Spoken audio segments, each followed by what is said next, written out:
Investigation into the rape and murder of a trainee doctor to the CBI says that the police's probe did not inspire confidence and questions the role of the state governments. The doctors and healthcare professionals end their two-day protests after meeting with Health Minister JP Nadda.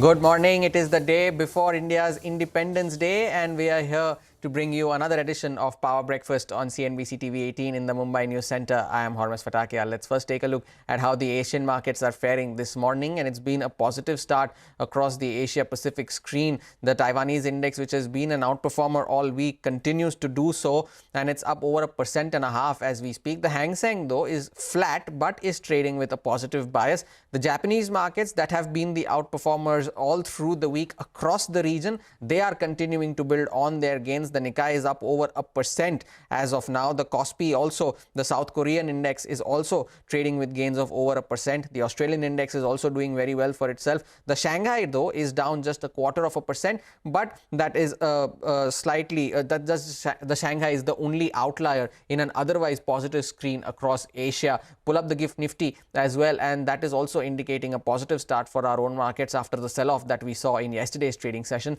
64.5 points is what the implied open is suggesting on the upside. But the question always remains, today is the weekly expiry for both the Nifty and the Nifty Bank, so it'll be interesting to see if this gap up sustains. But moving to Wall Street now, and Tuesday's session over there was a positive one. The Dow Jones closed with gains of nearly 400 points. The S&P 500 also gained almost 1.7%, and the tech-heavy Nasdaq finished more than 4% higher, gaining nearly 2.5%. Now, in key macro data, the producer price index, which is a measure of wholesale prices, increased 0.1% last month. Now, this is less than the estimated 0.2%. CNBC's Bertha Coombs gets us a wrap of all the action on Wall Street.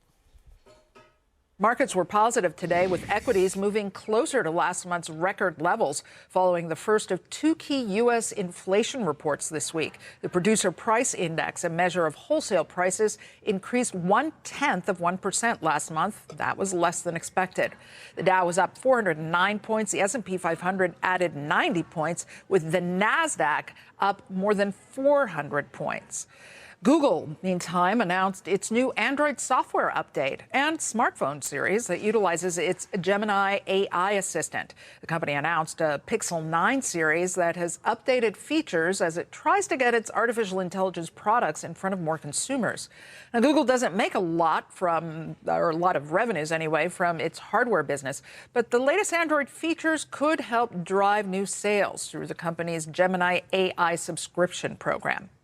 And the United Auto Workers filed federal labor charges against Donald Trump and Elon Musk for their comments applauding the practice of firing employees who threaten to strike. It is illegal to fire workers who threaten to strike because the right to strike is protected under federal labor law.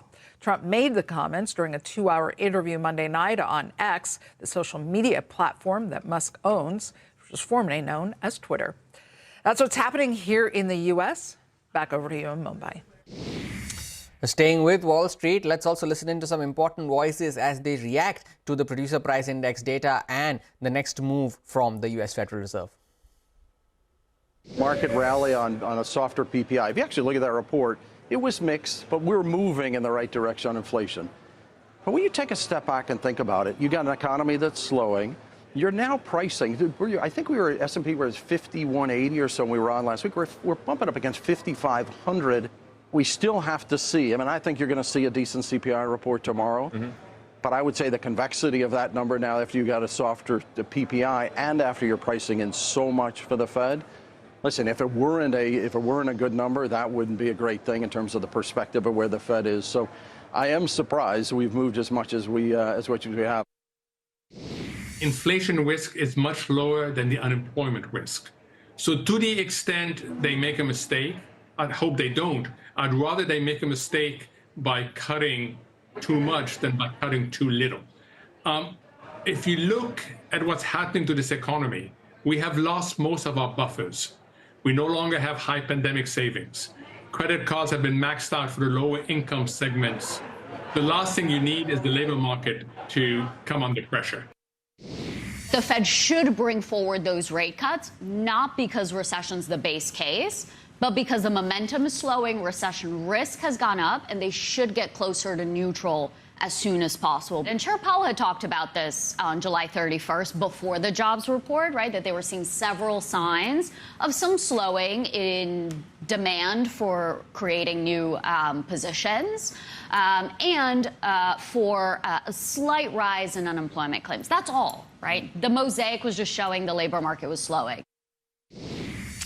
And that's all we have on the global market action. But how will all of these overnight cues impact our own markets? We have our research team joining in with how the trade setup looks like, the stocks that are likely to be in the news, and of course, the FNO setup of the day. First up, Vamakshi is joining in to get us all the market cues that you need to watch out for. Vamakshi, good morning. How's the setup looking like?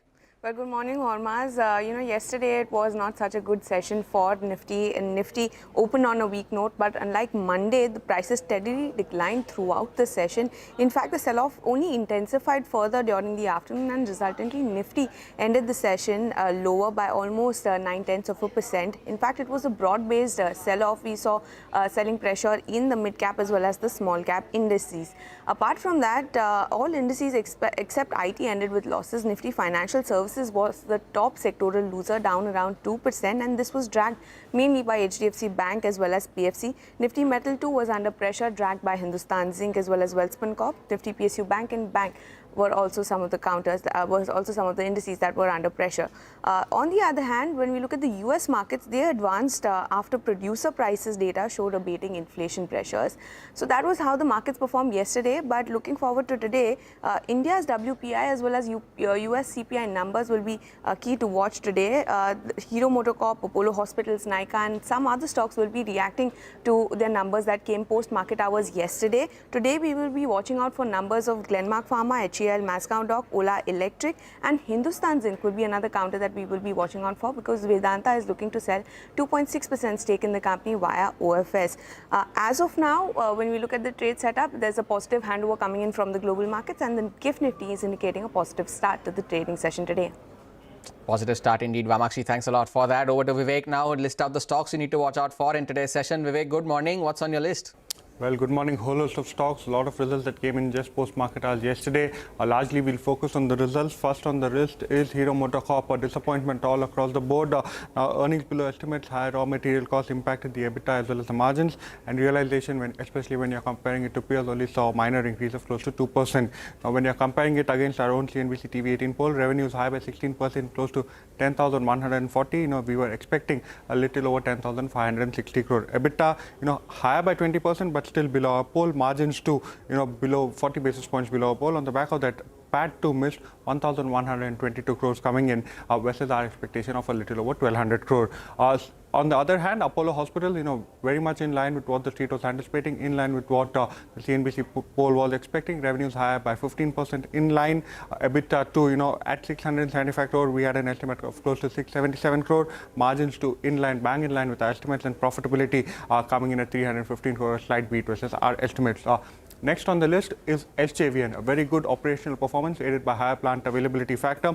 Revenues higher by 29%, coming in at the 870 crore mark. Profitability higher by 31%. So expect some green over there.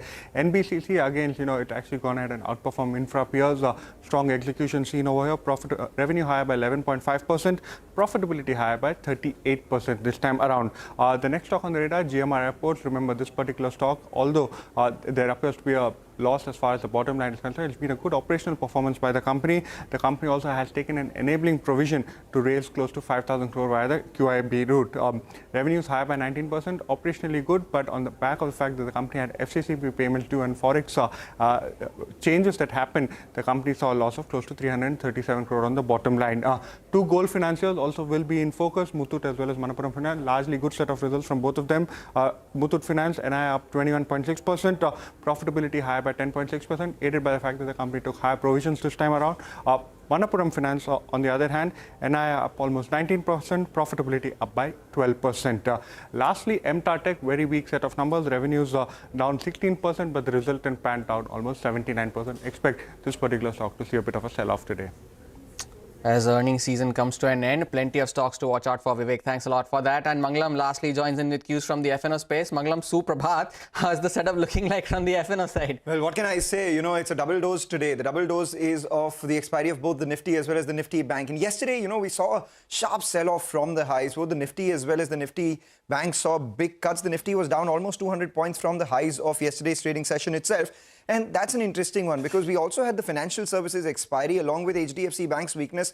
All of that pressurized the markets in the last hour of trade. So the intraday chart of the financial services expiry comes up for you. There you have it, ended at the low point of trade itself.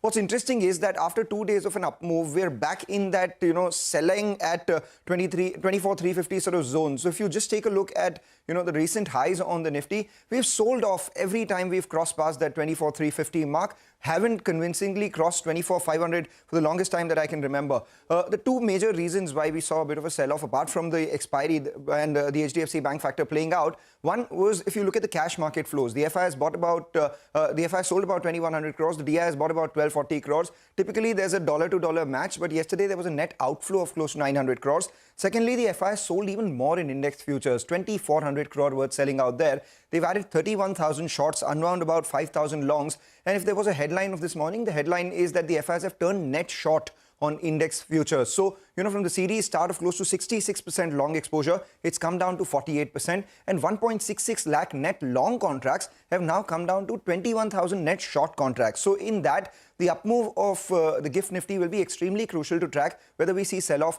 at levels of 24,350 thereabouts or not. To add to that volatility, we have the Nifty and the Nifty Bank weekly options expiry playing out, and that's where the option writers are positioned for as well. You know, 24,300 call writers, very active, telling you there would be supply upwards of 24,350 thereabouts. At the lower level though, there is strong support around 24,000 to 24,100. That's why 24,100 put writers are active too. For the Nifty Bank, the psychologically important mark, 50,000, will be important to cross because we have the maximum open interest at the 50,000 call itself, and a bunch of stocks on our radar too. After a big decline yesterday, Aarti Industries has entered FNO ban, as has Chambal Fertilizers, and we have Hind Copper, which is out of FNO ban after a big up move yesterday.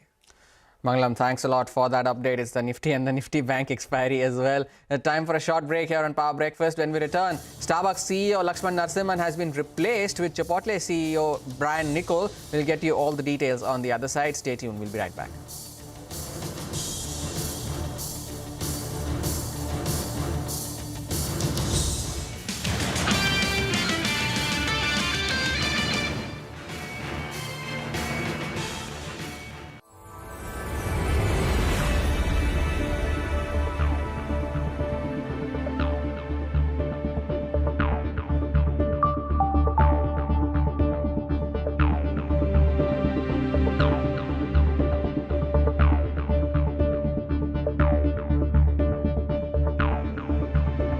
Absolutely. Look, this is something that the president supports.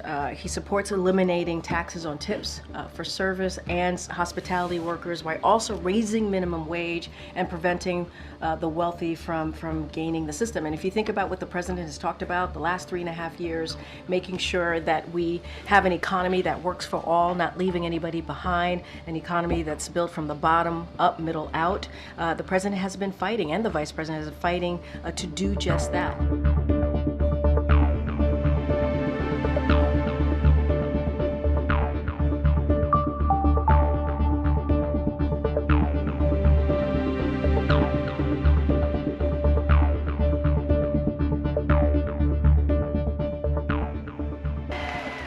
It is my promise to everyone here, when I am president, we will continue our fight for working families of America.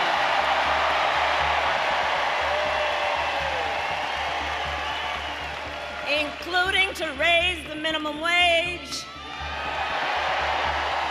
and eliminate taxes on tips for service and hospitality workers.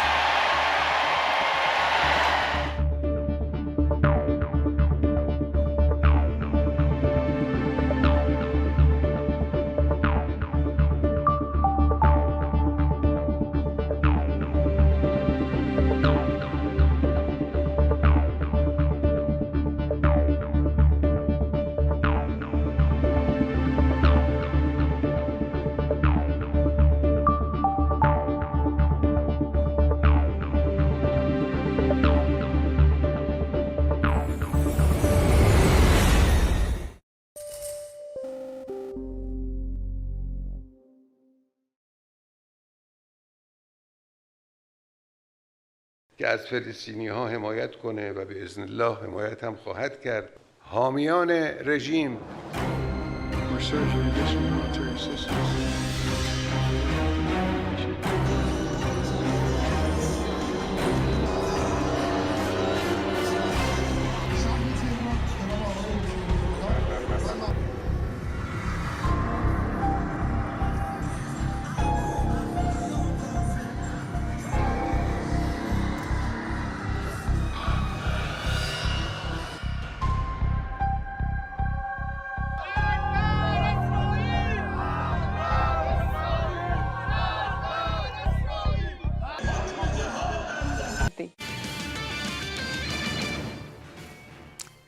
Welcome back. Starbucks CEO Laxman Narasimhan has been replaced with Chipotle CEO Brian Niccol effective immediately. Now, Niccol will start in his new role from 9th of September. The company's chief financial officer, Rachel Ruggeri, will serve as the interim CEO until that time. The coffee giant's sales have been struggling in the recent quarters due to weak demand in its US and China markets, which are, of course, the core markets for the company. Shilpa Ranipeta joins us with the details. Now, Shilpa, tell us, why has Narasimhan been replaced and what does this mean for the company now?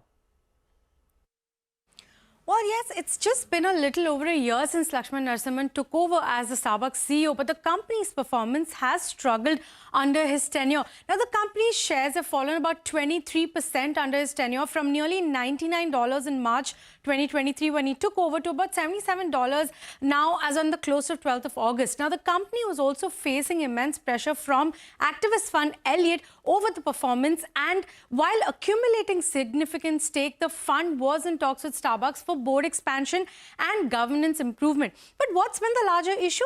Slowing sales. Now, Starbucks reported 2 consecutive quarters of sales decline, and this is the first since the pandemic. And in the April to June quarter, same-store sales fell about 3% as transactions also declined about 5%. Narasimhan had attributed this to a challenging consumer environment weighing on sales at its cafes. And meanwhile, experts had been attributing this to, lack of a lot of competition and lack of innovation and also worsening store experience. Now, the company had put in place turnaround plans for stores that included experience and product upgrades and promotion, but that is yet to show results. In fact, the decline in sales also prompted Starbucks founder Howard Schultz to take note and say that the stores require a maniacal focus on customer experience through the eyes of a merchant. He said, and I quote, "The answer does not lie in data, but in the stores." He said this in a LinkedIn post in May. Shilpa, thanks a lot for that. And the reaction on the Starbucks stock was there to see on Wall Street. The stock ended 25% higher in regular trading, which is the most that the stock has ever risen on record as a public company. And it added almost $21 billion to its market cap in a single day. That was the reaction on Starbucks. But as we slip into a break, here is a quick programming note. Now, global investor, author and columnist Ruchir Sharma in his latest book argues how a more restrained government in India has been generating faster growth. Now, he also talks about India's stock market performance versus the rest of the world, but highlights a critical flaw in his latest book, What Went Wrong with Capitalism. To know more, tune in to CNBC TV18 for a freewheeling chat on global markets and the Indian economy later this evening at 6 p.m.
Well, you've mentioned trigger links, and that's quite an important part of migraines. A trigger which results in a migraine.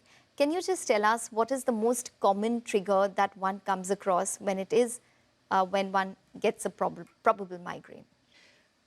The triggers are generally divided across three different groups. One is the physiological within the body triggers. Two is from the environment and lifestyle. And there are some triggers which are beyond control.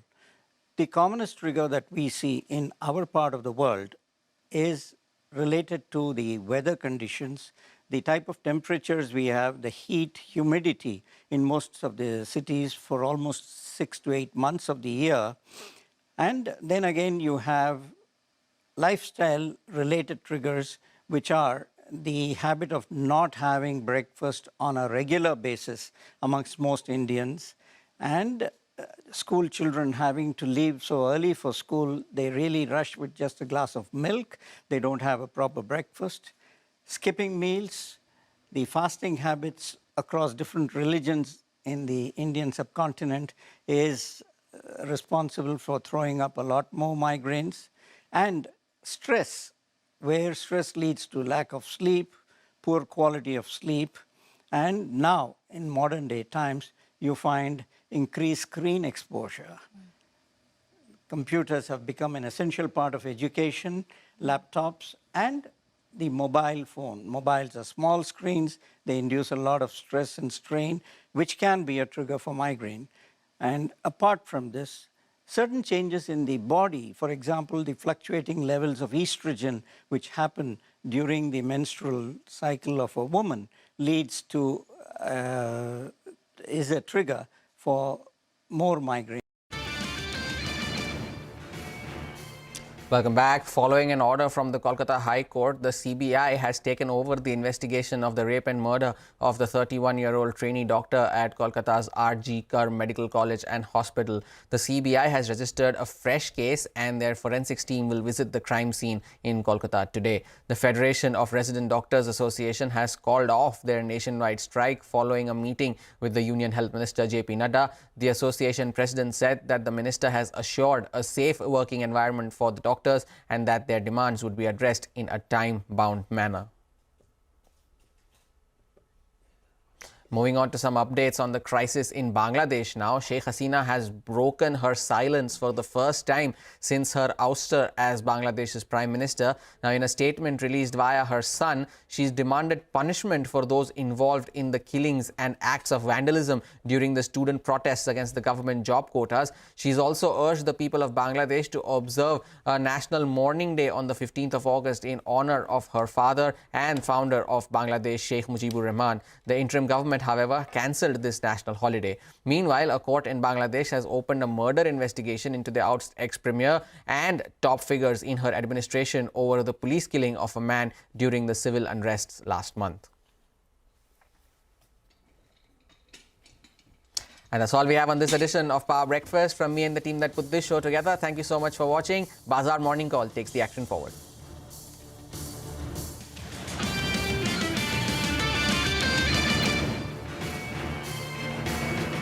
We encounter. So these are some of the triggers. And then you have foods which are different from the rest of the world. It is well publicized, well published all over that chocolates, cheese, and red wine are the commonest cause of trigger.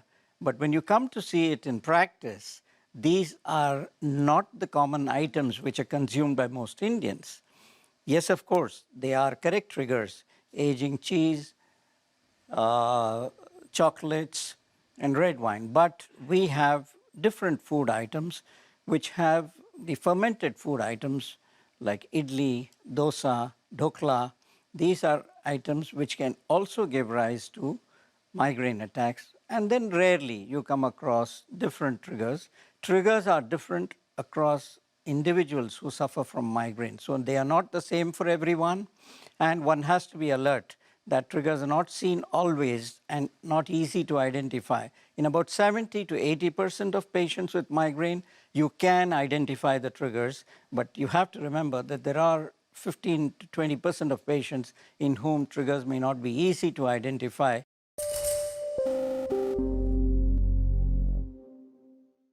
If you look at our past record, we have grown at a CAGR of 20% plus in our India multi-channel, and we should continue to demonstrate going forward, given the industry itself is growing at that. Our international business has been able to improve our profile in terms of the negative EBITDA, because just the journey that we have started 2 years back in Saudi. With all of these businesses that we are demonstrating, and our small business on preschool also delivers close to around 18% adjusted EBITDA, close to which was negative in FY23. So with all of these 4 segments delivering meaningful expansion on bottom line, and we should be able to demonstrate at a console level as well going forward.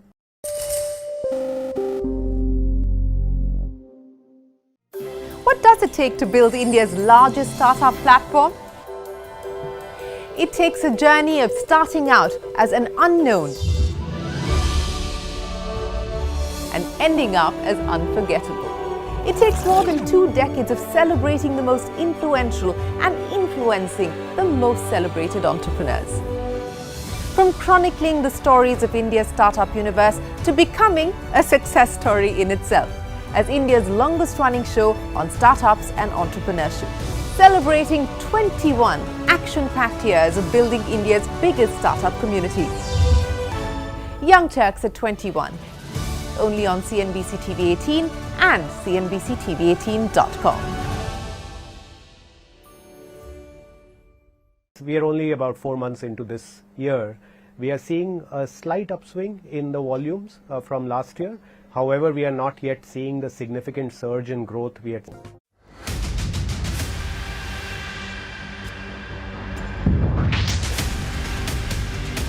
India's market news headquarters. Cutting-edge analysis. Influential insights. Market-moving intelligence. Broadcasting live from the CNBC TV18 Motilal Oswal studios in Mumbai.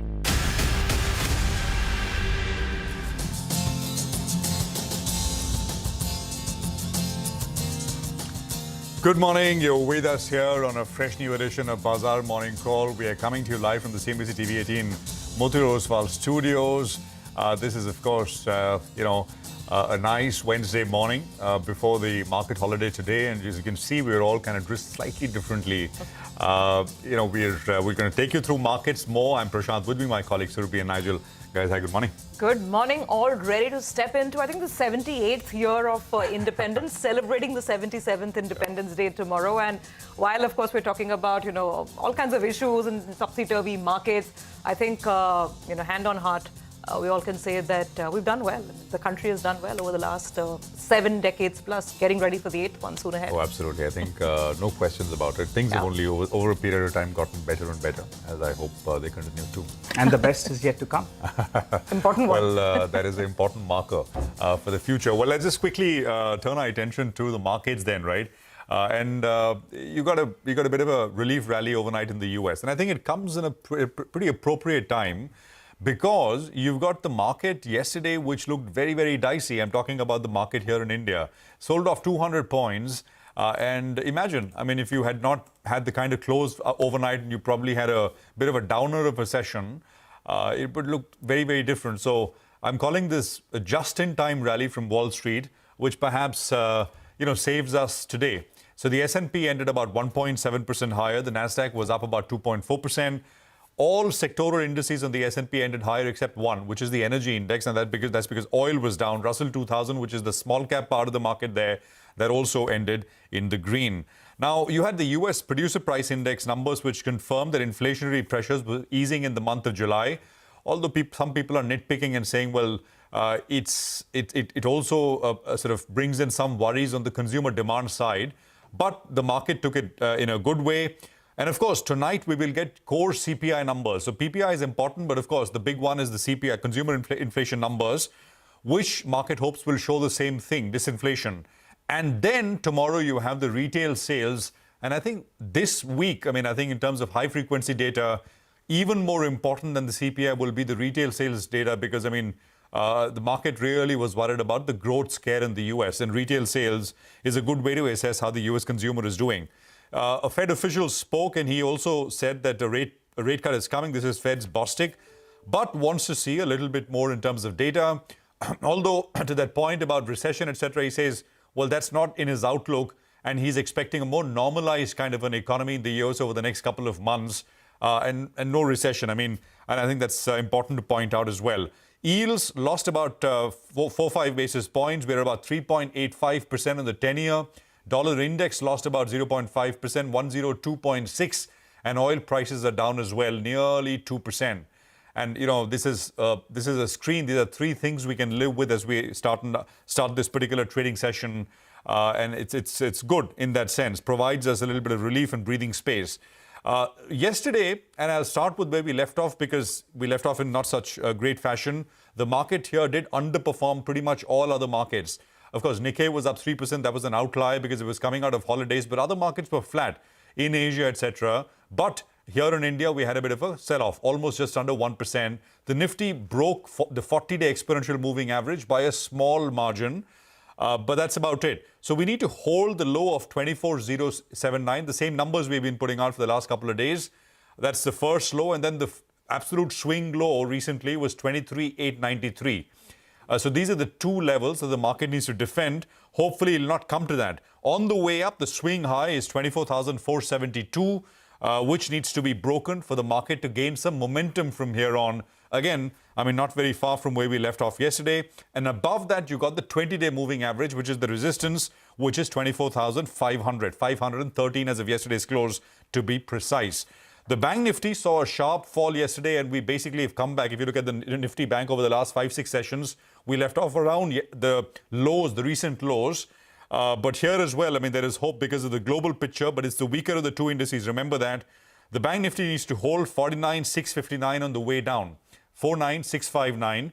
And then on the way up, the immediate resistance is the swing high, which was 50,830. I mean, hopefully the market starts higher. The GIFT Nifty will come up on your screen, and we're able to build and kind of hold on to some of these levels. Although the picture here, the momentum is broken. I mean, you know, there are lots of themes in the market which still look good. But the point is, it's very difficult to stay long a theme once the momentum is not there. You know, it's very difficult to keep riding that wave if the wave starts to plateau out a little bit. Maybe it's the near term, it's the medium term, but that is something we've seen in many sectors. Defense, of course, PSU defense is a prime example that we've been pointing out over the last several trading sessions now. Surabhi.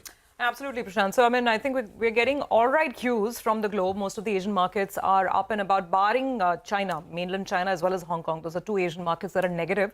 But otherwise, Asia seems to be building on to sort of the green that we saw on Wall Street. So it's not too bad. The dollar is very range bound at around 102.5. Yields are okay.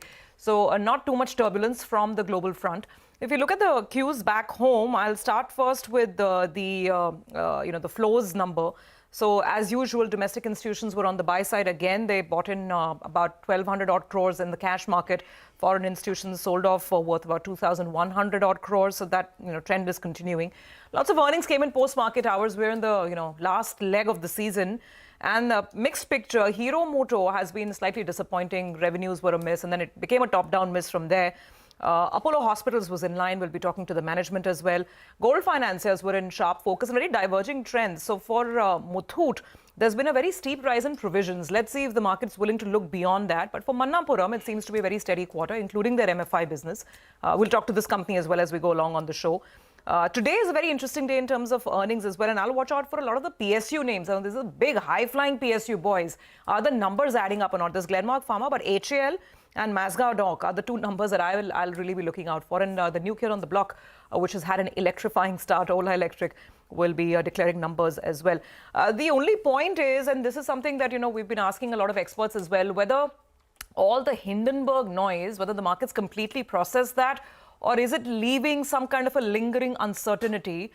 There's a lot of political noise around this as well. The Congress has called for an all-India protest on the 22nd of August. There are different reports coming out, here and there. So let's see. That remains a bit of a question in the background, whether that will lead to some kind of an uncertain environment, leading people to book profits, basically looking for an excuse to book profits, which perhaps is what we saw yesterday, I reckon. Well, Surbhi, today marks the second death anniversary of the greatest investor here in the Indian markets and the biggest bull, Mr. Rakesh Jhunjhunwala. So, condolences to him as well as his family. But sometimes when I hear these, cautious, these pessimistic views on India, I can just hear the reply that he's going to give, right? Because he's someone who used to not back down, the biggest optimist on the Indian markets as well. So we'll remember him today as well. But let's get back to the markets then. Global cues are positive. We had, the Fed talk that was positive because the speaker out there, the Atlanta Fed chair, said that recession is unlikely and they're looking at rate cuts. That's precisely what the markets want to know, right? But it's a big day for the Indian markets as well because you have the Nifty as well as the Nifty Bank that will play out the weekly expiry. So those are the top cues. Yesterday we ended low and there were short positions that got added. Not so much on the Nifty, but on the Nifty Bank because the index ended sharply lower. The last tick was at the low point of the day. Open interest is up close to around 17%. So there are shorts in the system. And I'll tell you what, that's not such a bad thing. You want some shorts in the system because the FI flows are not coming in there. And if in case, they get trapped on the wrong side, then you'll see a big bounce. But take a look at the FI positioning. In a matter of a week, they have gone from net long, close to around 65,000 contracts on the long side. Now they're net short, and that's the first time that we're seeing that they're a net short all the way since the 18th of June. So after 2 months, you're seeing the FIs are back on the short side. Shorts in the system, not bad, as I always say. Clients, what have they done? Well, they were net short with close to around 50,000 contracts on the short side just a week or 10 days or so ago. From there now, they're net long with close to 90,000 positions on the long side. So clients have typically got it right. And when the FIs are short, when that reaches that 1 lakh, 1.5 lakh contracts, that's when you see a bit of a bounce. So that's the top cue. The PCR, since we saw a lot of call writing in yesterday's trading session, it's moving towards the lower end of the range. It had gone to around 1.1 odd. Now it's back down to around 0.7. We've seen in the past when we go to around 0.65 to 0.7, that's when we see a bounce that plays out. What are the levels you're looking at in the Nifty? I think the Nifty is in a band, this 500-600 point band. On the downside, the 23,800 mark, extremely important that we hold out here. Till that holds out, you'll still have to say that you'll have to favor the bulls till this level is holding out. However, we're unable to get past the upper end of the range, which incidentally is the 20 DMA. So that's the important mark you're looking at. Both these two, well, they're important technical levels that we'll keep an eye out on. On the Nifty Bank, yesterday was a weak session, but the 100 DMA, the last time around as well, we bounced from around that 49,600 mark. So that's the important mark on the downside. Well, on the upside, last week, numerous times we went to 50,800. We couldn't get past that mark. Just one more comment I want to make on the FNO positioning. The number of stocks in the FNO band are now nearly around 16 stocks. And yesterday itself, we had 14 stocks that got added to the FNO band. Sometimes that gives you a view that sentiment is still a little bit cautious. You could see get whipsawed either which way. But for the time being, after a while, I'm seeing 16 stocks in the FNO band. So just want to note that. The trend continues to remain up. 23,800 needs to hold out. Let's see if we can build on to this positive start. All right. Well, lots to track, right? And that's a good summary of everything you need to know. Let's get you quickly some money market views here. This is Pankaj Chitlangia of First Basis who's weighing in. He says that RBI's ongoing intervention has effectively curbed the volatility in the rupee despite pressures from carry unwinding and capital outflows. He says with the dollar index showing continued weakness and the USD INR consistently failing to breach the 84 to the dollar range, there is a likelihood of the price testing support around 83.8 in the coming days. He says the daily close above 83.98 to the dollar is needed to invalidate this outlook. On bonds, Neeraj Gambhir of Axis Bank says the 10-year benchmark bond yield traded in a range of 6.86 to 6.89% last week. He says the MPC decided to maintain status quo on both repo as well as the stance with a 4:2 majority. And as expected, the July CPI eased to 3.5% year-on-year, led by favorable base effects. He says the market will watch out for the US CPI data this week. And he's expecting the 10-year benchmark here in India to trade in a band of 6.85 to 6.95% for the coming week. Okay, we'll take a quick break on that note, our first on the show. But coming up on the other side, a view on all things global. Neeraj Seth of BlackRock joins in for a perspective on how markets are shaping up.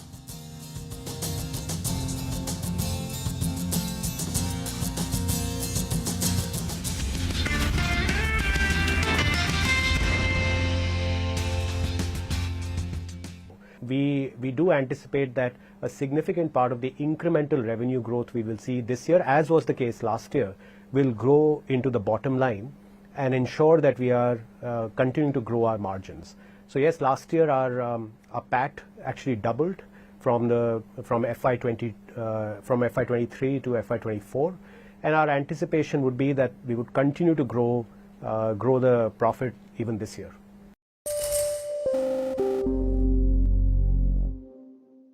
Global funds category, international funds, which are investing in, whether it's US equities or maybe you even have some greater China funds and whatnot. Now here as well, this category was first taxed at our slab rate, but now it's going to be taxed at 12.5% if the holding period is 2 years or longer. So Mohit, this sounds great. But, correct me if I'm wrong, a lot of funds were not taking any fresh money because of certain limits being hit already. Yeah. So is it even possible to invest right now? It is. Quite a number of funds are accepting fresh investments. Few are accepting only as SIPs and few are open for both lump sum purchases and SIPs. It depends on the contours of the fund. Funds which are purely ETF based, those are the ones where the limit has got busted and those are the ones which have stopped. But funds which are actively managing their allocations, perhaps directly investing into stocks or international stocks directly, those are the ones which are typically open. There is a whole list of funds, but I think category as a whole, Surbhi, has got a huge impetus. And needless to say, for an Indian investor, it's absolutely must to have a global diversification. Given the profile of our currency, which has been depreciating against the US dollar for almost last 20 years, if you see the track record, the depreciation has been on an annualized rate around 3 to 3.5%. If you want to counter that, if you want to have a real hedge against the country risk or the sovereign risk, or you just want to create a corpus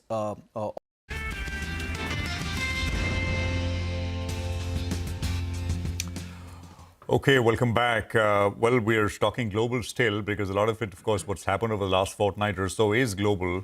Neeraj Seth is with us. He's the Chief Investment Officer, Head of APAC Fundamental Fixed Income at BlackRock. He's with us here on our studios. Neeraj, pleasure to have you with us here. Thank you very much for your time. Thank you. I think the question remains unchanged, even though we've spent some time in more calmer kind of waters over the last few trading sessions now after that big panic and scare towards the beginning of last week, Monday especially, Monday and Tuesday.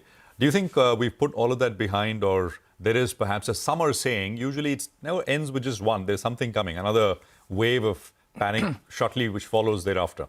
So I think what we saw last week, you can put that behind. It's not over. There's potentially going to be more volatility, but are we going to see that in the immediate future? I don't think so. And two important factors there. One, obviously, the markets have started to move towards pricing in the Fed cuts. Now, it's more about the data. What we see from here in the CPI report today or the claims report tomorrow, or the most important in my view is the NFP. So I think the markets will look at that pricing of the Fed cuts and how to think about it. And the second is the Bank of Japan. Now, big shift was the Deputy Governor Yoshhida's speech, which to some extent has put the future hike expectations on pause for now. Is it over? I don't think so. But at the same time, would they try to hike in rest of the calendar year? The probability is low. Is a rate cut good or is a rate cut bad now in the US? Because this Goldilocks, just right amount of disinflation, immaculate disinflation, and the Fed allowing the Fed to cut. I mean, does it happen in the real world? I think it can happen. It doesn't happen every time. If you look at last 50 years, obviously you have had scenarios where it started to gradually slow down and then it accelerates from there, whether it was in 2000, 2001 or in 90s. And 2008 was slightly different scenario given the Lehman bankruptcy and you had a sharp fall down. Now, where we are today, if you look at the US growth and the data, it's slowing down gradually. You're seeing the consumer slowing down. You're seeing the interest rate sensitive sectors slowing down. But you don't really have a big macro risk sitting on the horizon like some of the previous crisis situations. So I think the rate cut is good with a gradual slowdown. If you see an abrupt slowdown for some reason and you get a bigger rate cut, that bigger rate cut will be a negative in my view for the risk assets because that will actually reflect a much sharper drop in the economic activity, which is not the base case today. So just to take that point forward, Neeraj, let's work with the former scenario that you get a gradual slowdown and rate cuts which are fairly paced and not dramatic. In that scenario, what happens to risk assets? Is it positive equities? Is it more positive bonds? What do we expect in this gentle deceleration? So I think it's to some extent positive equities, but if you look at the equity valuations, they have priced in the soft landing. So if the base case scenario is priced, the upside is somewhat limited, but it don't have a lot of downside risk from here. But it certainly is very positive for fixed income and for the bonds, because there, when you think about the rate cuts, two things will happen. The one, obviously, you get the benefit of rate cuts in the fixed income. The second, which is there's a lot of money which is sitting in the short end of the curve. So money market funds at 8.8 trillion, you have close to 4 trillion of the ownership of US, the short treasury bills. Some of that money trickle back into duration or risk assets in credit. And credit does well in that slowdown scenario. So I think for credit, it's a positive backdrop.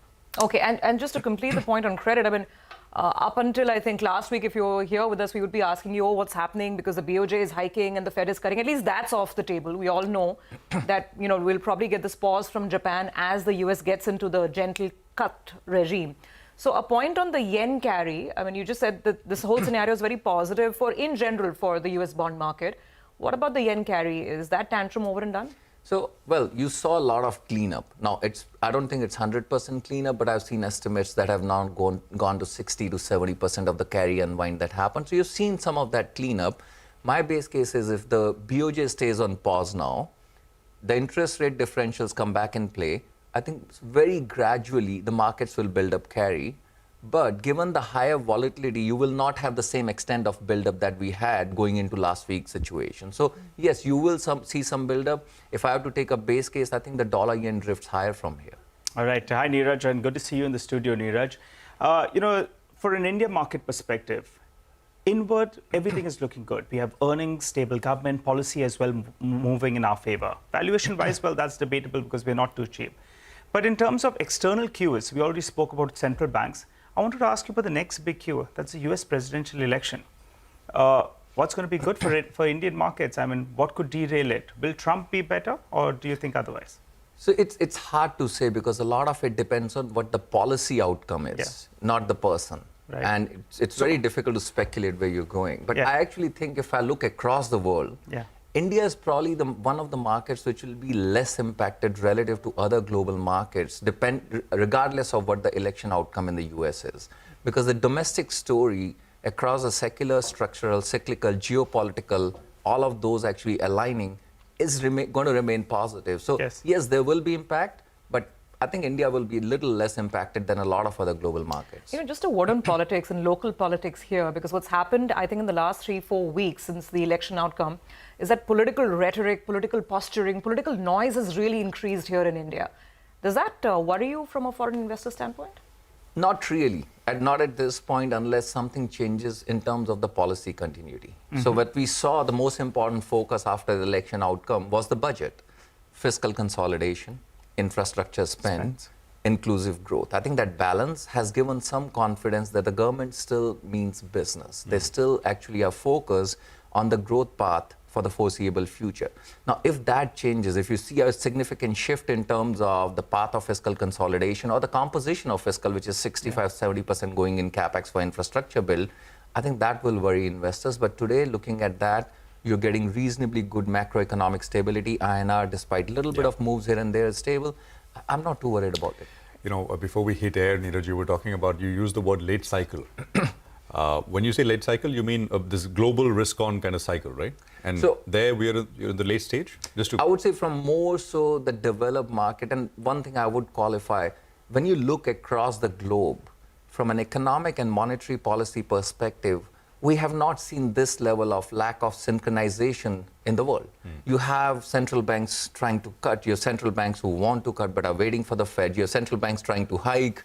It's just all over the place, and with a very, very different economic and monetary policy cycles. But specific to the US, Europe, UK, some of the developed markets, that's where you're seeing that late cycle dynamics. All right, fair enough. Neeraj, we'll leave it there. A short conversation, but love to have you sort of here again every conversation if possible, but at least once a month. Thank you very much once again for joining us from our studios here. We'll take a quick commercial break here. So that's the global stuff. We won't take a break.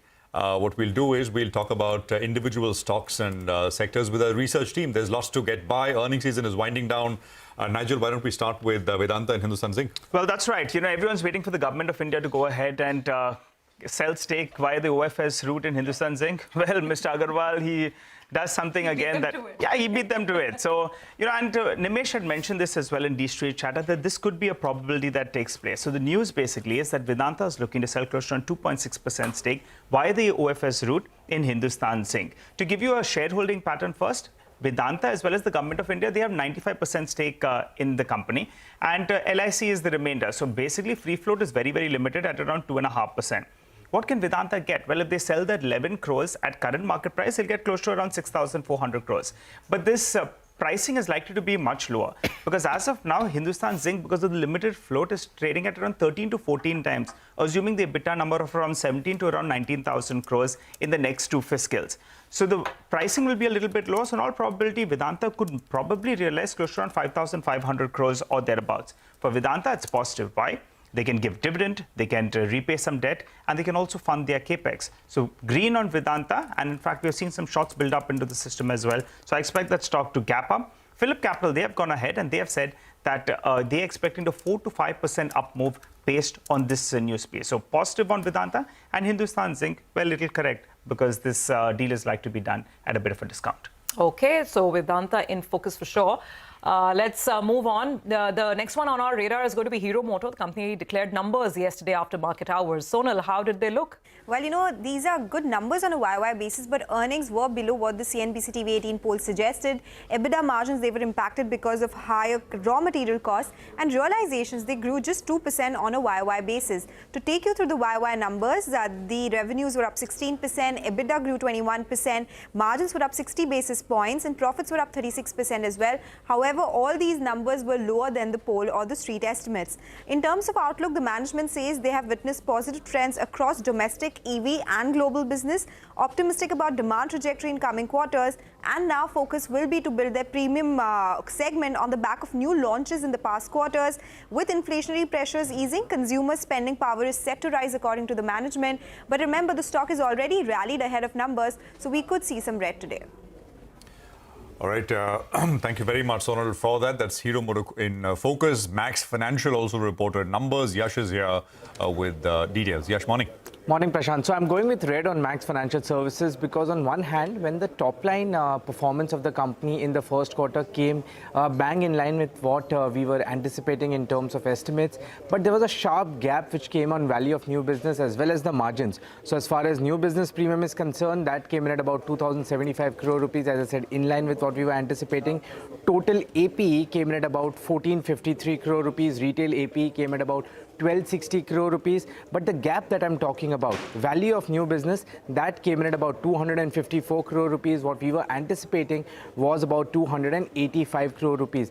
The gap just widened further when it comes to margins. The margins came in at about 17.48% versus estimates of about 21.46%, which means a near 400 basis points gap when it comes to margin. That's going to be, trouble for the company. Of course, the margin miss has come largely because of a strong growth as far as the ULIP business for the company is concerned. Largely, the new business premium on a year-on-year basis was up 12%, total APE growing at 31%, retail APE growing at 27%, and margins on a year-on-year comparison came down by about 472 basis points at 17.48% versus 22.2%.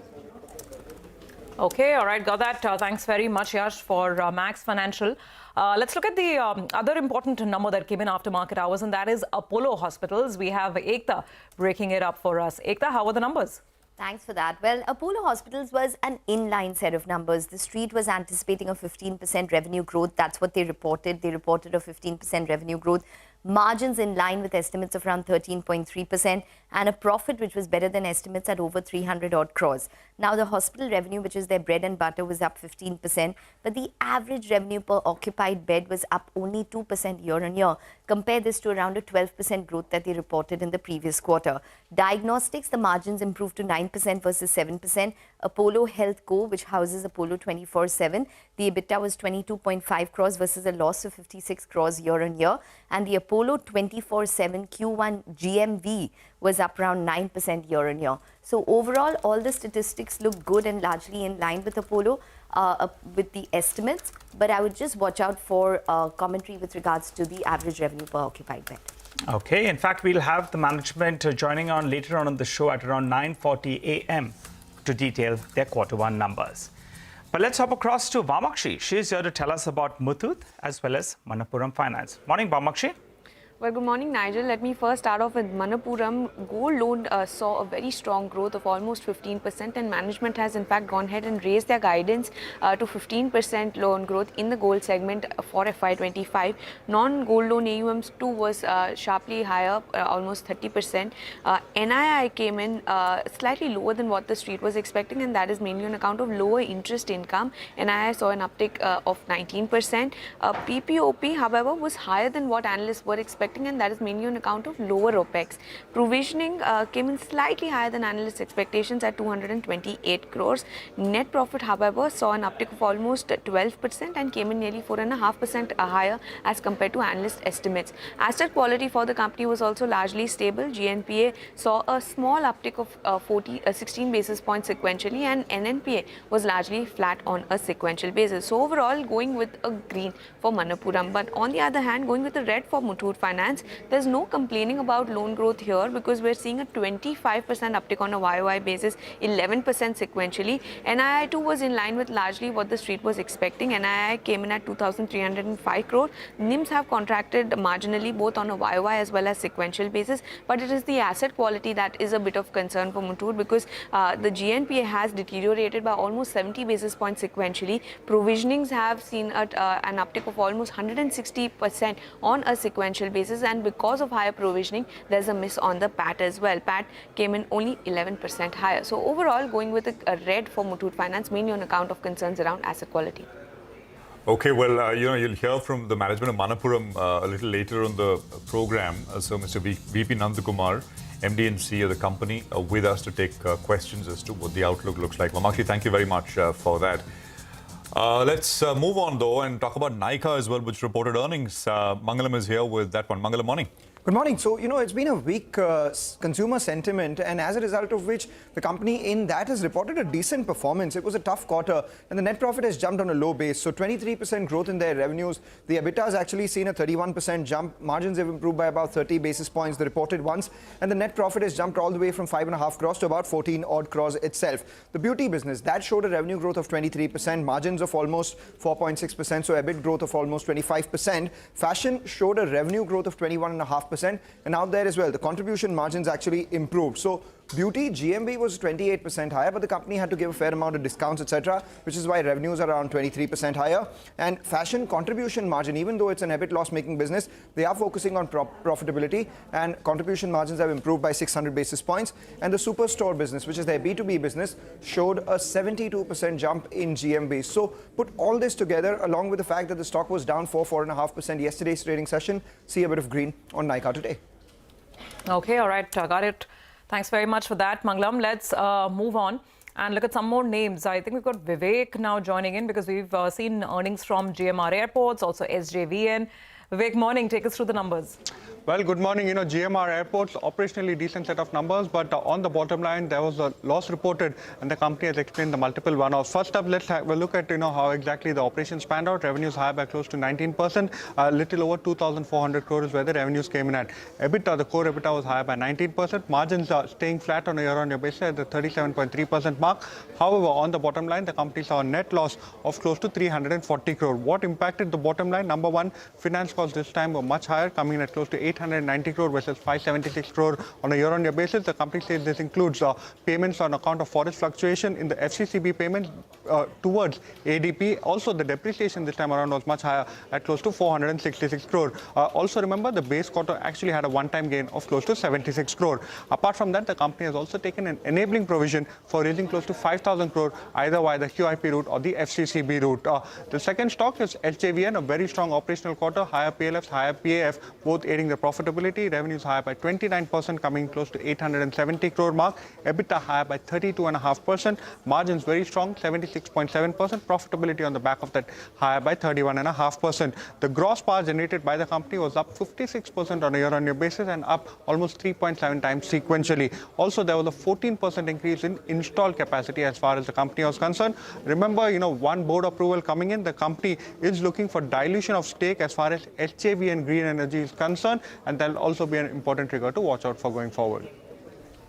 Okay, all right, got it. Thanks very much, Vivek, for that. We'll watch out for those stocks as well. So here's a quick recap of the list this morning. Stocks that have positive news flow around them are Vedanta, Apollo Hospitals, Manappuram Finance, Nykaa and SJVN. Stocks with negative news flow around them: Hindustan Zinc, Hero MotoCorp, Max Financial, GMR Airport and Muthoot Finance. All right, we will take a quick break on that note. Up next, we discuss all of these movers and shakers with Deven Choksi of DR Choksi FinServ and get some fundamental ideas.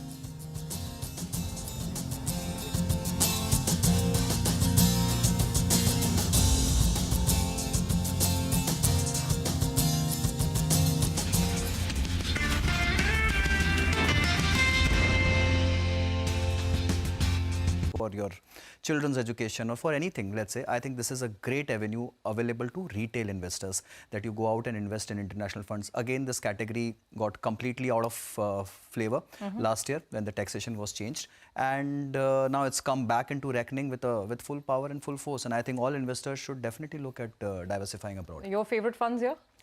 Look, many. Honestly, I like the Edelweiss US Technology Fund. I like the DSP Global Innovation Fund. These are all active ones. But on the passive side, I like the NASDAQ fund of funds, which currently the open one is only Motilal. I think they're accepting SIPs out there. So if someone wants to buy NASDAQ directly, I think that's a good avenue to go for.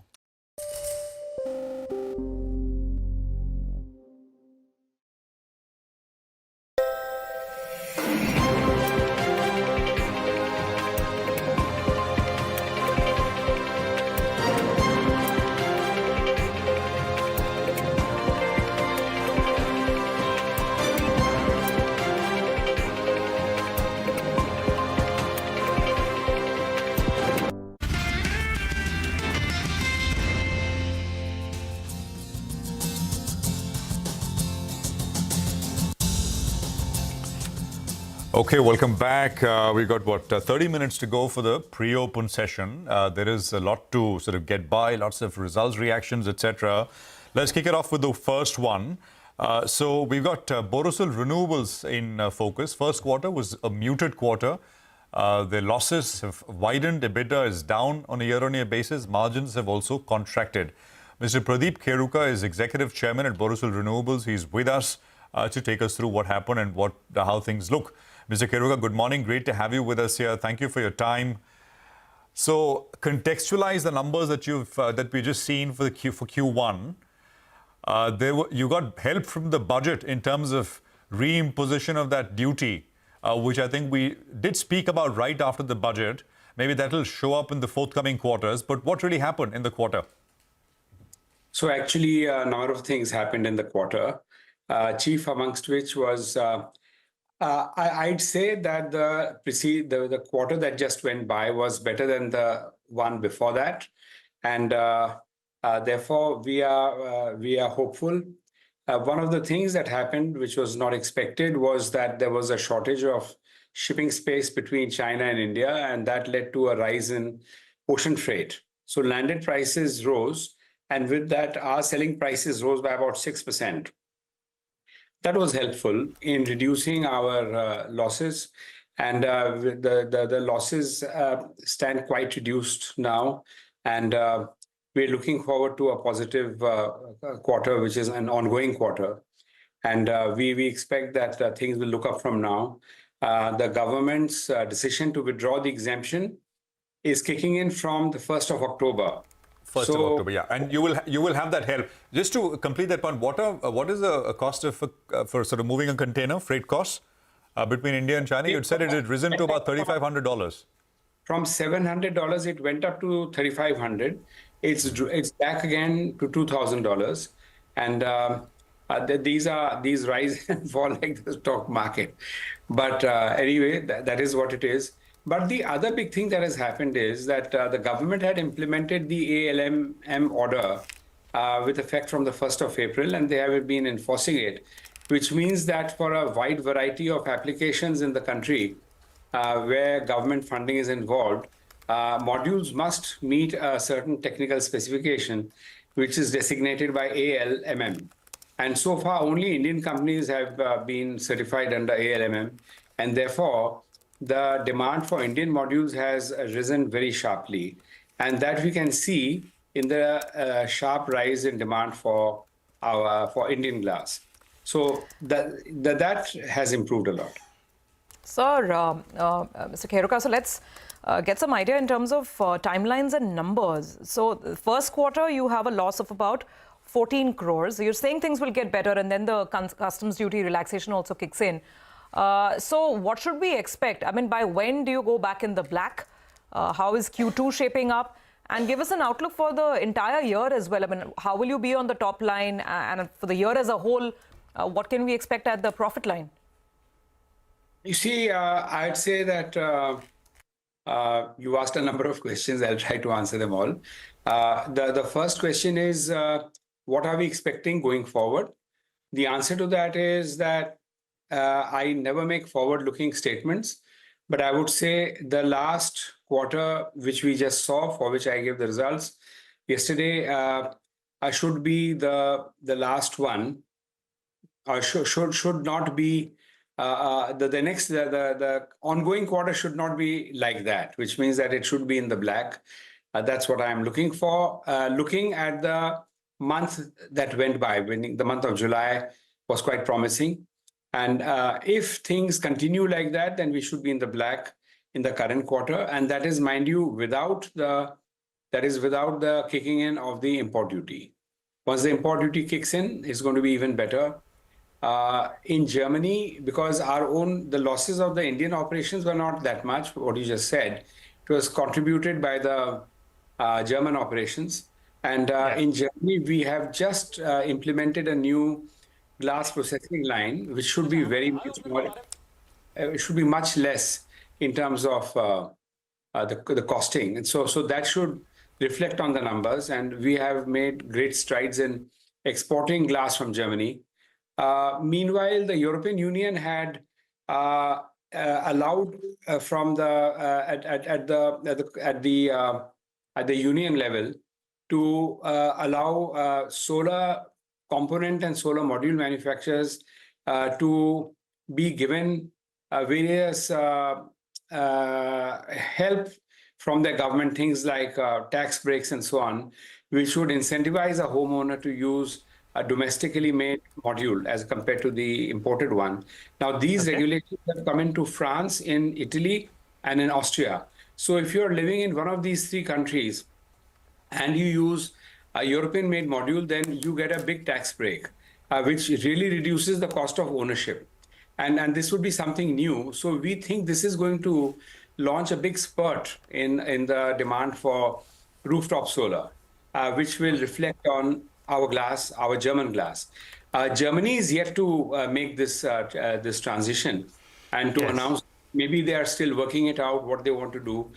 These things take time, and hopefully they will be done with it in a while. And with that, we should be able to find a big boost in our sales to German customers. All right. Hi, good morning, Mr. Kheruka. This is Nigel on this side. You know, the last few times we have interacted, you have been saying the government needs to put some action in. And it's good to see from your business perspective that BCD has come back in, and second half of the year could look much better. So the European piece, let's keep it aside. Let's focus on the India business, which is bulk of your revenues and bulk of your profitability. One positive I look at in your standalone numbers is that margins have gone back up to double digits. And quarter two, your second half of the year will be far better. So do you get to those high teens or 20% plus margins in the India business? Realizations have moved up. You have some protection as well. Is that a possibility? That is a possibility. 20% plus standalone margins. What you were doing not too long ago, sir. I would not make any statements myself, as I absolutely refuse to do at all times.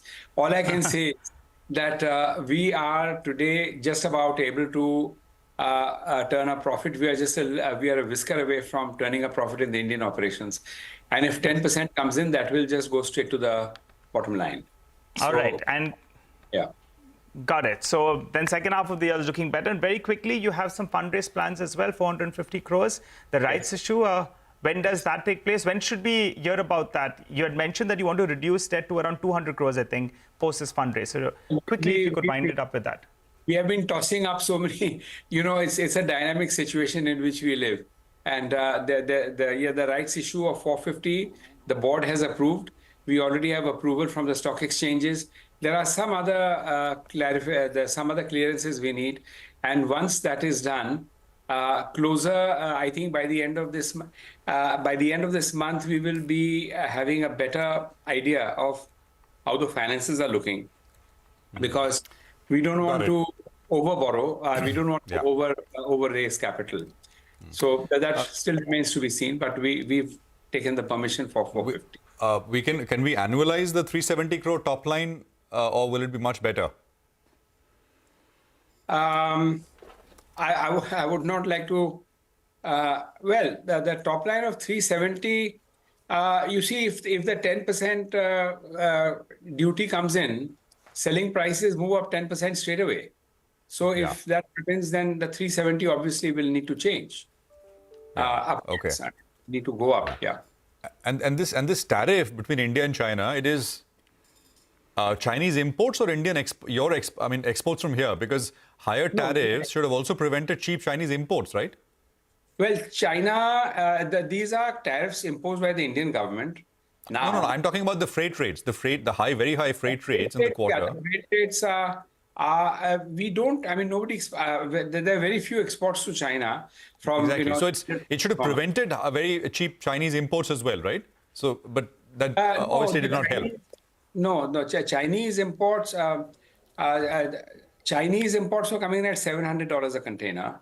It's now about $2,000, and this problem has been occasioned by the extra time that is being taken to reach Europe and the United States. If you want to go to the Atlantic coast from China, you have to go around the Cape of Good Hope. The Suez Canal is no longer an option, and likewise for shipments to Europe, you have to go around Africa. So the amount of time spent on the water by containers is 3 times longer than what used to be. So obviously there's a shortage in supply. All right, Mr. Kheruka, thank you very much. Sorry for rushing you, but it's always great to speak with you early on and get a sense of the numbers. And good luck to you as you sort of move forward. Devin Chokshi is with us. Devin Chokshi, DR Chokshi FinServ. Devin, good to have you with us here. Thank you very much for your time. I mean, as we begin today's session, we got a bit of help from Wall Street after yesterday's pretty disappointing close. What's going on, Devin? It looks like in many sectors, momentum is kind of broken. Here, right? I mean, this sort of non-stop, just one-day break and then market starting to move up. That's kind of behind for some sectors. Are you noticing that as well, and what would you do? Yes, Prashant. Good morning. Absolutely. Not very surprising, though. I think this particular momentum had to break, largely because of 2 reasons. On one side, you have already higher base effect now kicking in. As a result of which, I think the visibility for growth is probably, I think, not as strong as I think it was there last year. Obviously, I think the growth premium which was given by the players in the market, I think that is now coming down. And that's where I think you're seeing a sharp cut in the stock prices, individual stock prices. Many of the metal commodity companies, I think you've seen a sharp correction in the stock prices. You have also seen sharp correction in the stock prices of some of the mid-cap, small-cap companies where I think they have not lived up to the result either. So all these points I think are coming in together, and as a result of which correction is happening. We are prepared for it because I think we always had this particular understanding that I think moment the high base effect gets into the system, I think the growth rate tapers down, and as a result of which I think the companies will not be able to command the significant premium that they've been commanding up till now. At the same time, I think there is zero chance for anybody to make a mistake in the working of the company. Moment I think you bring, I think, a little lower than the expected result, I think the market is ready to punish you. So these factors have already started playing its role. I think this correction of a sharper degree in some of the quality fundamental stocks, I think could be a good opportunity going forward for those investors, I think, who want to build their portfolio with a solid long-term fundamentals. All right. Hi, Devin. Good morning. Since you briefly mentioned metal stocks, what about Vedanta? Mr. Anil Agarwal finally seems to be getting his house in order, and he's making the moves which are shareholder friendly. The problem for is that the global piece has gone a little bit, into a bit of a tizzy. Demand is softer, prices have come off as well. But Vedanta will get close to around 5,000 crores at least if this 2.5% stake sale that you're looking at by the OFS route in in Hindustan Zinc goes through. Your view on it, because 5,000 crores is a lot of money, which can be used for debt reduction, paying out dividend, or even fund their capex. Yes, absolutely, Nigel. Good morning. Well, I believe that I think in particular the Vedanta story looks, I think, more firm than ever before. They have been trying to correct their balance sheets, and I think they have been succeeding with one after another move. I think this one also appears to be, I think, a very successful move. I think should it get completely executed, probably I think this would create cash, as you rightly observed. But more importantly, on the other side, I think each of their metal assets are earning good amount of money. If you look at zinc business, I think they've been showing distinctly high amount of growth. The prices have improved. So yes, I do agree that internationally the prices may have softened in some of the commodities, but in the white metals in particular, I think the zinc and the silver both, I think they are having significantly large amount of contribution to get into the balance sheet. So I would even relatively firm about Hindustan Zinc's prospects going forward. Vedanta, of course, I think once the restructuring gets completed, one will have to look at afresh. But as of now, I think both of them are relatively steady, and the stock prices should also perform better going forward. Okay, all right. Sounding positive on Vedanta. Let's talk about Hero MotoCorp then, Devin. What do you make of the numbers? The stock has done fairly well in the recent past, but how would you view the stock from here on? Yeah, maybe I think some softening of the margin in this particular quarter has been experienced for this company. And probably that creates a differentiation between the strategy of Bajaj versus Hero. Wherein Bajaj is constantly trying to get into the premiumization product and constantly move into that particular space so that the margins are also protected and at the same time the better numbers get reflected on the bottom line. Whereas in case of Hero, I think the legacy portfolio does affect them as far as I think the margins are concerned. But if you look at, I think, one-off kind of a situation on a quarterly basis, I would believe that I think the margins are likely to remain steady. This year, the cost pressure, particularly for most of the OEMs, I think from the ancillary side, is going to be lower comparatively because of the better behavior of the metal commodity prices. Should that be the situation, I would like to think that in subsequent quarters, the margins would remain protected. And at the same time, around 6-7% kind of a market growth in the business is not ruled out two-wheeler segment. So should that continue, in my viewpoint, I think this particular business will remain a steady performer, with an exception to Bajaj, which is basically moving with the right kind of models, I think, which they're bringing. They may probably, I think, show relatively stronger performance compared to other peers in the market. Okay, all right. Devin, stay with us. There's 12 minutes to go for the pre-open session. What we'll do is we'll take a quick commercial break here. We're going to come back in just a bit. Mitesh and Sudarshan are going to be with us with their technical trading ideas. That's coming up in just 2 minutes.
CNBC TV18's most comprehensive and award-winning news show, India Business Hour, drops first on YouTube.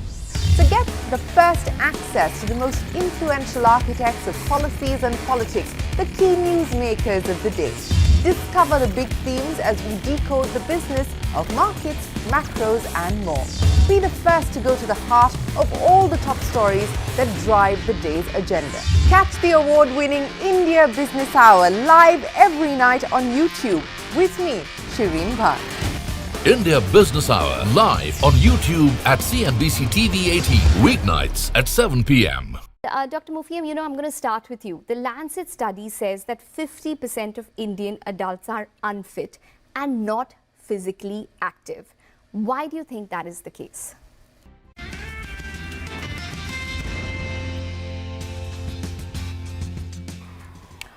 Welcome back. So let's get to our technical experts and see what kind of trades you can perhaps work with today. We have Mitesh as well as Sudarshan with us now. Gentlemen, good morning. So we had a bit of a drubbing yesterday, down day today. Global markets are at least holding up. Let's see what we do. So Mitesh, let me start with you. What would the advice be? Would you like to buy after yesterday's fall, or would you stay on the sidelines, at least in the initial part of the day? Good morning. So I think, the structure for me is negative. Now, what has happened is that we did, fail to get past the 50% retracement level and then started tapering off. And today will be a slightly positive day. I think a good way to approach this market would be to look at bounces and identify levels where you can either buy put options or even sell in the futures market. So for me, I think that's closer to about 250 to 70 zone on the upside, and in case we get there, then I think that's where I would want to take some short positions. Even on the stock side, these buys and tilt is slightly on the negative side. Okay, and Sudarshan, morning. What is your approach to the market after yesterday's fall? Yeah, good morning. Yesterday was an avoid day, and the idea was not to trade. Now, and that is significant because on some days, not trading itself is a trade. But today, I was saying that an early morning dip would be a buying opportunity. Again, this is an intraday trade. The overall structure of the market is that we are in some kind of a correction. Now, corrections are very difficult to trade on the long side and on the short side both. So we have to focus on the bigger trend. The bigger trend is up. We are in a correction for a day. Whenever a buying opportunity comes, take that. Otherwise, keep away. Today, on an early morning dip, an opportunity should come with a 100-point stop loss. It's looking to buy the dip. Got it. Sudarshan, let's also come to stocks. Individual names, what are you trading today? Sure. Hindustan Copper is a buying opportunity with a stop under 280. Federal Bank is a buy with a stop under 190. My only intraday short is Zydus Life Sciences, intraday short with a stop above 1290. And Havells is finally a buy. It's also a positional trade and an intraday trade with a stop below 1740. Traders must remember today is also Nifty weekly expiry, so expect volatility. Okay, fair enough. Yeah, good to take that on board as well. Mitesh, let's come to you. Individual stocks, what are you working with? I have a mix of buys and sells.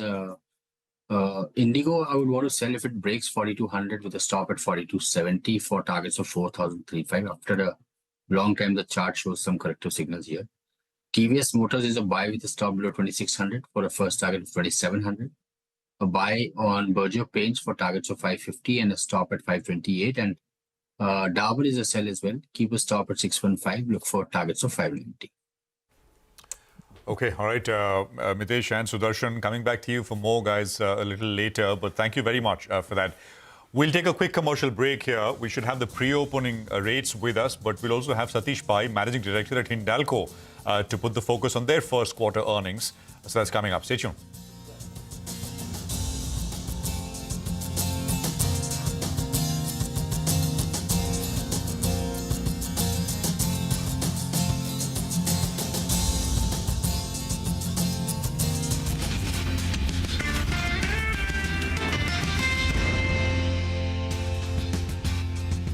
Welcoming on the show. I think there are 2 or 3 reasons mainly. One, I would say, is urbanization and lifestyle. So urbanization, there was a 2023 study which actually showed that that's led to around 40% increase in lack of time for physical activities only because people have adopted to motorization as transports, use lifts instead of climbing, and various other things. The next thing is in terms of cultural acceptances. So we as Indians don't believe, and there's a lack of mental awareness that exercise is regularly needed. And a 2022 study actually showed that 40% of Indians don't believe that exercise is required for sustained a healthy lifestyle. And finally, there was a 2023 study that showed high stress and long working hours. So what individuals actually said is that 45% of Indians quoted that as a reason for lack of time to exercise for having a healthier body. There are two other factors. One is technology. A 2022 study said that there's a 150% increase in screen time. Tablets, computers, phones, people are addicted to their Insta profiles or their Facebook, Twitter, whichever handle. All right, and people don't have time to physically exercise. And then diet, like you correctly said, Ekta. There has been a 40% increase in processed food diets that Indians have consumed over the last 10 years or so. And that, including the added predisposition to having sugar. We have so many festivals and we are so addicted to sugar that that's a deadly cocktail that the Indians can ill afford. And that's why you're seeing not only one pandemic, which I believe we have already reached. We are the number 3rd country in the world to probably have obesity, but we are number 2 in terms of diabetes. And diabesity is a bigger problem than obesity alone, because that's taking lives, affecting our loss in man hours and affecting overall growth in India.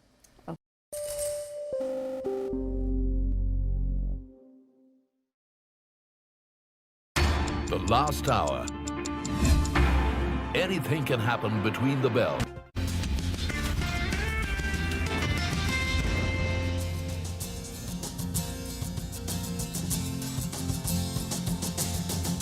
Welcome back. So we are sort of a couple of minutes away from the pre-open session.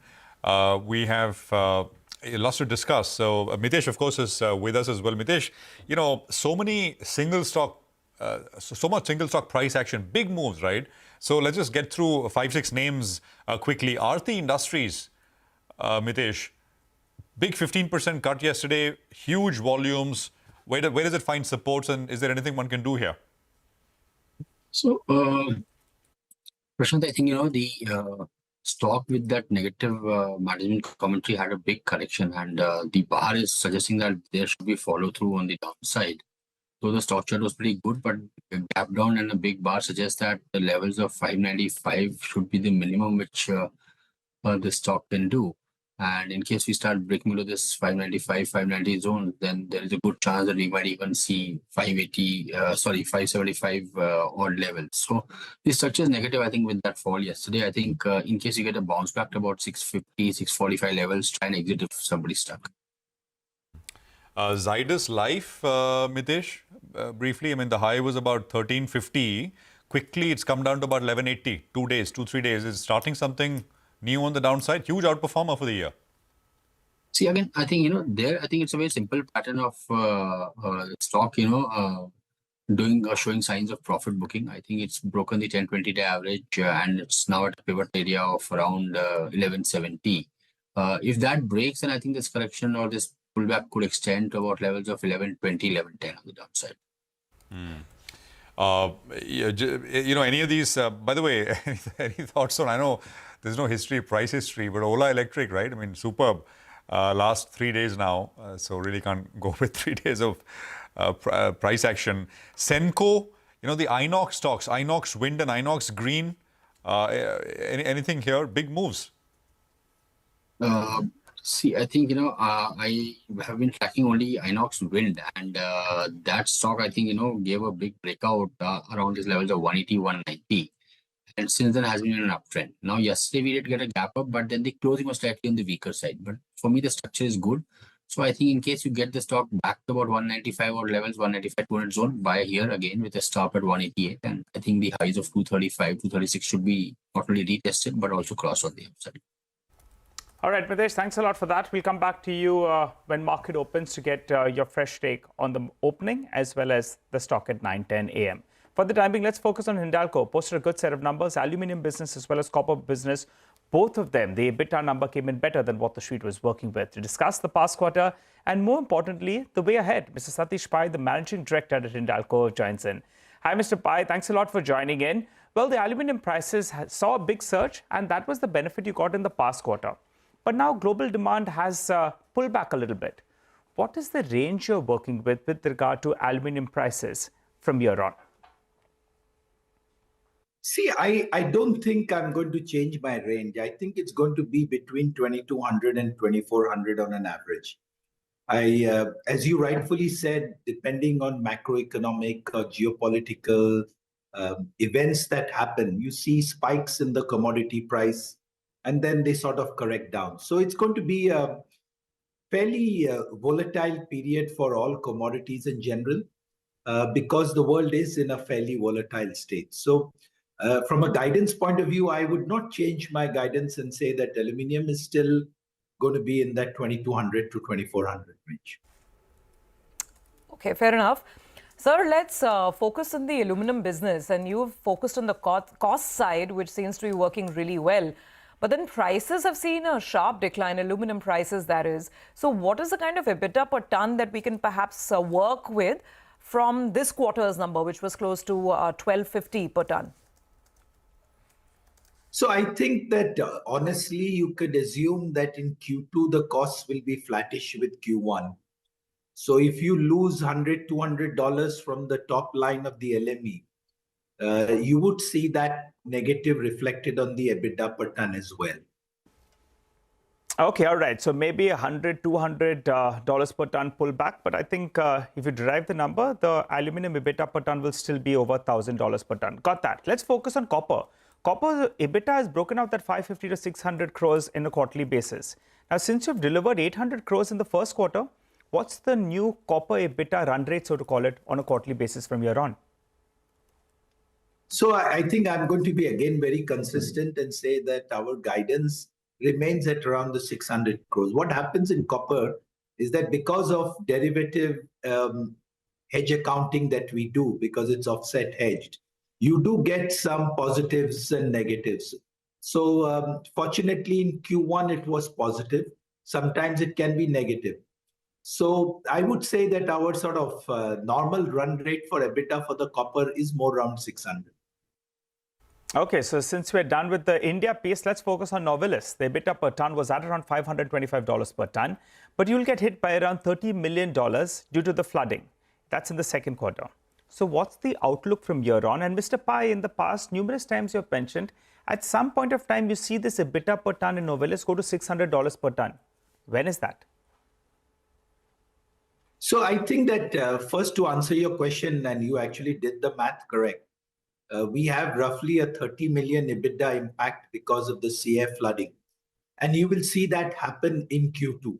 So if you take the sort of baseline $525 per ton, 500 million a quarter EBITDA, you are going to see that 30 million hit coming in Q2. The second part of your question, when will we see the 600? We were always very clear when Bay Minette gets commissioned.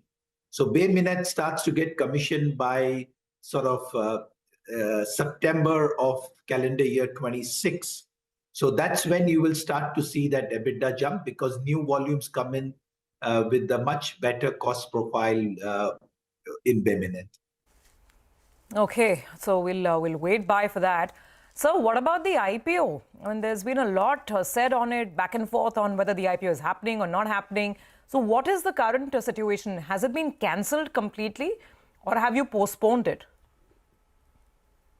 So we were very clear that the Novelis IPO was being done to realize a premium valuation for Novelis. We were not short of cash in India. As you know, our net debt to EBITDA is negative. Now, when we went for the IPO in June, the market conditions were such that we could have done the IPO, but we would have not got that premium valuation, which is why we decided not to do it.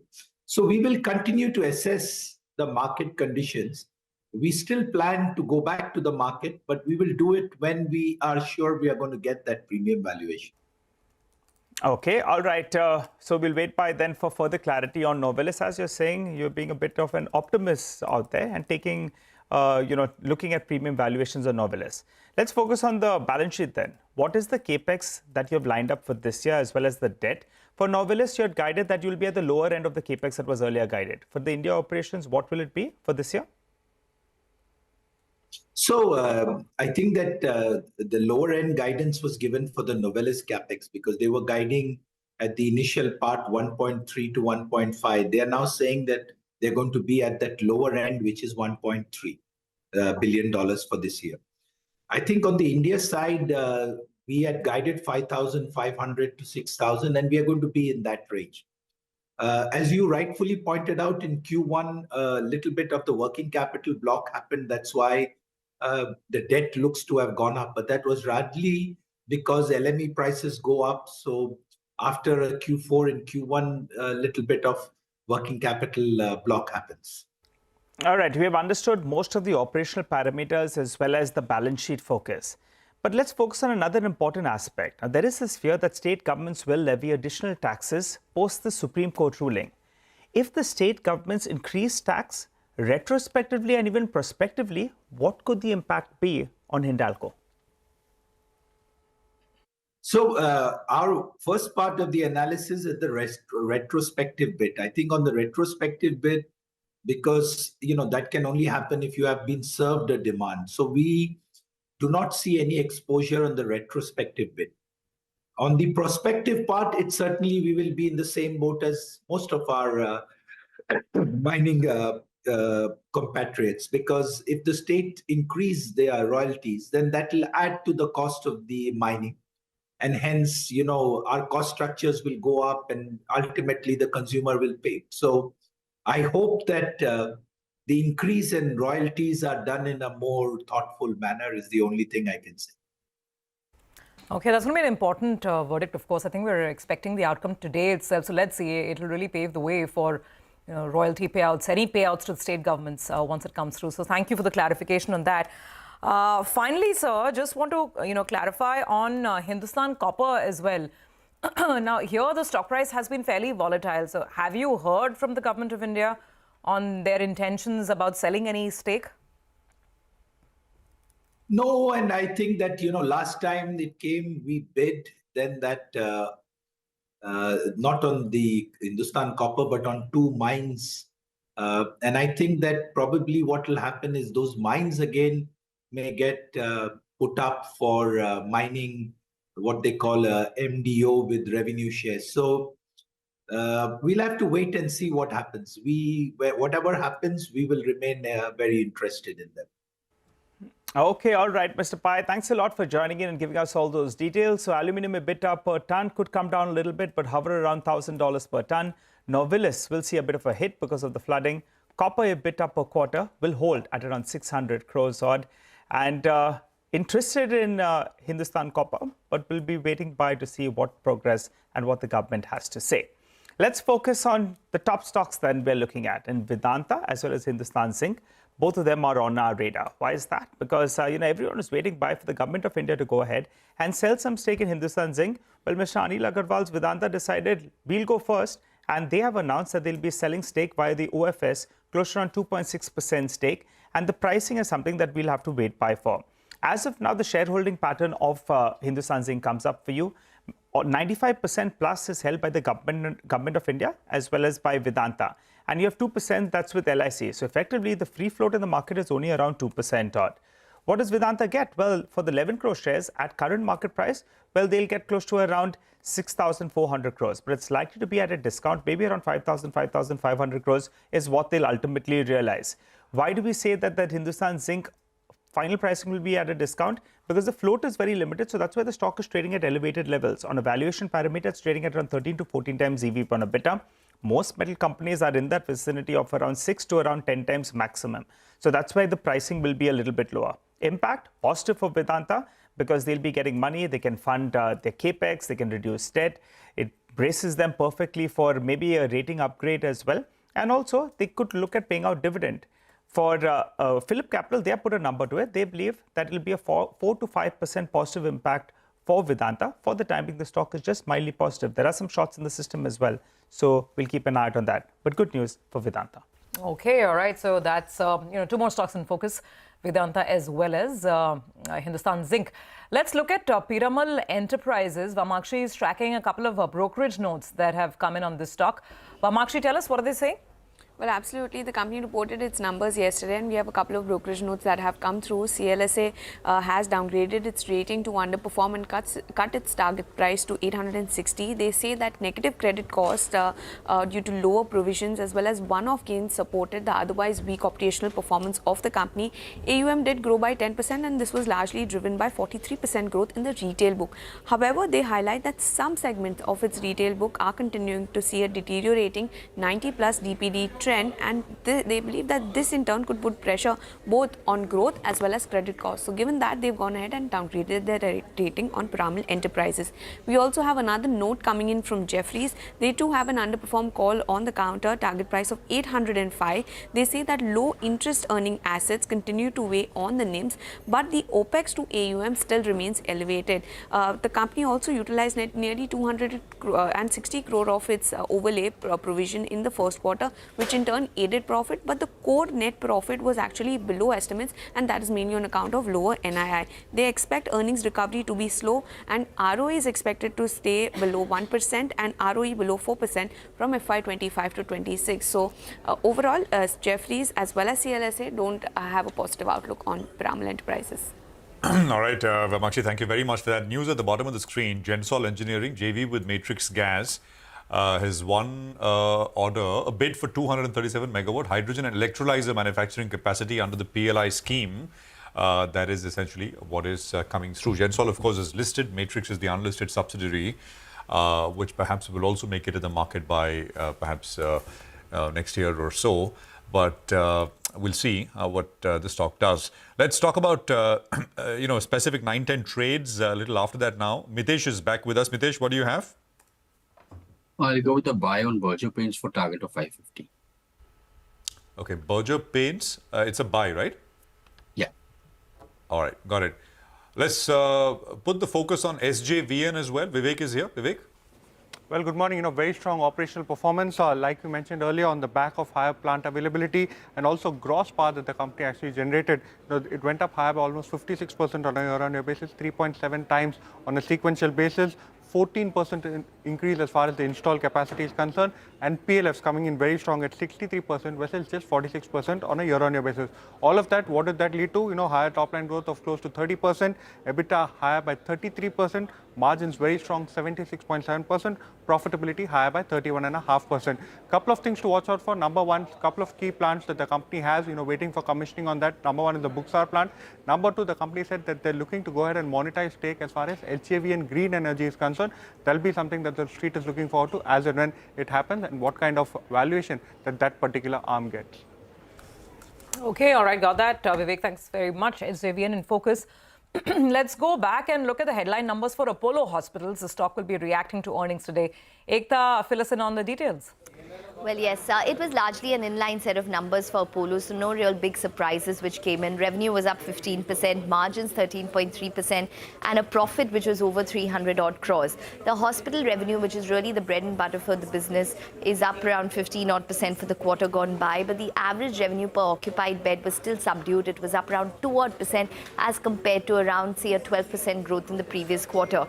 Diagnostics margins improved to 9% versus 7%. Apollo Health Co. EBITDA was 22.5 crores versus a loss of 56 crores. Apollo 24 Q1 GMV was up around 9% on a year-on-year basis. Overall, I expect the stock to be in the green on account of these numbers because it was largely in line. No surprises came through. All right. There's a minute to go for market open. Ekta, thank you very much for that. And there is a lot to track as far as the pre-open, as the market open is concerned. We have, I think, the pre-open rates, which will come up on the Nifty, just to give you a sense of where we are likely to start.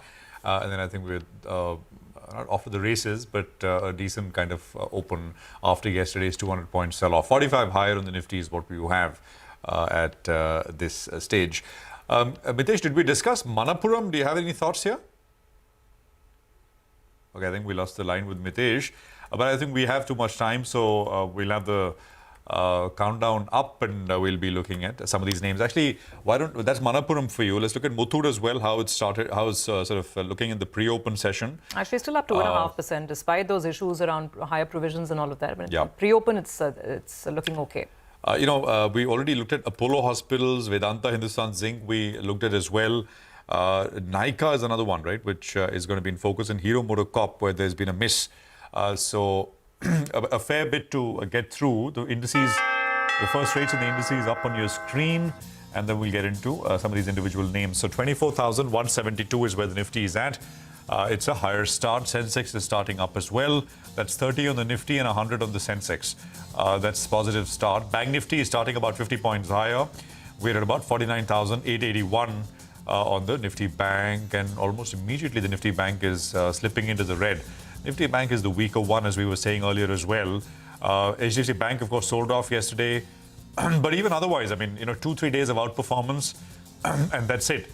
Bank Nifty has been back at the recent lows, unlike the Nifty, which has kind of pulled back a little bit. Nifty also is finding it difficult to sustain.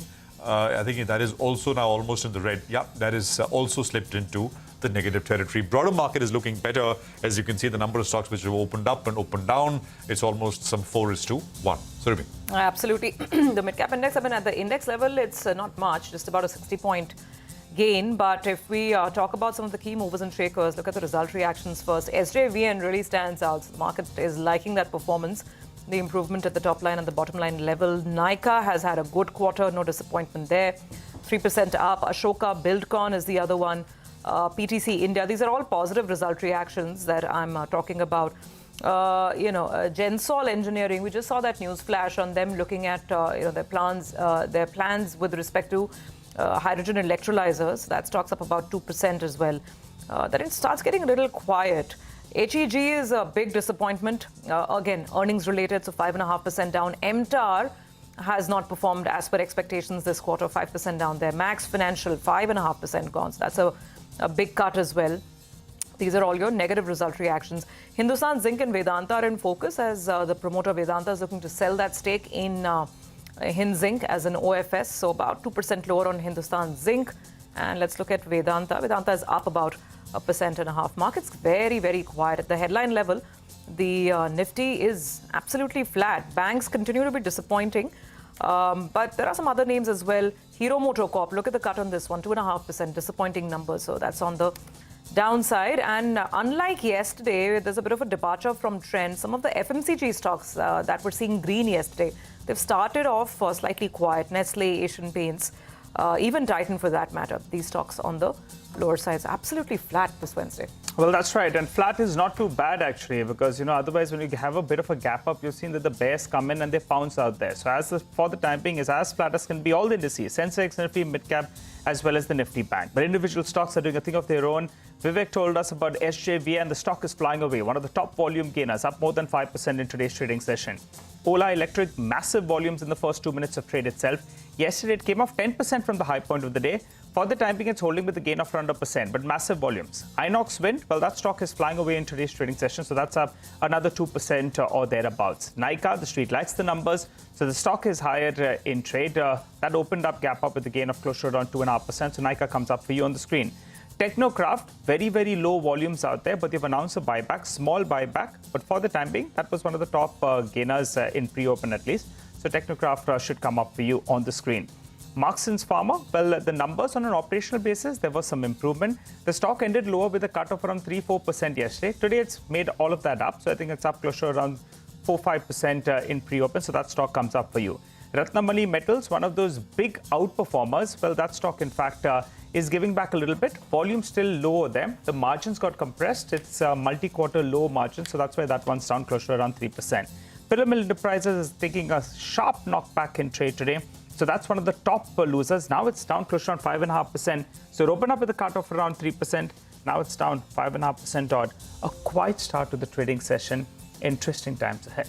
Market breadth is flipped negative. There are about 1,100 stocks down on my screen, the more actively traded stocks, as compared to about 950, which are higher. And I think that should be true for the Nifty as well. This is, almost unchanged right now, almost on a holding pattern as we go through the motions of the trade today. And then, of course, tomorrow is a market holiday. There is, of course, also, I think the issue, global stuff has not mattered at all for the last many months, but it did matter last week with the US data, etc. And tonight you got the inflation numbers and the CPI numbers, which perhaps is going to be closely watched. In any case, here it's that uninterrupted kind of move that we've had in so many spaces, irrespective of whatever else was happening, that kind of has been broken a little bit for the time being. So it's quiet for now. Just a few more names before we bring in our market master. MFSL, that is Max Financial Services, is down 4%, and that is at about 1,008. Texmaco Rail is down 3%. MTAR Tech is down 5%. Canes went up 9% yesterday. It is pulling back about 4%. HEG is down about 6%. These have all got volumes. There is Dilip Bilcon, which is down 3%. Phoenix Limited is down about 3%. Nazara Tech is another one. And Ahluwalia Contractors is down 8%. Although, I mean, volumes are not all that great on this one right now. V-Guard is coming up with an 8% pop. So 558 on V-Guard on the upside, which you have. Motherson is up 3%. This got lots of volumes, and you'll hear from the Motherson management a little later on the program. Oil India is up 3%. It's the second biggest volume-led gainer. And of course, SJVN, as we've already highlighted. Yeah, I mean, there's a fair bit sort of going on, but this is the bulk of it. Senco Gold, 7% yesterday. It's up another 4%, although volumes are a little lower for this point in the day. I mean, you got about 5 points to show for it on the Nifty at this point in time. We have Shreyash Devalkar, is head of equity at Axis Mutual Fund, to take us through what he's making of things. Shreyash, good morning. Great to have you with us here. Thank you for your time. Prashant this side. So just take us through if anything has changed here in the market, a bit of caution over the last couple of days. What is it on account of? Have you seen any change in inflows that mutual funds have been getting, Shreyas? You would get a daily sense. Or does that remain as intact and steady as ever? Or this is just some global nervousness and foreigners selling? I was looking at figures, month to date, you know, foreigners have sold some 29,000 crores in cash. Locals have bought about 27,000 crores. So almost sort of, you know, dollar for dollar, rupee for rupee, however you want to look at it. Your sense, Shreyas? Sure. So yeah, as you're highlighting, there's a combination of multiple things. So first, let's go back to the fundamentals here and probably valuations. So if you look at the way result season has panned out so far and sub-segments of it, then what we have observed is the result season so far has been in line more so rather than any surprises. Normally what happens is when the multiples are high, say especially if they're upwards of 40, 50, 60. At that time, either you need a story to expand further from one orbit to the next orbit, so to say, or you need continuous upgrades in the earning. At this juncture, in this result season so far, actually the upgrade in earning is not seen much. Though the earnings growth is in line, I don't think there are much disappointments per se, but lack of broad-based upgrades is definitely one challenge which market faces when the multiples are relatively high. So that definitely is one of the key elements which is more fundamental in nature. When you talk about the global factors and among those, definitely the US remains the key factor. So the expectation of immaculate disinflation to recession. So there is a dichotomy in this, and that's where entire sentiments around this are changing with every data point which comes from US. For our market, especially what matters again on the fundamental side is if there is a recession or a sharp slowdown, then definitely a part of our economy, part of our indices, their earning growth definitely depend on the US, because most of our exports, especially on real estate space, is to the US or the associated economies. And that's where that part definitely has some impact on the market as such.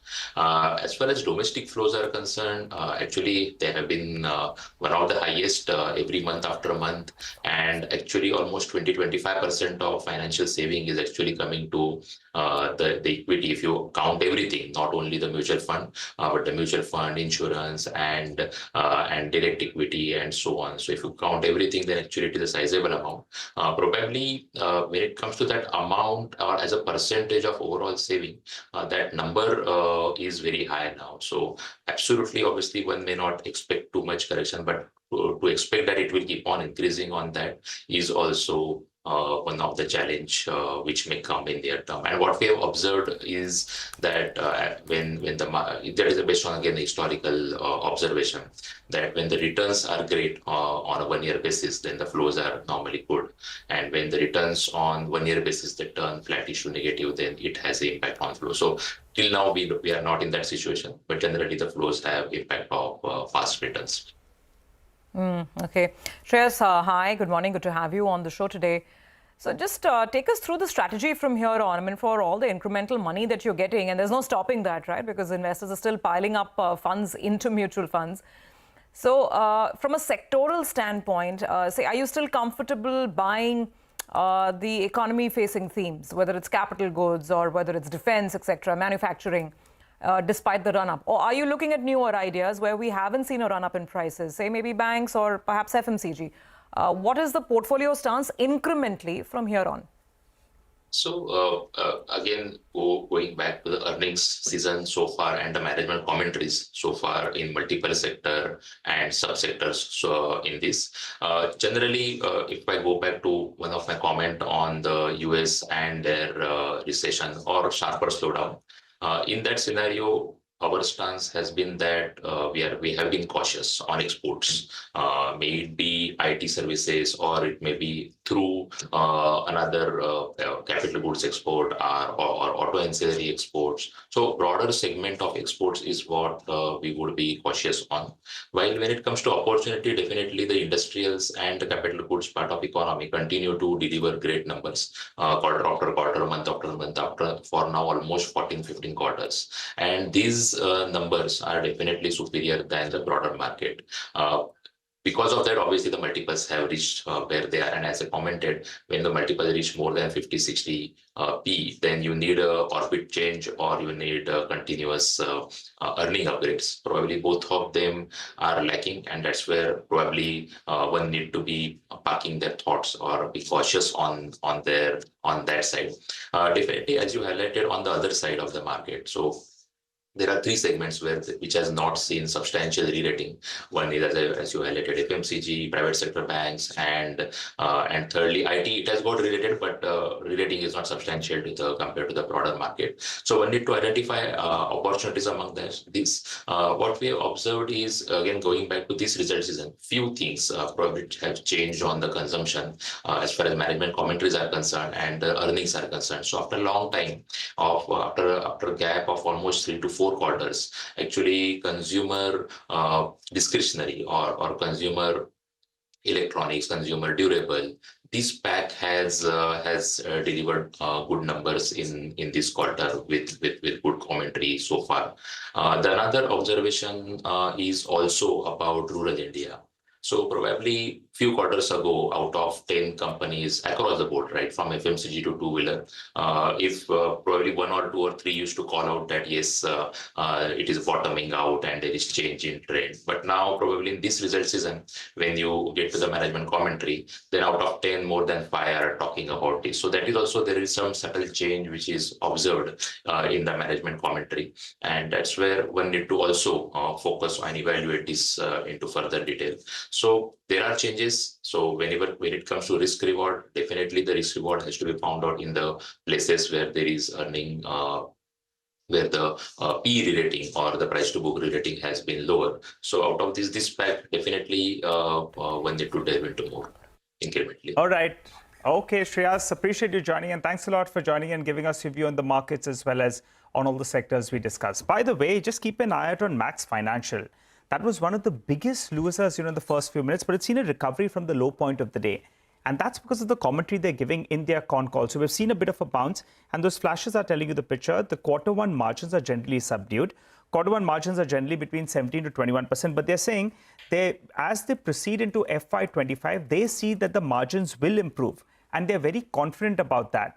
That's why the stock, after hitting a low of, I think, 985 odd, post this positive commentary, it's seen a big uptake from the low point of the day. And Yash, my colleague, is on that call, so he'll join in and give us further details. But that explains why the stock has recovered a goodish bit from the low point of the day. So keep an eye out on that. But let's focus on Manappuram then. They registered a 15% growth in the gold loan AUM and have guided for 15% loan growth going ahead. The company's non-gold loan AUM as well saw a healthy growth of nearly around 30% on a year-on-year basis. To help us out with the way ahead, we're joined by Mr. Nandakumar, the MD and CEO at Manappuram Finance. Hi, Mr. Nandakumar. Good morning, and thanks a lot for speaking to us here on CNBC TV18. Well, let's get a couple of those basic numbers out of the way. The gold loans, well, you're guiding now for around a 15% growth. Could you tell us, break it up for us, where are you seeing this growth rate? Is it going to be higher penetration? Is it going to be top-ups? Or will it be client addition? And also, what is the growth you're guiding for on the non-gold loan AUM? See, the gold loan growth is coming from our target audience, which has gone down because of COVID, and it took time to come back. These are small ticket loans of around below 1 lakh, who usually avail for a shorter period of 100 days, 120 days, etc., etc. So that segment, the demand has gone down. It is slowly coming back. So that is the reason why we are getting growth. As you have said, it is not due to top up.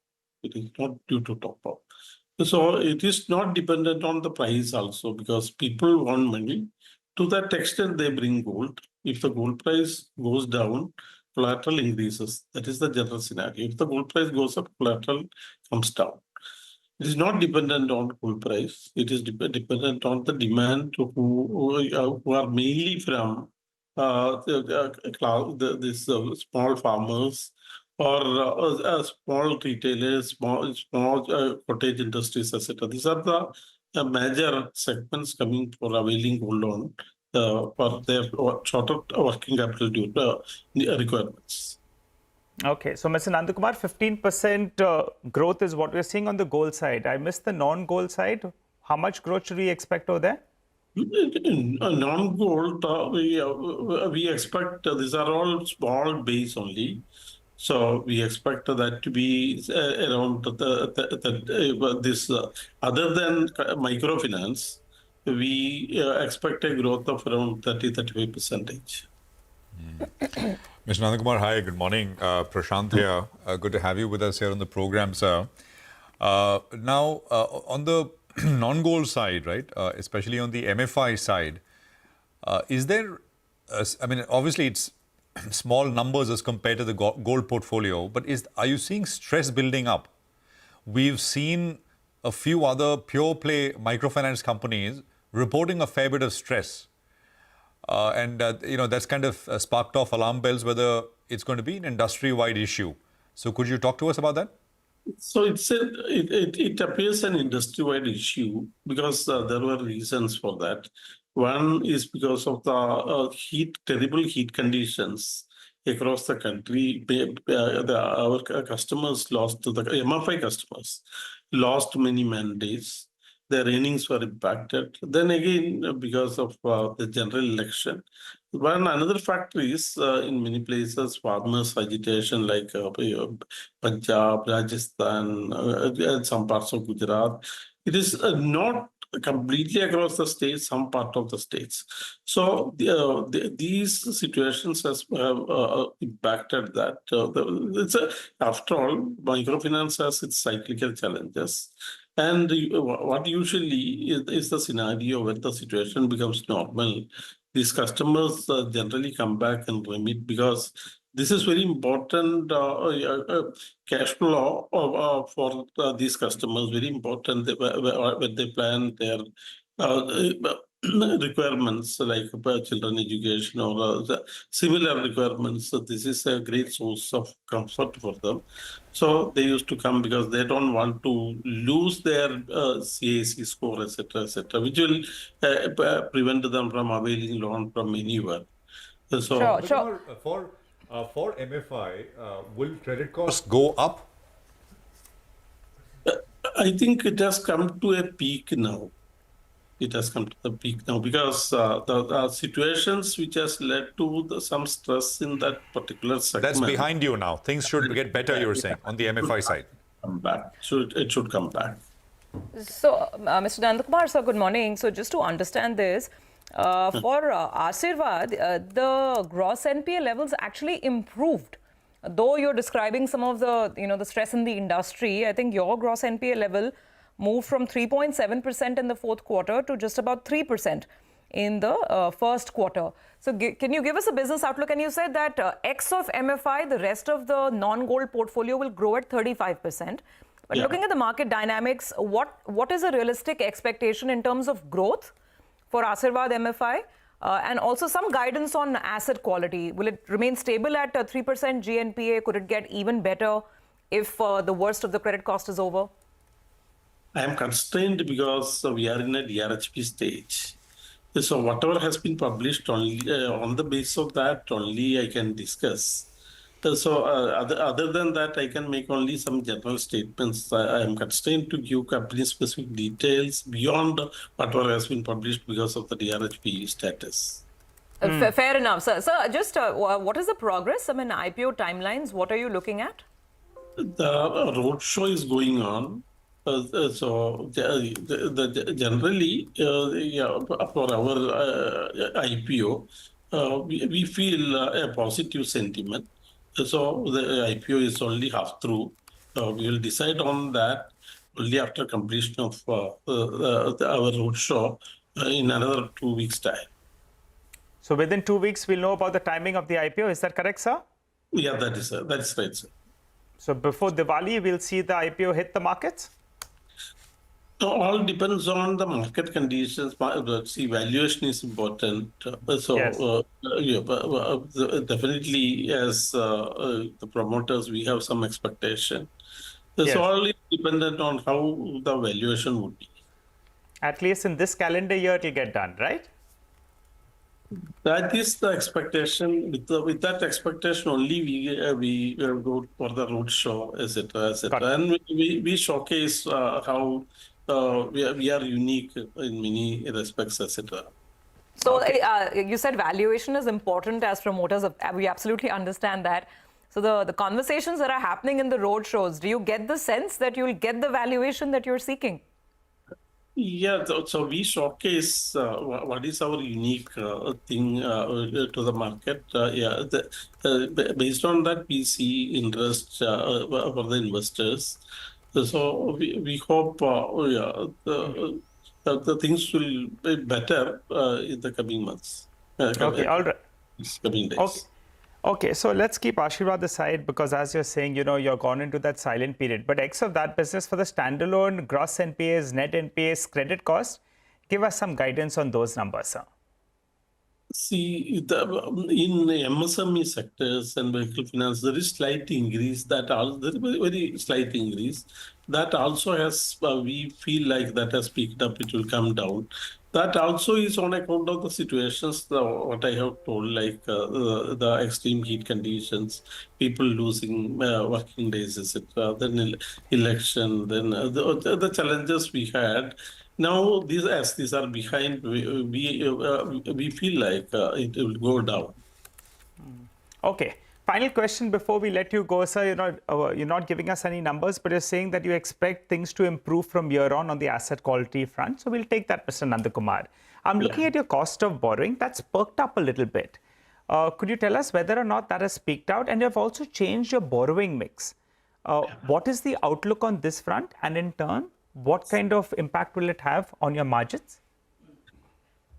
Yeah, as per the guidance from the regulators, etc., we diversified our portfolio. We try to diversify our portfolio. Our dependence on the banks, we want to reduce. As a step towards that, we have raised $300 million US, which are listed in Singapore Stock Exchange. So that because of the higher hedging cost, etc., the overall price cost was slightly higher. But that is the reason why it has the average borrowing cost has gone up. So even at at this cost, we have the plan to borrow just to diversify our portfolio. All right. Yeah. All right, sir. Thank you very much for giving us all of the details there and the context on the business. We wish you all the best for the rest of the year as well as the Asirvad MFI IPO. Look forward to hearing more on that. By the way, before we move on to the next management conversation, Apollo Hospitals, just bear in mind that there's a big sell-off in the mid-cap market that's underway. The Nifty is fine. Nifty's at the flat line. Bank Nifty is okay. But there's unwinding going on in the mid-cap space. That index is lower by about 0.7% right now. But back to more corporate conversations. Apollo Hospitals is in focus. The company reported an inline set of numbers for the first quarter. The margin expanded. Occupancy also improved year on year. But there was a slightly slower growth in terms of the average revenue per occupied bed. To talk more about this, we have with us Ms. Sunita Reddy, MD of Apollo Hospitals. Ms. Reddy, great to have you with us. Thanks so much for joining in. I'm just going over the numbers for the benefit of our viewers. Your revenue is up a little over 15%. EBITDA has grown by nearly 33%, and margins have seen a big improvement, 13.3%. And obviously, the profitability is much better as well. Let me start with the margin, 13.3%, and the various levers that led you to this number.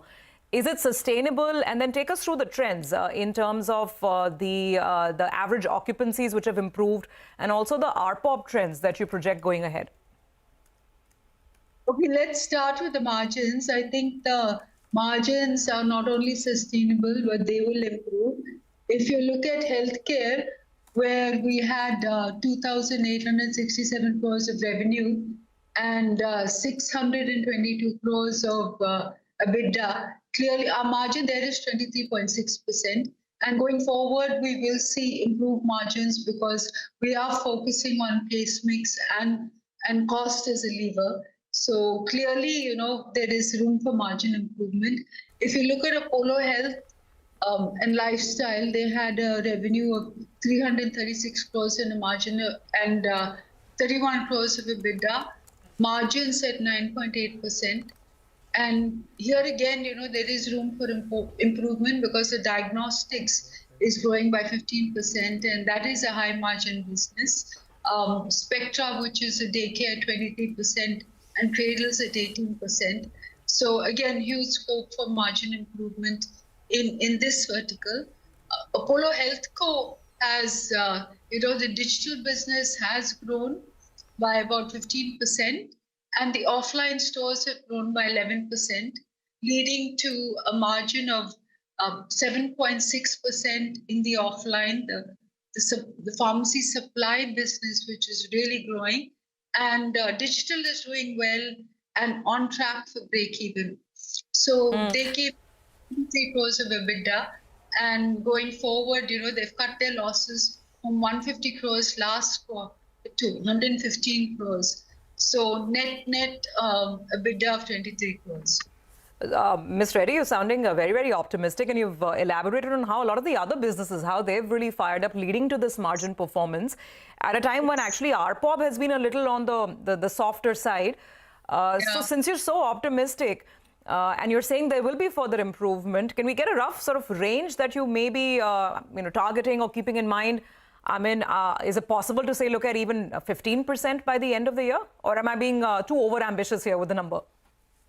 No, you're looking at blended margins, and I'm actually split it. But if you look at the hospital space, we're quite confident that there could be another 100 basis points improvement in margin in the next 4 quarters. So clearly, we are focusing on that.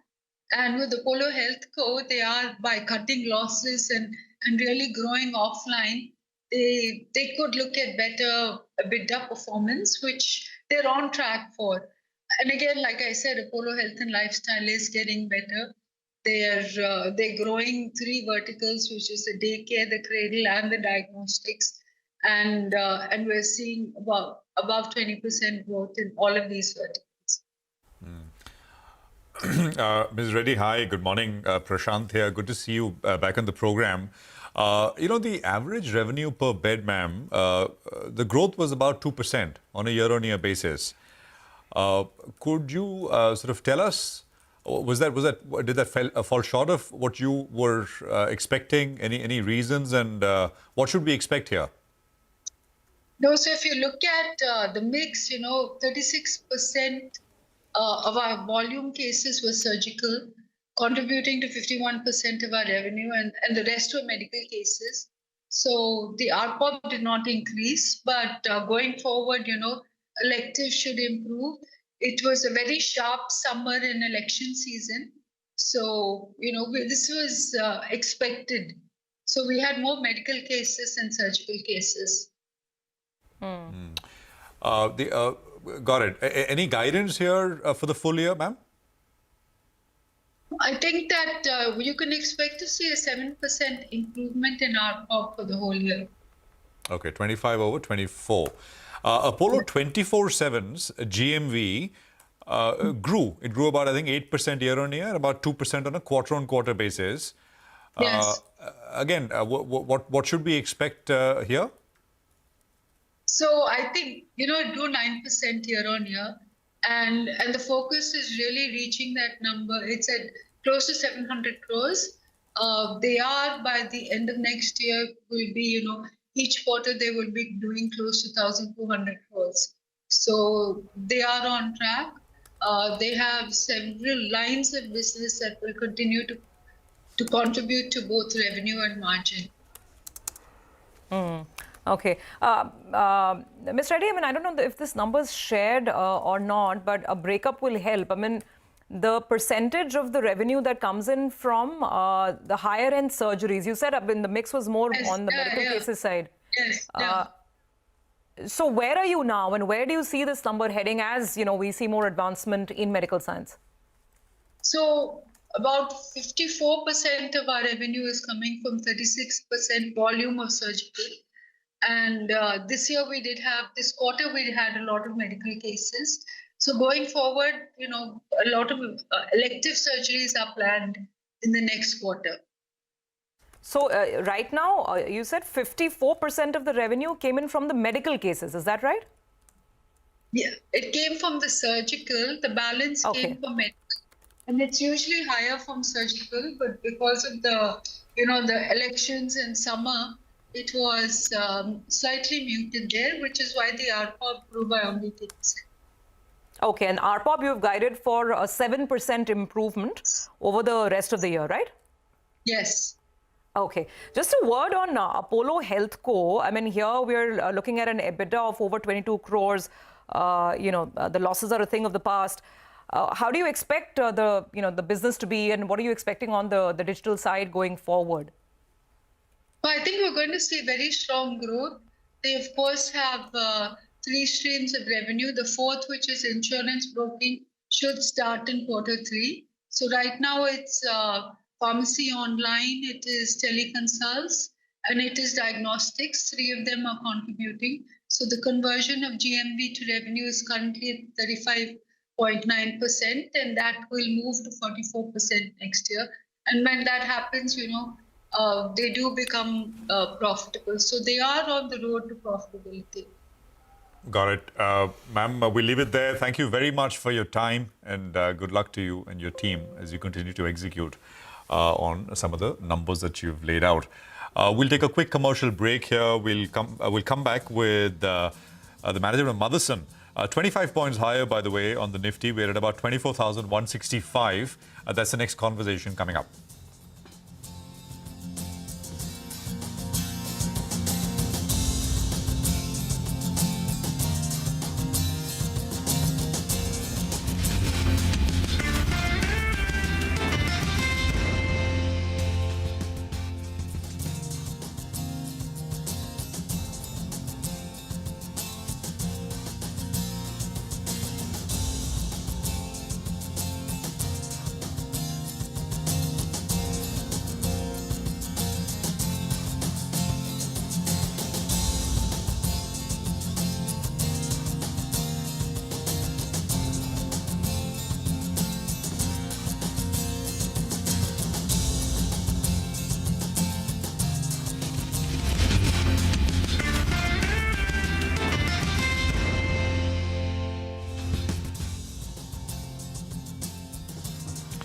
Okay, welcome back. As promised, let's focus on Samvardhana Motherson now. First quarter was a slightly mixed one with EBITDA margin coming in slightly below street expectations. Revenue growth was healthy though. Gross debt increased in the quarter gone by as well. We'll talk more about this. We have Pankaj Mittal, Chief Operating Officer at the company. Kunal Malani is CFO at the company. Gentlemen, great to have both of you here, Pankaj and Kunal. Appreciate you joining in. Kunal, if I can come to you first. Revenue growth has come in at 29%, and it's better than what the street was expecting. But you've mentioned that this is despite muted industry volume growth. Can we begin there? I mean, what do you mean by that? Look, the industry volumes were pretty much flattish across the globe. Having said that, you had Europe and US, which were slightly down versus expectations at least. Europe was around about 7% down. But it was made up by India and China, and that's the benefit for a player like us by being diversified across so many geographies. A lot of, let's say, volatilities around certain countries and geographies or products and customers gets muted in Motherson because of the sheer diversity that we have, and hence it's a much more resilient model, if I were to put it. And that's what you're seeing, that in spite of muted volumes, we've been able to deliver pretty stellar growth. But if industry volumes stay this way, you have to work doubly harder, right, to kind of outperform. You don't have that tailwind of the industry. What does that mean for the overall growth for the company for the full year?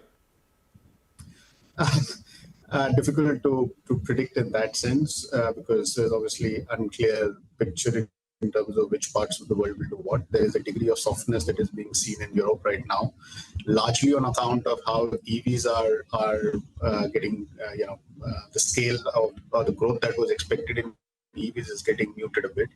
And that's largely causing the impact. In fact, on the ICE side, we are seeing an elongation of the existing programs.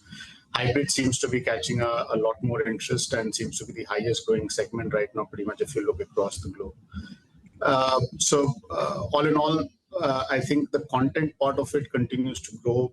There is more SUVs being sold. There is more premiumization that is happening. And hence, for someone like us who is more positioned in that set of the market, we continue to see growth. We have 83.4 billion order book to be executed. So in some way, we may have gained share, not that we track it, but we may have gained share. And hence, that may also augur well as we move through the year. Pankaj, just to sort of talk about this issue with the container costs, I believe this has been a bit of a dampener as well. I mean, do they still remain as elevated, and what is the outlook and what could be the potential business impact if these rates remain where they are? Well, thank you for having us on your show today.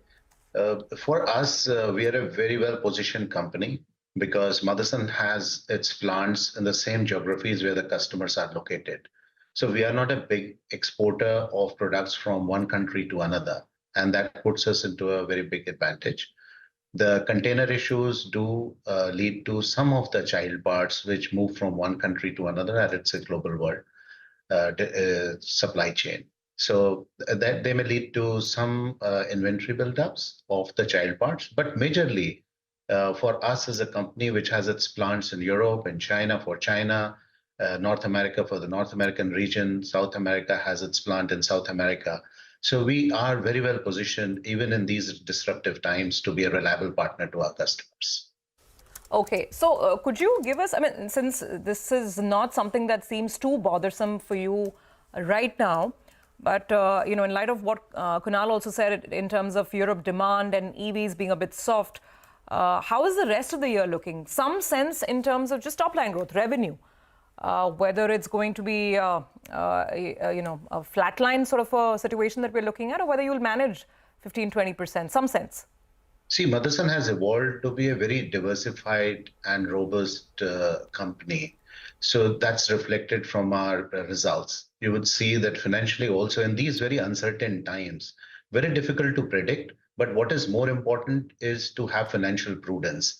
And we have maintained that with a leverage ratio of 1.5, despite large M&A payouts and also growth capex. So we are growing and setting up new facilities, greenfield sites in developing economies where the growth is coming. Also in the developed markets, if we see the movement of the vehicles, it's towards upscaling. So the premiumization and SUV trend is growing. It's growing both in the developed market as well as in the developing markets. So they are also helping us in growing the content per car. We, being an acquisitive company, believe that in uncertain times when larger capacities would be available, extra capacities are available, there would be more options for us being given by the customers to look at even more M&As. So that's the direction. So when you look at it, and not just the automotive side, the company is also growing very well in the non-automotive business as well. So in a diversified platform, we do see a very good future coming forward. Hi, Pankaj and Kunal. Good morning, and thanks so much for speaking to us. Let's try to get some quantitative numbers out. You know, we have got the qualitative aspects. So you mentioned that maybe inorganic growth is something that you're looking at. You'll have a capex spend, I think, of around 5,000 crores for the year. So tell us, what kind of debt levels are you all comfortable with? As of now, the gross debt is around 20,000 crores. The net debt is around 13,000 crores. So how comfortable are you all with regard to this debt number, and what is the outlook from here on? And also, your working capital days got a little bit stretched in the first quarter. Where does it normalize at? So one, I think we're very comfortable with our current debt levels. Our financial policy is 2.5 times net debt to EBITDA. We are at 1.5, which has traditionally been our comfort levels. And hence, this is not really a challenge for us because you've got to see the aggregate debt in the context of the size and scale of the business as well. Where we see the business heading towards, I think with whatever that we know today, we should still be deleveraging. The working capital expansion that you saw was partly driven by the Red Sea crisis, where we had to keep some of the extra inventories in place, partly driven by volatilities in the customer production schedule because supply chain was a bit disrupted.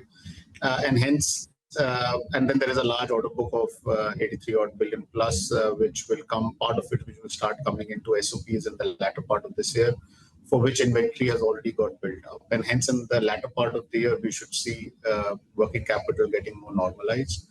And that should again release cash from the perspective of how our debt looks like, besides generating the profits and cash flows during this period as well. So overall, hence we believe we should deliver from 1.5. I would estimate this to be somewhere around the 1x levels, give or take, or maybe even better, depending how things play out. So debt really is not a concern. All of this is obviously keeping in perspective the announced transactions only on the inorganic side, and nothing new that has been considered in these estimates when we look forward. But some new transactions are coming. That's the hint that Pankaj was giving us. Pankaj?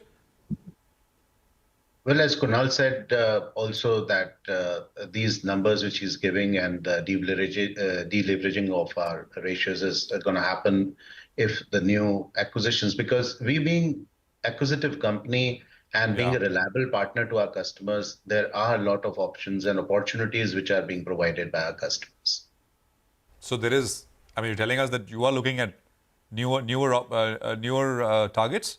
Always Motherson has been, yes, always Motherson has been provided with many opportunities. We evaluate them very carefully. And if they are good for all the stakeholders, we go ahead with them. I mean, you know, I was thinking that lots of acquisitions at maybe 5, 6, 7 years ago, one would wonder, well, how are you going to do, how are you going to sort of combine all of them and sort of bring it to fruition in a very productive way. But one of the things that you said, Pankaj and Kunal, it really struck a chord that the world is actually a very different place now, right? And having manufacturing plants in countries where you got to supply the product to becomes important. Because, I mean, tariffs are going up around the world, especially in the US.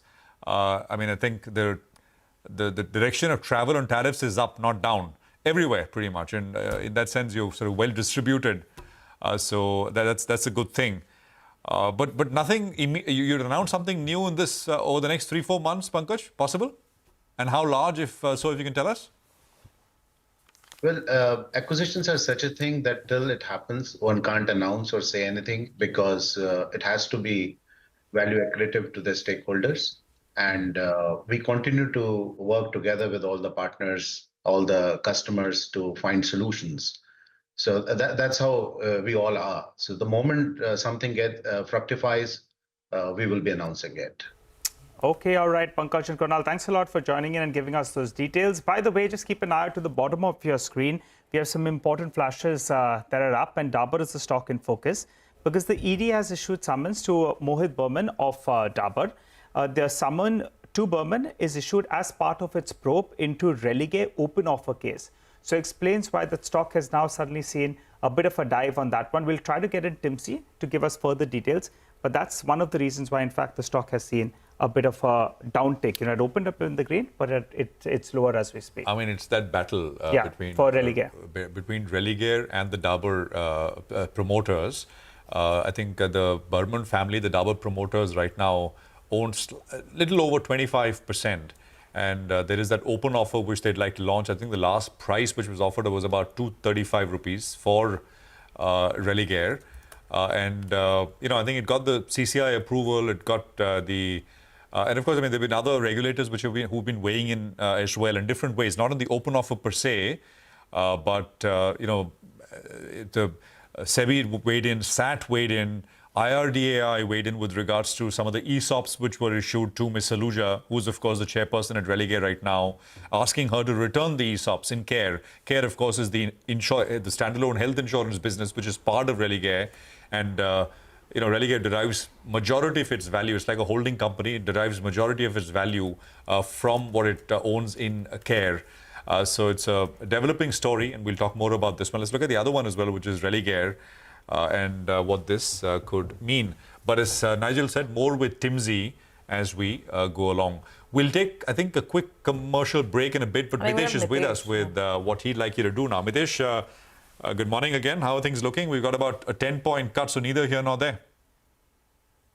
Yes, Prashant, I think not much happening on the index. In fact, the Bank Nifty also went down and has since come back again. So my idea is to avoid that. Look at stocks. I think Tata Consumer is something, which I would recommend sell upon. And I would recommend a sell with a stop at about days high of around 1185 and look at a target of around 1130 here. And the other one is sell on SRF. I think that's breaking down as well. So SRF is a sell with a stop at about levels of 2515 and a target of 2420 can be looked at. Okay, all right. Thanks very much, Mitesh, for that. So those are some trades. Market quiet and flat, really, just about 8 points lower. But, as we take our next break, here's remembering a veteran investor, perhaps the biggest bull on India, Rakesh Jhunjhunwala. He left all of us, all the well-wishers, and of course the millions and millions of investors who've heard him over the year. Today is his death anniversary. And of course, the Lal Street, the entire investing community, the trading community, keeps missing him dearly, but of course we remember his spirit and his sort of big thrust on the India story. India is the stock you need to invest in. That's what Rakesh always said. I mean, especially during times of crisis. I think if you remember those interviews during the peak of the COVID crisis, I mean, him coming out and sort of calling out the fact that the market is looking good for the long term. And you should be bullish on India. I mean, I think those were times that you remember, especially that you needed that courage. There's a lovely tribute by the family which has actually been put out, and the one line which stands out from that is him saying "Darne ka kya." It's a life well lived, really quite something as an inspiration for the millions of, actually billions of investors now out there in the market. So we'll take that quick commercial break, leaving you with some pictures here. Stay tuned, we're coming back with more.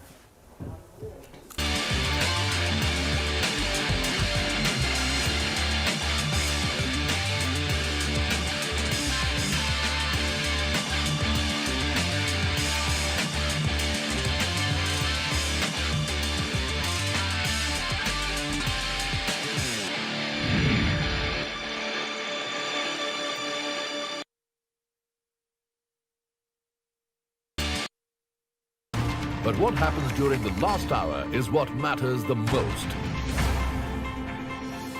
The biggest market swings. A close-up look at what's driving them. and how the investors are reacting. Watch the most seasoned market mavens guide you through the most important hour of the trading day. NSE Closing Bell. At these times, only on CNBC TV18 and CNBCTV18.com.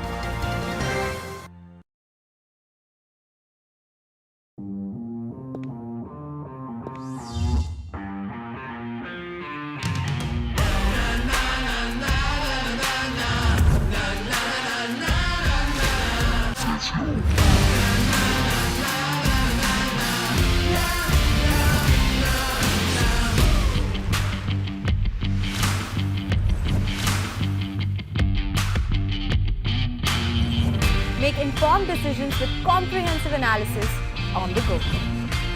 Strengthen your portfolio with real-time market updates on the go. Create effective strategies with insightful expert opinions on the go. Grow on the go with CNBC TV18. Now streaming live 24/7 on YouTube. So how can a patient distinguish between a migraine or any other type of headache?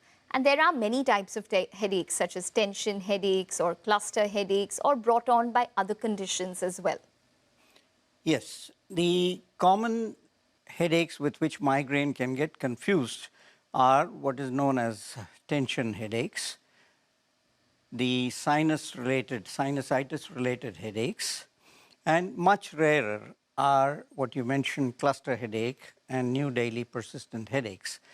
Now, migraine is easy to recognize.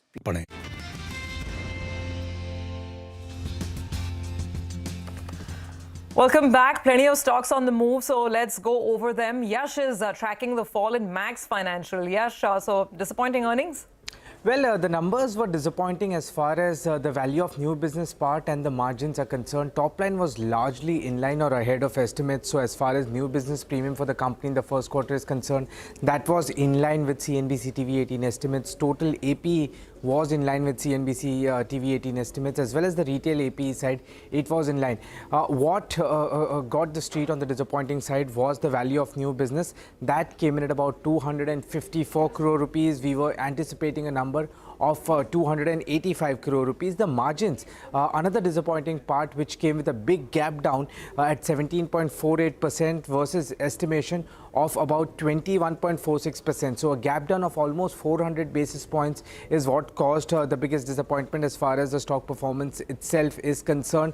The margin miss largely came because of two reasons. One is the ULIP share out of the total product mix going significantly higher, and the non-par share coming down. So ULIP share went up to 39% of the total product mix versus 25%, and non-par came down to about 22% versus 31%. The management just addressed the earnings call. They've said that the margin numbers in the first quarter are generally lower, between 70 to 21%, but they trend higher as we proceed into FY25. So that should give some comfort. But the stock has rallied significantly in the last 1 year, about 29%, 11% in the last 3 months, and that explains why on the disappointing margin performance the stock is down today.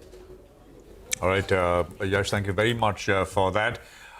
Recovered from the day's lowest point, but still a little soft. Hero MotoCorp is the next one we're focusing on. Sonia is here.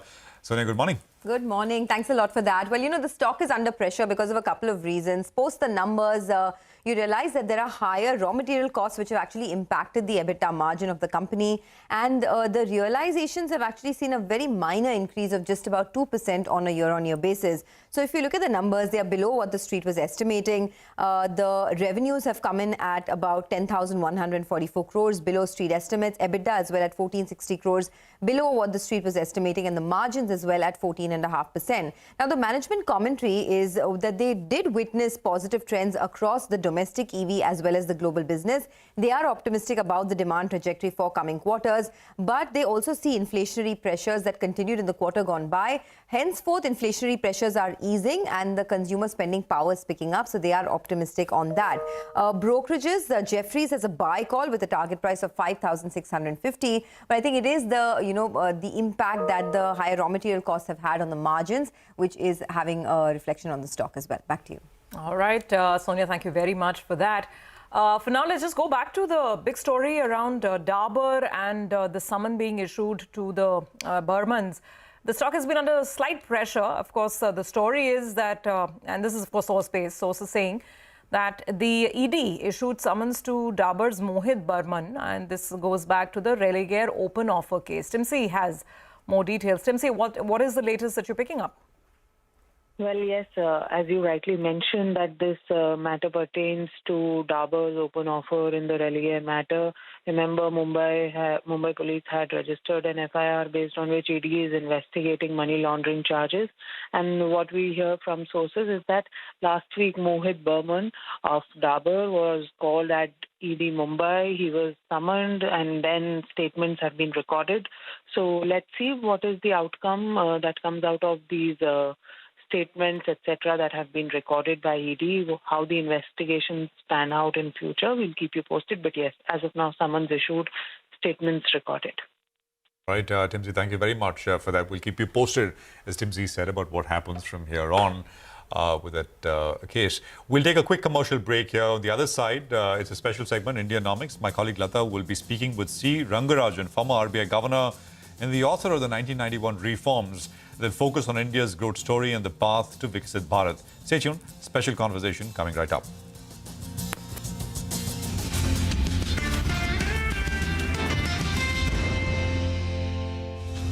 Features, because as you have already mentioned, these are recurrent headaches which are associated with sometimes nausea, vomiting, inability to tolerate light, sound, sometimes smells, and they are highly disabling. The patient may not be able to function for almost 24 hours or even more. And there is a positive family history of not the same severity, but some recurrent headaches. Now, as against this, when you look at the other headaches, tension headache, they are more or less what we talk about them as featureless headaches. They are not associated with nausea, vomiting, disability, and they don't have trigger links so clear-cut as in migraine. Okay. And then when you come to cluster headaches, they are more always on the same side, accompanied by watering of the eyes, running nose, and they don't have trigger links too. So it is not difficult. And the commonest mistake which patients make on their own is to think that all recurrent headaches are due to a refractive error in the eye, and they go for an eye check to the ophthalmologist. They may have a small number, but they have to remember that if there are trigger-linked headaches, that eye problem is not the cause of their headache, and they have to seek correct medical opinion. Okay.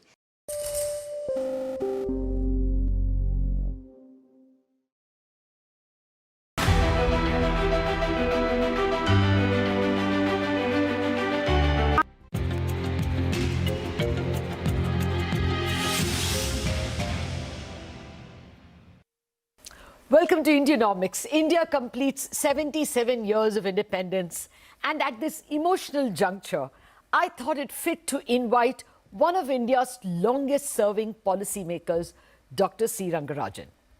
Dr. Rangarajan was Reserve Bank Governor from 1992 to 1997, during which time he converted the dollar-rupee from an administered rate to a market-driven exchange rate. Bank lending and deposit rates, which were set by the Reserve Bank, were liberalized. And the government's unlimited power to borrow was also ended. In short, a lot of revolutionary steps.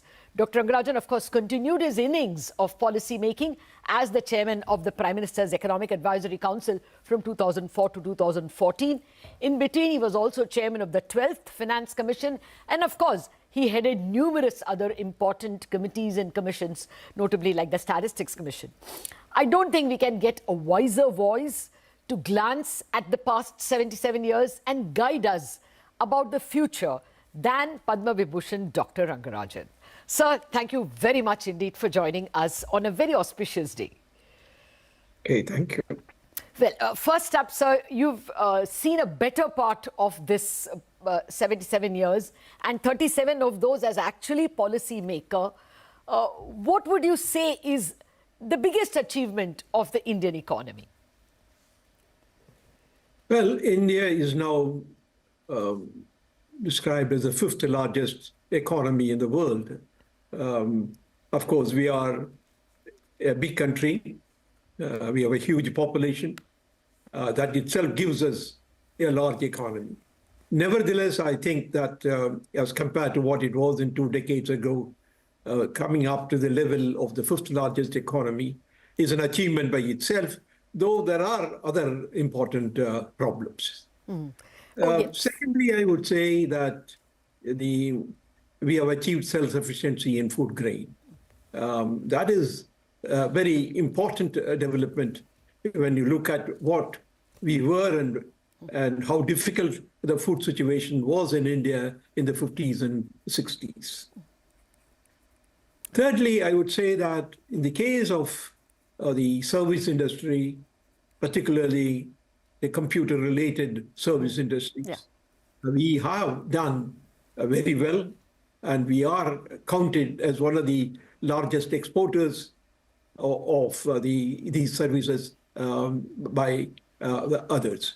Therefore, and I perhaps also should mention that we do have a reasonably strong industrial base capable of producing a variety of capital goods, intermediate goods, and consumer goods.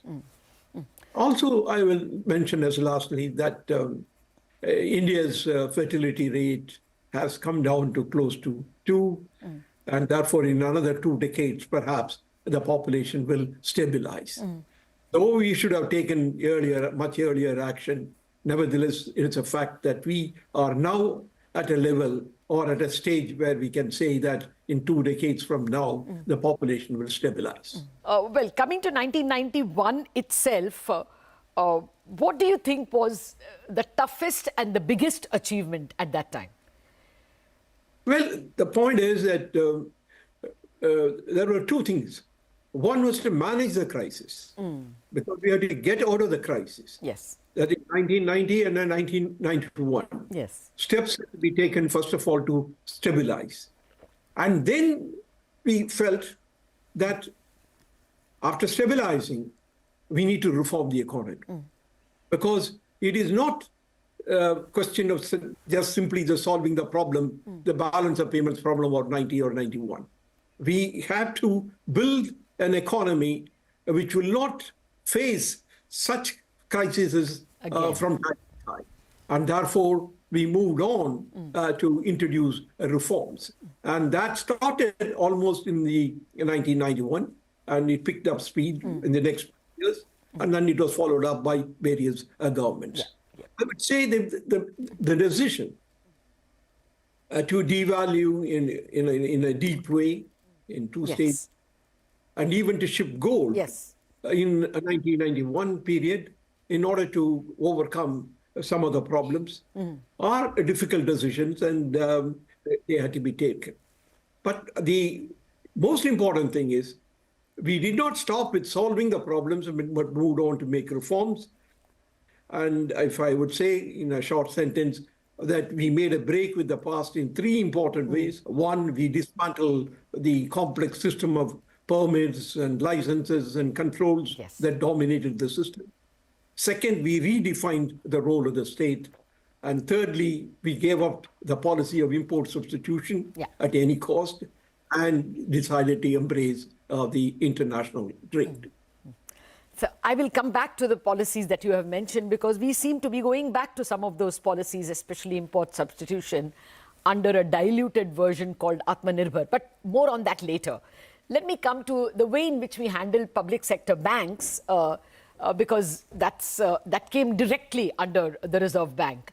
You know, under you and, of course, Dr. Manmohan Singh and the others, you all got first State Bank listed, and eventually through the decade, other public sector banks got listed. But since then, we have not made any major change in the governance of public sector banks. What would you advise? Some time ago, your deputy at that time, Dr. Reddy, had said that they should be brought under the Companies Act. What would your advice be to the current regime? No, I think the most important point is that several steps were taken to introduce and to initiate a competitive system in the banking system.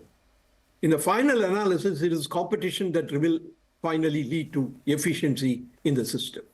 And that attempt was taken care of by allowing new private sector banks into the banking industry. It's by time. And as a result of it, I think we do have a situation in which almost 30% of the banking system is now in the private sector. So we really need to ensure that this competitive system does remain, and we really have to ensure that the public sector banks, in order to survive and grow, need to be very competitive. But you were asking about the governance and so on. I think the most important thing is that the board of directors and how they are nominated and how they are selected is a key thing. In the final analysis, the management of a bank rests with the board of directors. And therefore, the key thing that I would really recommend is ensure a proper system of selection of people to the board of directors and make the board of directors as a whole responsible for the functioning of the banking system. And that, I think, is a critical variable in making the banking system more efficient. Your point is taken, sir. I think that's what Dr. Reddy also argued in 2000 and later on the PJ Nayak committee in 2013, that bringing under the Companies Act, the board gets more powerful, they get independent directors, and maybe that will introduce the governance element. Also, the government can't use PSU banks for their schemes like Mudra, etc., which ties them down and leaves private sector banks a little freer. So I will, time permitting, ask you more about the banking system, but you also wrote in the Hindu about how we should chase our new goal of a Viksit Bharat, a developed India, by 2047. What would you say should be the first 2 or 3 major policy changes we need to do? First of all, I think in order to be a developed country, our per capita income has to move from the current level of something like $2,500 to $13,000. And this requires, according to the calculations made by several, on some assumptions regarding the price level, inflation, and the exchange rate. We need to grow at between 6 and 7%, or perhaps closer to 7%. This requires that the gross fixed capital formation rate, or the investment rate, let us say, has to be above 35% if we assume an incremental capital output ratio of 5:1. I think the incremental capital output ratio in recent period has been around 5. Therefore, the first thing that we really need to do is that we ensure that the investment rate in the country remains at 35% of GDP. And that is critical if we really want to become a developed country. We are close to it. I think we are now about 33.3% of the GDP. And therefore, it is not something that is, it's beyond us. But but there is one point there. The recent increase in investment rate has been because of the increase in capital expenditures by the government of India. That is not the answer. I think the real answer lies in the private investment picking up, because the increase in capital expenditure or by the central government has also been followed by high fiscal deficit. And you look at the fiscal deficit of the government of India in the last 4 years, they are way above the 3% of the GDP, which was considered to be the appropriate. Therefore, we have to create the appropriate investment, the climate for private investment to pick up. So that is one of the important things that we have to do. The second thing is on the strategy of development. I think the government must have some idea. And I would say that the strategy of development must be multidimensional. The East Asian tigers adopted a single goal, like exports, export-led growth. Yes. Now that export-led growth is not possible now. First of all, the developed countries are not growing that fast. Second of all, there is a change in the attitude of the developed countries in terms of free trade. Therefore, while the exports are important, the external demand is important. And in some sense, exports are critical test of efficiency of the economy.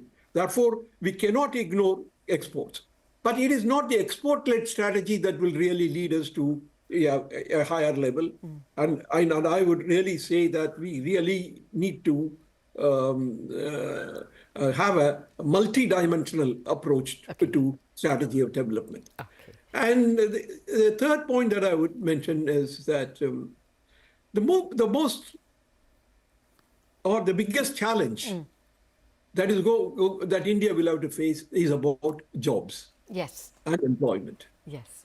The fact is that the employment growth is not as fast as the income growth. It is true, jobless growth is bad, but jobs without growth is not sustainable. Yes. Let us not say that let us fill the vacancies in the government of India or the state governments. That's not the way to go about. I think the real problem is going to be that the new technologies that are looming in the horizon are going to make the problem even more difficult. The developed countries in Europe are today now talking about a 4-day weekend rather than a 2-day week. 4-day week rather than a 5-day week. So this is the way in which the direction is moving. Or what I would say is the employment elasticity with respect to income is coming down. How to solve the problem? Solving the problem, simple problem is, you can say, why are you growing at 7%? Why don't you grow at 8%? Now, that is not going to be very easy also because of so many other considerations, including environmental control, the need to control emissions, and so on and so forth. The thing is that even in spite of the induction of high technology, there are sectors of the economy which are relatively more labor intensive. I would suggest like food processing industry.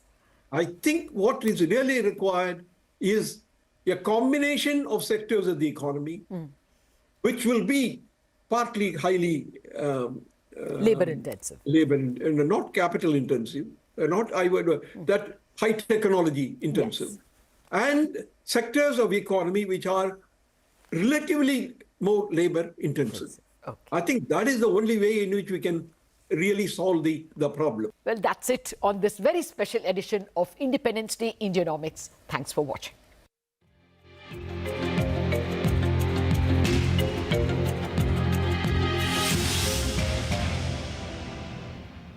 Markets have not just grown, they've broken several records in the last 25 years. India's contribution to incremental global GDP was as low as 0.2% 25 years ago.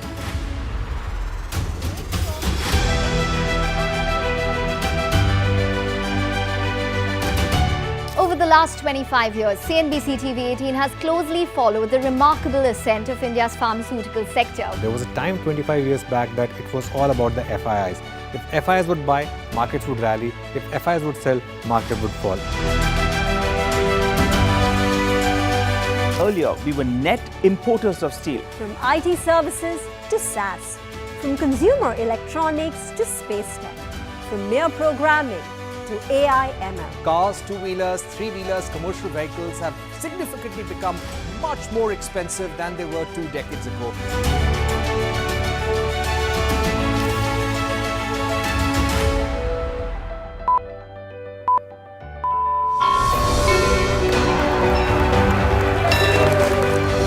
Discounting is high there, but their focus is squarely on the 125cc segment. Now, it is contributing 16% of incremental global GDP. Now we are looking at exporting the steel that's made here in India. Welcome to the first ever India Business Leader Awards.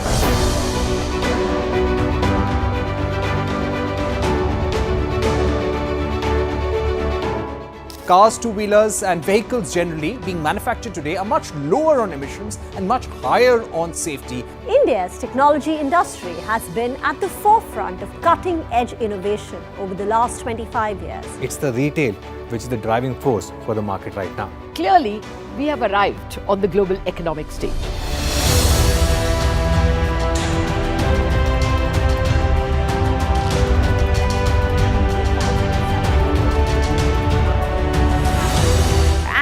Great way to celebrate our own 25th year with new milestones being achieved on the Lal Street. 21 years of the Nifty from 1,000 to 10,000 today. Sensex and Nifty hit a record high. The Nifty rallying to a record high. We invite you to join us as we persist in leading coverage of the pharmaceutical and healthcare domain, documenting India's expanding expertise in medicines.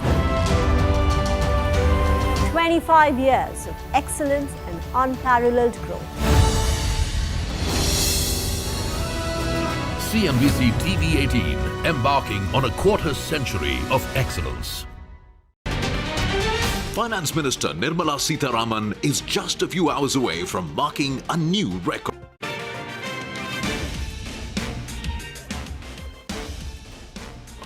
Hero Moto slips nearly 4% and is the top Nifty loser following weak earnings. Higher raw material costs impact operational performance. The stock down by about 4.5% now. Pyramid Enterprises slides more than 6.5% on the back of earnings. Revenue declines 26% on a year-on-year basis. Brokerage firm CLSA downgrades the stock to underperform and cuts its target price to 860 rupees. Max Financial too slips more than 2.5% on the back of its first quarter results.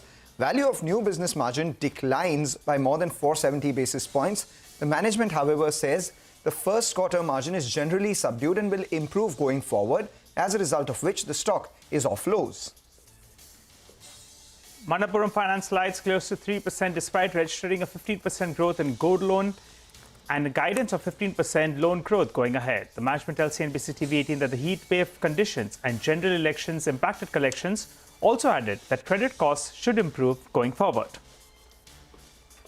Shares of SJVN climb more than 6% after reporting good operating performance for the quarter. Revenue climbs nearly 30% year-on-year. On the other hand, HEG is under pressure on the back of weak first quarter numbers, with margins coming in at multi-quarter low. That stock too down 7%. Hello and welcome to Chartbusters. I'm Raj D'Souza. Joining me as always is Mangala Malu. It's the final day of earnings season quarter one, so we'll be done and dusted with that. For the time being, the market's as flat as can be. The Nifty is flat. The breadth of the market is in favor of declines, but it remains to be seen whether or not there's a recovery in store. For the time being, it appears we are consolidating in the 600-point band. Hey, Mangalam. Consolidation indeed, Nigel, and that's not bad after the rally that we've seen and the volatility that there is in the world. The only thing one will be watching out for is the market breadth. At some point in time, do we see the mid-caps go ahead and outperform or not, or undo their current underperformance as well? We have nearly 1,500 stocks declining for about 750 stocks which are in the green. Now, let's get to our first management on the show before we get you an idea for profit coming in from our colleagues at Money Control Pro. Allied Blenders and Distillers. It was a tough quarter for the liquor industry on the whole. The company's revenue was down 7%. Volumes also declined by nearly 12% on a yearly basis. We have Alok Gupta, who's the managing director of the company, joining in now to discuss the numbers in detail. Thanks a lot, Alok, for joining in. When the revenues were down about 7% with volumes declining by 11% as well, you went ahead and showed a sharp improvement in your operational performance. I just wanted to know, in the second quarter, have volumes recovered? And what's your prognosis for margins for this year? Thank you so much. I think if you look at the Q1 performance on back of the Q4, that was the exit quarter for last financial year, actually the volumes have grown, the revenue has grown. But we compare to the quarter one of last financial year, there's a definite decline. That's largely on back of some consolidation and market prioritization that we have done. So we're quite happy with where we are. And that reflects in our operational performance. As far as Q2 is concerned, I think it's looking good. We are consolidating, and we are hopeful for a much stronger quarter. What is a much stronger quarter? What kind of volumes can you, will you end this year with positive volumes? If yes, by how much? And is Q2 reflective of that? Well, it's certainly in the year with a double-digit growth over the last year, and the Q2 is reflective of that. Okay, all right. Hi, Alok. Good morning, and thanks for speaking to us here on CNBC TV18. This is Nigel on this side. Besides the operational performance, I just want to understand about the interest cost. Now, you've done the IPO, the interest cost is likely to come down dramatically. For the first quarter itself, you know, your net profit number has come in at around 11 crores, but your interest cost is around 44 crores. Now, my guess is that if you're going to be virtually debt-free and your debt is going to come down drastically, this interest cost from around this 45 crores will come down as well. So, on a quarterly run rate from quarter 2 onwards, what should it look like? And majority of it will flow through to the PAT, right? Yeah, that's absolutely right. So as you recall, our IPO was dated on 2nd July. That was post quarter 1.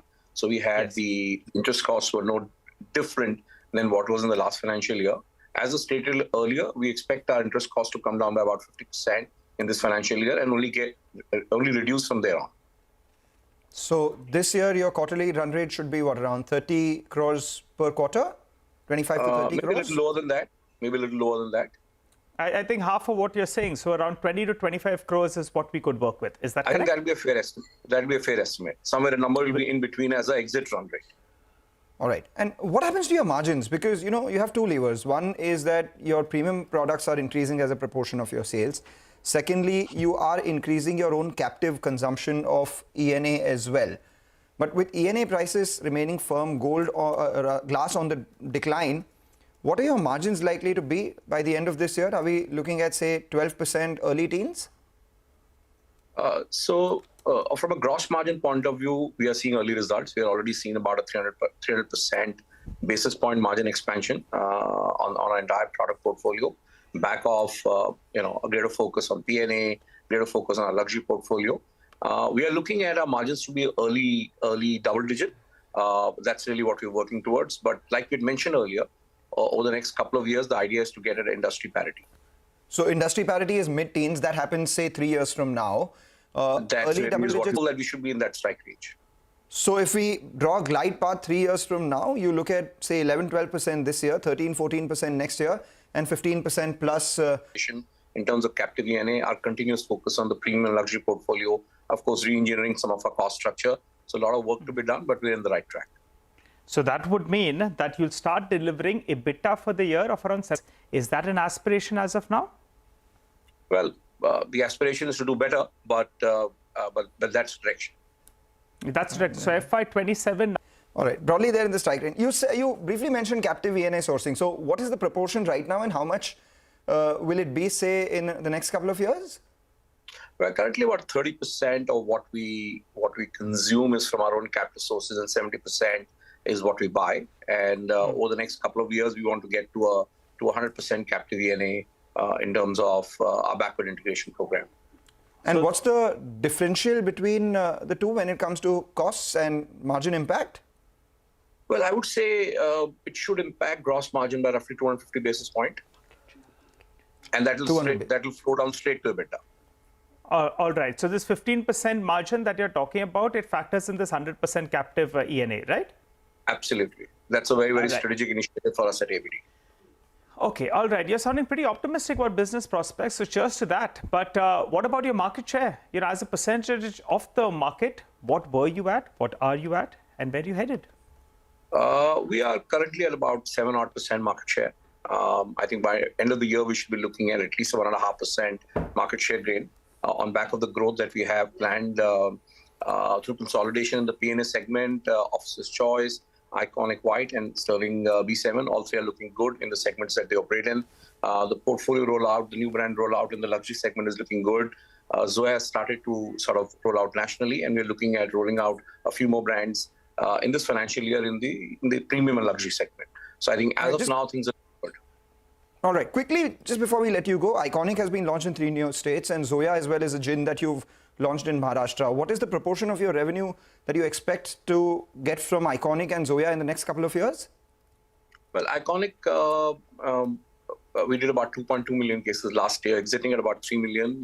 As things stand, the quarter 1 is indicative that we are close to about 4 million cases ARR, and we'll grow from there. So of the total sales that we are planning, I would say about 12-13% sales should come from Iconic alone. Zoya operates in a luxury segment. I think that's a new segment for us, and there it's not about volume; it's about capturing customer imagination and sort of getting a larger share of the bar, if I was to say, through the new rollouts that we have in mind. Okay, all right, and that's visible because realization per case has moved up by 3%. As you've been saying, you're focusing more on premiumization. So how much more upside to this number? Well, we should be exiting the year hopefully close to about 40% gross margin, and it should only get better from there. All right, Alok, appreciate you joining in. You're sounding confident about business. We'll track all these numbers that you have given. I'll tell you personally, I can tell you that the gin market, it's really picking up steam. Even someone like me who prefers my malt, I often on, particularly when it's a little too hot, look at the gin market as well. Thanks a lot for joining in. Wishing you all the best, and we look forward to hosting you yet again. Well, time to shift focus then and get you a few ideas for profit in our special segment, Money Control Pro. Nitin joins us to help us out with an idea that he has. Nitin? Today's stock idea is Saregama. We recently reviewed the first quarter result, which was subdued due to the softness in the music licensing and the Car1 business. Revenue grew by 26% YOY, but contracted 22% sequentially. Consequently, EBITDA margin dipped to 25%, lower both on YOY and Q-on-Q basis. Further, Saregama plans to spend around 300 crore on new content acquisition this year and a total of 1,000 crores in next 3 years. Key aim is to acquire 25 to 30% of the total content produced in India. Its Car1 business is transitioning from the traditional distribution channels to e-commerce and modern retail. Hence, while the margins are expected to improve due to this, however, volume is expected to decline as well. Company's content acquisition strategy should help it maintain a strong momentum in the licensing revenue and raise the market share in the newly produced content market. The shift to the premium subscription alone could accelerate revenue growth, given that the OTT apps are now increasingly trying to move free users behind the paywall. Saregama stock has seen a sharp correction recently in last 1 month, higher than the broader markets. The stock now trades an FY26 PE of 33 times, which is reasonable considering the medium-term earning growth potential. Investors should use the recent decline to add this stock. All right, that's an idea for profit coming in from our colleagues at Money Control Pro. But Nigel, you spoke about being interested in the gin market. Yeah. You're a hardcore whiskey drinker. Increasingly, there is a fair number of people who are drinking tequila as well. A lot of people are saying tequila is the new gin. A lot of them would remember tequila as the one that is shot, but now they're sipping on tequila. So agave, mezcalita, all of these things are things that people are looking at. So maybe you want to track that as well. You hit the nail on the head. Last Friday was tequila. All right, last Friday was tequila. We'll watch about that later. But as of now, forget tequila. We have Tex Maco Rail on the other side. We have Sudeepta Mukherjee, who's the managing director, joining in to detail those numbers. Take a short break. Come back.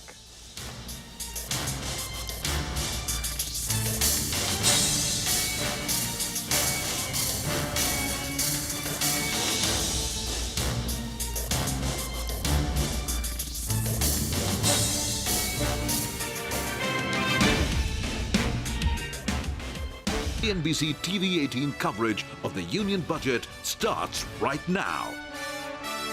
Hello and welcome to CNBC TV18 Motilal Oswal Budget Headquarters.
investing.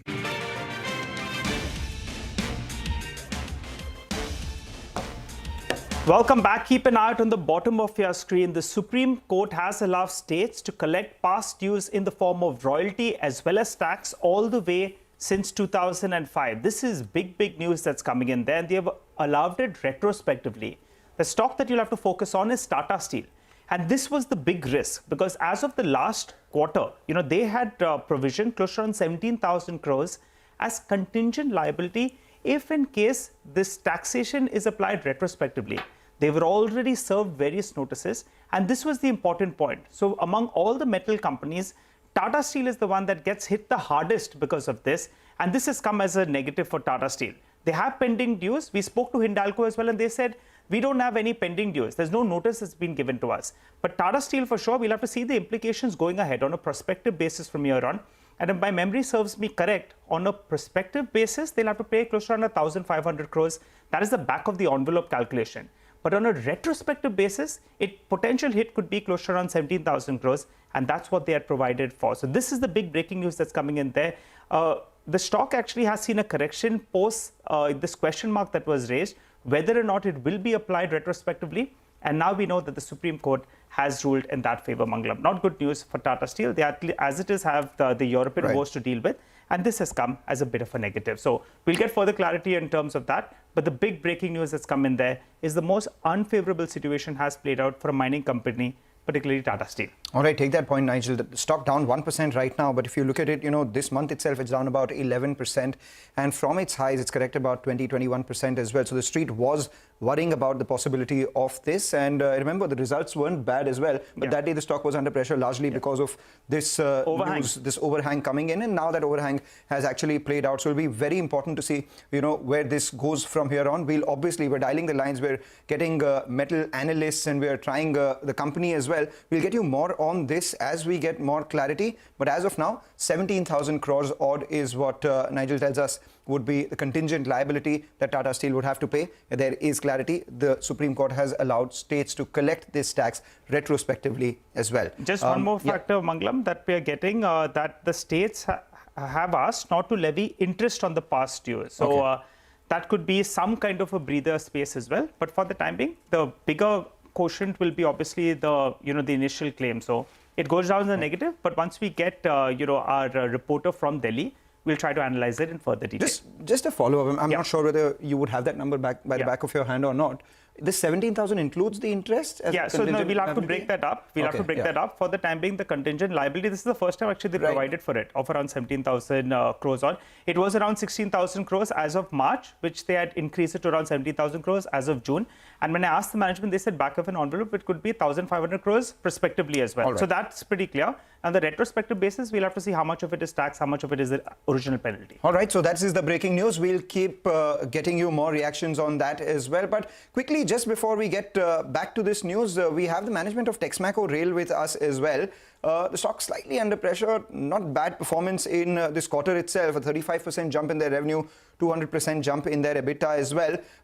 Thanks a lot for joining in, Sudipta. Just wanted your updated order book number, the execution run rate that you're targeting. What was it in the first quarter this year?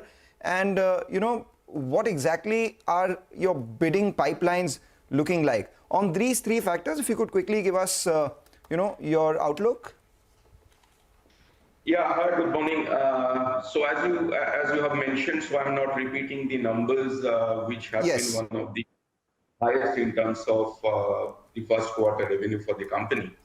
So I can only tell that you can see in the coming quarters a significant further improvement on the performances and execution. And we can expect anything between 40 to 45% minimum over and above the consolidated basis.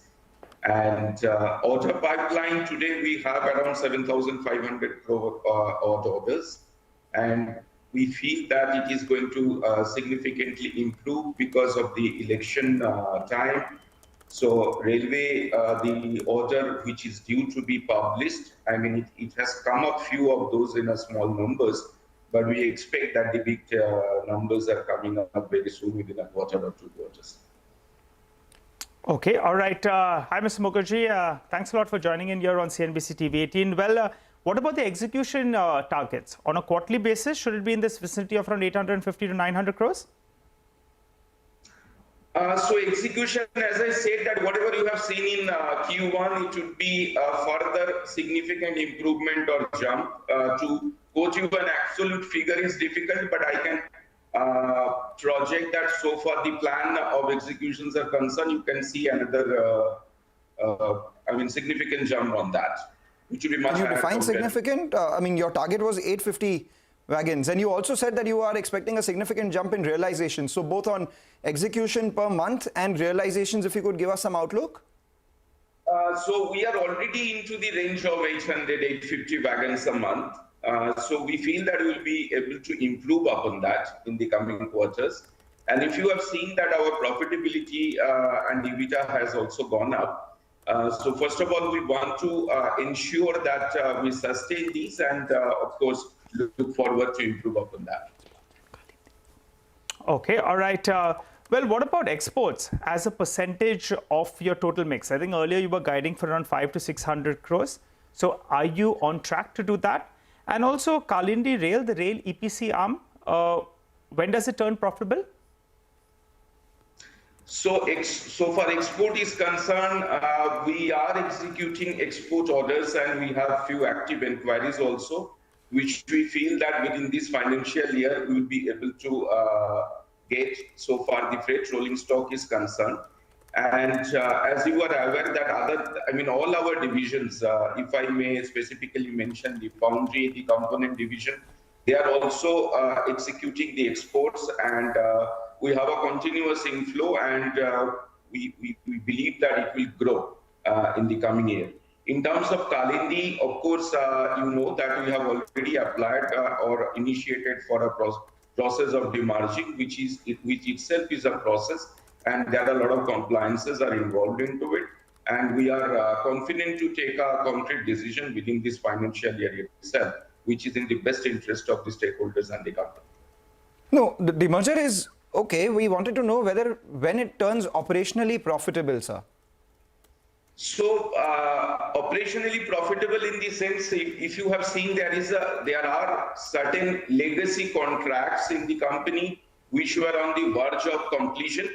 That is the heartening news, and whatever today we are venturing for new orders, and those you can see by the end of it's a long period contracts, and from the next financial year or within this financial year, whatever comes up, we do not want envisage a more bleeding on the new contracts, whatever we take. But as it was going on the merging procedure, so we have been restricting ourselves to be adventurous. So far, Kalindi order are concerned, and we are only focusing on the niche areas, and we are participating more on a qualitative point of view rather than a quantitative point of view. Take that point, Sudipta. Thank you so much for joining in, and apologize for keeping this short in the wake of breaking news, but we'll keep connecting to you through the course of this quarter and get an update on your execution and orders as well. Good luck for the remainder of this year. But Nigel, now looks like the street is taking note of the flash that came by. Tata Steel down about 2.5%. Yeah, that's right, Mangalam. Just one more point. Tata Steel is the one that surely gets impacted on the retrospective basis. But for Hindalco, actually, we asked the management, they have nothing on a retrospective basis. So, we'll try to play that bite as well. We had spoken to the management. We played it out earlier on the channel as well. So, Hindalco said, they told us, Mr. Pai told us that on a retrospective basis, we haven't been served any kind of claims. So, there's nothing that can impact us. Tata Steel is the one that gets hit. But I think now, because the news flow appears negative, all the stocks are selling off. But Tata Steel is the one that gets impacted. For the others, we have to wait and watch. Some of them have not received any kind of pending claims. So some of them could recover actually from the low point of the day. On a prospective basis, we'll have to see. And a couple of points, Mangalam, here. Now the states have been given that, that right to go ahead and levy some taxes. Many a times in the, many of the states, in the center and the state, case in point being Orissa, you have the same ruling government itself. So the battle was between whether the state can also levy besides the center. So since the ruling government in the center is BJP as well as in Orissa is also BJP, we'll have to see what exactly happens over there, or whether or not they're on the same page, and there's no additional big levy that comes about. For NMDC, it'll be important because they have mines in Karnataka as well. And there's a difference in the ruling as well, ruling party in the state as well as the center. So we'll have to keep an eye out on NMDC. So it's still quite fluid. Tata still we know gets hit, but for the others we'll have to wait and watch. And as I said, Hindalco, we asked them point blank. They said no impact on us because we don't have any pending liabilities that were served to us. So we'll keep an eye out on that front. We will, Nigel. On fundamental basis, Tata Steel gets impacted, but the others, sentiment rub-off taking place because of the uncertainty around the regulations that have come by. A lot of ifs and buts with regards to, state versus center, the ruling governments versus the, governments in the states, etc. as well. As of now, a big downtick, but big gash is what we're seeing on Tata Steel after a correction that we've already seen on the stock itself. With that, we'll take your leave on this edition of Chartbusters, but you stay tuned to CNBC TV18. We will be covering this in more detail on the other shows.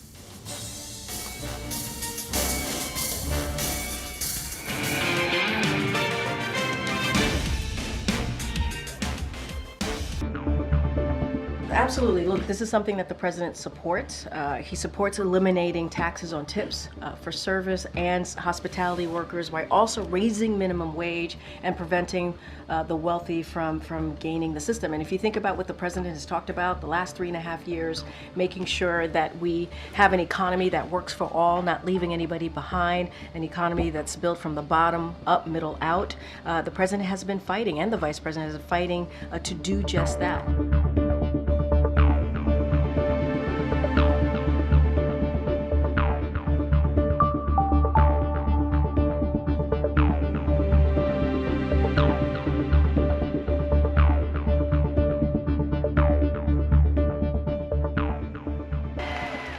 It is my promise to everyone here, when I am president, we will continue our fight for working families of America.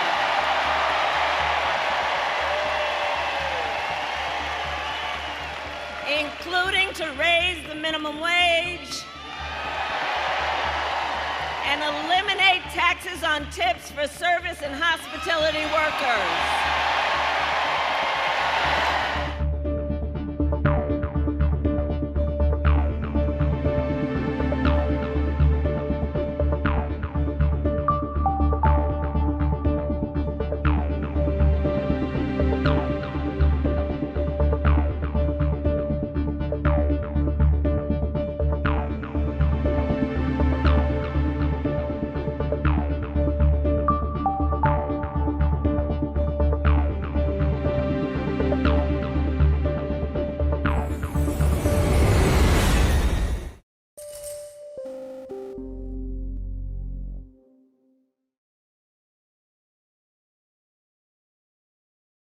که از فلسطینی ها حمایت کنه و به اذن الله حمایت هم خواهد کرد. حامیان رژیم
Well, you've mentioned trigger links, and that's quite an important part of migraines, a trigger which results in a migraine. Can you just tell us what is the most common trigger that one comes across when it is when one gets a probable migraine? The triggers are generally divided across three different groups. One is the physiological within the body triggers. Two is from the environment and lifestyle. And there are some triggers which are beyond control. The commonest trigger that we see in our part of the world is related to the weather conditions, the type of temperatures we have, the heat, humidity in most of the cities for almost 6 to 8 months of the year. And then again, you have lifestyle-related triggers, which are the habit of not having breakfast on a regular basis amongst most Indians, and school children having to leave so early for school, they really rush with just a glass of milk. They don't have a proper breakfast. Skipping meals, the fasting habits across different religions in the Indian subcontinent.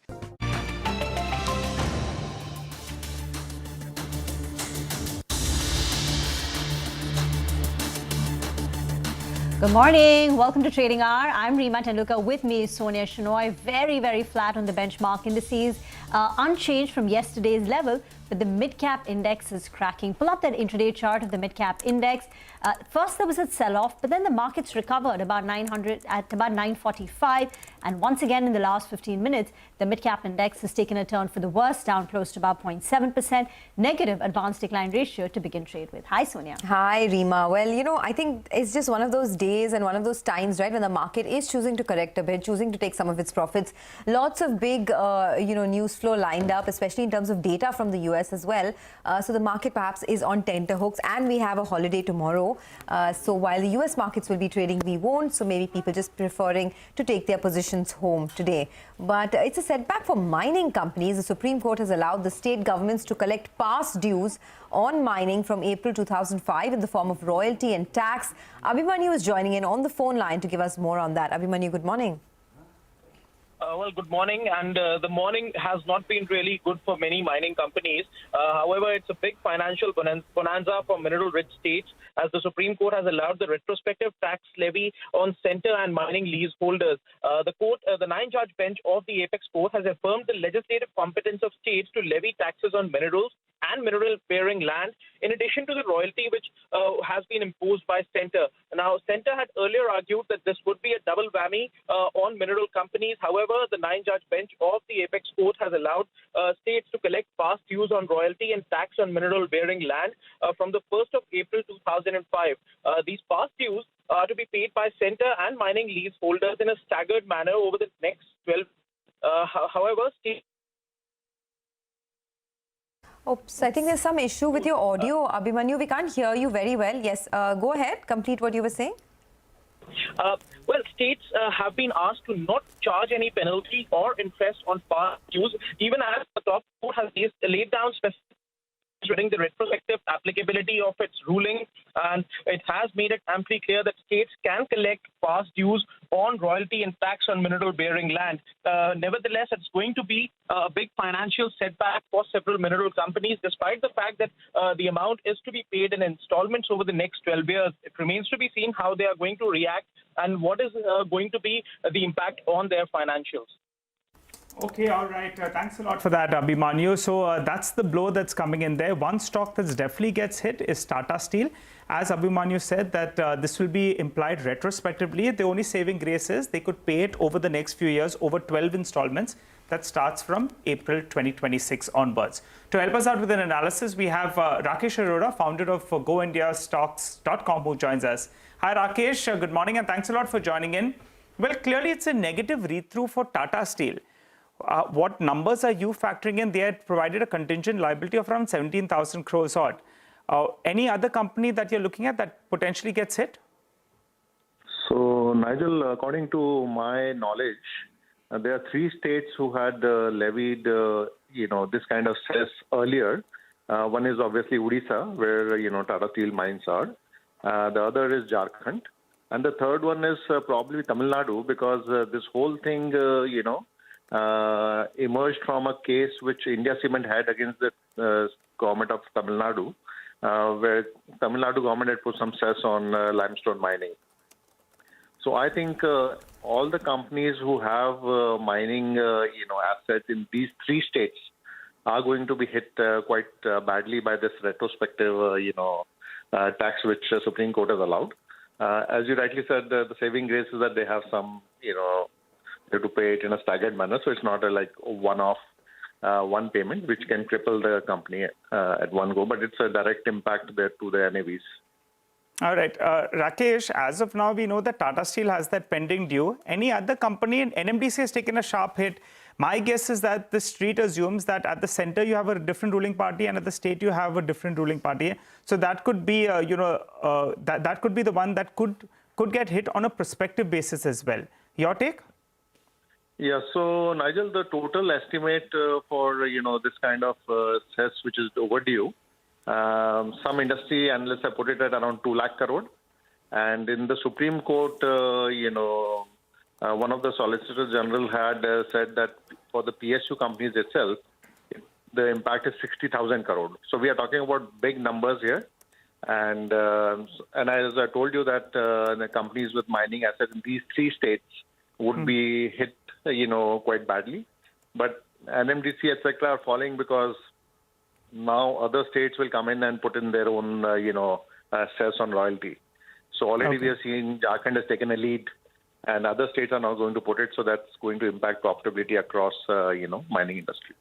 Any idea whether this 2 lakh crore estimate, it includes both the principal as well as interest? Because we understand that the interest will be waived off. I am not very sure about it because these are not my calculations. These were put up in the court by various agencies. So I'm not 100% sure, but I'm hoping that they would not have calculated interest and penalty actually. Oh, okay. Interesting. What about Rakesh, on a retrospective basis now, we'll have to wait by to see. Tata Steel, we know they already have got that notice and that's why they've been providing it as a contingent liability. But on a prospective basis, states like Orissa, you have the BJP that's ruling over there as well as at the center. Some part of the street believes that, since it's the same ruling government, there is unlikely to be a tweak on a prospective basis.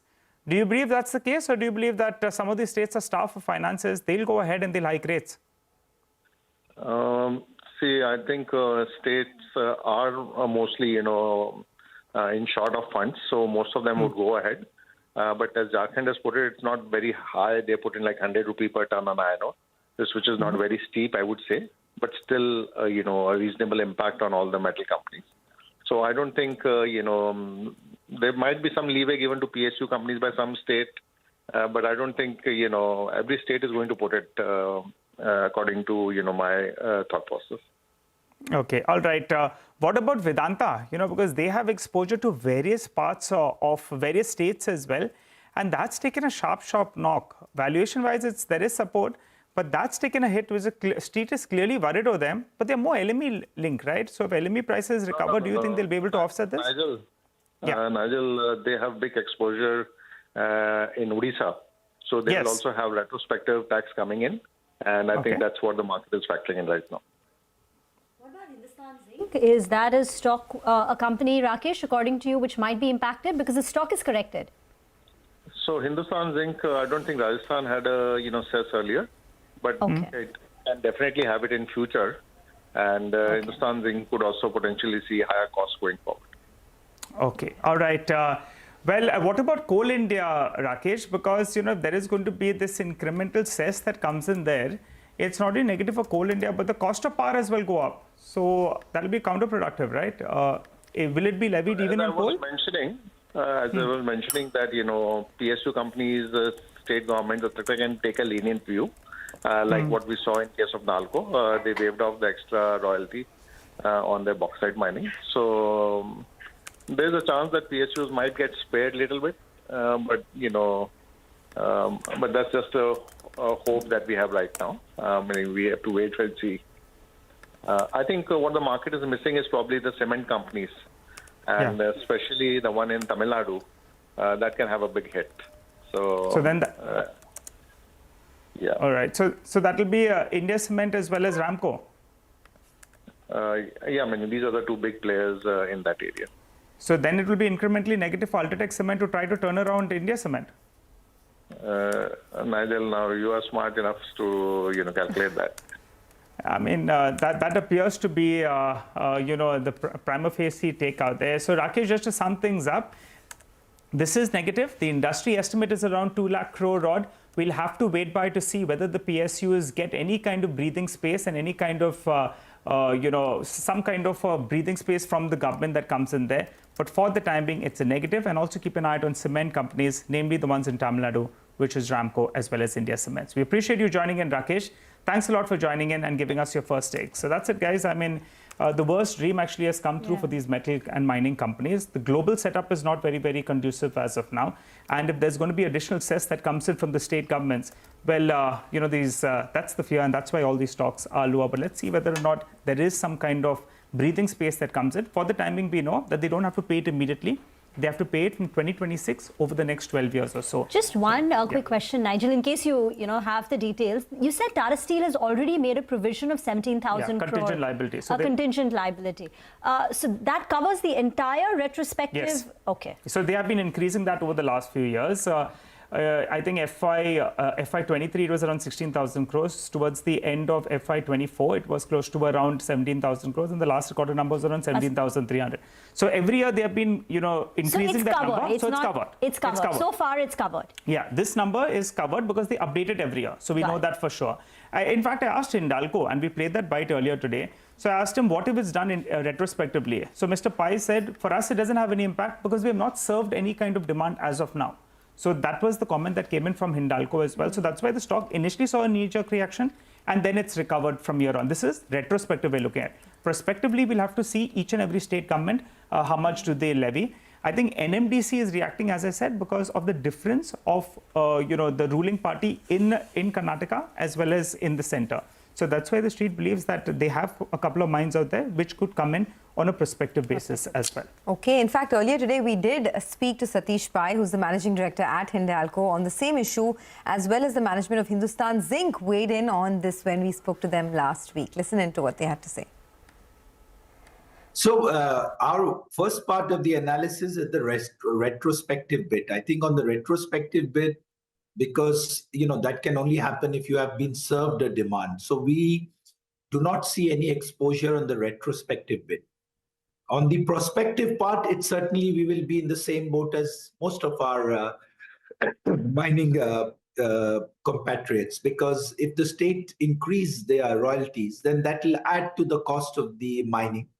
And hence, our cost structures will go up and ultimately the consumer will pay. So I hope that the increase in royalties are done in a more thoughtful manner is the only thing I can say. So first we have to wait for Supreme Court's decision whether it will be retrospective or prospective. As far as we are concerned, we don't have much on any side unless some new taxes or new cess comes up. So our books are clean that way.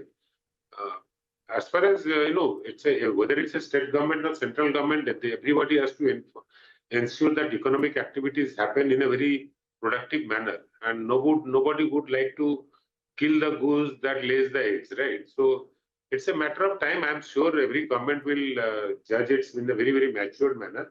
It's not only us, entire mining sector, including government-owned mining companies, will also be affected by any adverse judgment which does not put economic criteria ahead of just tax collection. Okay, let's slip into a quick break on that note. On the other side of the break, Satish VN Gidugu from Medi Assist Healthcare will be joining in to discuss their Q1 performance. Stay tuned.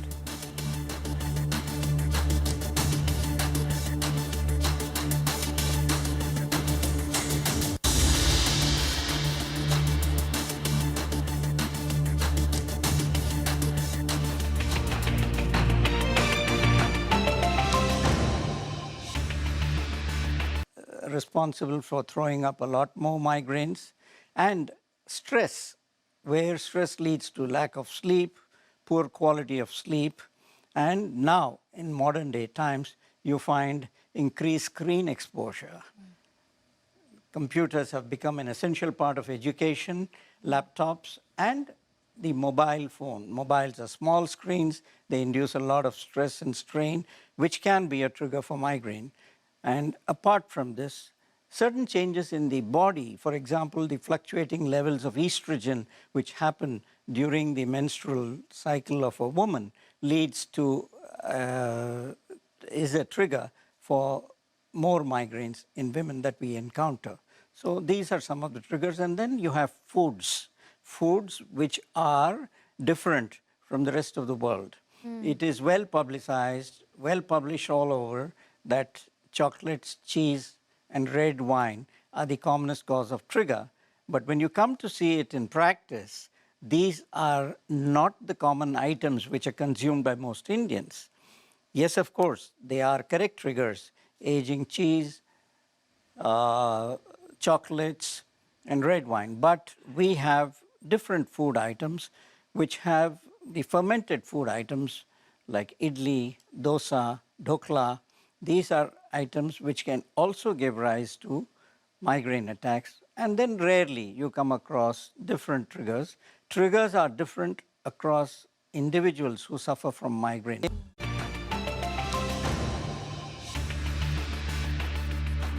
Welcome back. As promised, we have Medi Assist joining us now. Satish V.N. Girgu, who's the CEO and whole-time director at Medi Assist Healthcare, is with us.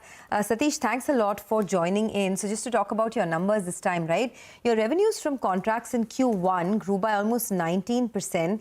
The healthcare industry has also been, the health insurance industry has been growing quite well, about 25% or so. General insurance is growing at about 15 to 18%. So in that context, would you say that your own growth is a bit suboptimal? And if yes, what is the kind of growth that you would be looking at for the full year for FY25? Thank you for having me here. Always a pleasure as always. So I think we are fairly in line with the premium growth that are reported. We are very focused on the corporate and the retail segments of the general insurance industry. I think our growths are fairly in line with how the industry is growing. And like I've always maintained, we hope to stay at par or better the industry growth rates on an annualized basis. So Satish, this quarter your growth was in line with the industry, not superior. Yeah, I think we've again, good to see you. We've integrated Raksha. We have improved our overall market share by about 40 basis points within the health insurance industry, and continue to grow group. In fact, we've improved our group retention rates from what used to be 92% last year, Q1 to a 94%. And we've also significantly expanded on retail. So we're comfortable with where we are. Your total right now in this. Your total premium under management has gone up by 22% in the current quarter. Last year, it was a growth of about 30%. So it's a little slower. Any particular reason for that, and what can you guide for the full year? So I think our guidance will always be that we'll be at par or better than the general insurance industry growth in corporate and retail. You're aware that there is a slowdown in the employment growth numbers across the board. Clearly, there is softness in the new employee additions and new headcount additions across the board. So that's a softness that sort of reflects, our portfolio as well. Okay. In terms of, I just want to understand what is your strategy as far as acquisitions are concerned. You made 5 acquisitions in the last 8 years. Will that strategy continue? Is there any acquisition that's lined up in FY25? And primarily, what is it that you're looking at in acquisitions? So we've always said that the acquisitions have always been opportunistic, either to plug a gap in our geographic presence, right, in India, or to accelerate acquisition of contracts. And I think typically we take about 3 to 4 quarters to amalgamate. And we'll continue to be opportunistic on M&A, no specific roadmap. And all of our growth typically is predicated on our organic or the same store growth. How has the government business done this particular quarter? I think we continue to be very actively engaged in the government business. We have also won a couple of new schemes, especially in the state of Karnataka, our home state. And as always, we are cautiously optimistic on the government segment. We continue to look for contracts that fit our margin and revenue profiles. So is there a particular revenue contribution? Because I think the contribution of government has been going up. It's 9.3% in the current quarter. So by the end of this fiscal year, how much do you think it will contribute? And even retail? Typically, the government has been in the circa 10%, and I think it's just a seasonality of the booking revenues, and I think there's not been a material change. I don't think we are really exactly a quarter-on-quarter business, but on an annualized basis, we've been fairly consistent in our mix of business. Okay, we'll leave it at that. Thanks a lot for joining in. I appreciate your time here on CNBC TV18. That's MediAssist Healthcare with their numbers as well as the way forward for the business. Let's step into a quick break. The market is still under a bit of pressure. In fact, we'll just get the Nifty chart up for you in a bit to tell you what the latest is over there. It's not done much today, but it's not recovered either. So very, very quiet, just holding on to 24,100. Let's step into a quick break. When we come back, market technicals with Mitesh, and we'll also discuss their top trading bets. Stay tuned.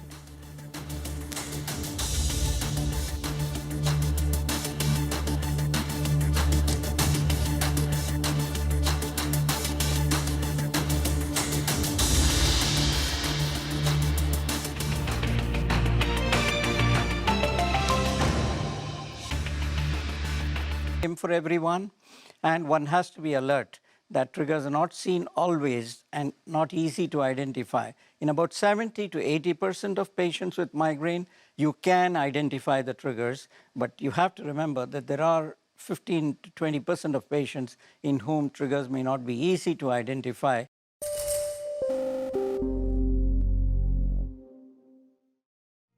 What does it take to build India's largest startup platform? It takes a journey of starting out as an unknown and ending up as unforgettable. It takes more than 2 decades of celebrating the most influential and influencing the most celebrated entrepreneurs.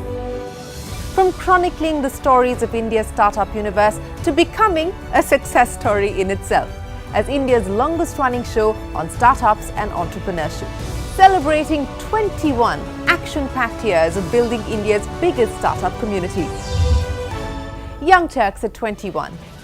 Only on CNBC TV18 and CNBCTV18.com. Global funds category, international funds which are investing in, whether it's US equities or maybe you even have some Greater China funds and whatnot. Now here as well, this category was first taxed at our slab rate, but now it's going to be taxed at 12.5% if the holding period is 2 years or longer. So Mohit, this sounds great. But, correct me if I'm wrong, a lot of funds were not taking any fresh money because of certain limits being hit already. Yeah. So is it even possible to invest right now? It is. It is. Quite a number of funds are accepting fresh investments. Few are accepting only as SIPs and few are.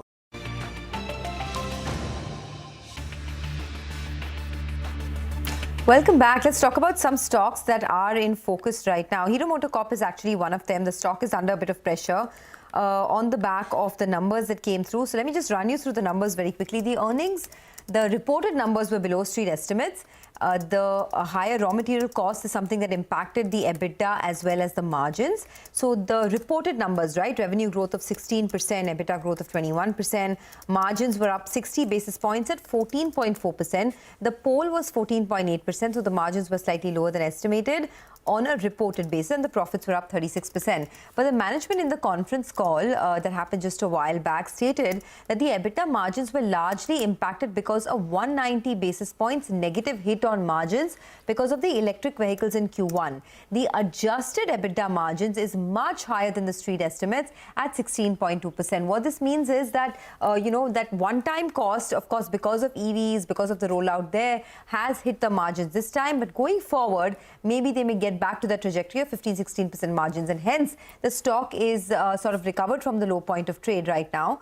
If you look at the other commentary, right, the management commentary is positive. They are looking at positive trends across domestic EV and global business. They're optimistic about demand trajectory. Their focus will be to build premium segments on the back of new launches in the past few quarters. And they say that inflationary pressures are now easing and consumer spending power is set to rise. Let's take a quick look at what brokerages are saying.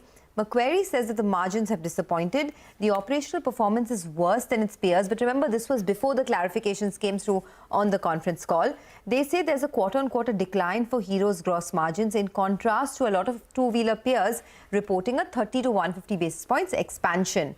They maintain and outperform. They have a 12-month target price of 6177. Jefferies has a buy with a target price of 5650. So let's see which way it goes. I mean, it was still a one-off that hit their margins this time, but going forward, the management is quite optimistic. The conference call is today at 4 o'clock, so we'll have more color on the way forward from the management. But moving on to Piramal Enterprises, that slumped 6% after CLSA and Jefferies have issued bearish calls on the stock. Mamakshi is here with the details. 10% gone now on it. Well, thanks so much for that. CLSA has downgraded its rating on Piramal Enterprises to underperform. They've also gone ahead and cut their target price to 860 per share. They say that negative credit cost due to lower provisions and one-off gains supported an otherwise weak operational performance. AUM growth was seen at 10%, and this was largely being driven by the retail segment, which was up nearly 43%. However, some segments of the retail book are continuing to see a deteriorating 90-plus DPD trend, and this in turn could put pressure both on growth as well as credit costs going forward. Apart from that, we also have a note coming in from Jefferies. They say that low interest earning assets continue to weigh on the NIMs while OPEX to AUM stays elevated. The company also utilized nearly 260 crores of its overlay provision in the first quarter, and this in turn aided their profit. In the first quarter, the core PAT, however, was below estimates, and that was largely being led by a lower NII growth. They expect earnings recovery to be slow. ROA is expected to be below 1%. And ROE is expected to remain below 4% for FY25 and 26. So overall, given those factors, Jefferies too, like CLSA, has an underperform rating on this counter. They've got a much lower target price at 805 per share. Okay, thank you very much for that. Mitesh is now with us for a quick technical check on the markets. Mitesh, morning. Thank you for joining in. Very, very quiet on the frontline indices, but mid-caps are cracking. What have you made of the day so far, and what would your calls be? Yeah.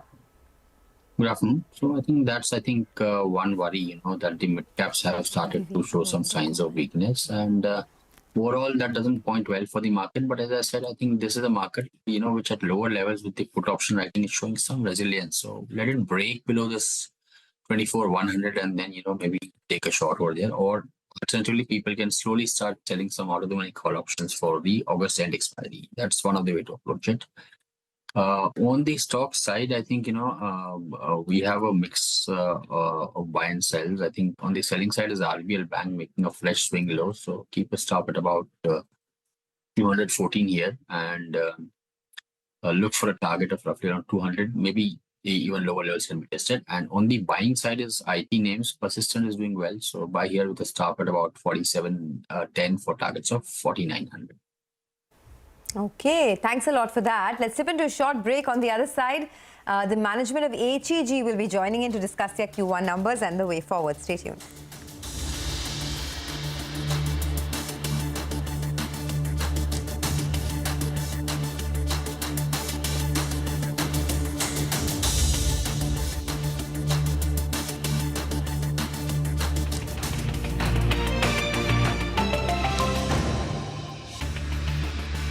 Purchases and SIPs. It depends on the contours of the fund. Funds which are purely ETF based, those are the ones where the limit has got busted, and those are the ones which have stopped. But funds which are actively managing their allocations, perhaps directly investing into stocks or international stocks directly, those are the ones which are typically open. There is a whole list of funds, but I think category as a whole, Surbhi, has got a huge impetus.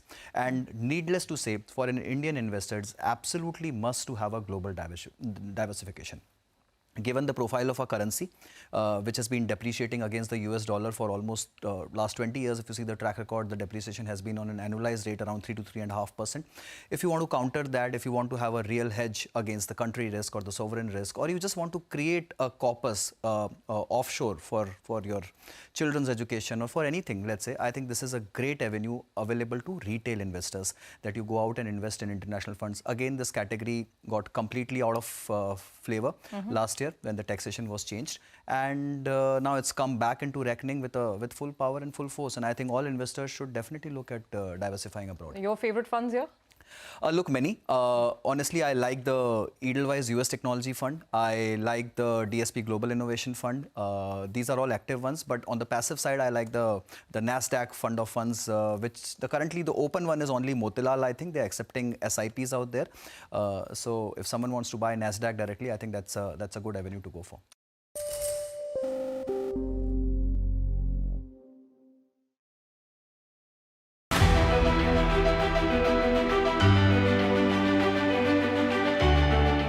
Indian markets have not just grown, they've broken several records in the last 25 years. India's contribution to incremental global GDP was as low as 0.2% 25 years ago.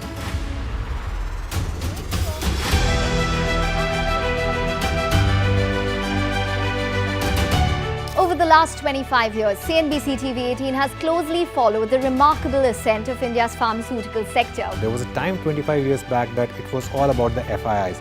If FIIs would buy, markets would rally. If FIIs would sell, market would fall. Earlier, we were net importers of steel. From IT services to SaaS, from consumer electronics to space tech. Welcome back. Well, HEG is the stock that we're looking at right now. The company reported a weak set of first quarter numbers with the EBITDA margins coming in at a multi-quarter low of 6.7%.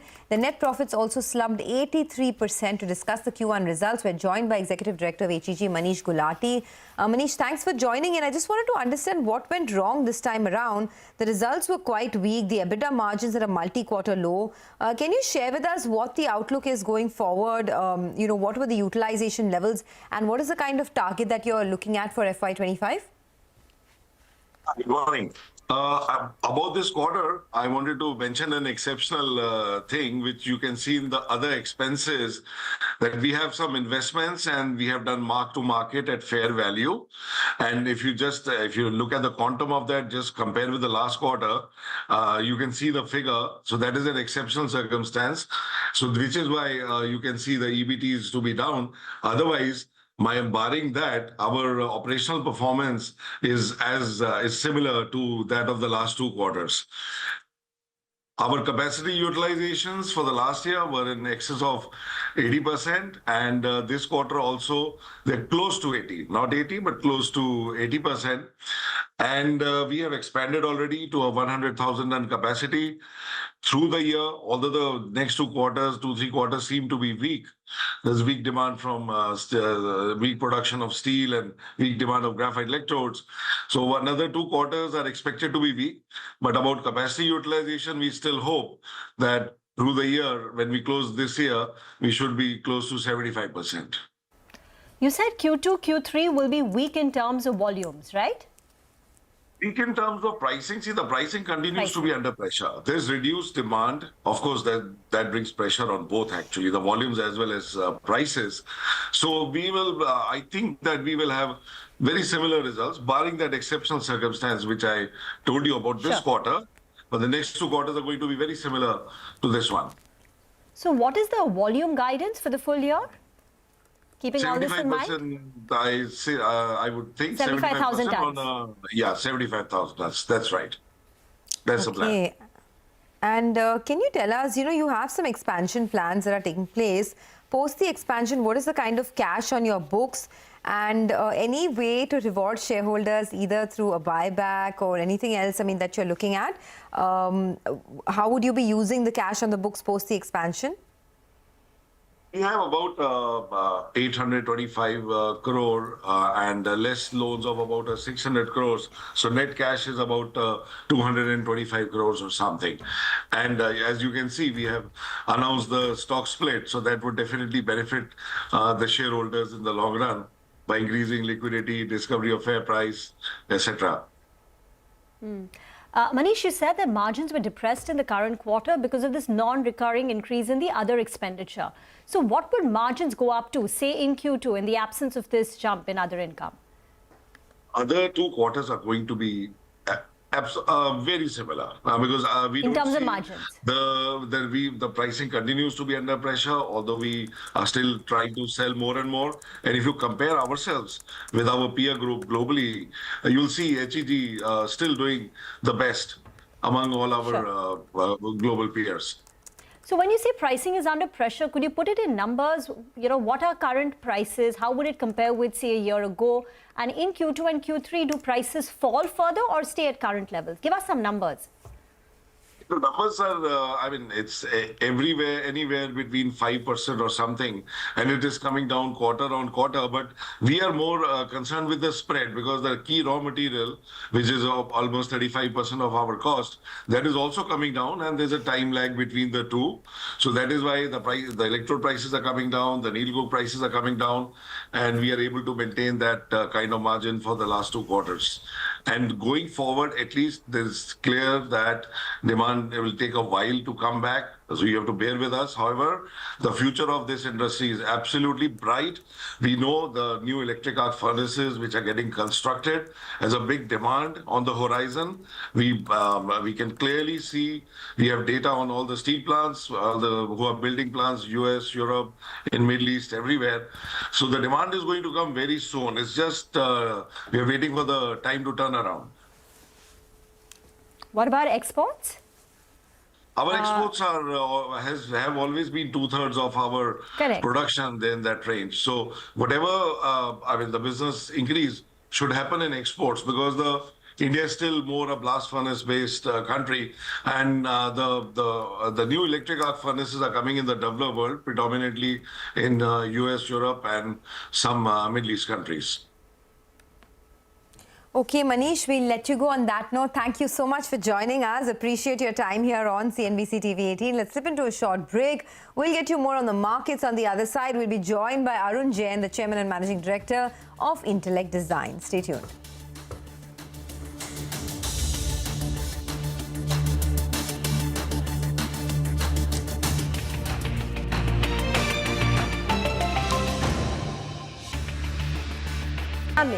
To AI/ML. Cars, two-wheelers, three-wheelers, commercial vehicles have significantly become much more expensive than they were 2 decades ago.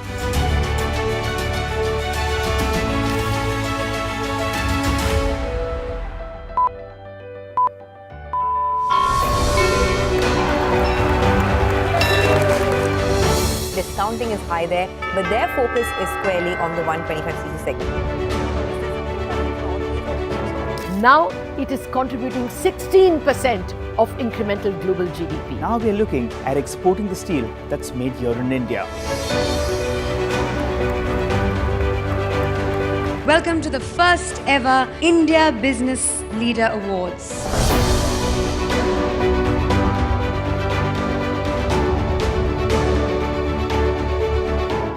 Cars, two-wheelers and vehicles generally being manufactured today are much lower on emissions and much higher on safety. India's technology industry has been at the forefront of cutting-edge innovation over the last 25 years. It's the retail which is the driving force for the market right now. Clearly, we have arrived on the global economic stage.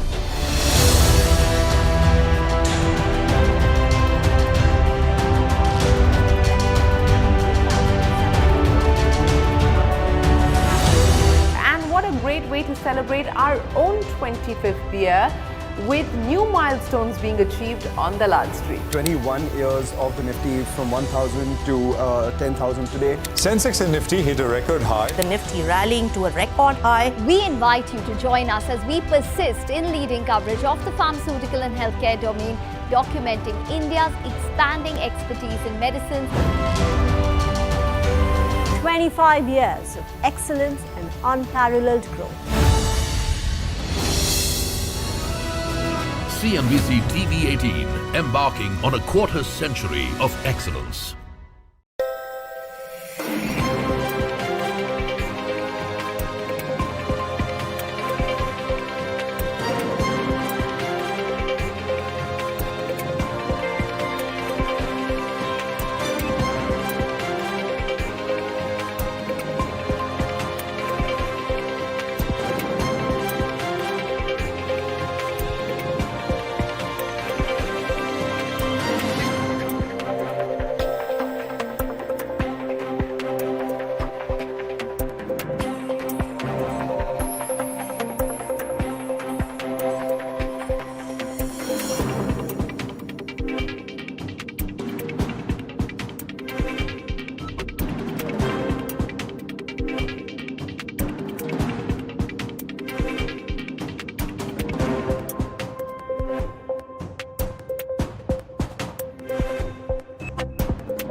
Welcome back. Let's get in another corporate conversation going. Intellect Design is in focus. They reported their numbers a while back, but the recent announcement is that the company has launched Purple Fabric. This is a platform which will aid enterprises or companies for AI adoption, and it's largely catered to the financial services, the financial institutions. Purple Fabric, an AI platform which aids AI adoption by financial institutions. Arun Jain, the chairman and managing director of the company, is now with us to talk about this launch of Purple Fabric and even the Q1 numbers, because we didn't get a chance to chat with him about the quarter gone by and the outlook for the year. Arun, morning. Thank you for joining in. This is Reema here.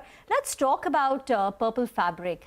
I remember in the recent conference call that you spoke about post Q1 numbers, you spoke about that there has been tremendous lead generation for Purple Fabric. So now the street wants to know about conversion into revenues. So have you signed on any enterprises? Have enterprises adopted Purple Fabric? If yes, how many?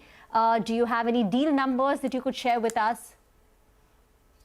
I think let me share with you, first of all, for the investor of CNBC, what is the AI business is all about. AI is in the three spaces. First of all, AI is a mystery right now. Everybody is behind AI, but still the deals are not in the offering and the companies are not really showing the growth numbers. Because AI has a three elements. First is your conversational AI, in which like generative AI models can give you, which is 80% right information, and that should be okay for most of the conversational AI. Second is advisory AI, where you give the advice to somebody, but then he applies his own wisdom on the top of it, for which he needs up to 90% accuracy in the AI. And then there's some decision grade AI, which is required for financial institution, where the accuracy up to 97% is required. So these are the three categories, the A1, A2, A3 categories of the AI capabilities. And what Purple Fabric is doing is helping the organizations in a fully governed method from prototype to production in 90 days for the use cases which they are looking at it, which can be imparted over there. So this is a very different level of AI, which we move from advisory AI, that is A2 to A3 journey, can help using Purple Fabric. And I'm in Bangalore launching Purple Fabric in Bangalore, which is the capital of the innovation.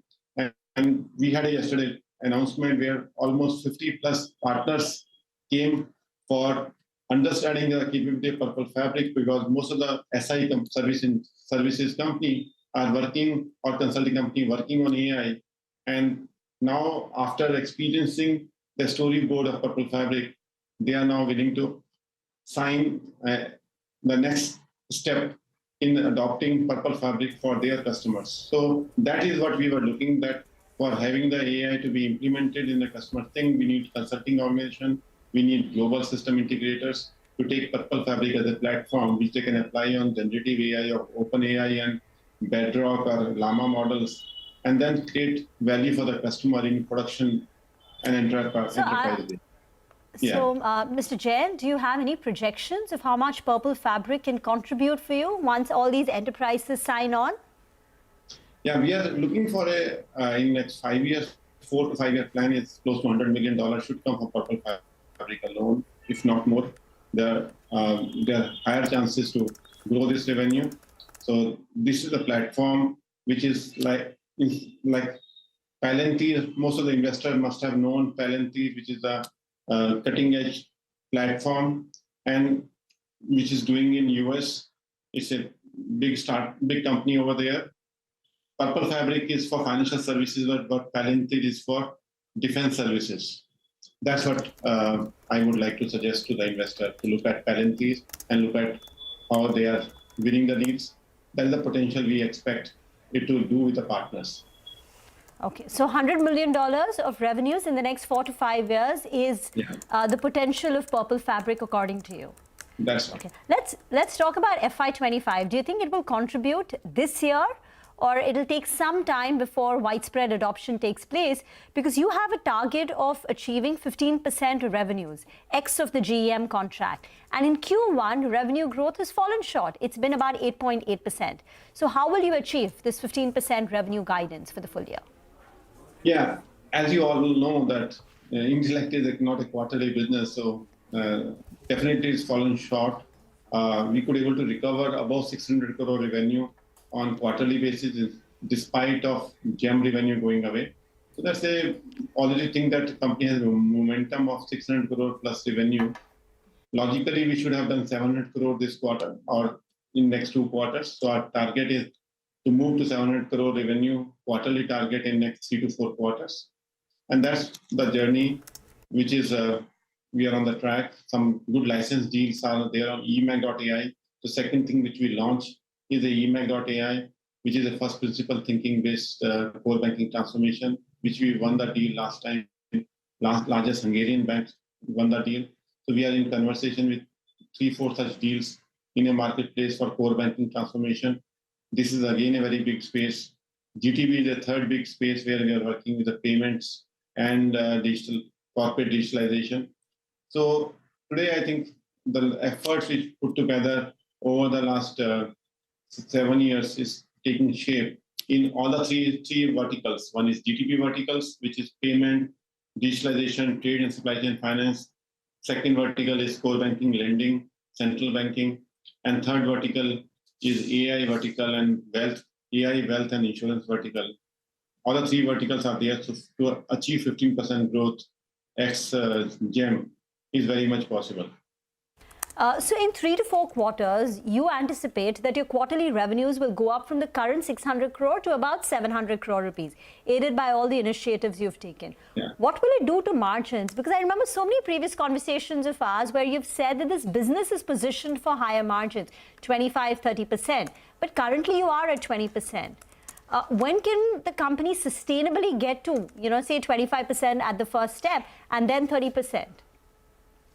Yeah, I think as soon as the license revenue will come in, our cost structures, if you look at it, is around 480 crore is my cost structure, all the expenses. So the difference of the expenses, 480 crore, if I go to 650 crore revenue, the number will be achieved. So in our case, it's not a linear margin. Margin growth is a non-linear in nature. So this 480 crore, if it grows marginally quarter on quarter, then overall license growth going to 700 crore, substantial money will come to margin bucket only.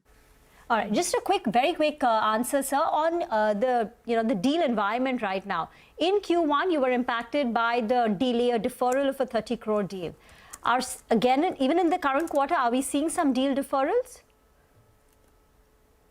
As of now, we are bullish, but as of we need to see, because banks are banks, mother. They are running from Australia to South Africa to US and Europe. Many things can change, so we cannot be 100% bullish about it. But looking at the pipeline, we are looking at 15% growth on an annualized basis. Some deal may slip Q2 to Q3, Q1 to Q2. Those is within less in our control. Then the deal which is mature enough, where the contracting takes time. Sure. We have such a number of deals where contracting is taking longer than the deal winning, which has been completed. Mr. Jain, great conversation. Thank you for joining in and wish you all the best for Purple Fabric. We'll get into a break, and here's a quick programming note for all our viewers. Global investor, author, columnist Ruchi Sharma, in his latest book, argues how a more restrained government in India has been generating faster wealth. He also talks about India's stock market performance versus the rest of the world, but highlights a critical flaw in his latest book, What Went Wrong with Capitalism. To know more, tune in to CNBC TV18 for a freewheeling chat on global markets, Indian economy later this evening at 6 p.m.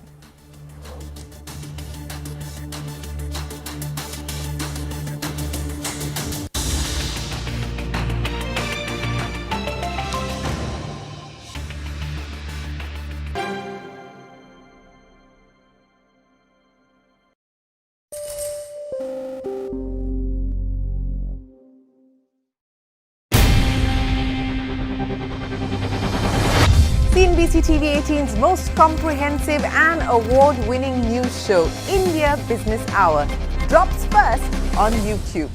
So get the first access to the most influential architects of policies and politics, the key newsmakers of the day. Discover the big themes as we decode the business of markets, macros and more. Be the first to go to the heart of all the top stories that drive the day's agenda. Catch the award-winning India Business Hour live every night on YouTube with me, Shireen Bhat. India Business Hour live on YouTube at CNBC TV18 weeknights at 7 p.m. Dr. Mufiam, I'm going to start with you. The Lancet study says that 50% of Indian adults are unfit and not physically active. Why do you think that is the case? Hi, Ekta. Thank you for welcoming on the show. I think there are 2 or 3 reasons mainly. One, I would say, is urbanization and lifestyle. So urbanization, there was a 2023 study which actually showed that that's led to around 40% increase in lack of time for physical activities, only because people have adopted to motorization as transports, use lifts instead of climbing, and various other things. The next thing is in terms of cultural acceptances. So we as Indians don't believe, and there's a lack of mental awareness that exercise is regularly needed, and a 2022 study actually showed that 40% of Indians don't believe that exercise is required for sustained a healthy lifestyle. And finally, there was a 2023 study that showed high stress and long working hours. So what individuals actually said is that 45% of Indians quoted that as a reason for lack of time to exercise for having a healthier body. There are 2 other factors. One is technology. A 2022 study said that there's a 150% increase in screen time. Tablets, computers, phones, people are addicted to their Insta profiles or their Facebook, Twitter, whichever handle. All right, and people don't have time to physically exercise. And then diet, like you correctly said, Ekta. There has been a 40% increase in processed food diets that Indians have consumed over the last 10 years or so.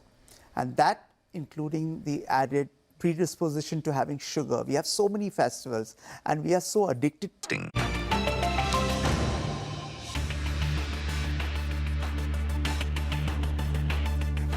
Well, GMR Airports and SJVN are in focus today on the back of their Q1 numbers. Vivek is here with all the details. Vivek, over to you.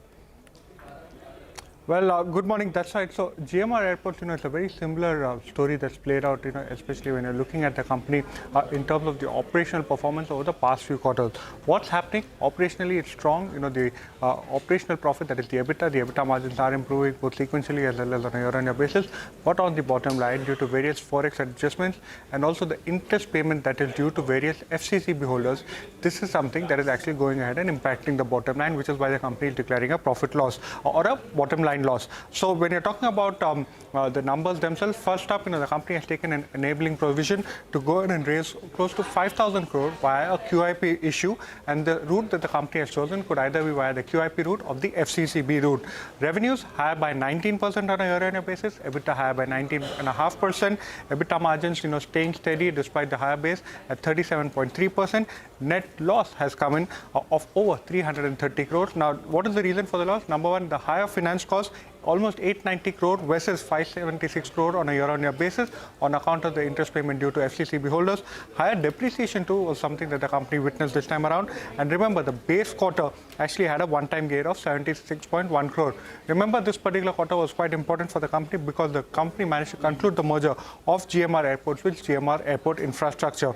Now, talking about SJVN, it's a very strong operational performance by the company. Revenues higher by almost 30%, EBITDA higher by 32.5%, margins very strong at 76.7%, and profitability higher by 32%. What aided the top line growth? Number one, the gross power that the company generated, higher by almost 56% on a year-on-year basis and up 3.7 times sequentially. Installed capacity increasing, once again aiding the EBITDA, 14% increase as far as the installed capacity is concerned. And the PLF, the plant load factor that the company enjoyed this time around was very strong at 63% versus 46% on a year-on-year basis. Couple of important developments. Number one development, it will be important to see when the company can go ahead and commission its key facilities. And number two, very important, the company has said that they are looking to dilute stake in the renewable energy platform that they have set up, which is called as SJVN Green Energy. Further developments on that would be key to track from the stock perspective. Thank you very much for that. And that brings us to a close in Trading Hour from the entire team. Thank you for watching. Don't go anywhere. Halftime report is up next.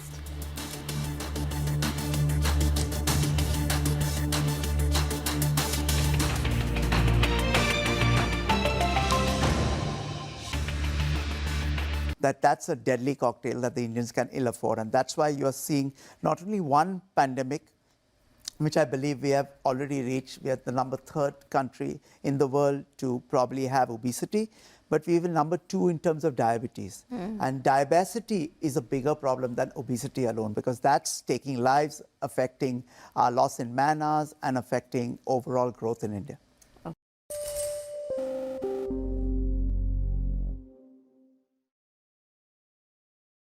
The last hour.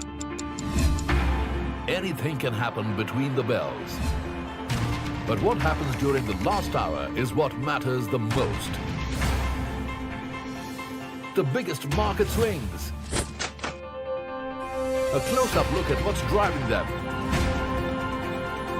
And how the investors are reacting. Watch the most seasoned market mavens guide you through the most important hour of the trading day.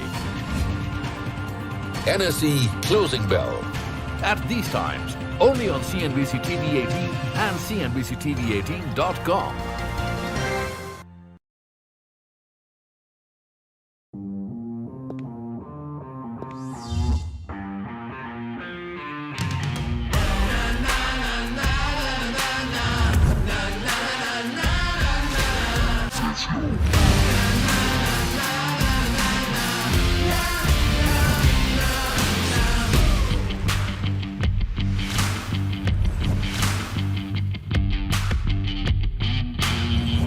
Make informed decisions with comprehensive analysis on the go. Strengthen your portfolio with real-time market updates on the go. Create effective strategies with insightful expert opinions on the go. Grow on the go with CNBC TV18. Now streaming live 24/7 on YouTube. So how can a patient distinguish between a migraine or any other type of headache? And there are many types of headaches, such as tension headaches or cluster headaches, or brought on by other conditions as well.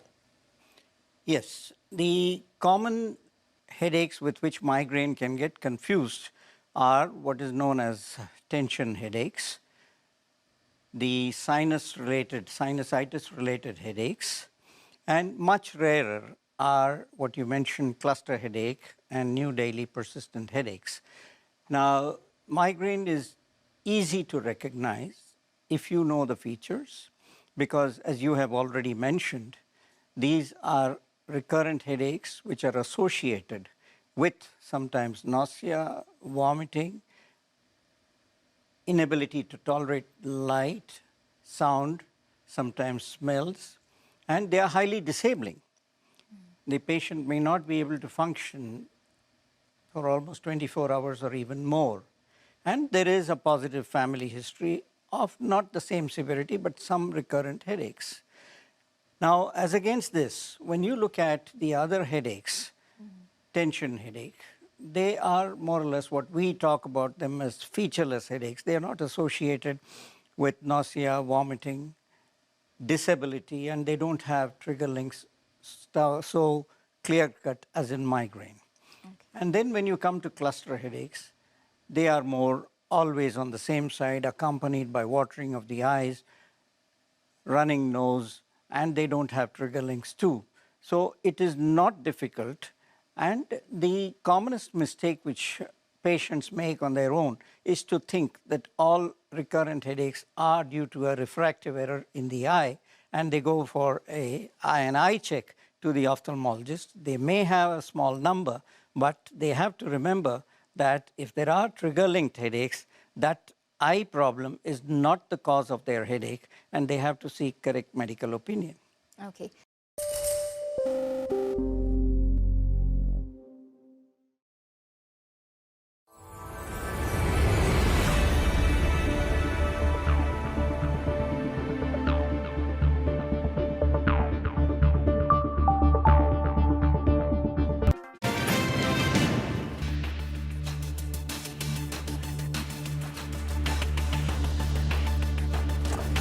Stocks trade in a band ahead of US CPI print later today and the Independence Day holiday tomorrow. Ahead of two expiries, the Nifty and the Nifty Bank. It's the IT stocks that eke out gains, but industrials and power are the big drags. The mid-caps underperform. The Supreme Court allows state governments to collect past dues on mining from April 2005 in the form of royalty and tax. It, however, directs states not to levy interest or penalty on the past dues and collect them in a staggered manner over 12 years. This move can be a big blow for miners. Hero Motocorp skids after high material costs dent margins, even as demand outlook remains positive. But Apollo Hospitals rises despite an in-line performance on the promise of improved margins going ahead. Vedanta is looking to sell 11 crore shares or 2.6% of its near 65% stake in Hindustan Zinc via an offer for sale. Transaction can fetch Vedanta over 6,000 crores, which shareholders expect will translate into a hefty dividend. The Enforcement Directorate quizzed Mohit Burman last week and recorded his statements on alleged money laundering in the Religare Enterprises open offer matter. The development casts a shadow on the proposed offer.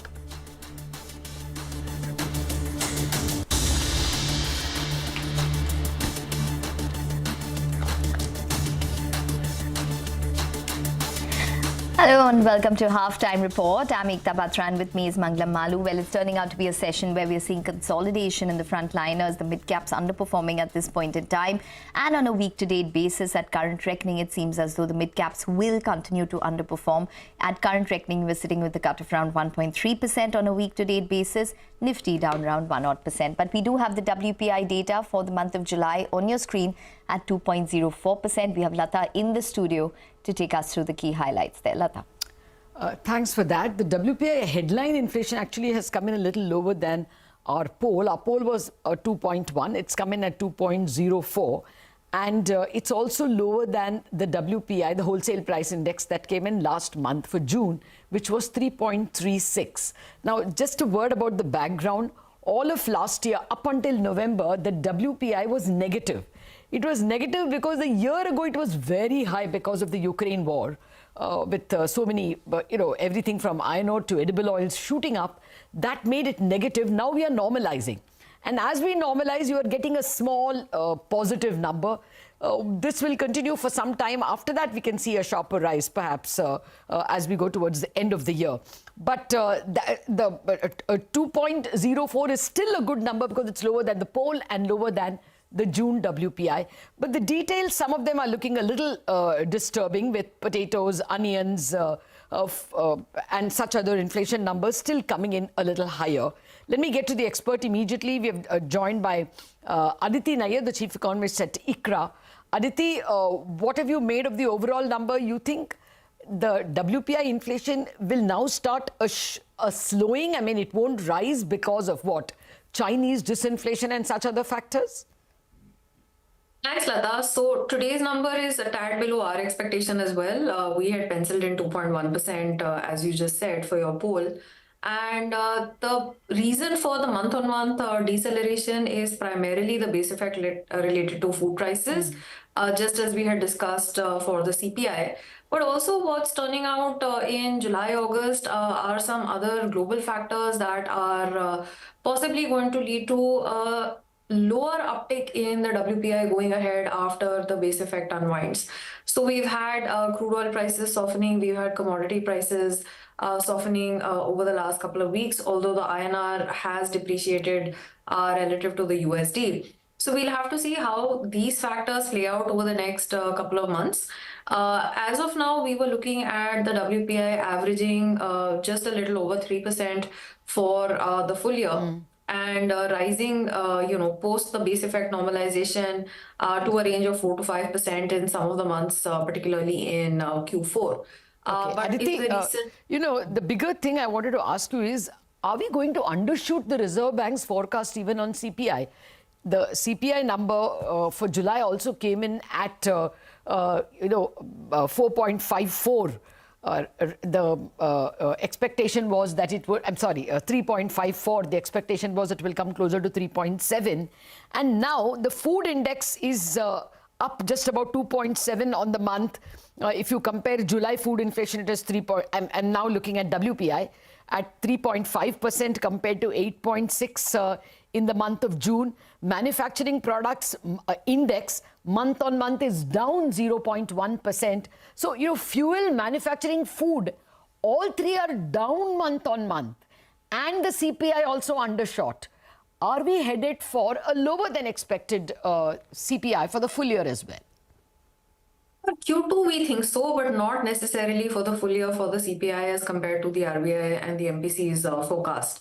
So we do think that Q2 there will be at least a 20 basis points undershoot as compared to the MPC's latest estimate. But for the full year, we're still around 4.5%. The disaggregated trends for food prices are actually quite mixed in this month when we look at the data that we have on the high frequency food prices. And overall, you know, festivals, of course, tend to be highly volatile. So we'll have to see how those settle down. And monsoon is now above normal. Let's see if there are periods of disruptive rainfall going ahead, or if the rest of the monsoon season is quite well distributed and fairly favorably distributed to, you know, let us end up the season with the Kharif output being on the higher side, which should be good for prices going ahead. But as of now, so anything stand out for you? Anything stand out for you in terms of EBITDA margins of corporates because of the falling manufacturing index? Should we expect anything positive for the for corporates, or even negative? You know, if their final products are going to see lower prices? And separately, will you advance the Reserve Bank rate hike expectation, rate cut expectation? So on the EBITDA margins, we thought they would be less supportive to the overall GDP growth trend for Q1. For Q2 and Q3, possibly, you know, this will be a bit of a tailwind. Let's see again if it sustains. And Q3, you know, what we're hopeful for is that after the Kharif cash flows come into the farm pockets, you know, if the cash flows are favorable, then there could certainly be pent-up demand that pushes up rural consumption during the festive season. So we could end up with a very positive mix of factors in Q3 that could really push up the Q3 GDP growth. Okay. All right. So maybe you are counting our chickens too quick, counting the eggs too quickly. Thanks a lot, Aditi Nair, for joining us. The basic message is, like the CPI, the WPI, wholesale price index, is also a little lower than what the market is expecting, and very importantly, much lower than what was June inflation in both in food, fuel, and in manufacturing products, which is an important input when we analyze corporate EBITDA and EBITDA margins in coming quarters. Okay, all right. So maybe a positive lagged effect is what we could expect, Lata, from that. Thanks very much for joining in and taking us through that. We'll take a short break, but up next we'll be talking to the management of Aurobindo Pharma on their Q1 FY24 numbers. Stay tuned.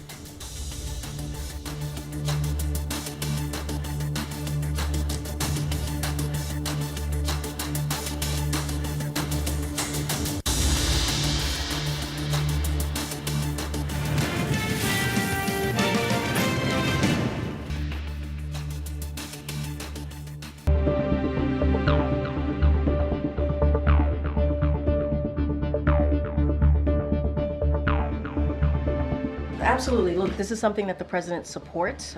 He supports eliminating taxes on tips for service and hospitality workers, while also raising minimum wage and preventing the wealthy from gaining the system. And if you think about what the president has talked about the last 3.5 years, making sure that we have an economy that works for all, not leaving anybody behind, an economy that's built from the bottom up, middle out, the president has been fighting, and the vice president has been fighting to do just that.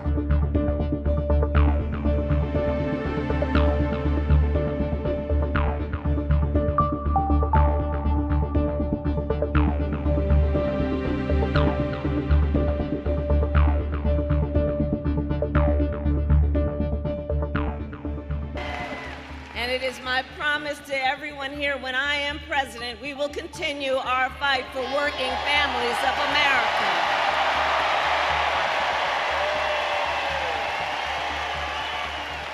Including to raise the minimum wage and eliminate taxes on tips for service and hospitality workers.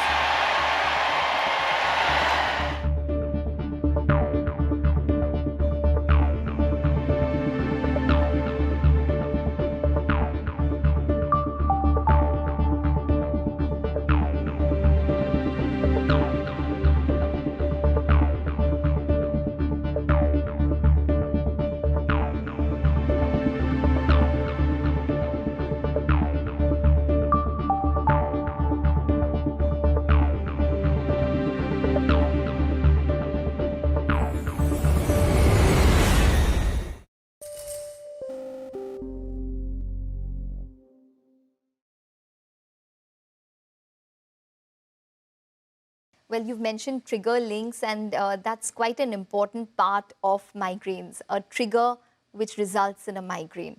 Can you just tell us what is the most common trigger that one comes across when it is when one gets a probable migraine? The triggers are...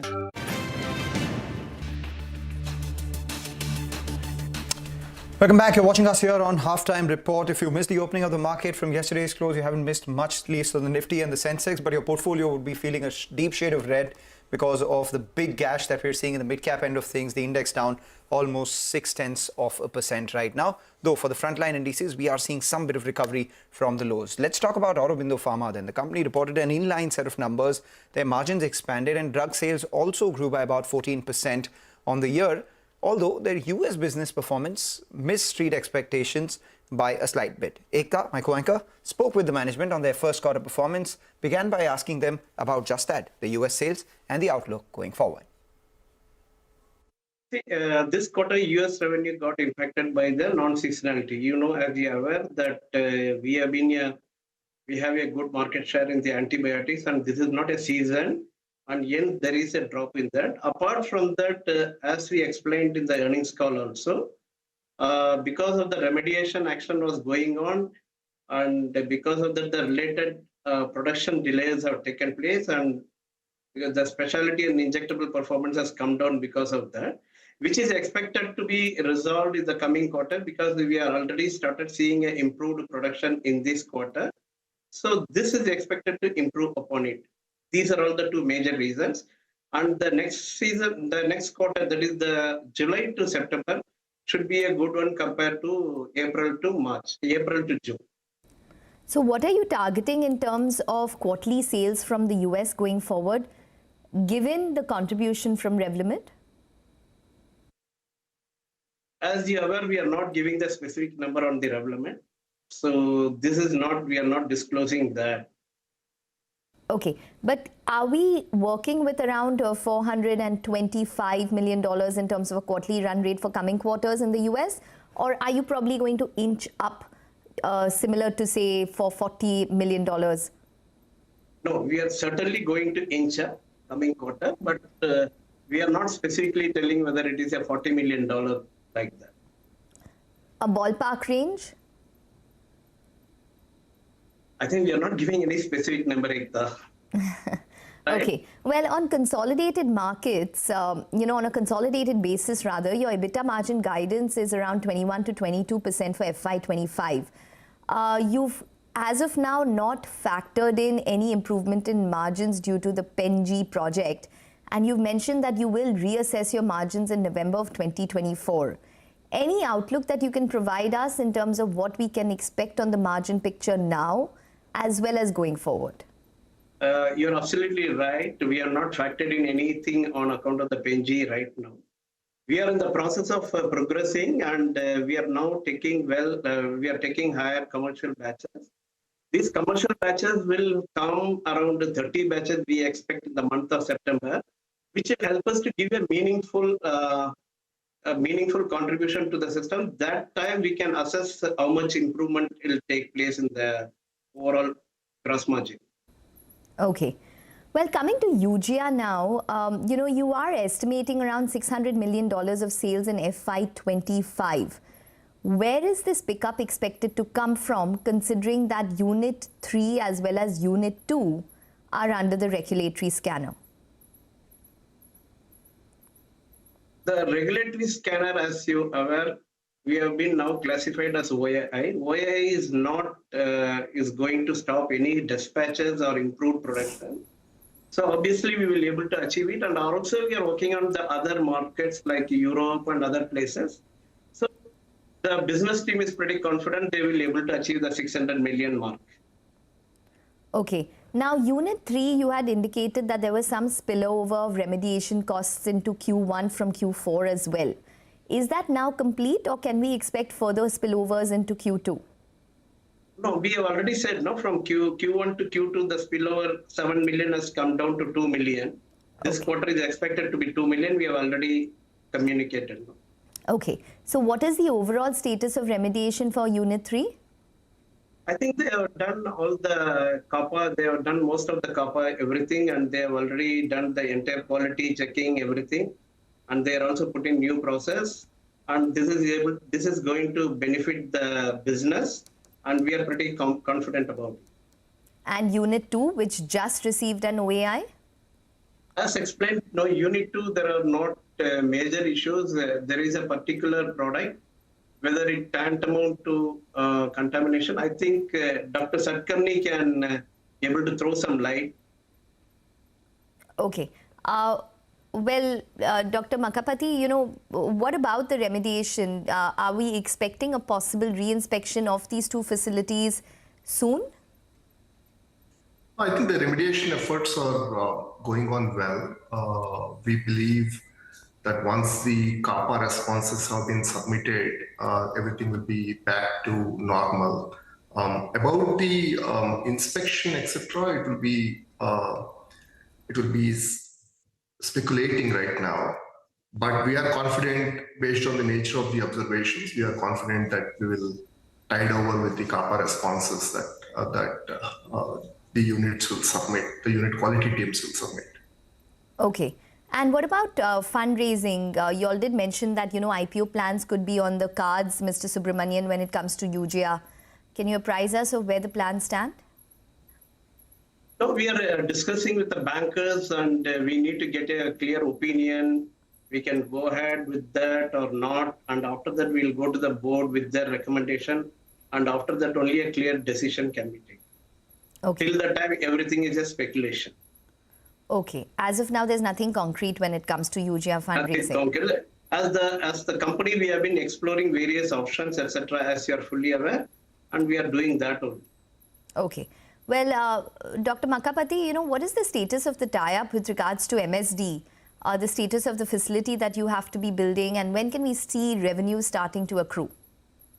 So, Ekta, the last time we spoke, I mentioned to you that we have just signed the definitive agreement with MSD, Singapore entity that includes one product schedule for manufacturing. Now, I also told you that with the limited letter of intent that we signed last year, we have initiated the civil works of the facility not to lose time.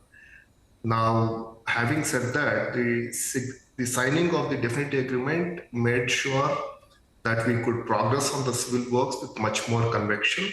So the project is shaping well. I am quietly confident that we would be able to complete the commissioning of the large drug substance facility that comprises of 15 KL bioreactors, mammalian, and the drug product facility with the associated QC laboratories. All of it, I'm confident of commissioning by 2026.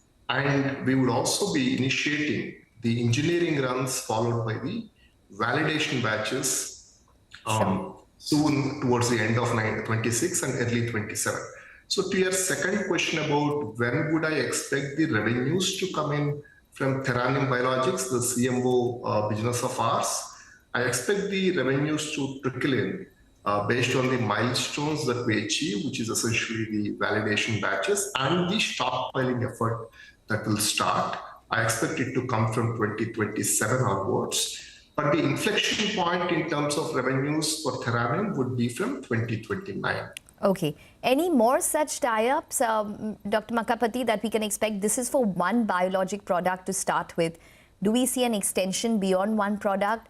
And also any other companies that you would probably look to become a CDMO manufacturer when it comes to biologics? And when can we expect any kind of firm timelines? I think that's a pretty good question. With Theranim Biologics, at this point of time, I would like to focus my initiatives for Aurobindo and for biologics around the anchor industry, which is the MSD. So at Theranim, I would not expect any more tie-ups for the first few years. We would like to deliver at Theranim for our first customer, and going forward, depending on how this business shapes up, there is always an opportunity to scale up the business in the CMO segment. Now, with respect to the other subsidiary or the affiliate that we have, which is focusing on biosimilars, which is Curatic Biologics, this is where I expect some traction in the next couple of years where we would be actively engaging in some contract development opportunities as well with the innovative companies. Right, interesting conversation there with the management of Aurobindo Pharma. A few probing questions, the management's refusal to answer them. Obviously, we'll get answers to all of that, Ekta, as and when things develop out there, but you will try your best. Yes, absolutely. You know, just to get that quarterly figure in terms of US sales, considering that they have big products such as Revlimid generic contributing. But nonetheless, they said that there could be some improvement going forward. Right, we take a short break, come back on the other side. Let's see whether there would be things improving for Ease My Trip or not. Their first quarter performance, we'll discuss that in detail with Prashant Pitti.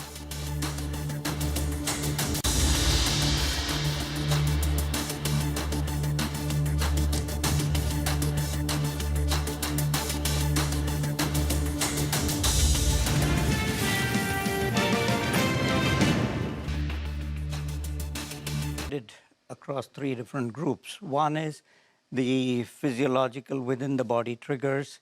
Two is from the environment and lifestyle. And there are some triggers which are beyond control. The commonest trigger that we see in our part of the world is related to the weather conditions, the type of temperatures we have, the heat, humidity in most of the cities for almost 6 to 8 months of the year. And then again, you have lifestyle-related triggers, which are the habit of not having breakfast on a regular basis amongst most Indians, and school children having to leave so early for school, they really rush with just a glass of milk. They don't have a proper breakfast.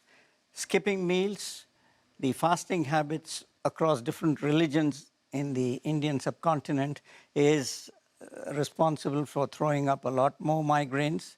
And stress, where stress leads to lack of sleep, poor quality of sleep, and now in modern day times you find increased screen exposure. Computers have become an essential part of education, laptops, and the mobile phone. Mobiles are small screens, they induce a lot of stress and strain, which can be a trigger for migraine. And apart from this, certain changes in the body, for example, the fluctuating levels of estrogen, which happen during the menstrual cycle of a woman, leads to, is a trigger for more migraines in women that we encounter. So these are some of the triggers. And then you have foods which are different from the rest of the world. It is well publicized, well published all over that chocolates, cheese, and red wine are the commonest cause of trigger. But when you come to see it in practice, these are not the common items which are consumed by most Indians. Yes, of course, they are correct triggers: aging cheese, chocolates, and red wine. But we have different food items which have the fermented food items like idli, dosa, dhokla. These are items which can also give rise to migraine attacks. And then rarely you come across different triggers. Triggers are different across individuals who suffer from migraine. So they are not the same for everyone. And one has to be alert that triggers are not seen always and not easy to identify. In about 70 to 80% of patients with migraine, you can identify the triggers, but you have to remember that there are 15 to 20% of patients in whom triggers may not be easy to identify.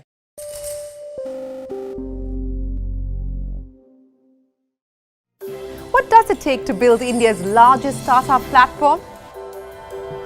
It takes a journey of starting out as an unknown and ending up as unforgettable. It takes more than 2 decades of celebrating. Welcome back. The IT stocks are supporting the Nifty from the way down. In fact, Infosys and TCS have moved to the high point of trade. The IT index comes up for you. That tells you the story of the day, where there is a bit of a tug of war between bulls and bears. Right now, it is being supported from the IT sector for the bulls itself. Let's talk about Ease My Trip. Now, it was a steady quarter. Revenue growth came in on account of the hotel business, which showed a strong growth. in both earnings as well, revenues as well as the operational performance.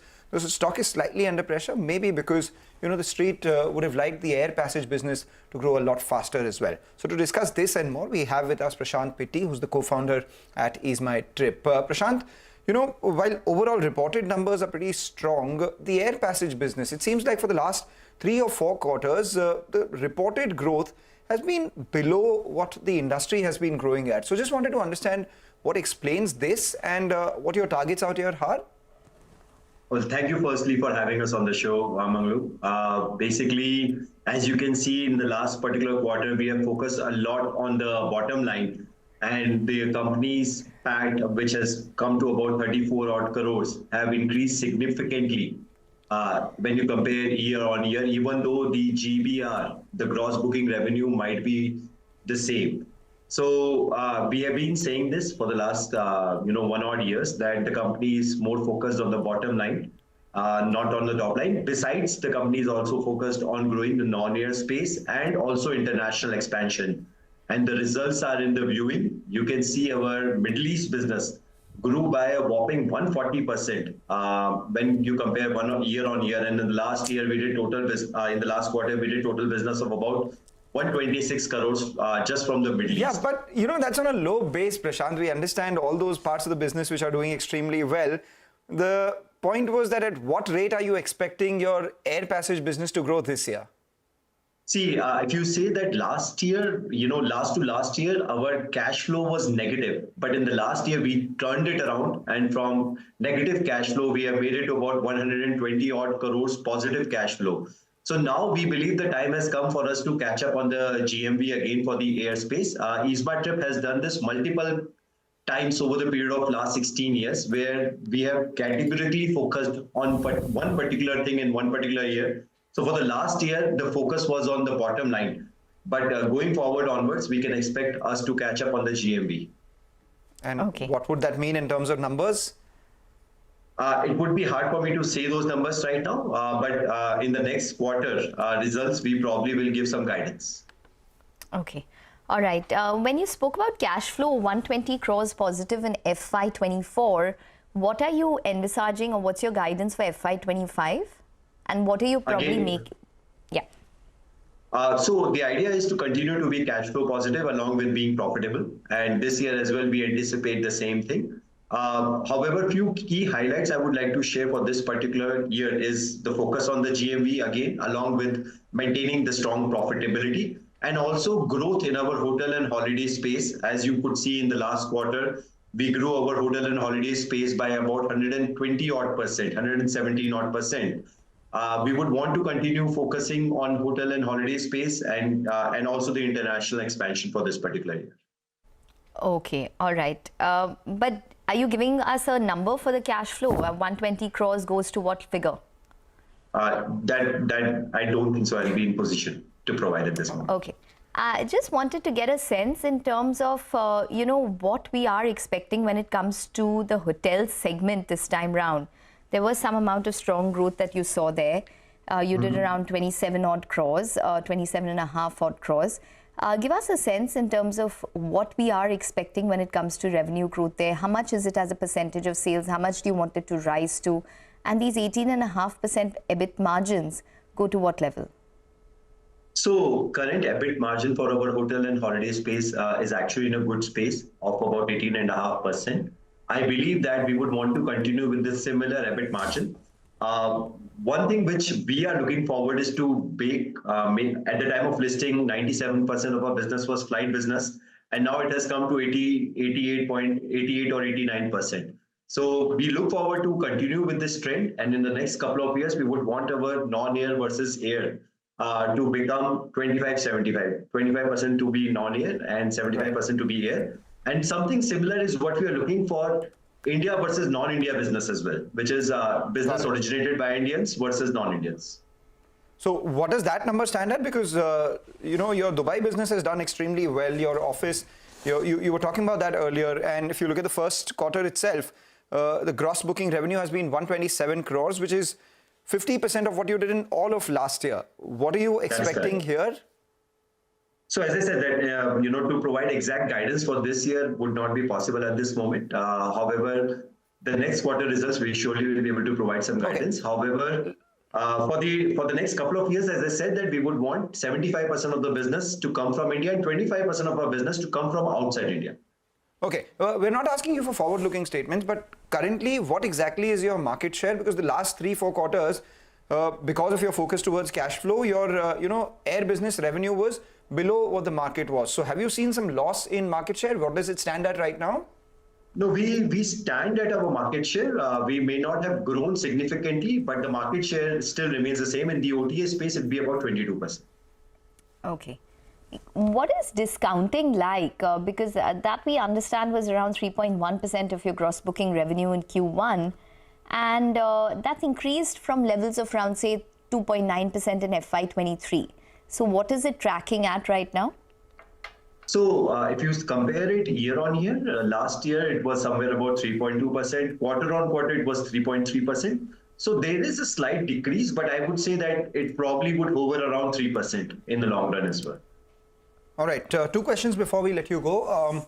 Prashant, one was on the Ayodhya hotel. We understand that, bookings to Ayodhya have dropped over the last couple of months or so. So if you could give us a sense of how that business has panned out, and do you still intend to go ahead with that hotel?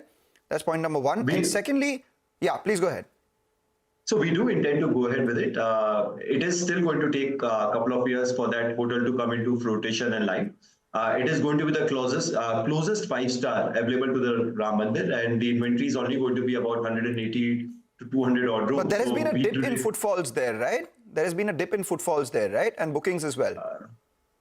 There has been a slight dip in the bookings and the footfalls over there. However, to fill up 180 room inventory, which is closest 5-star to the hotel, we do intend to bring some exclusivity where that hotel will only be exclusively available on eSmart Trip.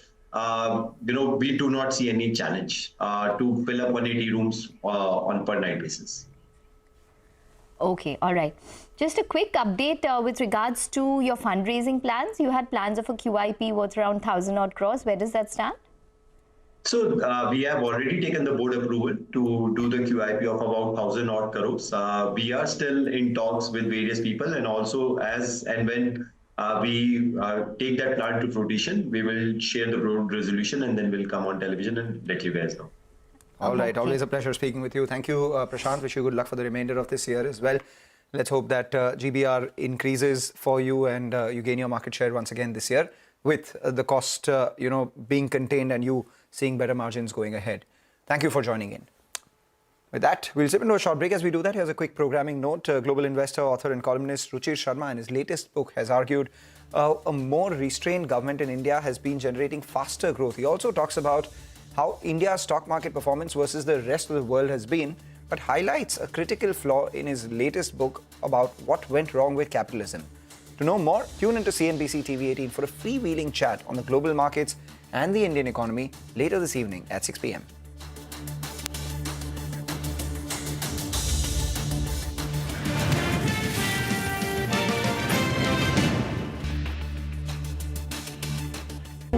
And influencing the most celebrated entrepreneurs. From chronicling the stories of India's startup universe to becoming a success story in itself, as India's longest running show on startups and entrepreneurship, celebrating 21 action-packed years of building India's biggest startup community. Young Turks at 21, only on CNBC TV18 and CNBCTV18.com. Global funds category, international funds which are investing in, whether it's US equities or maybe you even have some greater China funds and whatnot. Now here as well, this category was first taxed at our slab rate, but now it's going to be taxed at 12.5% if the holding period is 2 years or longer. So Mohit, this sounds great. But, correct me if I'm wrong, a lot of funds were not taking any fresh money because of certain limits being hit already. Yeah. So is it even possible to invest right now? It is. Quite a number of funds are accepting fresh investments. Few are accepting only as SIPs and few are open for both lump sum purchases and SIPs. It depends on the contours of the fund. Funds which are purely ETF based, those are the ones where the limit has got busted and those are the ones which have stopped. But funds which are actively managing their allocations, perhaps directly investing into stocks or international stocks directly, those are the ones which are typically open. There is a whole list of funds, but I think category as a whole, Surbhi, has got a huge impetus. And needless to say, for an Indian investor, it's absolutely must to have a global diversification. Given the profile of our currency, which has been depreciating against the US dollar for almost last 20 years, if you see the track record, the depreciation has been on an annualized rate around 3 to 3.5%. If you want to counter that, if you want to have a real hedge against the country risk or the sovereign risk, or you just want to create a corpus offshore for your children's education or for anything, let's say, I think this is a great avenue available to retail investors, that you go out and invest in international funds. Again, this category got completely out of flavor last year when the taxation was changed, and now it's come back into reckoning with full power and full force. And I think all investors should definitely look at diversifying abroad. Your favorite funds here? Look, many. Honestly, I like the Edelweiss US Technology Fund. I like the DSP Global Innovation Fund. These are all active ones. But on the passive side, I like the NASDAQ fund of funds, which currently the open one is only Motilal. I think they're accepting SIPs out there. So if someone wants to buy NASDAQ directly, I think that's a good avenue to go for.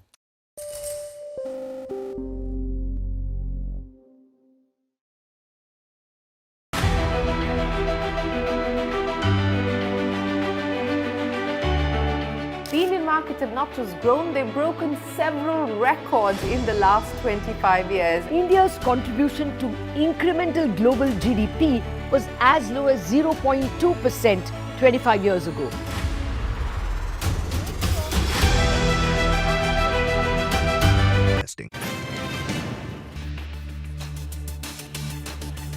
Welcome back. The Nifty flitting between red and green, more green over the last 30 minutes or so. That's largely because of the IT pack. So it's a bit of a tug of war right now as you look at it from both the Nifty Bank as well as the Nifty IT. So the Nifty mildly in the green because it's the Nifty IT which is batting for the bulls. It's the mid caps which have seen a bit of pressure right now, though ameliorated from the lows out there as well.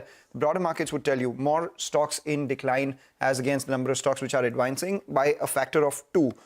What's interesting is in the second half of trade today, we will have the double expiry that plays out. We have the Nifty as well as the Nifty Bank options, weekly options expiring today because tomorrow, of course, is the holiday on account of Independence Day. We have, the 24,100 put pretty active on the Nifty and the 24,200 call. Both of them pretty active. That's the broad range that the street is working with. And the no-brainer then would be to look at the 24,150 straddle, which is a call and a put together. The option writers are, paying 60 rupees premium for that, hoping for the range on the Nifty to be between 24,090 at the lower level to 24,210 at the upper level itself. For the Nifty Bank, however, it's a lot more interesting here because the 49,800 call and the 50,000 call have both been seeing a fair amount of writing. So the path upwards would be a little treacherous. But at the lower level, where we are right now, there is a fair amount of put writing as well. 49,700 put has a premium for almost 30 odd rupees, telling you around 49,650 thereabouts. We could see some support coming by. Two stocks I'm watching out for. Piramal Enterprises is definitely going into F&O ban today with a 10% downtick that we're seeing. And GNFC is the other one, which is a likely candidate to enter F&O ban. Okay, all right, Mangalam. Well, that's the F&O setup. Pritesh Mehta of Yes Securities is here with us to tell us what he's strategizing today. Well, it's a Wednesday, Pritesh, and we have a midweek holiday tomorrow. What is your call today, considering that the markets seem to be quiet? The mid-caps have recovered from the day's low. See, first of all, in last 2 weeks, we have been through a lot. First, we had fear-mongering headlines. Then the volatility in bond markets, declining global markets, and in comparison, relatively, Nifty has seen a less damage on a relative basis. Yes, we have come off the peak of 24,95,000 levels, but still we have not broken down. As I mentioned earlier, the list of stocks recording fresh lows on weekly, monthly basis, even on yearly basis, it is not getting bigger. So I think, the breadth is not declining, the price is not coming off. It's a classic way of we are seeing that market is going to period of time consumption. And I think it is going to continue. 2900 would be the downside possibility, 24,900 would be the upside possibility. I think we are going to be stuck in this range for a last couple of weeks, in fact. All right, and individual stocks, what are you looking at? So yes, as you mentioned earlier, IT is doing well. So when we look, we have created a mid-cap IT index to track how this particular space is performing, and our customers index, within that space, something like InfoEdge is doing well.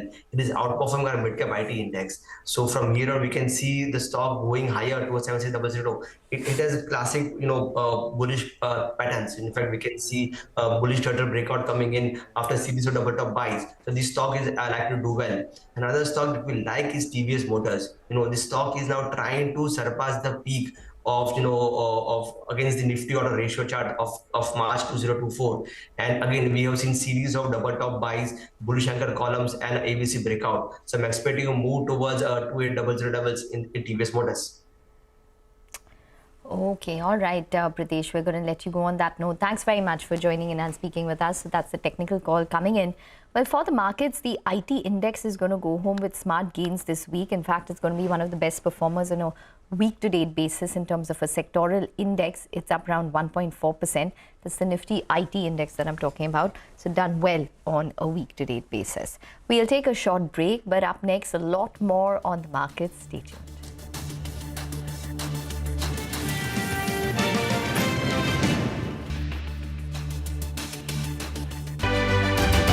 Over the last 25 years, CNBC TV18 has closely followed the remarkable ascent of India's pharmaceutical sector. There was a time 25 years back that it was all about the FIIs. If FIIs would buy, markets would rally. If FIIs would sell, market would fall. Earlier, we were net importers of steel. From IT services to SaaS, from consumer electronics to space tech, from mere programming to AI ML. Cars, two-wheelers, three-wheelers, commercial vehicles have significantly become much more expensive than they were 2 decades ago.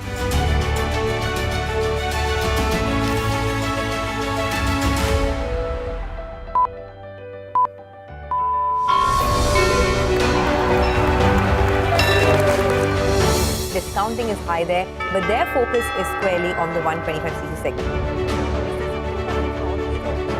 Now it is contributing 16% of incremental global GDP. Now we are looking at exporting the steel that's made here in India. Welcome to the first ever India Business Leader Awards.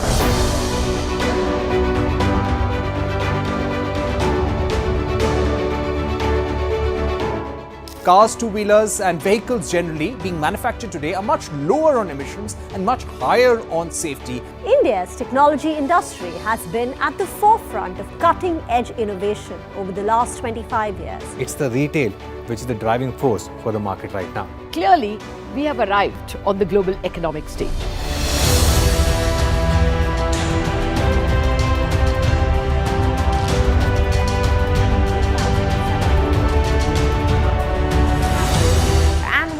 Way to celebrate our own 25th year with new milestones being achieved on the Lal Street. 21 years of the Nifty from 1,000 to 10,000 today. Sensex and Nifty hit a record high. The Nifty rallying to a record high. We invite you to join us as we persist in leading coverage of the pharmaceutical and healthcare domain, documenting India's expanding expertise in medicines.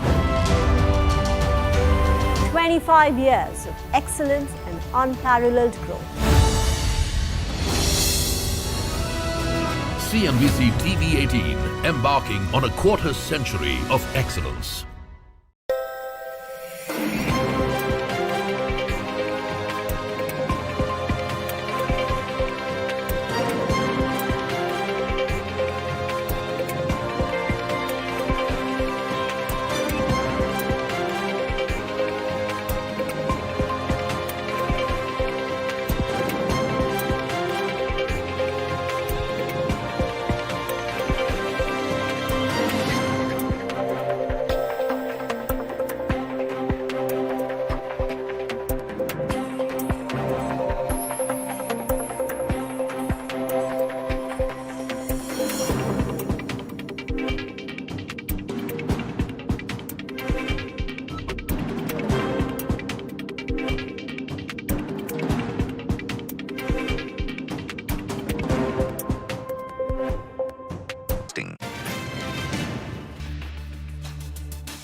Welcome back. You're watching us here on Halftime Report. News that broke this morning, which was the Supreme Court allowing the state governments to collect past dues on mining from April 2005 in the form of royalty and tax.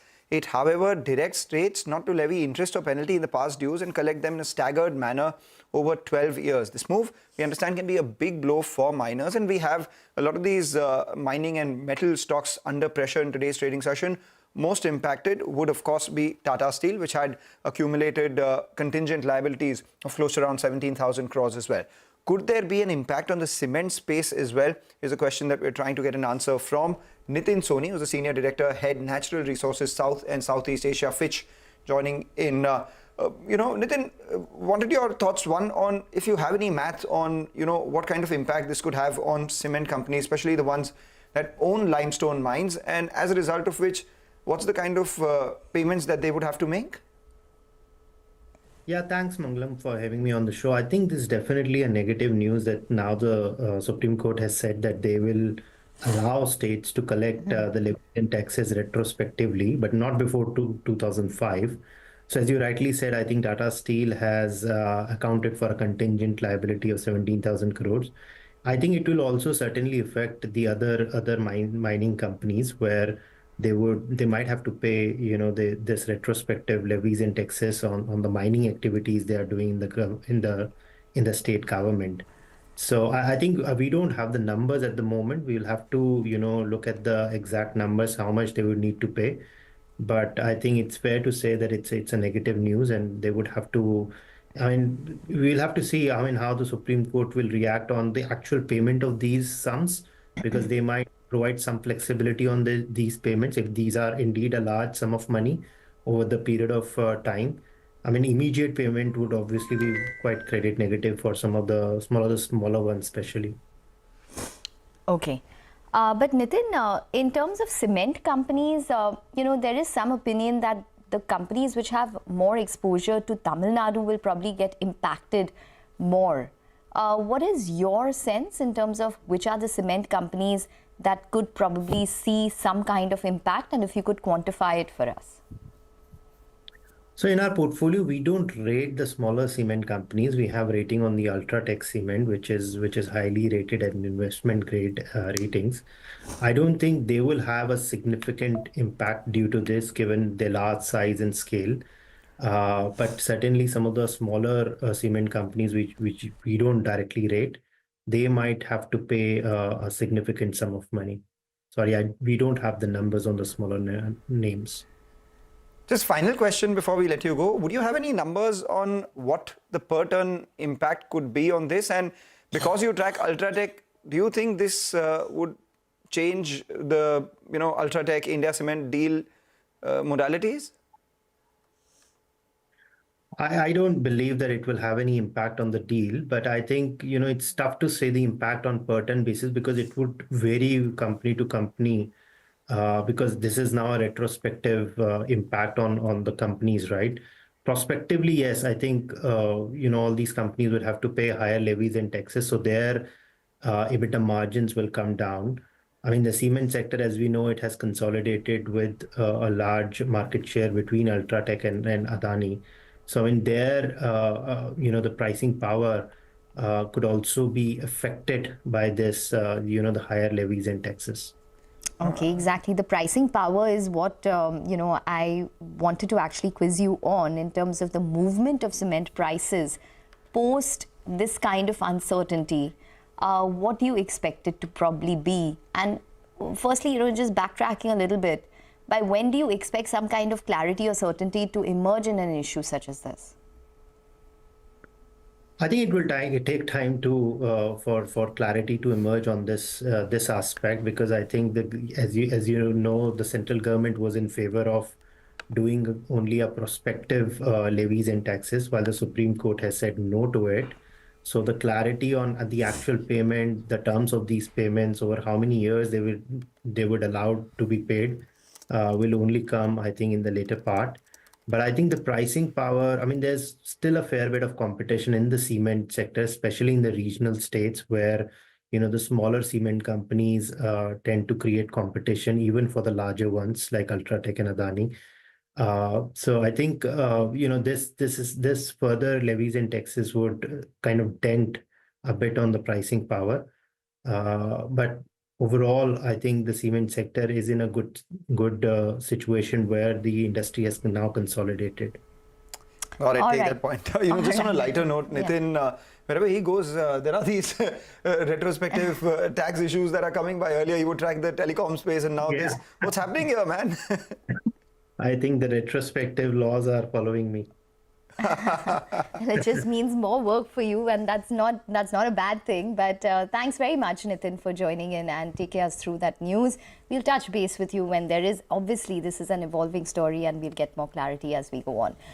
We'll take a short break, but here's a quick programming note. Global investor, author and columnist Ruchir Sharma, in his latest book, argues how a more restrained government in India has been generating faster growth. He also talks about India's stock market performance versus the rest of the world, but highlights a critical flaw in his latest book, What Went Wrong with Capitalism. To know more, tune into CNBC TV18 for a freewheeling chat on global markets and the Indian economy later this evening at 6 p.m.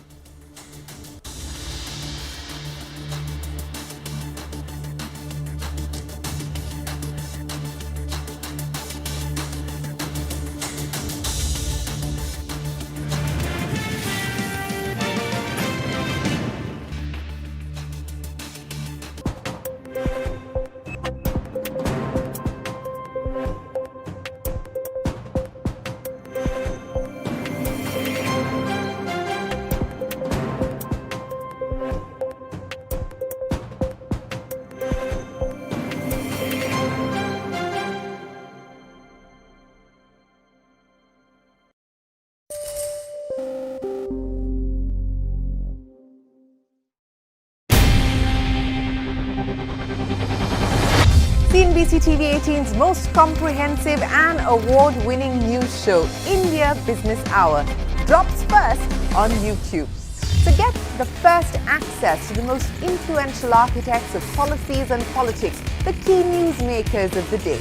Discover the big themes as we decode the business of markets, macros and more.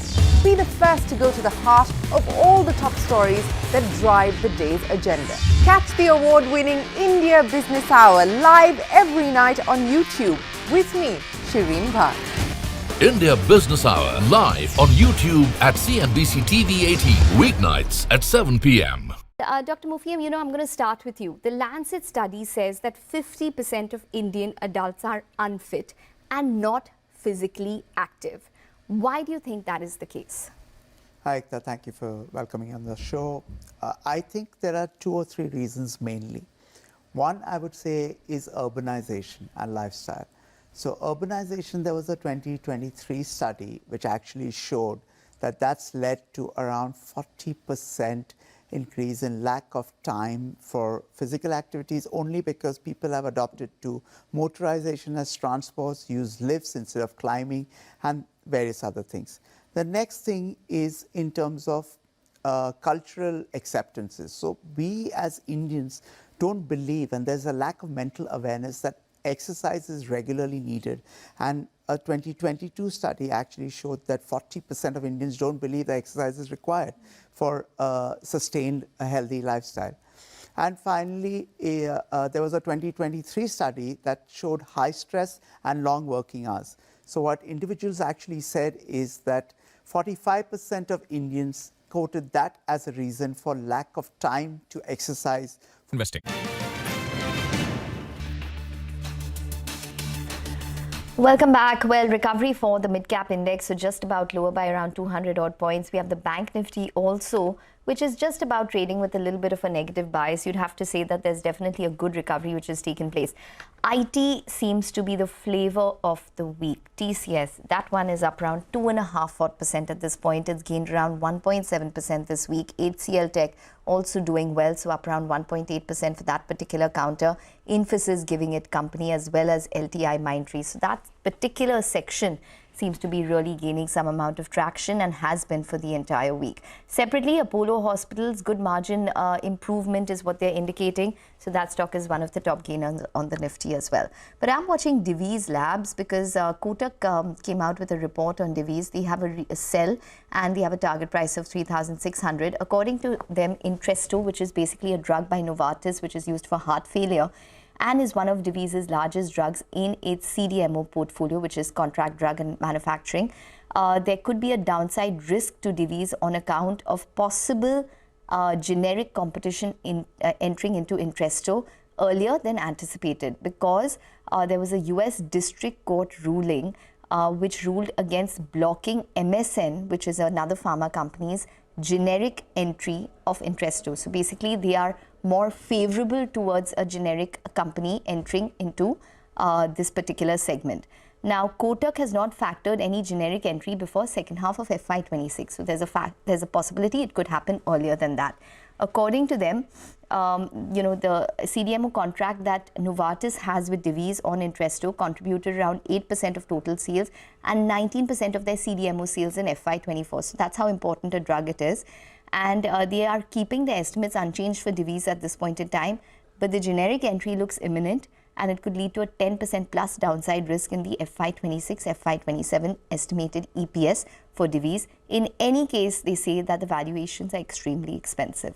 So as you can see, Divi's is down around 4% on the back of this fear that there could be more competition in one of their key drugs which they manufacture. Well, on that note, it's a wrap on Halftime Report. Business Snatch will take all the action forward.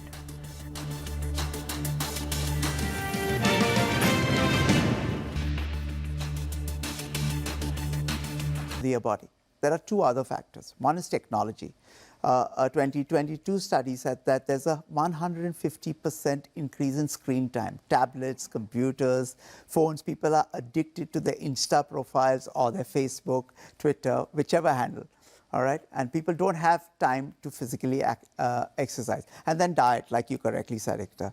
There has been a 40% increase in processed food diets that Indians have consumed over the last 10 years or so. And that, including the added predisposition to having sugar. We have so many festivals and we are so addicted to sugar that that's a deadly cocktail that the Indians can ill afford. And that's why you are seeing not only one pandemic, which I believe we have already reached. We are the number 3rd country in the world to probably have obesity, but we're even number 2 in terms of diabetes. And diabesity is a bigger problem than obesity alone, because that's taking lives, affecting our loss in man hours and affecting overall growth in India.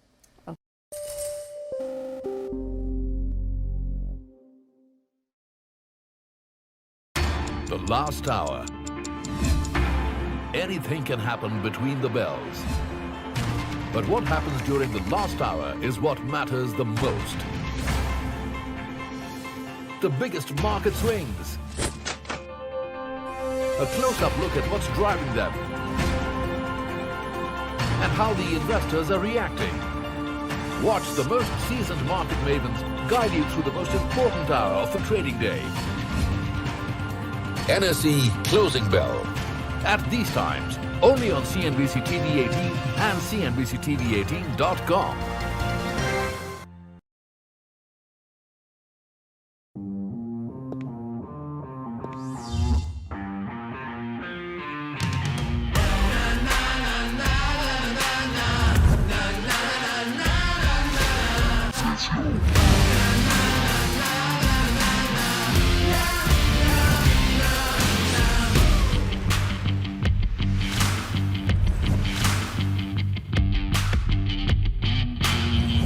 Make informed decisions with comprehensive analysis on the go.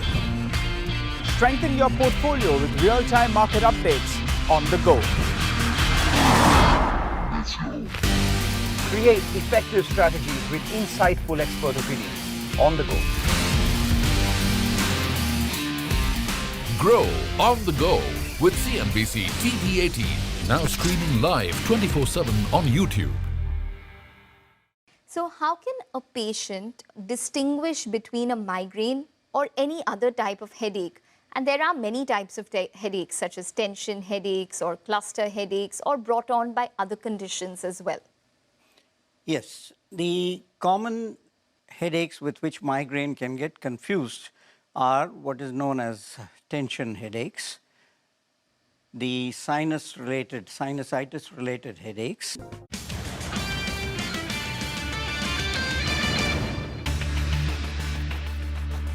Stocks trade in a band ahead of the US CPI print later this evening and the Independence Day holiday tomorrow. The IT stocks eke out gains, but industrials and power are the big laggards. Mid-caps are underperforming. The Supreme Court allows state governments to collect past dues on mining from April of 2005 in the form of royalty and tax. IT, however, directs states to not levy interest or penalties on the past dues and collect them in a staggered manner over 12 years. The move can be a big blow for mining companies. Hero MotoCorp skids after high material costs dent earnings even as the demand outlook remains positive, but Apollo Hospitals rises despite an in-line performance on the promise of improved margins going forward. Vedanta is looking to sell 11 crore shares or 2.6% of its near 65% stake in Hindustan Zinc via an offer for sale. The transaction can fetch Vedanta over 6,000 crore rupees, which shareholders expect will translate into a hefty dividend. And the Enforcement Directorate quizzed Mohit Burman last week and recorded his statements on alleged money laundering in the Religare Enterprises open offer matter. The development casts a shadow on the proposed offer.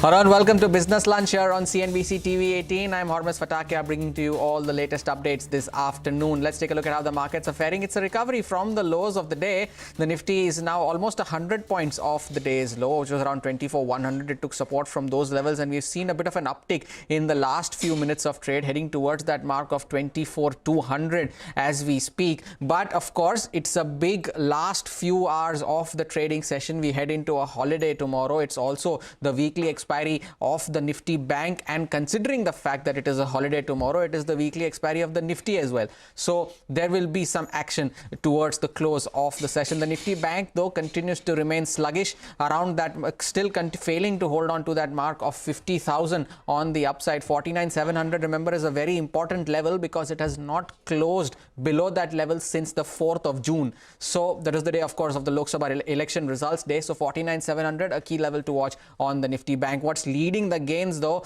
is IT, and almost every IT heavyweight, be it TCS, Infosys or HCL Tech, are contributing to the gains on the upside in today's session, and that is what is keeping the Nifty afloat. TCS now at the highest point of the day, 2.5% higher, as is HCL Tech, now 2% higher there as well, and Infosys also contributing to the gains. What's not doing well though are metal companies, and that's after that Supreme Court verdict on the taxation bid, and most of the metal companies are selling off in today's session, which is a major setback, and they have allowed these companies, be it Tata Steel is the one that is the biggest impact that we have had on these companies, be it Tata Steel, Coal India, NMDC, all saw a bit of selling pressure in today's session, and they have recovered slightly from the lows of the day. But this is where we begin the show with, because Nigel is now joining in to explain how would all of this impact these stocks. Nigel. Well, that's right. The metal index has taken a sharp knock as the Supreme Court has allowed states to collect the past dues in the form of royalty and taxes from April 2005.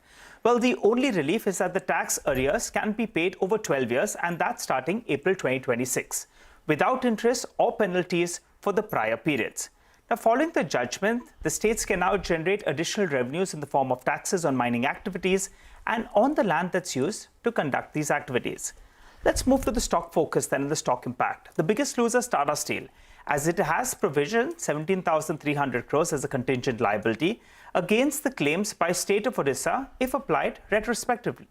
This is what's happened, right? Now, this 17,300 crores, it amounts to nearly 10% of the current market cap. But keep in mind, the stock has been weak post the Q1 FY25 results, when they did give out this number of around 17,300 crores. Hindalco, well, they spoke to us here at CNBC TV18, and they said if the taxes are levied retrospectively, then it's unlikely to affect them, as they do not have any kind of pending claims. The contingent liability is something that has been on our books for the last many, many years. So every year, if you look at the annual report, it has always been carried. So it's not anything fresh. I think we thought it was good practice for us to be transparent about that.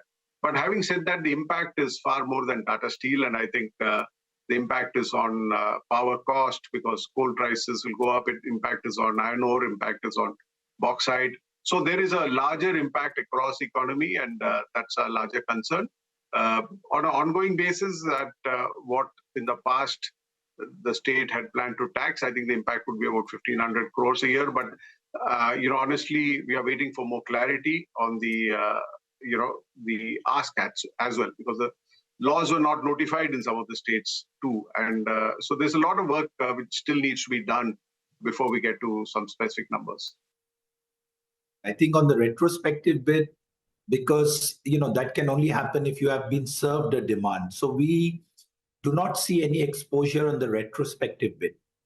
On the prospective part, it's certainly we will be in the same boat as most of our mining compatriots, because if the state increase their royalties, then that will add to the cost of the mining.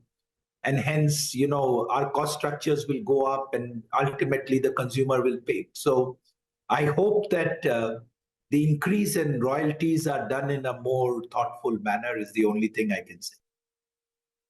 We have to wait for Supreme Court's decision whether it will be retrospective or prospective. As far as we are concerned, we don't have much on any side unless some new taxes or new cess comes up. So our books are clean that way.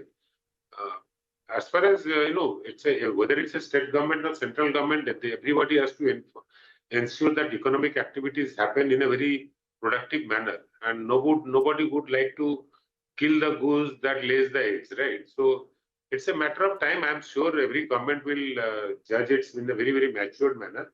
It's not only us, entire mining sector, including government-owned mining companies, will also be affected by any adverse judgment which does not put economic criteria ahead of just tax collection. Well, we also got a reaction coming in from Rakesh Arora, who said that the companies with exposure to Odisha, Jharkhand as well as Tamil Nadu, they'll have to bear the brunt. He also said that the total estimate for overdue cess is about 2 lakh crore rupees, of which the PSUs alone account for around 60,000 crores. He also added that there might be some kind of leeway that could possibly come about for PSUs by some states. Besides mining companies, well, he believes that cement companies as well that have exposure to Tamil Nadu in particular, they could get impacted. And those companies could include the likes of India Cements, that's now taken over by Ultratech Cement, as well as Ramco Cements. One is obviously Odisha, where Tata Steel mines are. The other is Jharkhand. And the third one is probably Tamil Nadu, because this whole thing, emerged from a case which India Cement had against the government of Tamil Nadu, where Tamil Nadu government had put some cess on limestone mining. So I think all the companies who have mining, assets in these three states are going to be hit quite badly by this retrospective, tax which Supreme Court has allowed. Total estimate for this kind of cess which is overdue, some industry analysts have put it at around 2 lakh crore, and in the Supreme Court, one of the Solicitor General had said that for the PSU companies itself, the impact is 60,000 crore. So we are talking about big numbers here.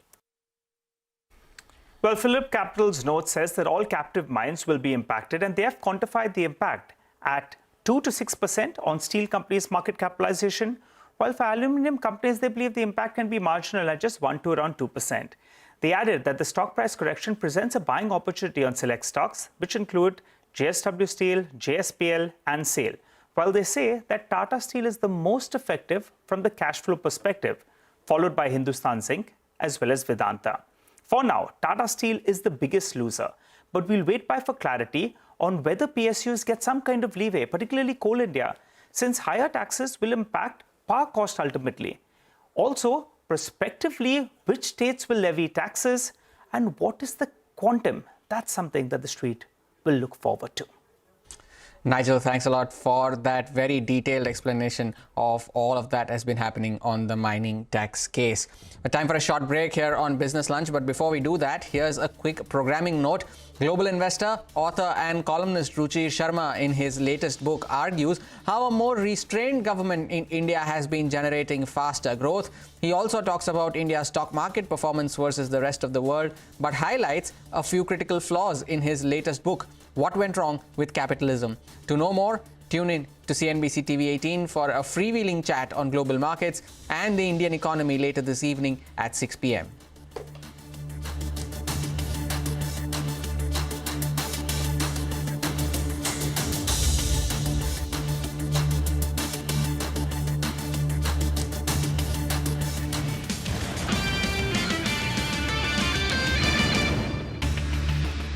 Much rarer are what you mentioned, cluster headache and new daily persistent headaches.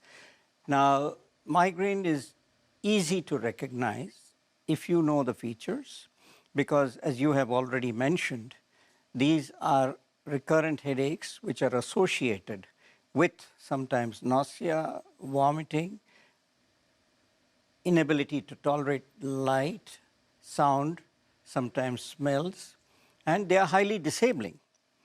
The patient may not be able to function for almost 24 hours or even more.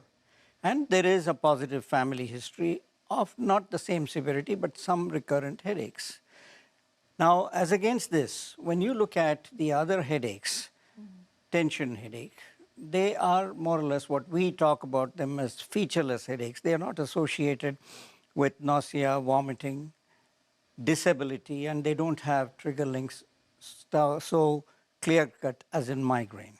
Okay. And then when you come to cluster headaches, they are more always on the same side, accompanied by watering of the eyes, running nose, and they don't have trigger links too. So it is not difficult, and the commonest mistake which patients make on their own is to think that all recurrent headaches are due to a refractive error in the eye, and they go for an eye check to the ophthalmologist. They may have a small number, but they have to remember that if there are trigger-linked headaches, that eye problem is not the cause of their headache, and they have to seek correct medical opinion. Okay.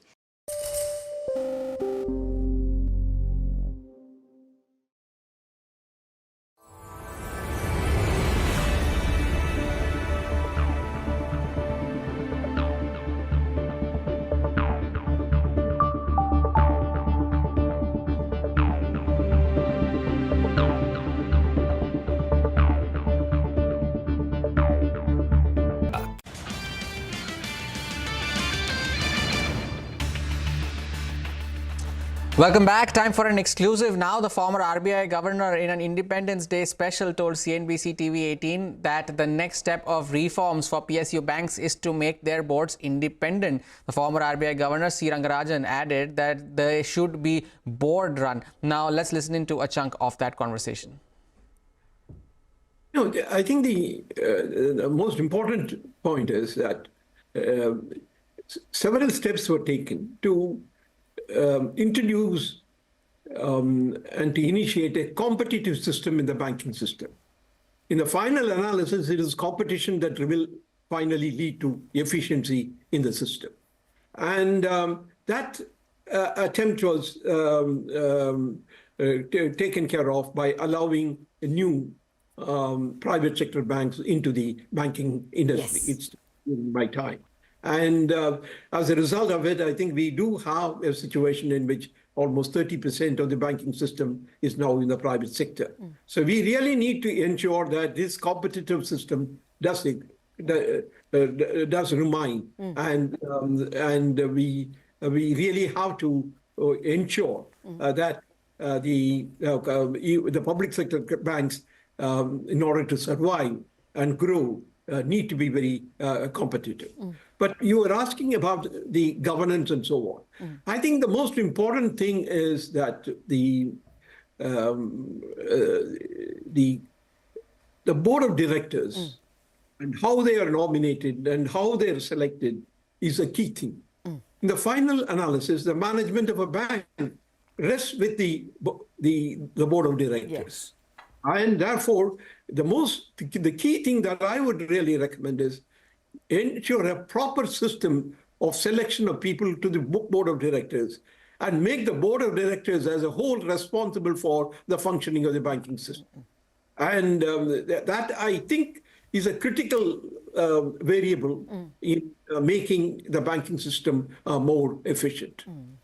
Your point is taken, sir. I think that's what Dr. Reddy also argued in 2000 and later on the PJ Nayak committee in 2013, that bringing under the Companies Act, the board gets more powerful, they get independent directors, and maybe that will introduce the governance element. Also, the government can't use PSU banks for their schemes like Mudra, etc., which ties them down and leaves private sector banks a little freer. So I will, time permitting, ask you more about the banking system, but you also wrote in the Hindu about how we should chase our new goal of a Viksit Bharat, a developed India, by 2047. What would you say should be the first 2 or 3 major policy changes we need to do? First of all, I think in order to be a developed country, our per capita income has to move from the current level of something like $2,500 to $13,000. And this requires, according to the calculations made by several, on some assumptions regarding the price level, inflation, and the exchange rate. We need to grow at between 6 and 7%, but perhaps closer to 7%. This requires that the gross fixed capital formation rate, or the investment rate, let us say, has to be above 35% if we assume an incremental capital output ratio of 5:1. Yeah. I think the incremental capital output ratio in recent period has been around 5.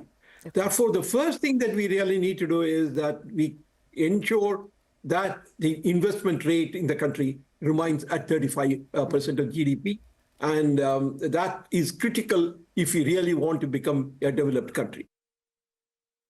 C. Rangarajan there in an exclusive conversation with Latha Venkatesh of CNBC TV18. Now moving on then, sources have told CNBC TV18 that the Income Tax Department has undertaken an enhanced tax scrutiny of real estate investments made by high net worth individuals, or HNIs, abroad. Timsy is joining us with more details. Timsy, what are your sources telling you? Well, that's right. What sources are telling us that the real estate investments by HNIs outside India is currently under IT scanner. The Income Tax Department has undertaken enhanced tax scrutiny of real estate investments made by these HNIs abroad. To be precise, IT Department has issued thousands of notices seeking information of assets that are held abroad, and they are being done through surveys. IT Department, these surveys are actually revealing that there's a sudden rise in real estate transactions by Indian HNIs in Switzerland and Portugal. IT Department has, through this drive, targeted the undisclosed foreign assets and incomes that have been held abroad. IT Department has sought more disclosures on foreign real estate assets that are being held by these HNIs, and IT Department currently is conducting these surveys under Section 133A. Now, coming out to what these investigations have revealed, well, yes, recent investigations have uncovered that there's a sudden rise in number of HNIs holding immovable assets abroad.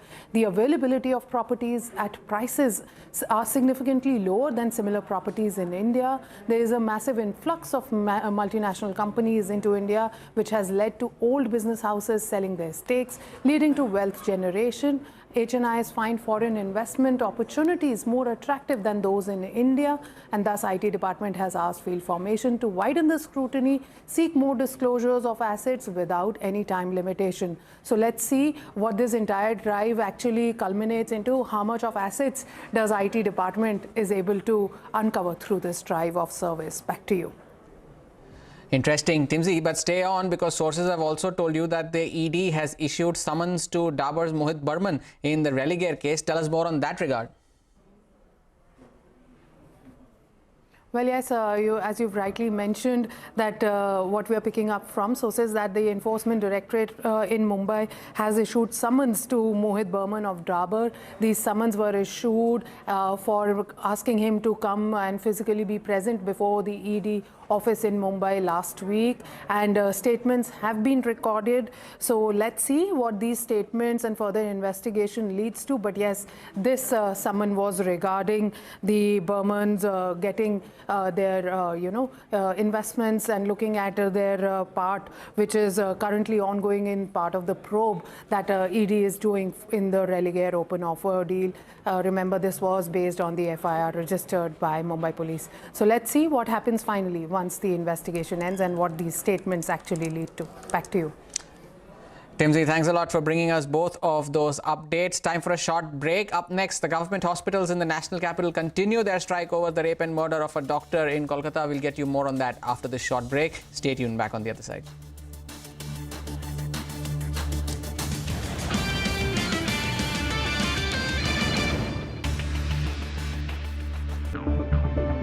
Absolutely. Look, this is something that the president supports. He supports eliminating taxes on tips for service and hospitality workers while also raising minimum wage and preventing the wealthy from gaining the system. And if you think about what the president has talked about the last 3.5 years, making sure that we have an economy that works for all, not leaving anybody behind, an economy that's built from the bottom up, middle out, the president has been fighting, and the vice president has been fighting to do just that.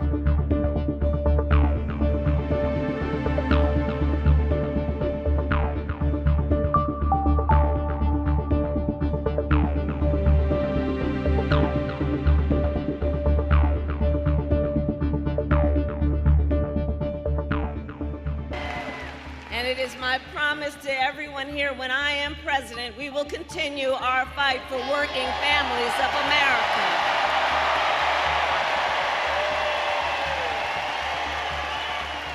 Including to raise the minimum wage and eliminate taxes on tips for service and hospitality workers.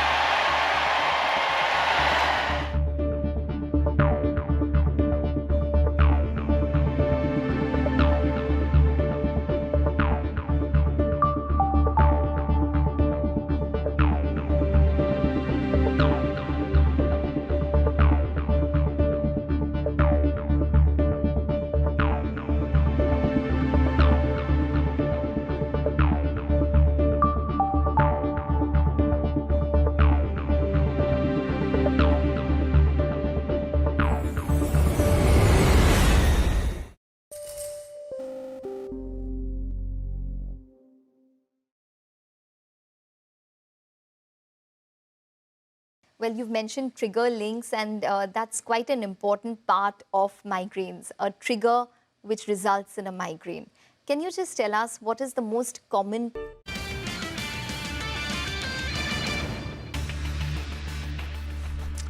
Welcome back. Now, government hospitals and members of the Federation of All India Medical Association continued their strike in the national capital in the rape and murder case of the Kolkata doctor, demanding a central protection law. Now, earlier, the Federation of Resident Doctors Association had called off their strike after meeting the Union Minister JP Nadda yesterday. Now, Shireen Elizabeth gets us up to speed with the latest developments.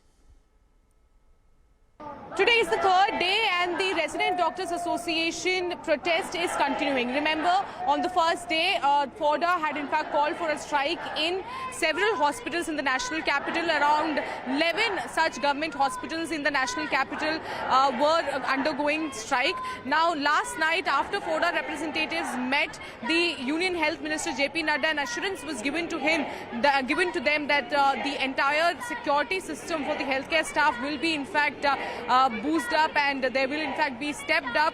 Now what we are seeing is that the strike was called off by FODA, but today FIMA has decided that they will continue with their protest. So behind me are the representatives from Resident Doctor Association and also from FIMA that are continuing with their protest.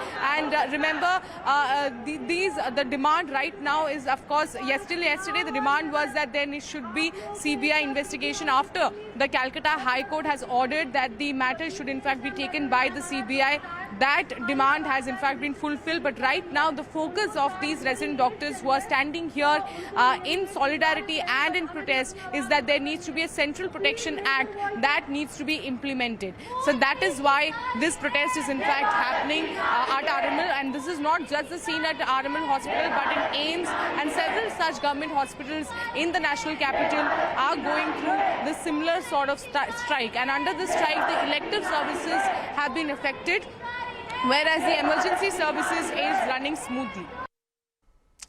Shreya and Elizabeth there with the latest updates. But that is a wrap on this edition of Business Lunch from me and the team that put this show together. Thank you so much for watching.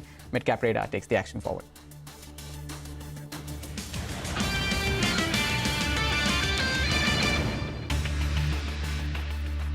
Comes across when it is when one gets a probable migraine?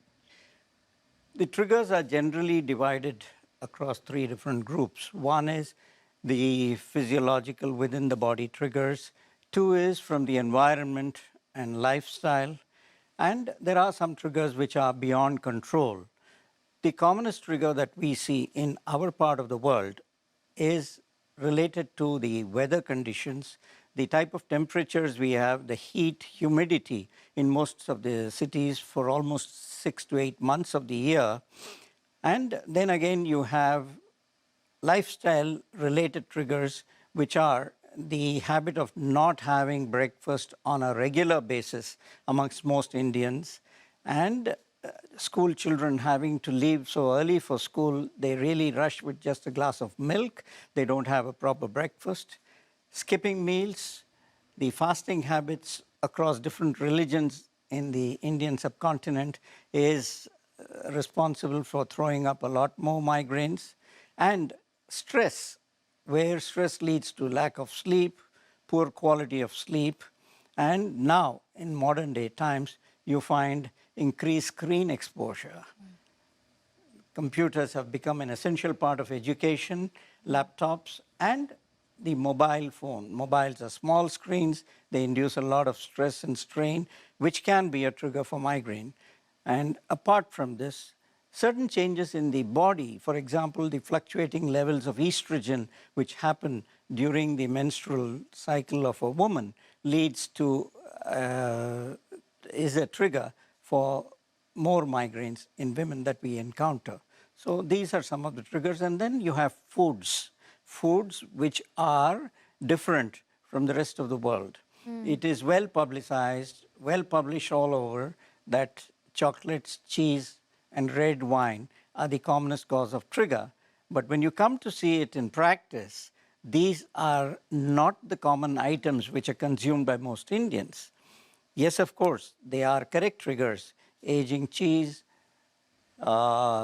chocolates, and red wine. But we have different food items which have the fermented food items like idli, dosa, dhokla.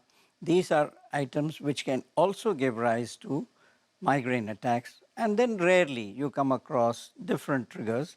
Triggers are different across individuals who suffer from migraine. So they are not the same for everyone.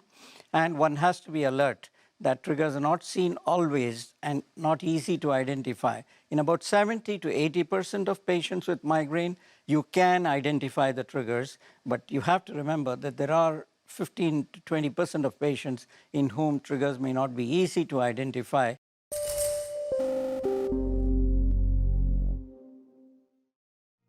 What does it take to build India's largest startup platform? It takes a journey of starting out as an unknown and ending up as unforgettable. It takes more than 2 decades of celebrating the most influential and influencing the most celebrated entrepreneurs. From chronicling the stories of India's startup universe to becoming a success story in itself. As India's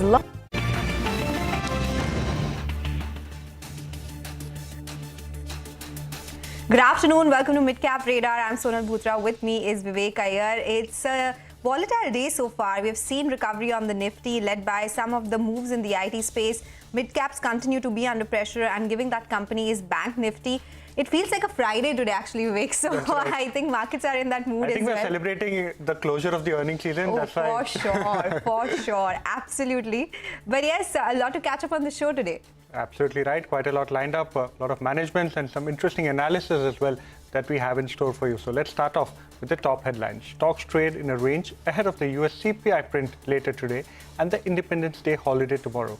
Pharma, healthcare and metals drag while IT stocks eke out gains. Mid-caps underperform. The Supreme Court allows state governments to collect past dues on mining from April 2005 in the form of royalty and tax.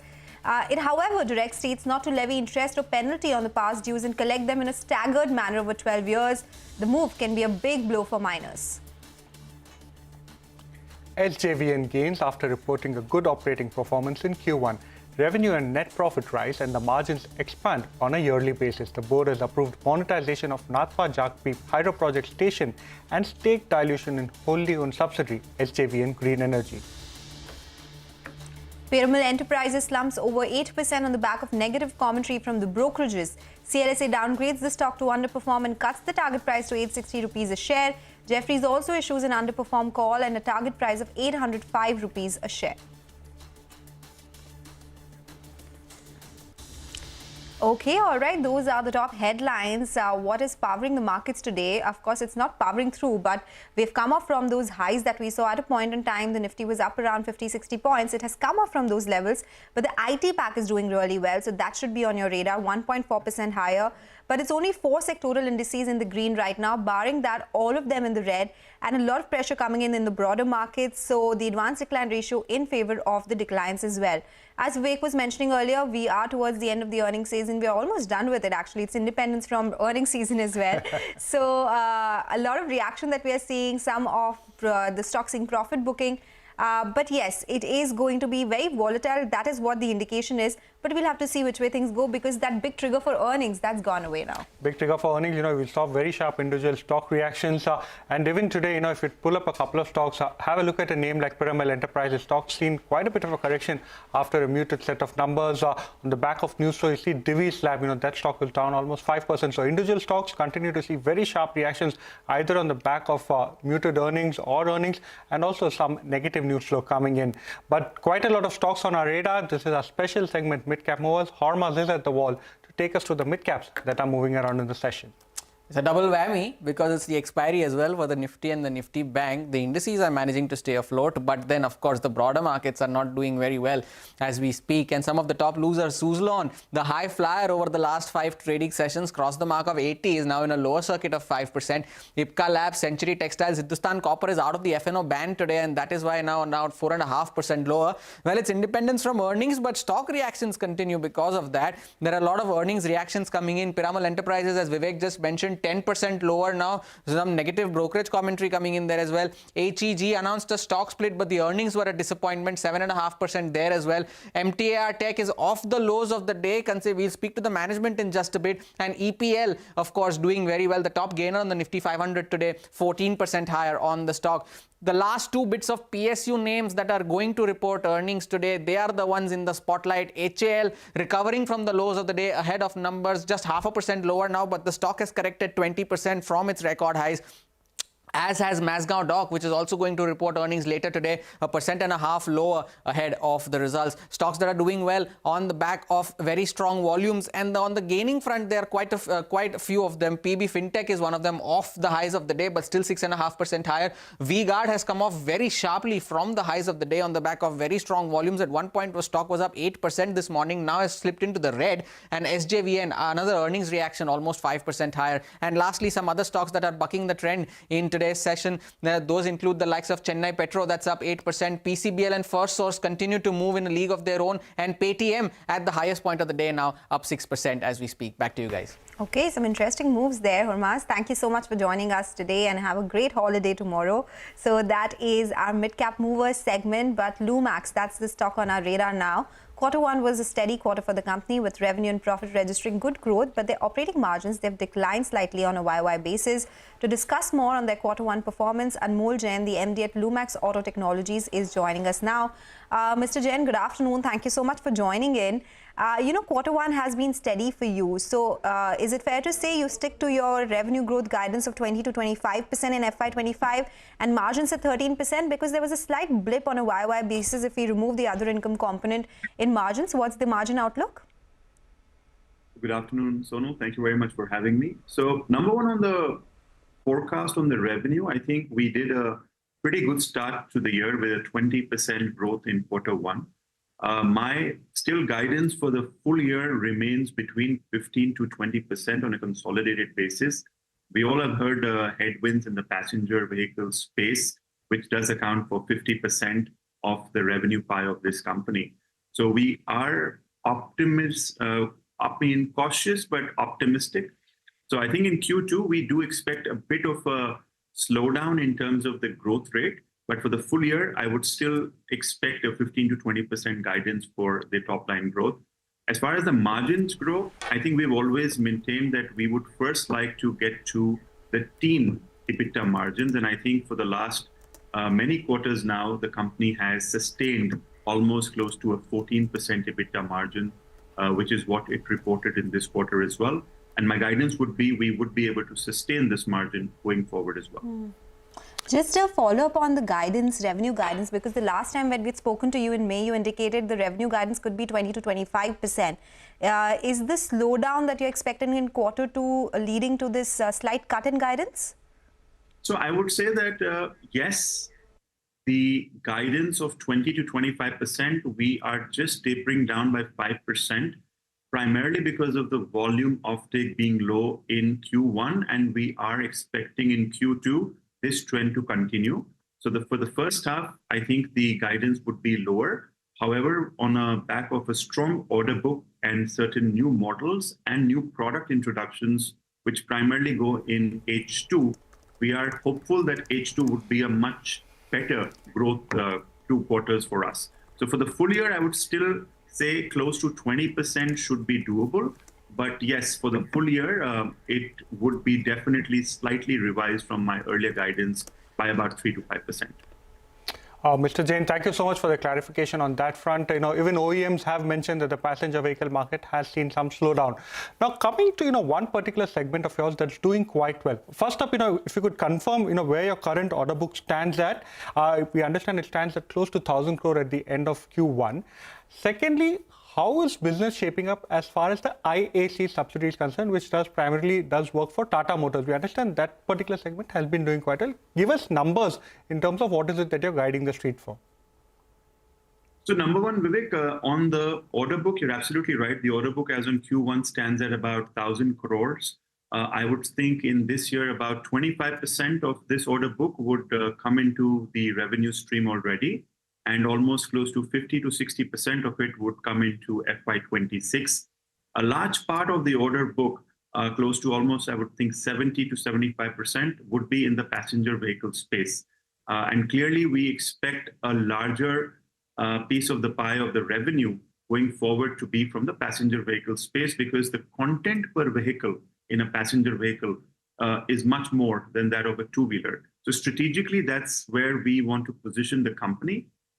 Specifically talking about IAC, just one correction, IAC's largest customer is Mahindra and Mahindra. While we do some amount of work for Tata Motors as well, but Mahindra is the largest customer there. We are pretty bullish. Out of this 1,000 crores, almost 400 to 450 crores of the order book rests with IAC India. For the first quarter, IAC also saw a 19% growth in its manufacturing revenue on a year-on-year basis, which is pretty much in line with Mahindra's own growth of 15%. But we do continue to expand our footprint of customers in IAC India. We are in discussions with multiple other OEMs to expand our wallet share. So pretty optimistic, because going forward, the interior space of a vehicle, which is where IAC operates, is going to massively transform into becoming roomier, the smart surfaces, sustainable materials, lighting. So we're pretty excited about IAC India going forward. Mr. Jain, what I meant to ask is, from Tata Motors specifically, what is the kind of visibility that you're seeing? Also, we understand that you are on the lookout for inorganic growth. Have you zeroed in on any acquisition targets? So Tata Motors continues to be a strategically important customer. I think only about close to some 5 or 10% of the revenue of Tata of this company comes from Tata Motors. But I think the growth prospects of Tata Motors with this company are huge. Because of its diverse product portfolio, we are engaged with Tata Motors on multiple products for their forthcoming platforms. In terms of your question related to inorganic growth, yeah. Inorganic growth. Inorganic growth, I think, Vivek, we always kind of been on the lookout for. Currently also the company is evaluating 2 to 3 opportunities. These are, areas which the OEMs are in need of, or which are strategically a good fit to our core competencies. So I would assume that probably sometime later this year, if some things fructify, I should be in a position to give you more information. But yes, we continue to be engaged for inorganic growth as well. Is there a kitty that you've set aside for acquisition, since you're saying something could be finalized this year itself? And what does that do to your debt? Because there was a plan to cut debt this time. How do you plan to fund the acquisition if something does fructify this year? So I'm happy to share that the company is already sitting on free cash of more than 400 crores. So we have a pretty strong, pool of resources internally to invest and do in inorganic growth if required. But I think apart from that, the debt equity ratio is quite healthy. So the company does have enough capacity to raise debt if it's needed in the future. Thank you so much for your time, Mr. Jain, and answering all of our questions patiently. We'll get you once again on the show when you do make that acquisition that we've been waiting for. Let's now slip into a short break. When we return, we will be joined by the management of MTAR Technologies to discuss the Q1 numbers and the way forward.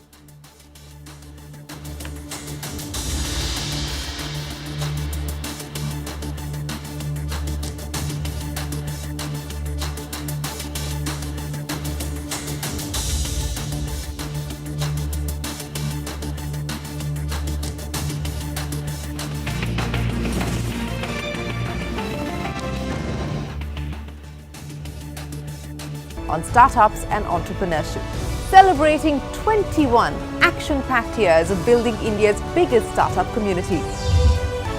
Young Turks at 21, only on CNBC TV18 and CNBCTV18.com.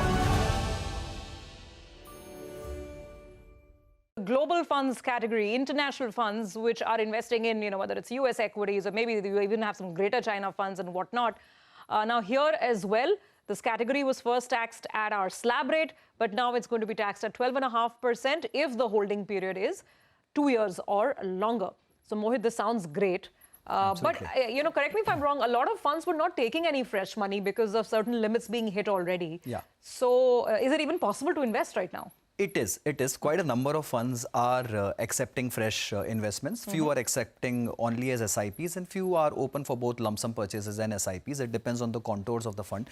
Funds which are purely ETF based, those are the ones where the limit has got busted and those are the ones which have stopped. But funds which are actively managing their allocations, perhaps directly investing into stocks or international stocks directly, those are the ones which are typically open. There is a whole list of funds, but I think category as a whole, Surbhi, has got a huge impetus. And needless to say, for an Indian investor, it's absolutely must to have a global diversification.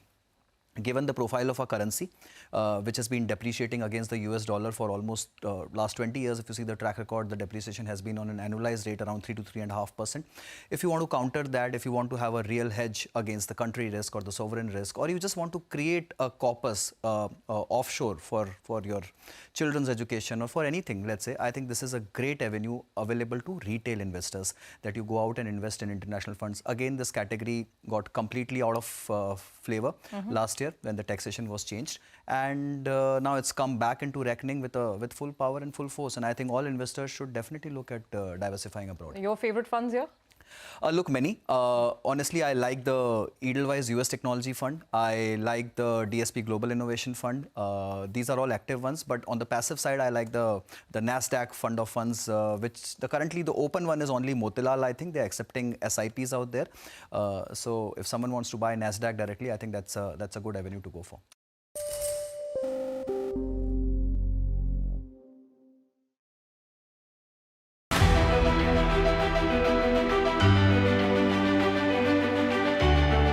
The Indian markets have not just grown, they've broken several records in the last 25 years. India's contribution to incremental global GDP was as low as 0.2% 25 years ago.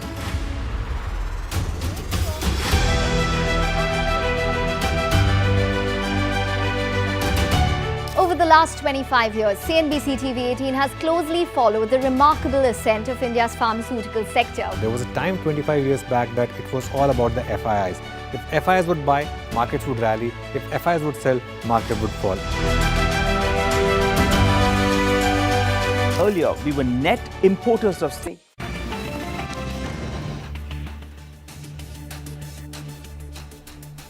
Welcome back to Midcap Radar. We are immediately moving on to the next management we have on the show. That's MTAR Technologies. It saw a subdued quarter in Q1. The company saw a revenue decline of 16% and margins also contracted on a yearly basis.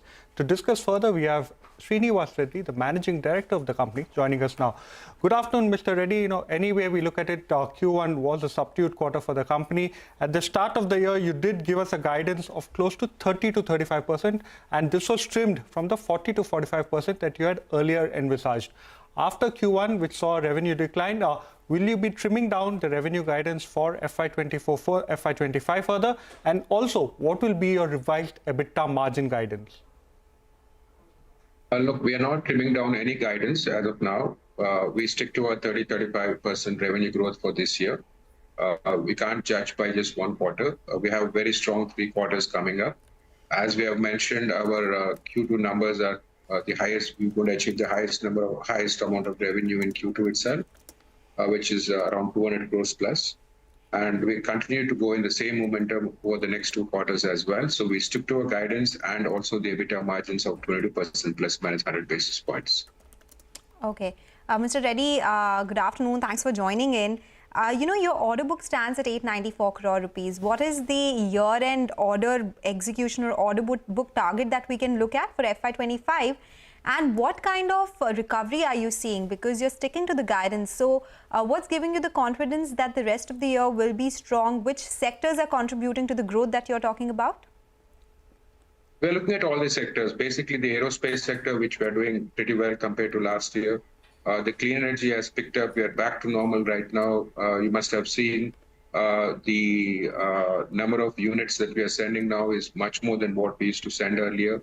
All the filters have been done. The new product is done extremely well. Similarly, we are pushing on the other sectors as well, in nuclear as well. So we are pretty much confident in terms of achieving our guidance numbers over the next 3 quarters, and including the EBITDA margins based on the higher revenue base, what we have. And order book? Yes, please go ahead. I'm coming to that. So we are going to close at an order book of 1,500 crores. We have a very strong set of orders, a lot of inflows coming in second half of the year, especially nuclear. We're looking at more than 650 crores of orders coming in. Aerospace sectors, clean energy sectors. So we have clearly drawn out our plans regarding that. So we will close at about 1,500 crores of order book by end of the year. Okay, and out of the 1,500 crore order book that you're envisaging, a significant portion, like you mentioned, will be coming in from the nuclear space. What is the current situation as far as one of your important clients is concerned? How is Bloom Energy doing? You've mentioned that you expect some recovery there as far as the second half of the year is concerned. Can you quantify the kind of order inflows you could see from there? It's already doing pretty well right now. If you look at the Q1, we have done, like, for example, the numbers speak by itself. We have done about 815 units. And Q2, we are planning for 990 units, which is way above the requirement. They're pulling in a lot of their requirements right now. They backed substantial orders from various data centers. Things are moving very well right now with the new product. So we're expecting a lot more orders to flow in this over the next 2 quarters. for the current financial year. So it is going to beat the numbers what we have expected initially of 3,300 units. Probably might even exceed that, but we are not taking that into consideration. So based on what we are doing today, we are pretty much confident about where we stand in terms of our guidance, in terms of all the sectors that we're looking at. Okay, you're sounding positive, and it has come in after some time because there was weakness that we saw in FY24 as well. Mr. Reddy, I wanted to understand the export situation because the freight rates are higher. People are talking about, or companies are talking about unavailability of containers as well. You do have a sizable portion coming in from exports. Is there any issues that you're facing which could potentially be a problem? There is an issue. I'm not saying that there's no issue in terms of exports, containers availability, but we have taken that into consideration. For US, I don't think that's such a major issue, but for Europe, yes. But most of our exports are to the US. So I don't think we'll have a situation as far as exports are concerned. Imports, we have made sure that we have taken such delays into account while planning in terms of the supply chain issues. We have done that already, and we are on track with that as well. Okay, Mr. Reddy, thank you so much for joining us and clarifying on all of our queries. We'll now slip into a short break. SpiceJet will report its first quarter numbers today. We will put the spotlight on the company's performance and financial health on the other side. Stay tuned.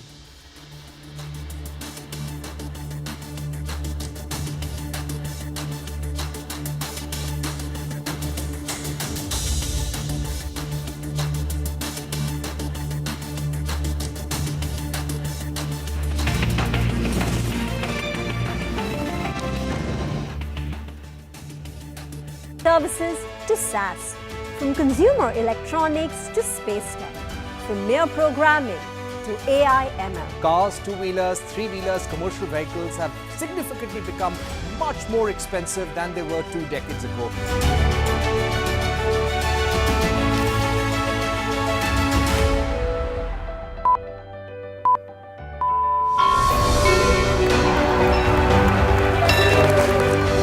Discounting is high there, but their focus is squarely on the 125cc segment. Now it is contributing 16% of incremental global GDP. Now we are looking at exporting the steel that's made here in India. Welcome to the first ever India Business Leader Awards.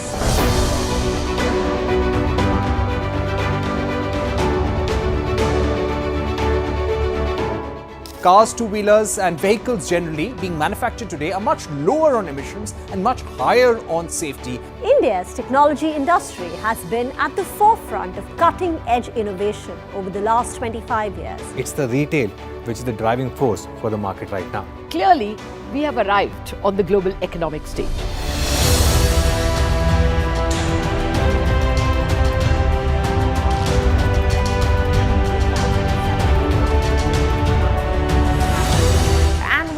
Way to celebrate our own 25th year with new milestones being achieved on the Lal Street. 21 years of the Nifty from 1,000 to 10,000 today. Sensex and Nifty hit a record high. The Nifty rallying to a record high. We invite you to join us as we persist in leading coverage of the pharmaceutical and healthcare domain, documenting India's expanding expertise in medicines. 25 years of excellence and unparalleled growth. CNBC TV18, embarking on a quarter century of excellence.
Welcome back. You're still tuned into Midcap Radar. The stock to focus on will be SpiceJet. It will be releasing its first quarter numbers today.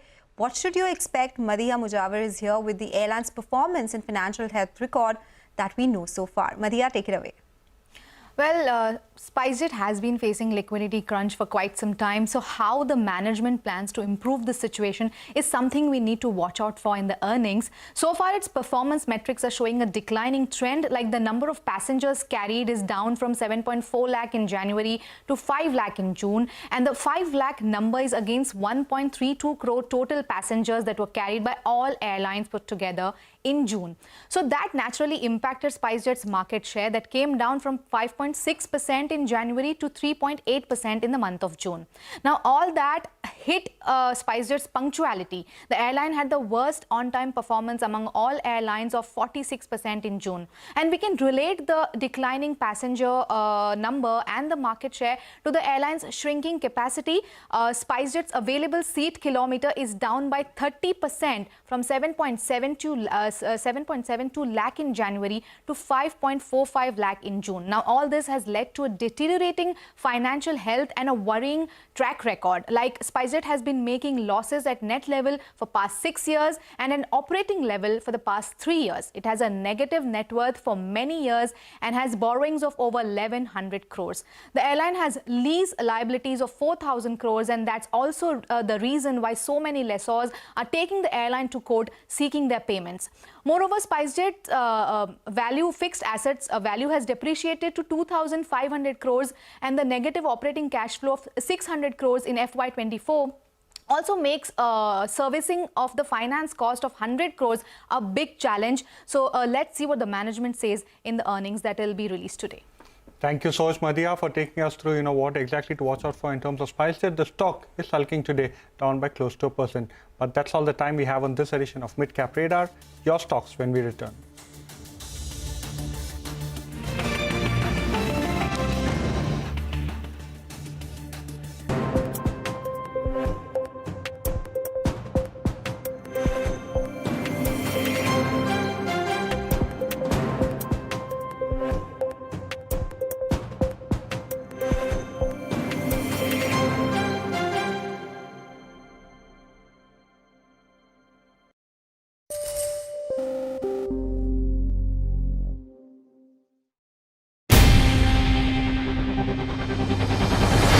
CNBC TV18's most comprehensive and award-winning news show, India Business Hour, drops first on YouTube. So get the first access to the most influential architects of policies and politics, the key newsmakers of the day. Discover the big themes as we decode the business of markets, macros and more. Be the first to go to the heart of all the top stories that drive the day's agenda. Catch the award-winning India Business Hour live every night on YouTube with me, Shireen Bhan. India Business Hour live on YouTube at CNBC TV18 weeknights at 7 p.m. Dr. Mufiam, I'm going to start with you. The Lancet study says that 50% of Indian adults are unfit and not physically active.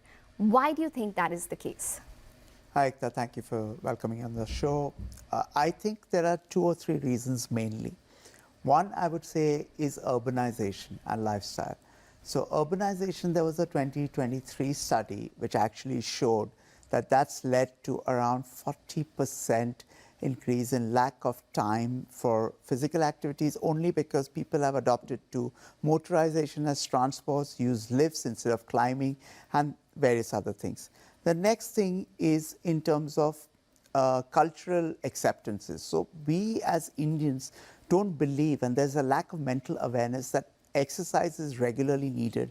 And a 2022 study actually showed that 40% of Indians don't believe that exercise is required for sustained a healthy lifestyle.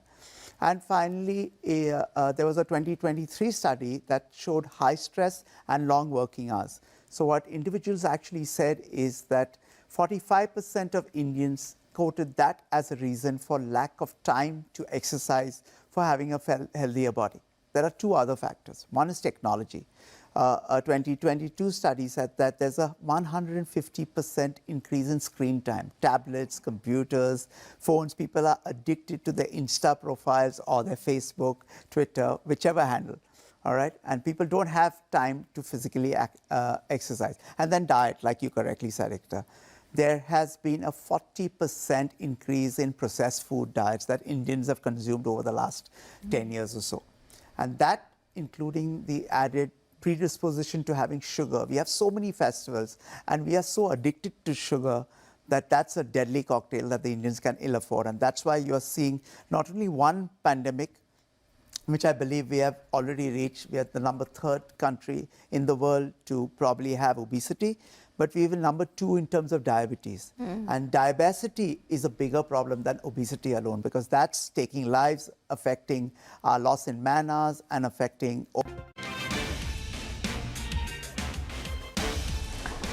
Hello and welcome to Your Stocks in the Mumbai News Studio. I'm Ekta Batra. Well, it's turning out to be a session where we are seeing some amount of consolidation taking place in the frontline indices, but we do have the mid-cap index which is under pressure as compared relatively to the frontline indices. So currently the mid-cap index is down around 0.5%. We have the Bank Nifty which is down around 0.2%, and the advanced decline ratio which is favoring the declines and hasn't really improved since the start. So 1:1 or just about thereabout is where it is at. As you can see, the gap has been wide and there's been no real contraction in terms of the gap as the day has gone on. But joining us today, we have Rajat Bose on the technicals and Parthiv Shah to answer a lot of your stock queries this afternoon. Rajat as well as Parthiv, welcome to the show. Well, Rajat, as always, let's kick off the show with your thoughts in terms of the markets. You know, consolidatory, but mid-caps underperforming. IT is doing well today. Well, having a look at the Nifty, what one can infer is that the 9-day and the 20-day exponential moving average, which I regularly use and find it very useful, the 9-day exponential moving average is actually resisting the Nifty on any kind of upward journey. Right at the beginning, it was tested in the morning. It could not get past that. So my suggestion would be to look at this range, that is 24,300 roughly to about 24,500. So 24,300 to 24,500 would be the supply zone. This needs to be taken out, and the Nifty needs to stay above 24,500 at least for the 3 consecutive sessions. If that happens, then only you will see that, yes, now the fresh strength has come in and the upward trend has resumed. On the other hand, if it were to fall below the 50-day moving average, which is at 24,022 as of now, if 24,000 gets taken out, then 23,800 will be another support to look for. If that gets taken out, critical support is at 23,627. Unless that is taken out, there is no major downside as such. Regarding Bank Nifty, I would say this is a weak this thing. I mean, there is 20-day, 50-day bearish crossover going to happen in a few trading sessions. And if it were to fall below 49,500, then 49,000 might well be tested. And you look at the big players like HDFC Bank, ICICI Bank, Axis Bank. None of those charts are really looking good for Bank Nifty. And HDFC Bank, for one reason or the other, it is showing weakness. And at higher levels, we have seen that major selling coming in. So till such time HDFC Bank gathers steam and ICICI Bank and Axis helps it out, State Bank chips in, Bank Nifty will not see any redeeming feature. Okay, all right. Well, we do have a lot of queries, and the first one, in fact, is on the phone. We have Srinivas, who is calling in from New Delhi. He's made investments in stocks such as West Coast Paper, M&M Finance, Bank of India, and NMDC. Hi, Srinivas. Hi, Monica. Good afternoon. Afternoon. Tell us.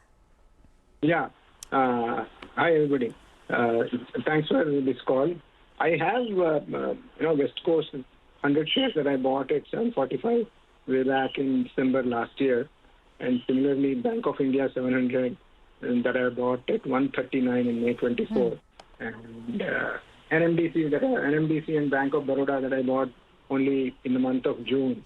So just wanted to get an idea. They haven't been moving.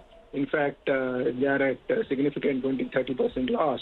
So just wanted to understand from the panel, from the experts, what should I do with them? Or in case I can switch. And how long are you willing to hold these stocks for? So I actually invested in them with a medium-term kind of perspective. But however, since they haven't been moving at all, consistently underperforming for quite some time. So I just wanted to see if I should make a course correction or should I stay put. Okay, all right. Well, Parthiv, let's go over to you. It's a question with regards to whether one should probably rejig their portfolio based on the stocks that Srinivas has. What would you recommend to him at this level? Firstly, assuming that he has a horizon of which is slightly upwards of 1 year, then in which case, like in terms of West Coast paper, I would suggest a hold. Valuations are extremely cheap. It's a very well-run paper mill. When more importantly, they have good backward integration via the pulp. And as you know, like with the price fluctuations, the profitability of such companies, tend to vary. And our sense is that, along with likes of JK paper, even West Coast paper has a very good outlook. So if he has some patience, certainly hold on to that. Talking of Bank of India, I think our sense is that such PSU banks, I think, are available at very, very attractive valuations. We have already seen since the past many years, a lot of these public sector enterprises have cleaned up their balance sheet, and now I think the balance sheet is in pristine condition. More importantly, going ahead, we are not expecting any major loan losses, and the credit cost should stay stable. And also, I think, thanks to the fact that there has been a reasonably good monsoon spread, I think a lot of the agri-related loans that such PSUs do, I think they are also seeming to be okay. So I think valuations are cheap, and whenever I think the banking sector grabs the limelight, we believe that Bank of India can further re-rate from here. So hold on for the view of 6 to 12 months. NMDC, our sense is that I think the stock has kind of peaked here. So no harm taking exit. I think the iron ore market is not looking good. Signs from China are also not very exciting. No doubt NMDC has a good plan over the next 3 to 5 years to ramp up their iron ore mining. But these things take its time, and more importantly, I think the stock is valued based on the current pricing trends of iron ore, which are not looking very good. So I would believe that not a bad idea to book profits here. And the last one being M&M Financial, I think, again, here the outlook looks good over the next 6+ months. The company has a lot of exposure to rural and agri loans. And more importantly, I think with the rural sector looking better in the second half, I think there are good chances that the stock could play a catch-up and do well. Okay, all right. And what about you, Rajat? There are a whole host of stocks. Technically, what would you recommend? Srinivas is concerned that his investments have not made money. He wants to change his course. He wants to course correct, or should he stay on?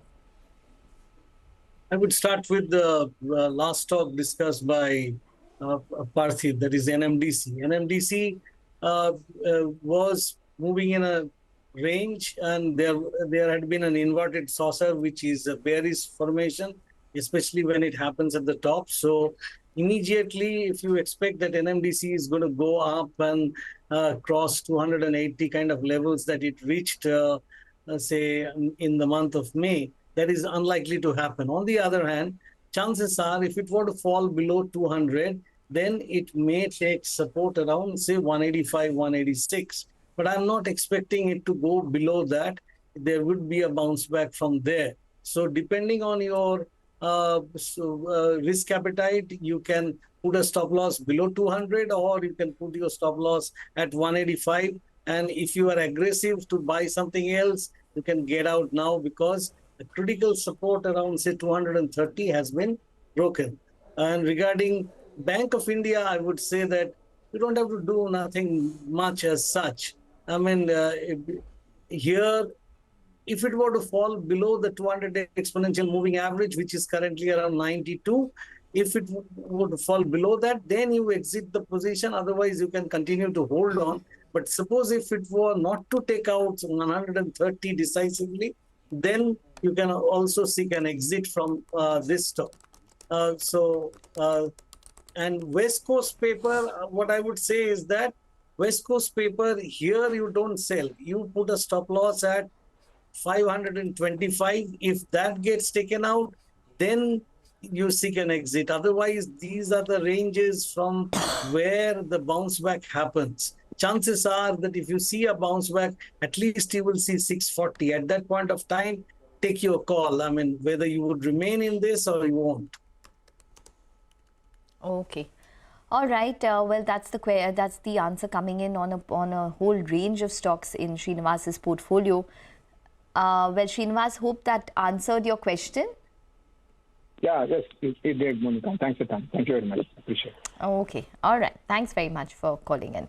Well, we now have Ritu who writes to us from Nagpur. She wants to know whether this is the right time to buy LIC or should she wait for some amount of correction to probably take place in that particular counter. So you can see around 1,000 odd rupees plus for LIC. Rajat, do you think that there's further upside and maybe the stock could probably see a correction from here on before it sees any more gains? It is already correcting. I mean, it has had a double top around, say, 1,200 kind of levels. First, it happened in the early part of this year, and now only recently we have seen such levels. Now, if it were to fall further and go below the 200-day exponential moving average, which is at 940, then it would be better to seek an exit, and the maximum leeway that can be taken, you can wait till 900 being broken, because 900 was the issue price, if I'm not mistaken. So there a lot of people will try to buy again.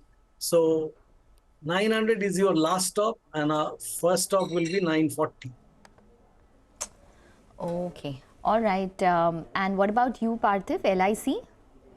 See, LIC, I think, contrary to a lot of public sector enterprises, even in the financial sector, I think they've done extremely well. But LIC, for some reasons, have languished.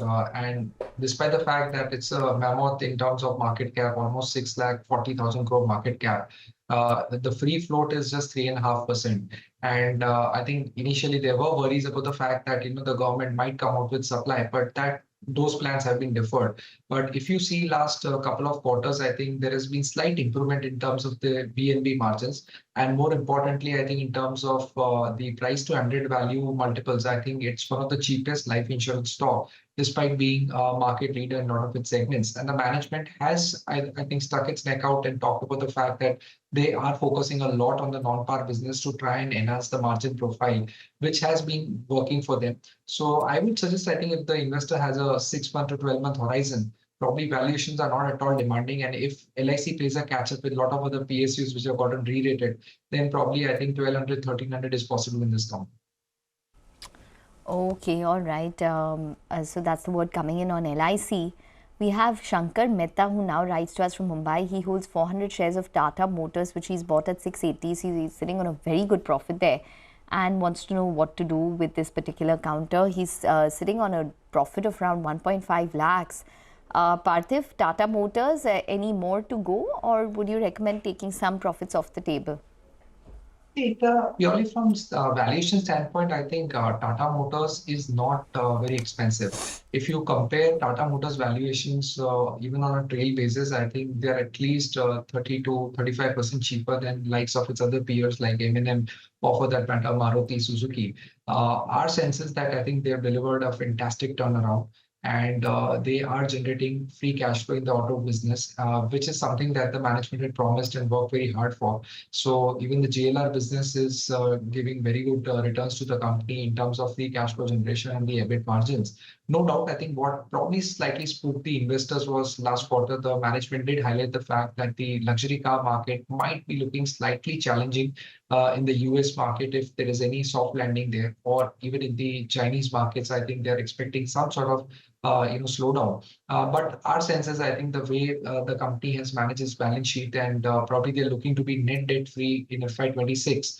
Valuations are not demanding. I would suggest a hold, not to exit here. The domestic markets are also doing well for the company, and the CV segment has also held up pretty well. And going ahead, I think if they can further monetize the EV part of the business, that would add some value to the existing shareholders' value. Okay. All right, and technically, you know, it's done fantastically. It's gained around over 70% just in the past year odd, Rajat. So Tata Motors, technically, do you see further upside, and what would your target as well as stop loss be on that counter? Right. Tata Motors actually saw a failed breakout in the recent past. It went up recently up to the level of, say, about 1170 or so. And then it has come down by 100 points or even more. But the range between 1060 and 960 is a major support area. In fact, a lot of consolidation has happened for the last few months between these two levels. Now, what I would suggest is that you put a stop loss below 1000 on closing price basis and continue to hold on. I would suggest that if you hold on to Tata Motors, you are not going to regret it, because it is the overall trend is still an uptrend, and it is going to continue. And it is a slow mover, yes, but it is moving upwards, and the trajectory is very much clear, and lot of buying at lower levels I have seen. So there is no point getting out here. Okay, no point getting out here. So that's the word coming in on Tata Motors. As you can see, a 12-month chart will give you a sense in terms of the kind of up move that we've seen for that particular counter. It's up around over 70% just in 12 months. 1062 is currently where it's sitting at. Well, on that note, we need to take a short break, but a lot more queries lined up. Stay tuned.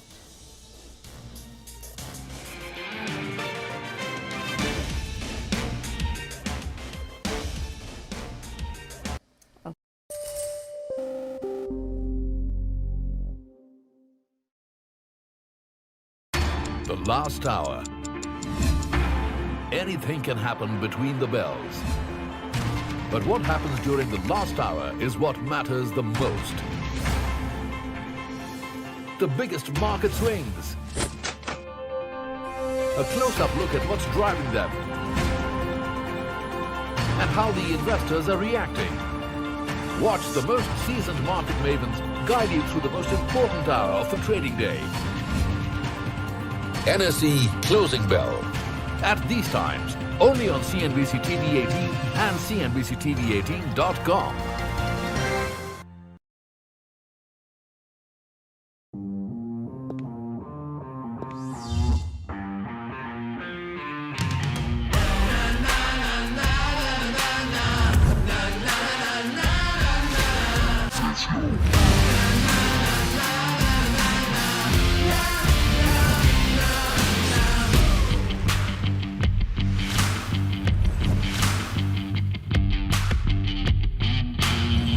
Make informed decisions with comprehensive analysis on the go.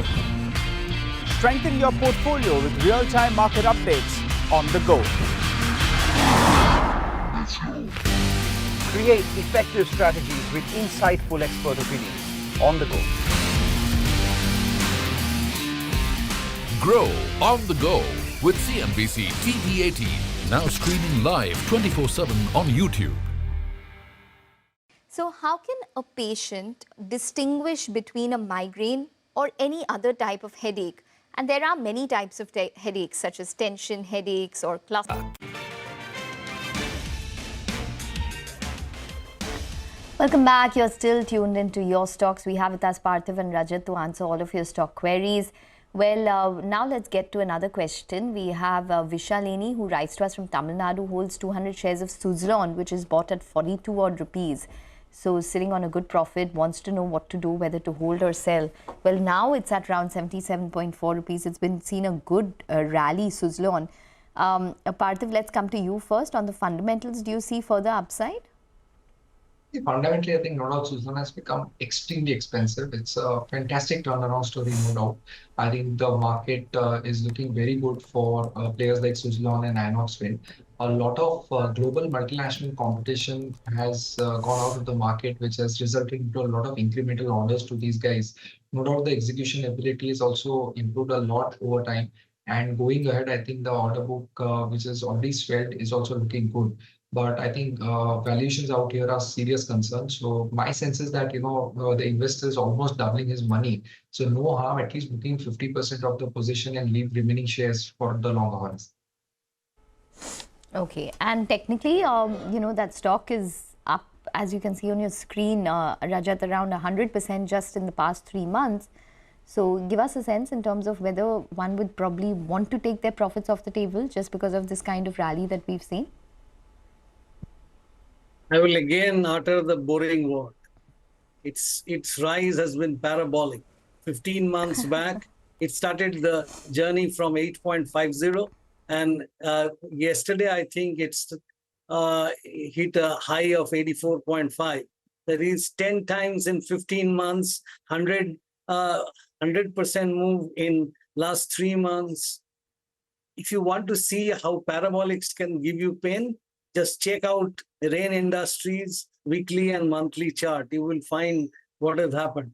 So the investor, I would strongly second what Parthiv said, that book part profits. If I were you, I would have booked fully. But if you don't want to book fully, then at least book 50% profits here, because I feel 85 is unlikely to be taken out anytime soon. In fact, it may come down to 60 or even lower. Oh, okay. All right. So that's the word coming in on Suzlon. But we do have S. Jaykumar, who writes for us from Tamil Nadu, holds 1,000 shares of Goodyear India, which is bought at 11.79, and 1 lakh shares of Vodafone, which is bought at 16. He's a long-term investor, wants to know what to do with both these counters. So he's sitting on a loss on both of these counters at this time, close to his buy price when it comes to at least Vodafone. Let's come to you, Rajat, on both these stocks first, technically, Goodyear as well as Vodafone. Goodyear is on a correction mode, and it is coming up. It has been correcting since, I think, last year.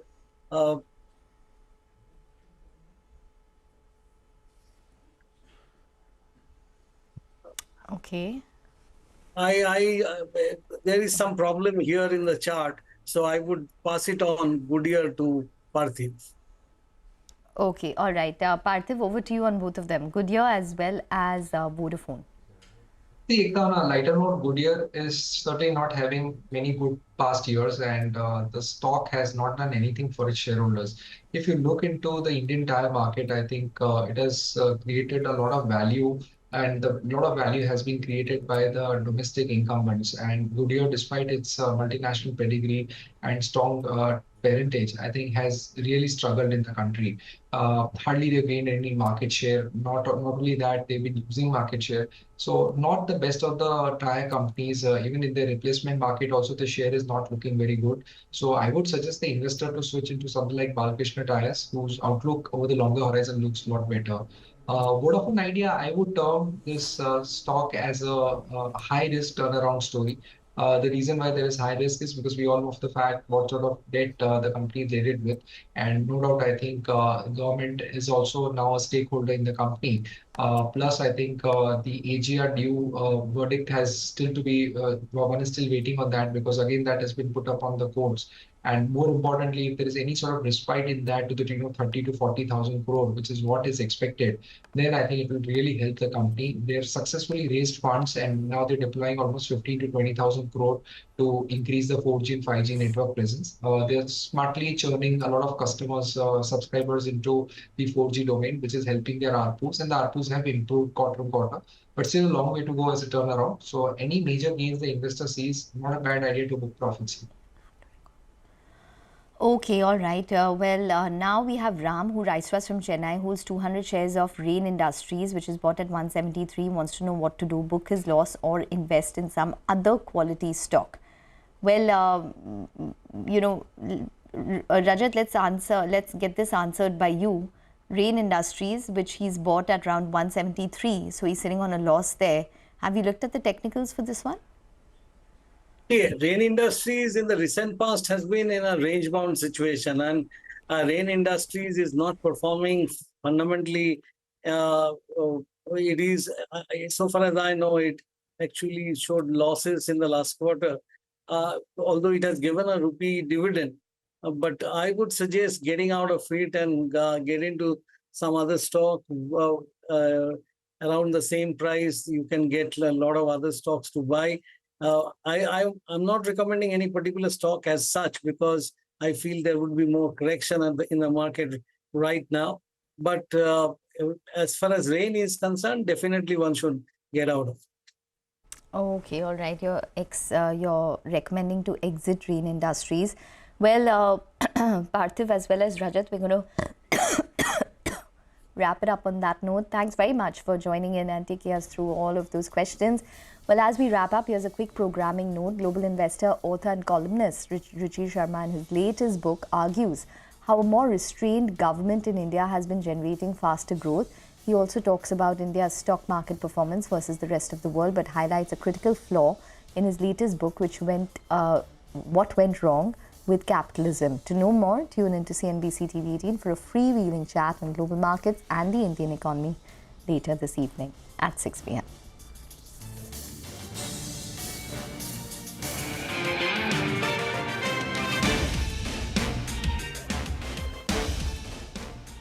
Brought on by other conditions as well.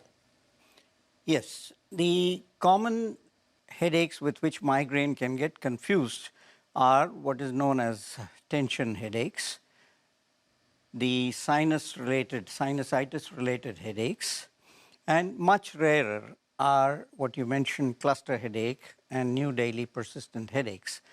Now, migraine is easy to recognize if you know the features, because as you have already mentioned, these are recurrent headaches which are associated with sometimes nausea, vomiting, inability to tolerate light, sound, sometimes smells, and they are highly disabling. The patient may not be able to function for almost 24 hours or even more. And there is a positive family history of not the same severity, but some recurrent headaches. Now, as against this, when you look at the other headaches, tension headache, they are more or less what we talk about them as featureless headaches. They are not associated with nausea, vomiting, disability, and they don't have trigger links so clear-cut as in migraine. Okay. And then when you come to cluster headaches, they are more always on the same side, accompanied by watering of the eyes, running nose, and they don't have trigger links too. So it is not difficult. And the commonest mistake which patients make on their own is to think that all recurrent headaches are due to a refractive error in the eye, and they go for an eye check to the ophthalmologist. They may have a small number, but they have to remember that if there are trigger-linked headaches, that eye problem is not the cause of their headache, and they have to seek correct medical opinion. Okay.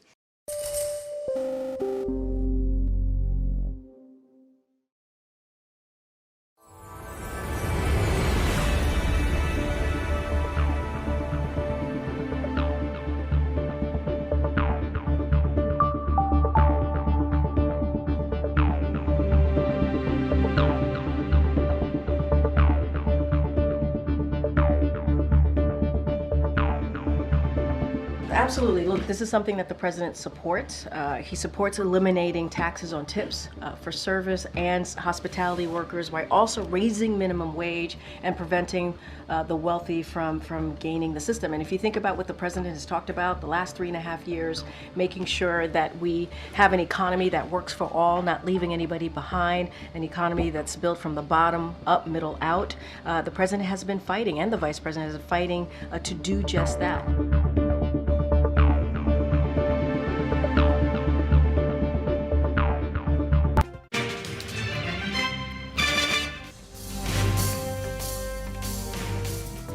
The Taiwanese index, which has been an outperformer all week, continues to do so. On the way up, the swing high is 24,472, which needs to be broken for the market to gain some momentum. Good numbers on a YY basis, but earnings were below what the CNBC TV18 poll suggested. It's going to be a fairly volatile period for all commodities in general. It's a higher start. Sensex is starting up as well. That's 30 on the Nifty and 100 on the Sensex. Result season so far has been in line more so rather than any surprises. Margins are not only sustainable, but they will improve. As compared to what it was in 2 decades ago, coming up to the level of the 5th largest economy is an achievement by itself. The 9-judge bench of the Apex Court has affirmed the legislative competence of states to levy taxes on minerals. Our poll was 2.1. It's come in at 2.04. Mid caps continue to be under pressure, and giving that company is Bank Nifty. Sharpest strategies, top market trends, unmatched perspectives. The trading day's most comprehensive roundup. Stay ahead with NSE Closing Bell. Broadcasting live from the CNBC TV18 Motilal Oswal studios in Mumbai.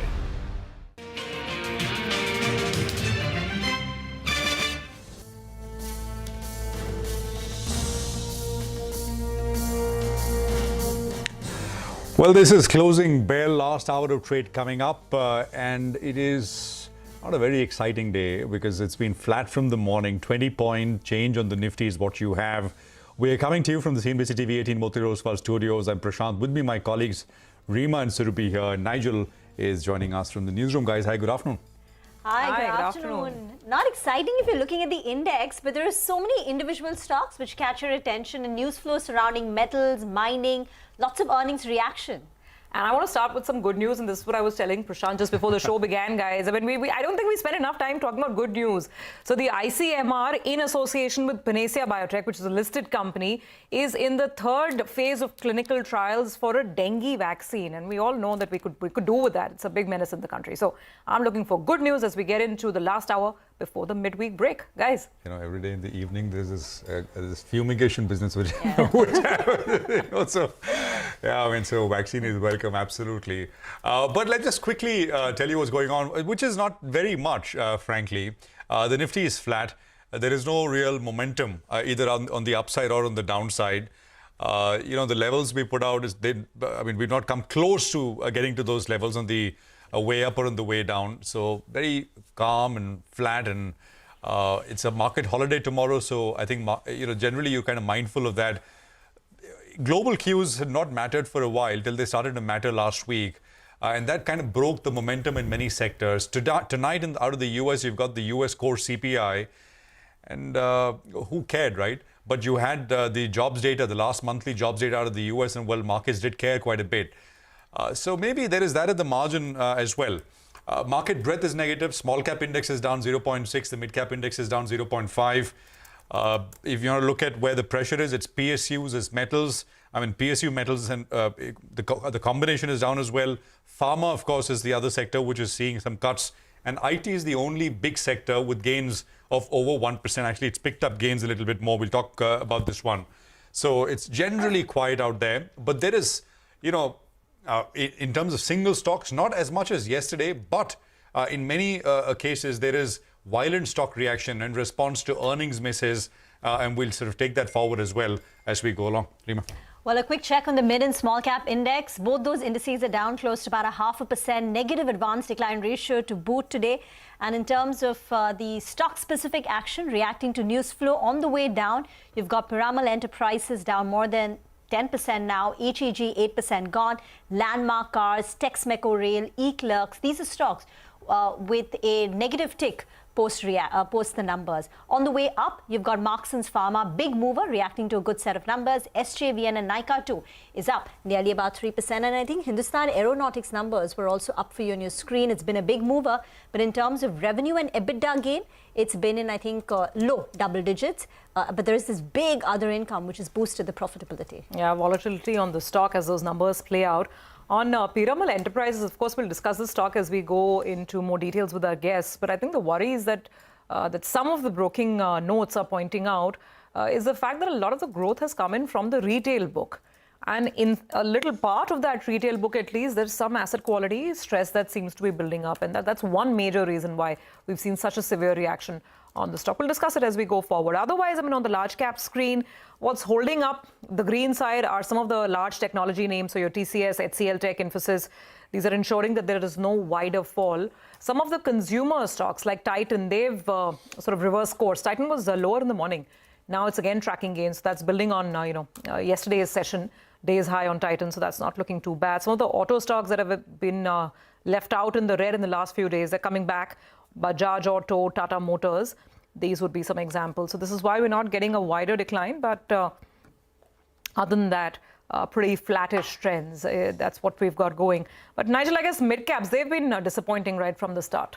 Well, that's right, but not as disappointing, I think, maybe in comparison to a couple of hours or so ago, because now at least the number of stocks advancing has moved up to around 900. I recall it had come down to around 700 odd. So there are pockets of the markets that are seeing some kind of buying. But in the last few days, actually, the buying in the mid-caps has been a little bit subdued. Let's see how the final 60 minutes goes. We have a weekly expiry that's going to play out to dual one that. Nifty as well as the Nifty Bank. So that's going to be rather important. Mitesh Thakkar is back with us. Hi, Mitesh. Headline index not moved too much. It's been a day of consolidation. Levels you're tracking both on the Nifty and Nifty Bank? That's right, Nigel. Hardly any movement. And in fact, most of the volatility indicators are now starting to turn flat on the hourly and the 2-hourly charts. I suspect we might, just amble around between these levels of 24,000 broadly to about 24,500. And the next few days could be spent within this range. So trading has to be a bit on stock-specific basis. Berger Paints, we had a buy earlier as well. Even now is looking good. So just a conditional buy above 552, which is above day's high. That will be an important pivot to cross. And then take a stop at 544. Look for a target of roughly around 570 here. And a sell on Aditya Birla Fashion if it starts breaking below 308. Take a stop at about 315 and look for targets of 292. Okay, all right. Thanks a lot for that, Mitesh. Well, let's focus on the metal index. That's taken a sharp knock as the Supreme Court has allowed states to collect past dues in form of royalty as well as taxes from April 2005. The only relief is that this tax arrears can be paid over 12 years, that's starting April 2026, without interest or penalties for the prior periods. Following the judgment, now states can generate additional revenues in the form of taxes on mining activities as well as on the land used to conduct these activities.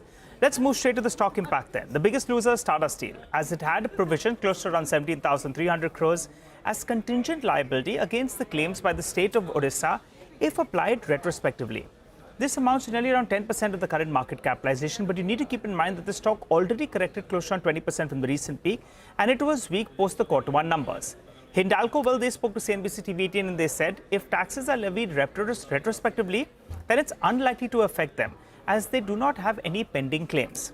We also got a reaction coming in from Rakesh Arora who said that the companies with exposure to Odisha, Jharkhand as well as Tamil Nadu, they'll have to bear the brunt, and said that the total estimate, that's overdue with regard to cess is around 2 lakh crores, of which the PSUs account for around 30%, that's around 60,000 crores. He also added that there might be some kind of leeway given to PSUs by some states. Now, besides the mining companies, he believes that cement companies as well that have exposure to Tamil Nadu could get impacted. And that could have an impact on stocks like India Cement as well as Ramco Cement. Phillip Capital, they came out of the know. They said that all the captive mines will get impacted, and they've quantified the impact as 2 to 6% on steel companies, their market capitalization, while aluminium players, the impact would be minimal at around 1 to around 2%. They also add that the stock price correction presented a good buying opportunity on JSW Steel, JSPL as well as SAIL. They go on to say that Tata Steel is the most affected from the cash flow perspective, followed by Hindustan Zinc as well as Vedanta. For now, Tata Steel is the biggest loser, but clarity is awaited on whether PSUs they get some kind of leeway, particularly Coal India, since higher taxes will also impact power prices. Also prospectively, which states will levy taxes and what is the quantum? That's something that the street will look forward to. Well, Prakash Diwan is with us. Hi, Prakash. Good afternoon. Well, what a busy day. I thought I was only going to be dealing with the end of results season. But this one as well was announced earlier today. And to be fair, most of these stocks have recovered from the low point of the day. There was a bit of a knee-jerk reaction because now they'll have to deal with taxes on a prospective basis. Companies like Hindalco, well, they've recovered close to 3% from the low point of the day. Similar is the case with Vedanta. The one we know that's going to come in for a knock is Tata Steel. Your analysis on this, and will you buy the dip? Good afternoon, Nigel. So you're absolutely right. One of the reasons why the stocks after that initial reaction have made a little bit of a comeback is the provisions in this entire judgment are not, have been probably, the negativity has been mitigated by giving much more leeway. I mean, you have a fairly long period to pay up. It's going to start next, after a year and a half. So it's not something where you need to have an immediate cash flow challenge that you need to kind of surmount. But, if you look at this, it's in a way, this was kind of hanging fire for quite some time. At least there's a decision that's been made.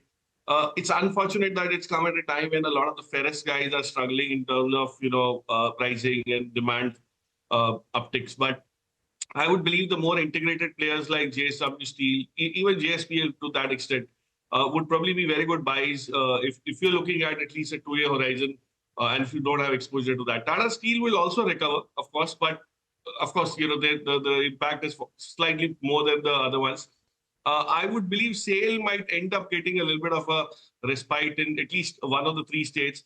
And if that were to happen, you'll see a comeback making, the stock making a little bit of a pullback again. So you have some moving parts yet.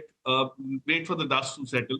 But I would buy some of these ferrous names, given the overall picture, which is a bit soft for them. And it could remain soft. China is talking about a fairly difficult winter ahead. And if that were to be true, global prices remaining soft, you will get better levels to get into some of these things. Okay, all right. So that's a word on some of the metal and mining stocks. By the way, we've got numbers from Mazgaon Dock, and they look pretty decent. I mean, the profits have almost doubled. That's why the EBITDA line is also looking quite smart. Stock's up about 4%, little off the highest levels of the day, but it's still up about 4%. Of course, it's had a fantastic ride in the last, couple of weeks and months. Prakash, any thoughts? Mazgaon, and we also heard from Hindustan Aeronautics, HAL. I mean, these are the market's darling stocks over the last 1 year. But do the earnings justify the kind of price action that they've enjoyed? Good afternoon, Surbhi. So, that's the biggest challenge for them. Any slip up in terms of performance, and if you look at HAL numbers, profit might look very bloated given that 325 odd other income that's come in.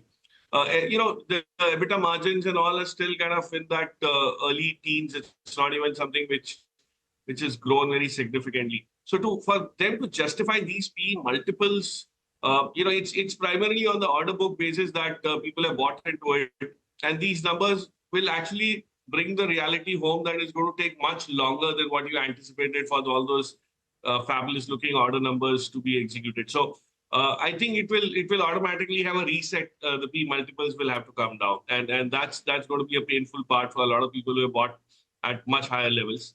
I would stay away from these stocks for the time being, because there's a general drifting lower kind of a move which you see. There's nothing on the indices. Indices are so range bound, but HL has lost almost $1,000 from its peak, and you don't even realize it. So it's a lot of soft, drifting downside kind of a thing which is there, and it will continue. So I would definitely stay away. Even with Mazgaon, it's more or less the same thing. Of course, there's some other triggers that could benefit. Trajectories could be different, but the orders are lumpy. It'll take much longer to execute, and hence the PE has to come down. For Mazgaon Docks, just to put in context, the price appreciation we've seen this year, 120%. In 2023, the stock was up 187%. And in 2022, the stock was up 185%. And margin expansion is very commendable. This quarter, we've seen margins at 27.25%, which compares with 8% a year ago. But margins on a quarter-on-quarter basis have also expanded from nearly 17% in Q4. Now it's 27% margin. But let's get to Piramal Enterprises, because that slumped post its numbers. There are downgrades by CLSA and Jefferies, or bearish calls. Vamakshi joins in with the details. Vamakshi. Well, absolutely. Let me first start off with the brokerage note that came in from CLSA. They've gone ahead and downgraded their rating on this counter to underperform and given a target price of 860 per share. They say that negative credit costs due to lower provisions as well as one-off gains supported otherwise weak operating profit performance. There are some segments of its retail book that are continuing to see a deterioration in 90-plus DPD trend, and they believe that this in turn could put pressure not only on growth but also on the credit cost. So given that those factors, Nevertheless, CLSA has gone ahead and downgraded the stock to an underperform.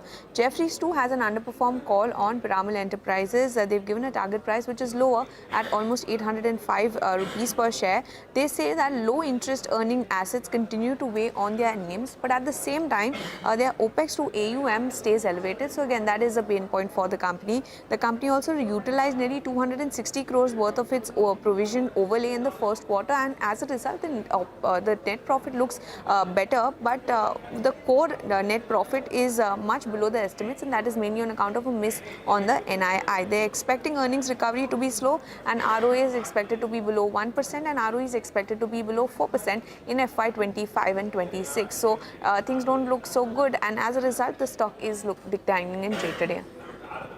Thank you very much for that, Prakash. Piramal Enterprises? No, I think it's fairly similar to what Makshish shared. It's in a tough spot. It hasn't been able to recover in terms of the setback it had in its cost of funds being so high. It's going to be difficult for them to grow aggressively. At the same time, it's going to be difficult for them not to kind of have NPAs grow very rapidly. So the segment that they are in is not in the best of the thing. So this is an extension of what even MFIs are going through. And the way RBI has been coming a bit, stringently down on some of these personal loan books, it's going to be difficult for them to switch to a newer segment. Some of the NBFCs which might start seeing upticks, which are more rural-facing, would probably be the likes of M&M Financial or something. You'd have to go for that. But otherwise, most of them are going to find it difficult to grow when banks themselves are looking so aggressively to grow and will be willing to set up, loans as quickly as possible for them. So the NBFC bank competition is going to just get intense, with banks having an advantage over cost of funds not being so high. So stay away from NBFCs for the timing, at least for the next quarter or so. But Piramal definitely is an avoid at this point. Okay, that's Piramal. A lot of other sharp reactions as well, by the way. There's HEG, which is reacting to numbers on the way down, 7.5% higher. We caught up with the gold financiers, Mannapuram. Of course, the managements have been sounding very, very optimistic on growth on both the loan business and the non-gold side of the business as well. Stocks a little lackluster today. So those are some of the big reactions. E-Clerks is the other one that's been a bit of a disappointment. Landmark cars, plenty of tail enders, and they're mostly on the south side of the screen. So before we let you go, anything, Prakash, in terms of earnings in the last 24 hours or so, anything that stood out for you where you would either take a buy decision or basically, it changes your stance to maybe even a sell or a, caution? Yeah, so some of the numbers from the larger ones, if you look at, and the case in point is Hero MotoCorp, we've seen how they also have been kind of paying the price for being in a segment which hasn't yet grown. But probably, the weight is coming to an end in that sense for that segment to revive the more affordable side, whereas Bajaj has been moving more towards the premium side. So, I think those numbers tell you a very clear story that probably year on, things would start looking up much faster for them. And there were a few one-offs which set them back in terms of profitability. But I would believe one of the most striking numbers that I saw in the last couple of days was from Hero MotoCorp. Otherwise, this is that season, that time of the season should be where you just want to get done with earnings season, and the tail enders will probably go away with, or get done with not much of follow-up through. So, look at Landmark cars, numbers are fairly moderate, but it's not that, people are too excited about it in any case. So all this will happen in the last couple of days of the earnings season, but I would look at the Nifty numbers and primarily see some sort of an uptick there, which Hero Moto could probably bring in. You're saying for the next 100 rupees you're putting in the market, if it's a two-wheeler stock, it will be Hero and not Bajaj. That's what you're saying, right? Yeah, I mean, Hero numbers tell you, somehow the indication is that you probably not have as bad numbers going in the next couple of quarters because festive season will start kicking in, post-monsoon, there are things which are different for Hero than Bajaj. So that's from that perspective, you're getting it at a very good level after this softness. Okay, going to remember that. All right, Prakash, thanks very much. You have a good midweek break and wish you, of course, a happy Independence Day well in advance. We'll take a break, come back on the other side, and we'll have Nimesh Chandan of Bajaj Finserv Asset Management joining in for a perspective on the market.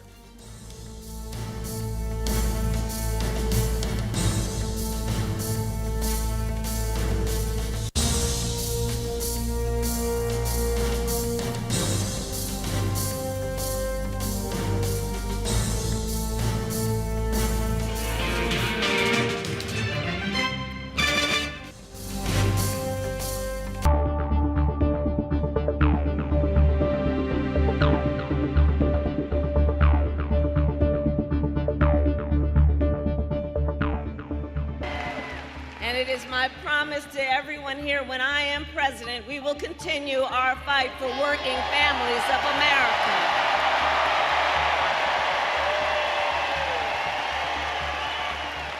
Including to raise the minimum wage and eliminate taxes on tips for service and hospitality workers.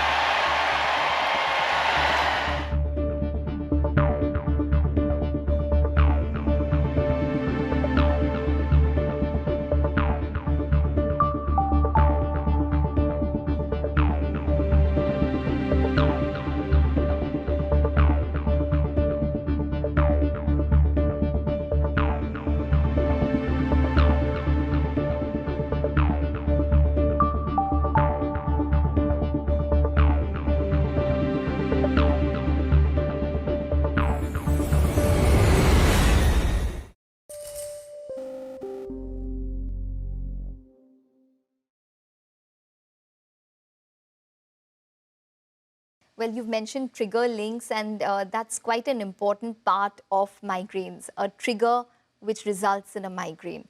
Can you just tell us what is the most common trigger that one comes across when it is when one gets a probable migraine? The triggers are generally divided across three different groups. One is the physiological within the body triggers. Two is from the environment and lifestyle. And there are some triggers which are beyond control. The commonest trigger that we see in our part of the world is related to the weather conditions, the type of temperatures we have, the heat, humidity in most of the cities for almost 6 to 8 months of the year. And then again, you have lifestyle-related triggers, which are the habit of not having breakfast on a regular basis amongst most Indians, and school children having to leave so early for school, they really rush with just a glass of milk. They don't have a proper breakfast. Skipping meals, the fasting habits across different religions in the Indian subcontinent is responsible for throwing up a lot more migraines. And stress, where stress leads to lack of sleep, poor quality of sleep, and now in modern day investing.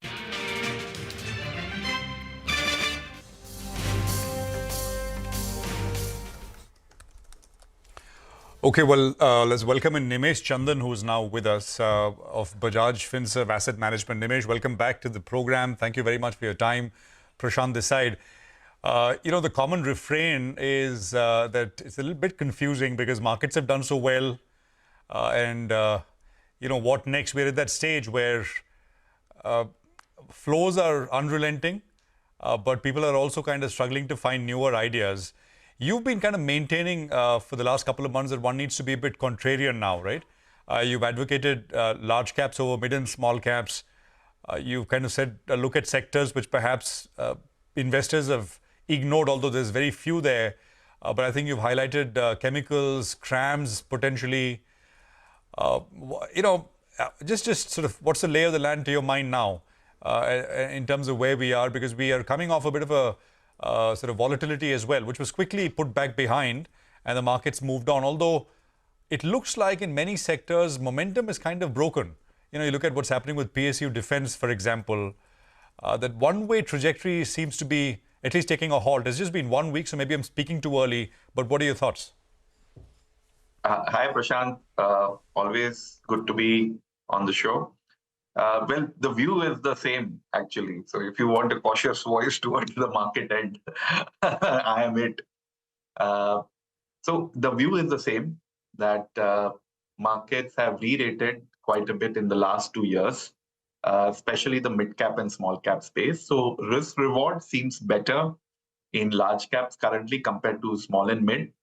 Also, a lot of the glamour stocks or hot stocks and favorite themes have now reached valuation where people will take some pause to reassess the situation, see execution of order books in some of the sectors, see how, like, you know, in this year and next year, how the progress is to what the narrative has been in the last 2 years. So we've given the valuation. Now we are waiting for execution in many of these sectors.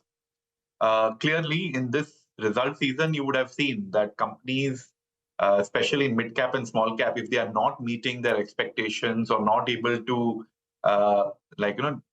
cater to the huge demand of numbers that people have, those stocks are falling very sharply and correcting a lot. And yes, it is the right time to look at valuations, and hence contrarian approach is important. We like overall the space, consumption and pharmaceuticals. In terms of the contrarian bet, yes, last time also on your show, I said chemicals. In this year, chemicals, we will see good volume growth. We are waiting to see some price action also by the end of the year.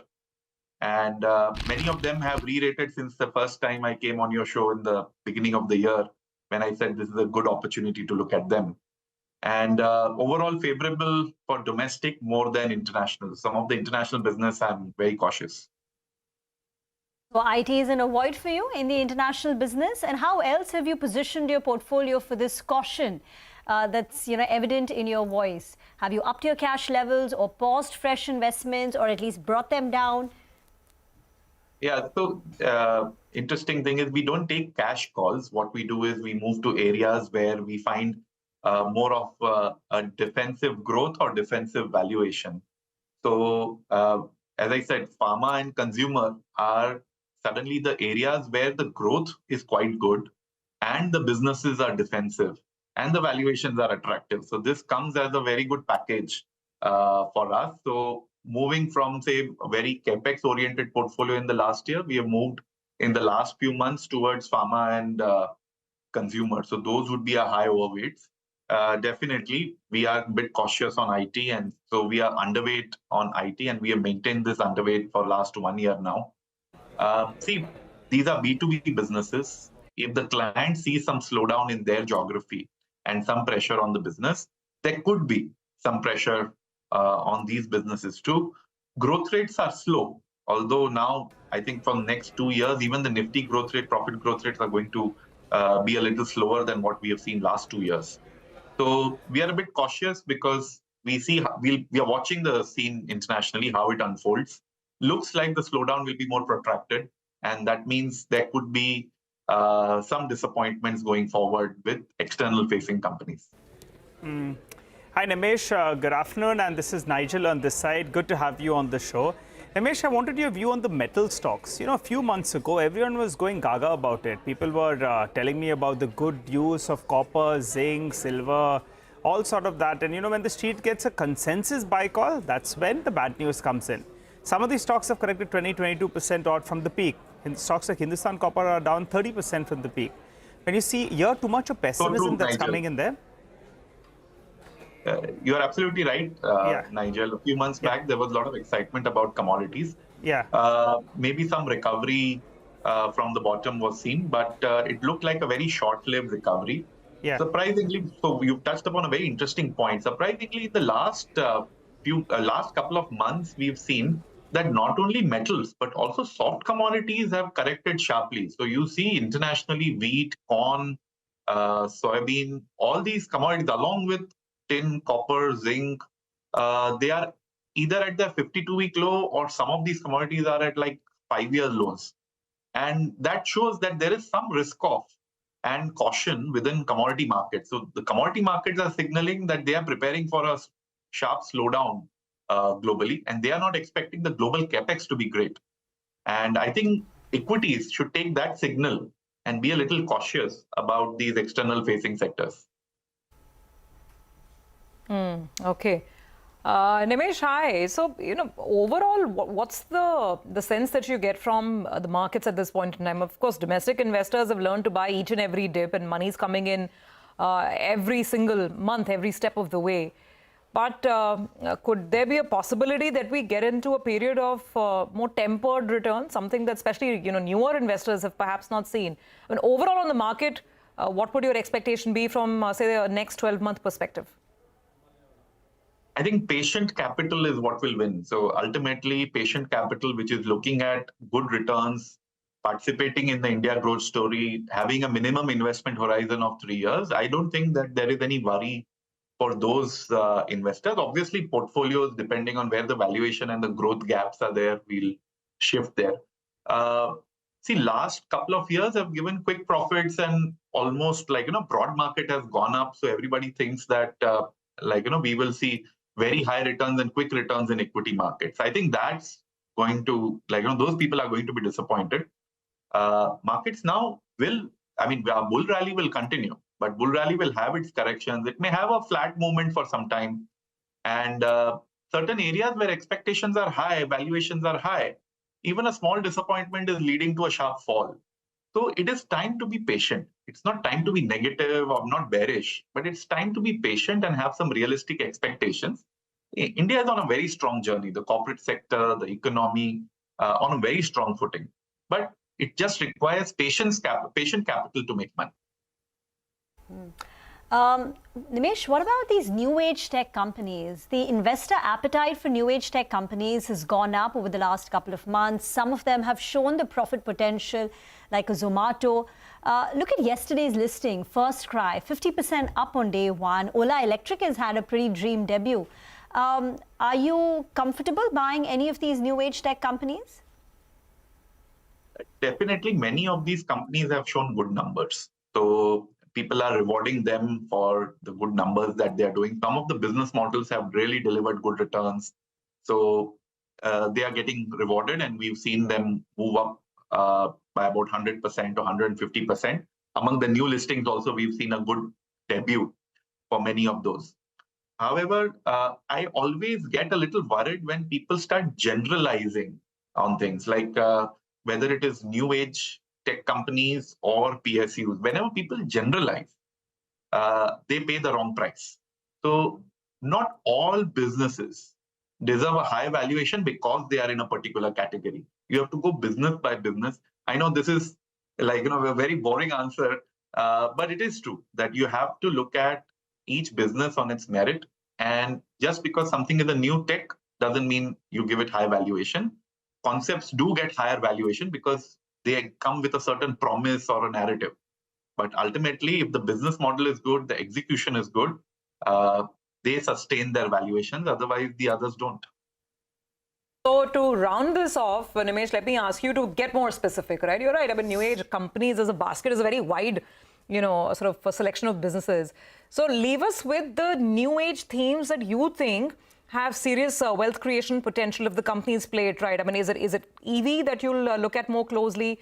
Would you look at consumer technology? I mean, that could include companies like a Nykaa or a Swiggy or a Zomato, or could it be something else? So, I mean, maybe some of the more innovative companies in the pharma research space. So leave us with the one or two of these new themes which you think investors must analyze for medium-term wealth creation. I'll try to dissect it or put as micro as possible. So within pharmaceutical, definitely an exciting area is contract research and contract drug development. And we will see increasing inquiries with pharma companies in this area and increasing order book for them. We are quite excited about that space. Within consumer, think about lifestyle consumer. India is growing well. We are seeing per capita income rise. So who are the beneficiaries of this premiumization, this upgrades? Those are the companies to look at as the lifestyle plays or premiumization plays within the consumer basket.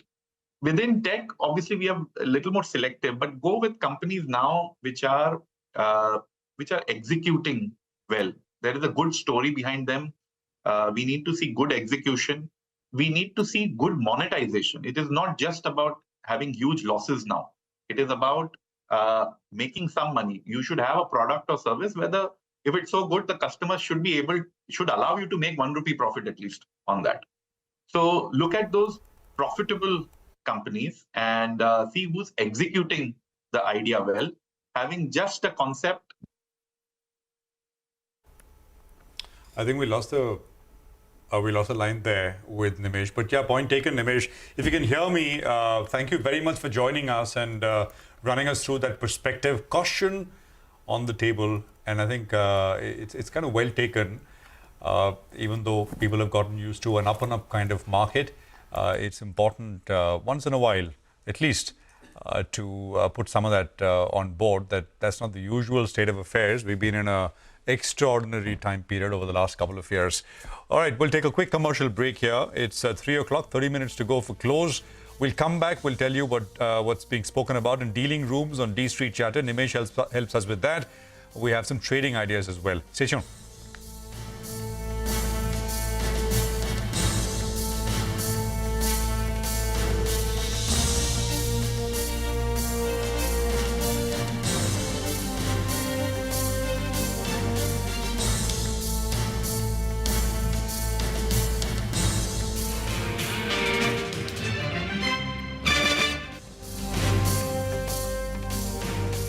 Find increased screen exposure. Computers have become an essential part of education, laptops, and the mobile phone. Mobiles are small screens. They induce a lot of stress and strain, which can be a trigger for migraine. And apart from this, certain changes in the body, for example, the fluctuating levels of estrogen, which happen during the menstrual cycle of a woman, leads to is a trigger for more migraines in women that we encounter. So these are some of the triggers. And then you have foods which are different from the rest of the world. It is well publicized, well published all over that chocolates, cheese, and red wine are the commonest cause of trigger. But when you come to see it in practice, these are not the common items which are consumed by most Indians. Yes, of course, they are correct triggers: aging cheese, chocolates, and red wine. But we have different food items which have the fermented food items like idli, dosa, dhokla. These are items which can also give rise to migraine attacks. And then rarely you come across different triggers. Triggers are different across individuals who suffer from migraine. So they are not the same for everyone, and one has to be alert that triggers are not seen always and not easy to identify. In about 70 to 80% of patients with migraine, you can identify the triggers, but you have to remember that there are 15 to 20% of patients in whom triggers may not be easy to identify.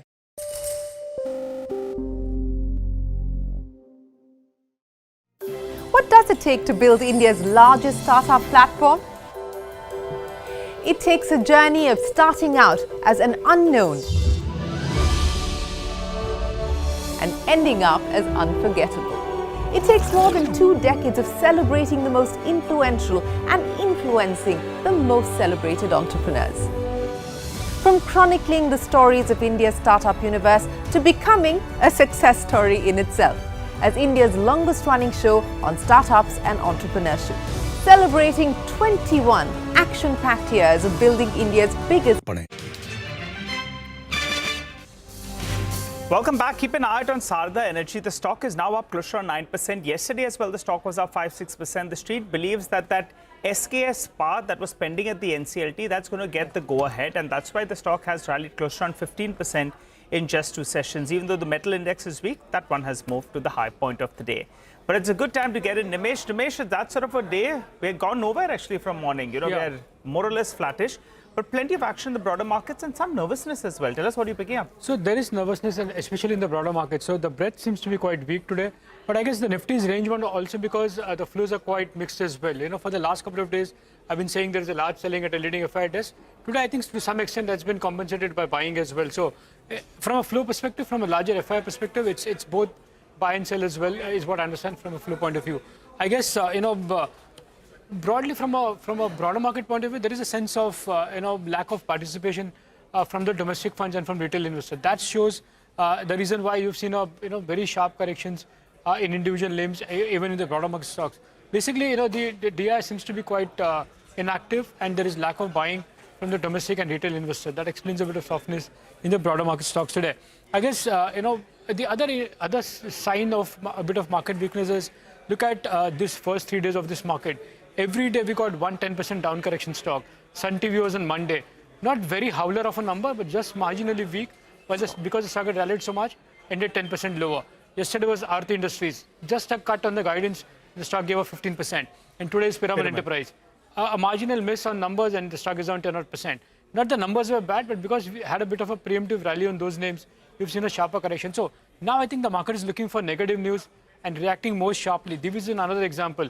Just one product, a small size, which might just go away from them, and the stock is up. Stock is down 5%. So that shows the kind of market texture, the nervousness which is there in the market. So broader market, yes, because of lack of buying, but on the Nifty, it's today's range bound because the large FI selling for the last couple of days is matched by some bit of buying as well. Well, Nimesh, another indicator from the F&O market is the number of stocks going into F&O ban. Yeah. That's gone up to 16 stocks, and Correct. yesterday 14 went in there. So that's another, sign of cautiousness out there. So, I look at the data quite closely, Nigel, and there is a bit of confusion there because I look at the number of stock getting added and also the PCR. The PCR fallen sharply to 0.78. Normally, we've seen Indian market tends to bottom out around 0.65, 0.7. But at the same time, there are 16 stocks in the F&O ban. So I guess the market is a bit divided as of now. There is no clear clarity as well, and people are just looking for better short ideas and long ideas is what I can sense of the way markets are reacting of late. Let's get to the stocks then, Nimesh. What are you picking up? Well, so the first stock on my list is Paytm. Big move in that stock. Seems like some bit of interest is back from larger HNIs as well. Well, the deal for that entertainment business is quite pending. That can come very soon. But largely, there is an interest back in this particular name from the larger HNI community. The second name is EPL. Good numbers. It was an all-round beat this time around, and looks like some interest is back from larger HNI. So again, largely buying interest from HNI desk, and that's why that stock is also buzzing on good volumes today. The third name is Jindal Saw. Flat in trade today, but there is selling pressure. So expect high delivery volumes, but the volumes are largely on the sell side from larger FIs in Jindal Saw today. And the last is Zomato. Again, after some days of consolidation, a bit of interest is back. Good amount of buying interest from larger FIs. The flows are quite strong as well, and that's why even Zomato is buzzing in trade today. Nimesh, thanks for that. Just a quick word on Paytm, Nimesh. The transaction which is pending, which has been reported, I think, is the sale of the ticketing business, right? That's right. So the entertainment business is what, yes, the entertainment business is what they're looking to sell. Zomato has also clarified that they are in talks with them. So looks like the deal should be around the corner and can get announced very soon. So maybe that's one trigger. But even beyond that, because I guess that's to some extent is priced in the market as well. People are aware of it that this transaction is going to happen. But otherwise, in general, today it's not only about Paytm. If you look at all the platform companies, whether it's PB Fintech, Zomato, Paytm, all are buzzing in trade. So it looks like there is a kind of a basket buying in those platform companies of late, and also because of this deal that Paytm is buzzing in trade today. Yeah, absolutely. I think PB Fintech in the morning was up some 10%. It's cooled off a little bit, but still 5.5% gains there. Nimesh, thanks very much for that. So that's Paytm and others, which we will watch out for. Mitesh is with us with what his recommendation is in terms of trades, short-term sort of buy, sell today for a reverse trade day after. Mitesh, what do you have? Prashant, the STVT on Hero Motors with a stop at 5,100 for targets of 50.10. And Havells is something, which is on the positive side. So we'll take a BTST there with a stop at 1830 for targets of 1865. Thank you very much for that. Let's get to Divis Laboratory under pressure today. Kotak has come out with a report. They've got a sell call. Ekta joins in with the highlights. Ekta.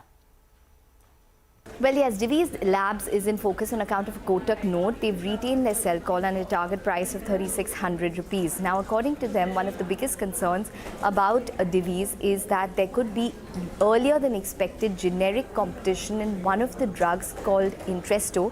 It's a heart failure drug by Novartis, and Divis could be impacted because it is one of the largest drugs in its CDMO portfolio. Now, according to Kotak, there could be downside risk of a sooner than anticipated launch of Entresto generic, and that has increased materially after US District Court ruling, which was against blocking a pharma company MSN's generic of Entresto in the US market. Now, Kotak has not factored in a generic entry before second half of FY26. Entresto is extremely important for Divis because according to Kotak, it contributed around 8% of their total sales and 19% of their CDMO sales in FY24. Now, generic entry, according to Kotak, is looking imminent, and it could lead to as much of a 10% downside risk to their FY26-27 EPS. Now, separately, they also believe that the valuations are expensive for Divi's, and hence you are seeing that stock under pressure on account of concerns that there could be earlier than anticipated competition in Entresto, an important drug for Divi's Labs. All right, that explains it, Ekta. Thank you very much. Down about 4% today on the back of maybe potentially lower revenue from this drug. We have Ambrish Baliga joining us to take us through the last leg of today's trading action. Ambrish, great to have you on. Let's start with Divi's. I mean, this is one particular product around which the market seems a little concerned. The stock, I was just looking at it. I mean, this year it's up about 19% over the last 1 year also, just about a 24-25% move. So it's not been a very big high flyer, so to speak. So maybe valuations on its side. Would you look at a buy here at all? Surabhi, I missed the stock. Divi's. What's the name? Divi's. Divi's. Yeah. I mean, Divi's at these levels I'll not really buy, and especially when there's a sell call from a decently well-known broker like Kotak, I think one should stay out at least for a while. Let it correct a bit. Maybe at levels of closer to about 3,900, 4,000, I think that's the level where one could look at buying it. Okay, so Amrish, let me ask you about one more news-based sort of, set of stocks, so to speak. This whole issue about the states levying mining royalty. I mean, the Supreme Court verdict has gone in their favor. And like Nigel was telling us that some of the companies like Tata Steel, they've already made provisions to the extent of 17,000 crore rupees. Do you think this will be an overhang, or is this just a passing thing? I mean, it's a regulatory risk and then you live with it. What would your stance be on the bigger miners or even metal companies? No, I think, people knew this was coming, but we're not sure exactly when. And since it has come now, we have seen a knee-jerk reaction. I think this reaction will be there just for a while, maybe a couple of days, not even a week or two. So I think at lower levels, it makes sense buying into these stocks, especially Tata Steel, NMDC, even a Vedanta, and also stocks like Coal India. Because, if you're talking of the next possibly 18, 24 months, I think it looks extremely good even from these levels. So normally, we should utilize opportunities like these when there's a correction due to some announcement, utilize that to buy into them. What about a Hero MotoCorp? The stock is down close to about 3.5%. Q1 earnings were a miss. The management clarified that the ICE margins are higher. It's just the investments in EV have impacted margins by about 200 basis points. But the stock is still under pressure. Where do you stand on Hero? No, I wouldn't be too negative on Hero and two-wheelers overall because the sales will continue to be robust, and I think going ahead we will see decent amount of increase in sales, especially from tier 2, tier 3 as well as rural. And what they're saying about EVs, yes, the investments which are being made now will not give immediate returns. We have also seen that as far as Ola is concerned. The IPO just came, and I think everyone has had a look at the financials. So I think as far as EVs are concerned, give them another 2 years. But one good thing is they've been among the early movers among the listed players. So I think that's a positive. So overall, I would be positive on Hero, but in case we see a correction closer to about 4,600, I think it's a decent level to again start buying. Okay, hi Amrish, good afternoon, good to see you in. What about a stock that you normally give us? Today, do you have something new for us? Yeah, it's from the hospital space, Krishna Institute of Medical Science, known as KIMS. It's one of the largest corporate healthcare groups in AP, Telangana and Maharashtra with about 12 hospitals. And they are providing multidisciplinary integrated healthcare services with focus on primary, secondary as well as tertiary care. Currently, the bed capacity is about 4,000 plus with about 1,600 doctors. And growth has been through multiple acquisitions. And now they are doing a capex of about 2,000 crores. This is for 5 greenfield hospitals and 4 expansions in the current facilities. This should be done possibly by the last quarter of FY26 in phases. And they'll be adding about 2,400 beds. And the capex per bed is about 84 lakhs, which is decently less. If you look at the sort of facilities they're providing, I think this is decently less. If you look at the ROC, it's decently good at 30%. Net debt equity ratio is about 0.75. This is good because of the strong operating cash flows. And if you look at the Q1 numbers, they were decent, about 14% Y-on-Y as far as revenue is concerned. Even EBITDA margins have increased to about 26%. So I'm expecting an EPS of about 58 for FY26. And the target price works out to about 27.25. All right. Kim's, the hospital company, is what Amberish's pick is. Amberish, thank you for that. Stay with us.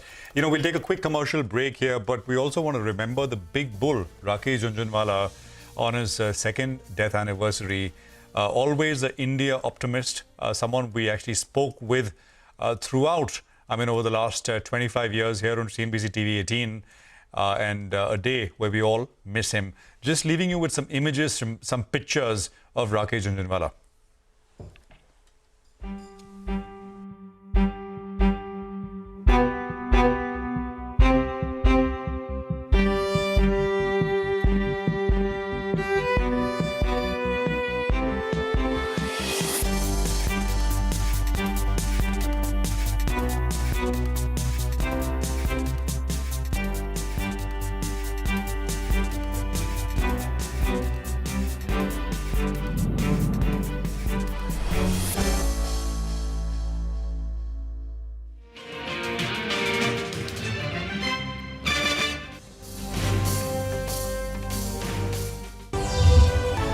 Young Turks at 21. Only on CNBC TV18 and CNBCTV18.com. Global funds category, international funds, which are investing in, whether it's US equities or maybe you even have some greater China funds and whatnot. Now here as well, this category was first taxed at our slab rate, but now it's going to be taxed at 12.5% if the holding period is 2 years or longer. So Mohit, this sounds great. But, correct me if I'm wrong, a lot of funds were not taking any fresh money because of certain limits being hit already. Yeah. So is it even possible to invest right now? It is. Quite a number of funds are accepting fresh investments. Few are accepting only as SIPs and few are open for both lump sum purchases and SIPs. It depends on the contours of the fund. Funds which are purely ETF based, those are the ones where the limit has got busted and those are the ones which have stopped. But funds which are actively managing their allocations, perhaps directly investing into stocks or international stocks directly, those are the ones which are typically open. There is a whole list of funds, but I think category as a whole, Surbhi, has got a huge impetus.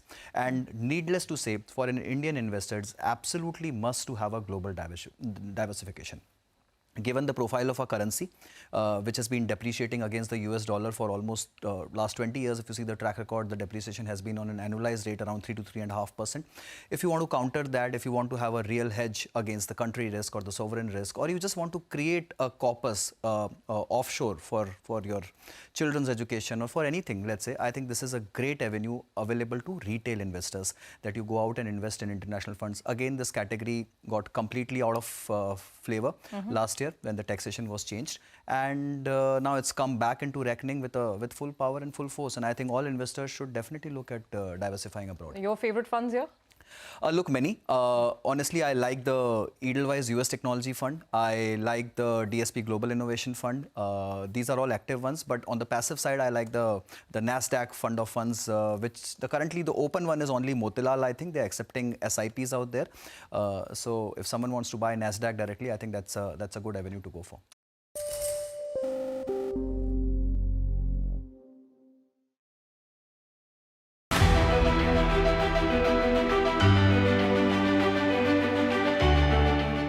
Markets have not just grown, they've broken several records in the last 25 years. India's contribution to incremental global GDP was as low as 0.2% 25 years ago.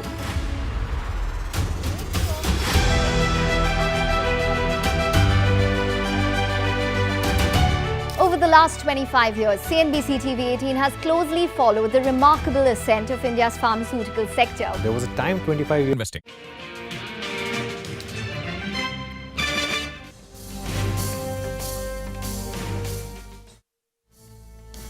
Welcome back. Well, select stocks in the broader markets are calling for our attention. Infra has recovered all of its losses today, earlier today as well, post that mining verdict that we got from the Supreme Court. We did see the stock corrected. Now it's moved back into the green.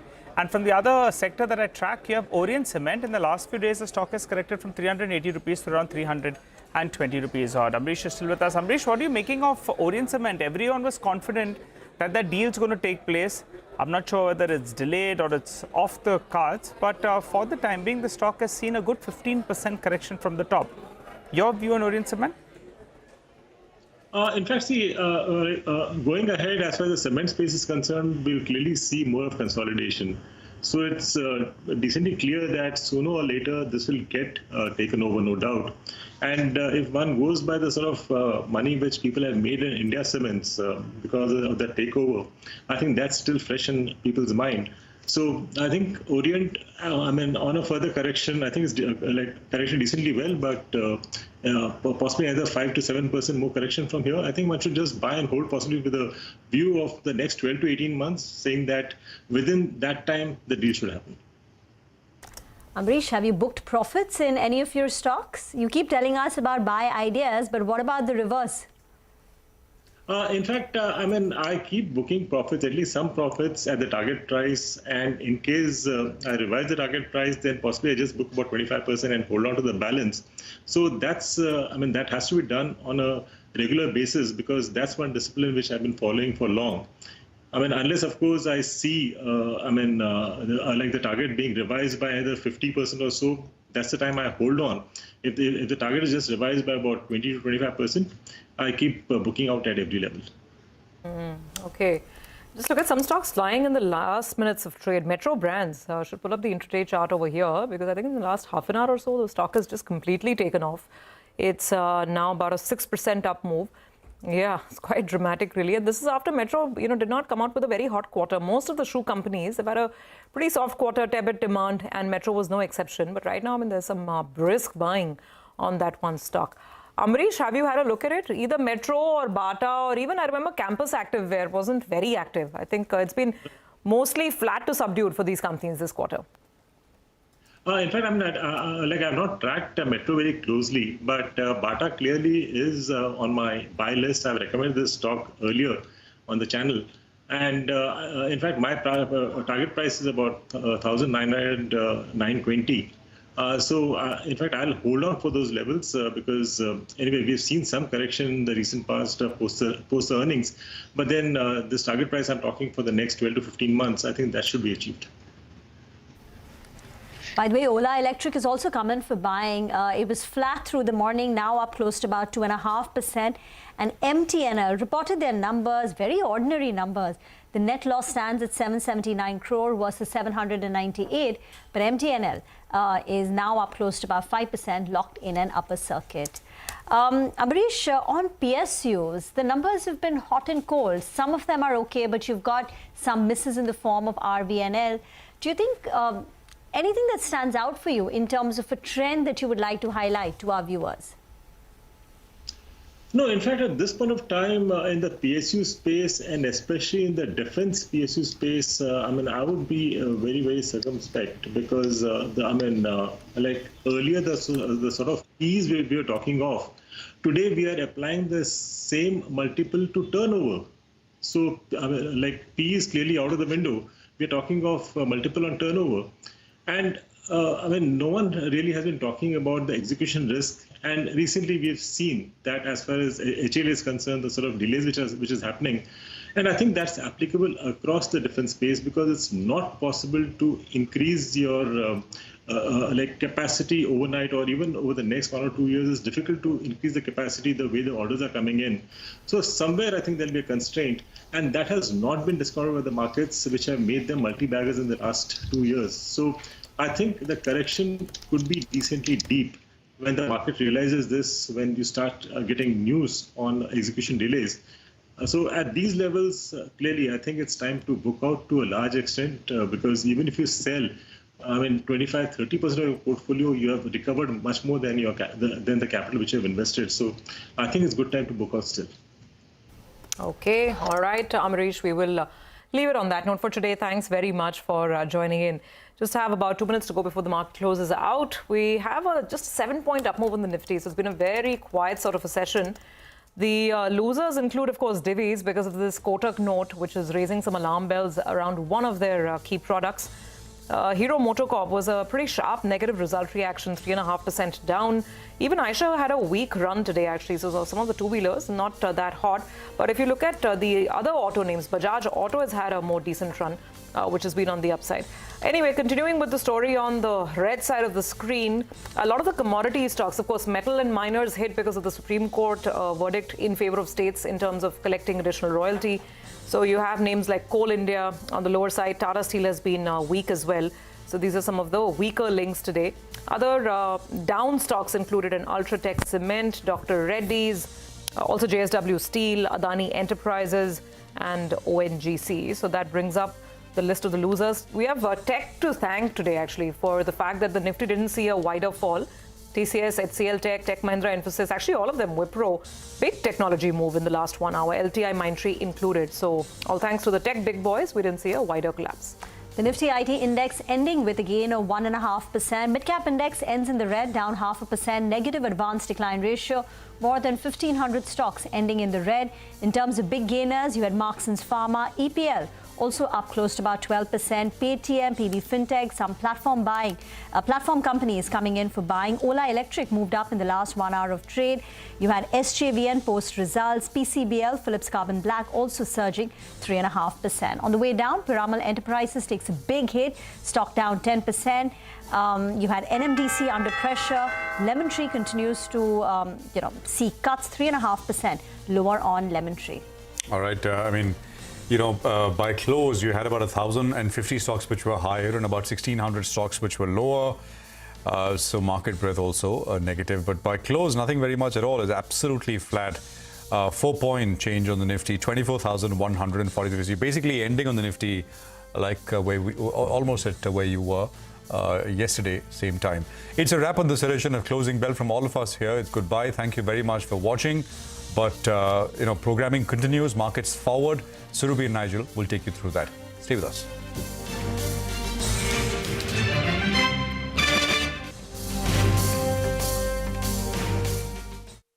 All about the FIIs.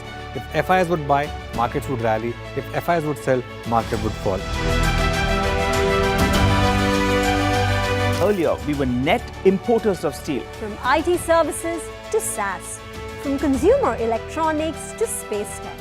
From mere programming to AI ML. Cars, two-wheelers, three-wheelers, commercial vehicles have significantly become much more expensive than they were 2 decades ago.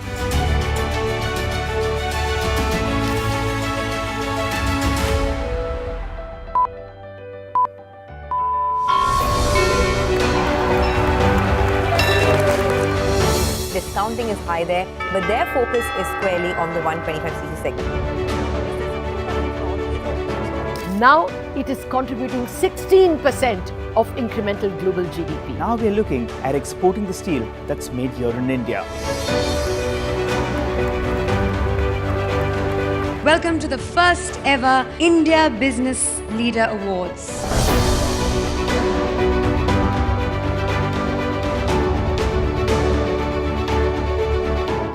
Cars, two-wheelers and vehicles generally being manufactured today are much lower on emissions and much higher on safety. India's technology industry has been at the forefront of cutting-edge innovation over the last 25 years. It's the retail which is the driving force for the market right now. Clearly, we have arrived on the global economic stage.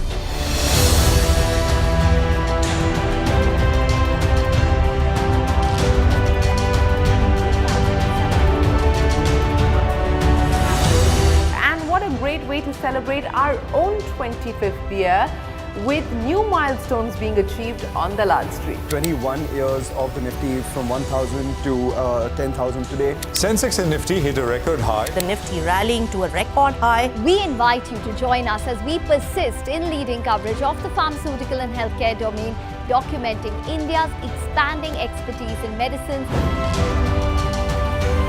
25 years of excellence and unparalleled growth. CNBC TV18, embarking on a quarter century of excellence.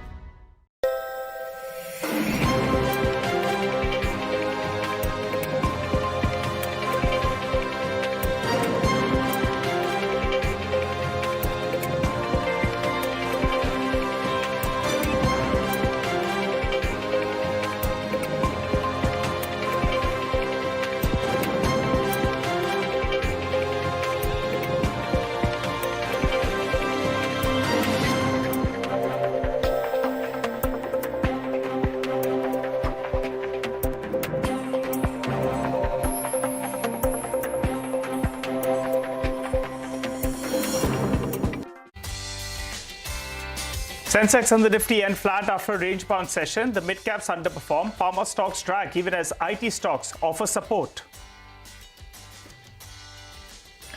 It's a big blow for miners. The Supreme Court allows state governments to collect past dues on mining from April 2005 in the form of royalty and tax. It, however, directs states not to levy interest or penalty on the past dues and collect them in a staggered manner over the next 12 years.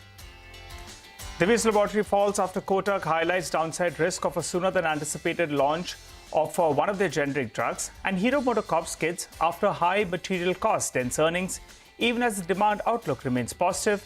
But Apollo Hospitals rises despite an inline performance on promise of improved margins going ahead.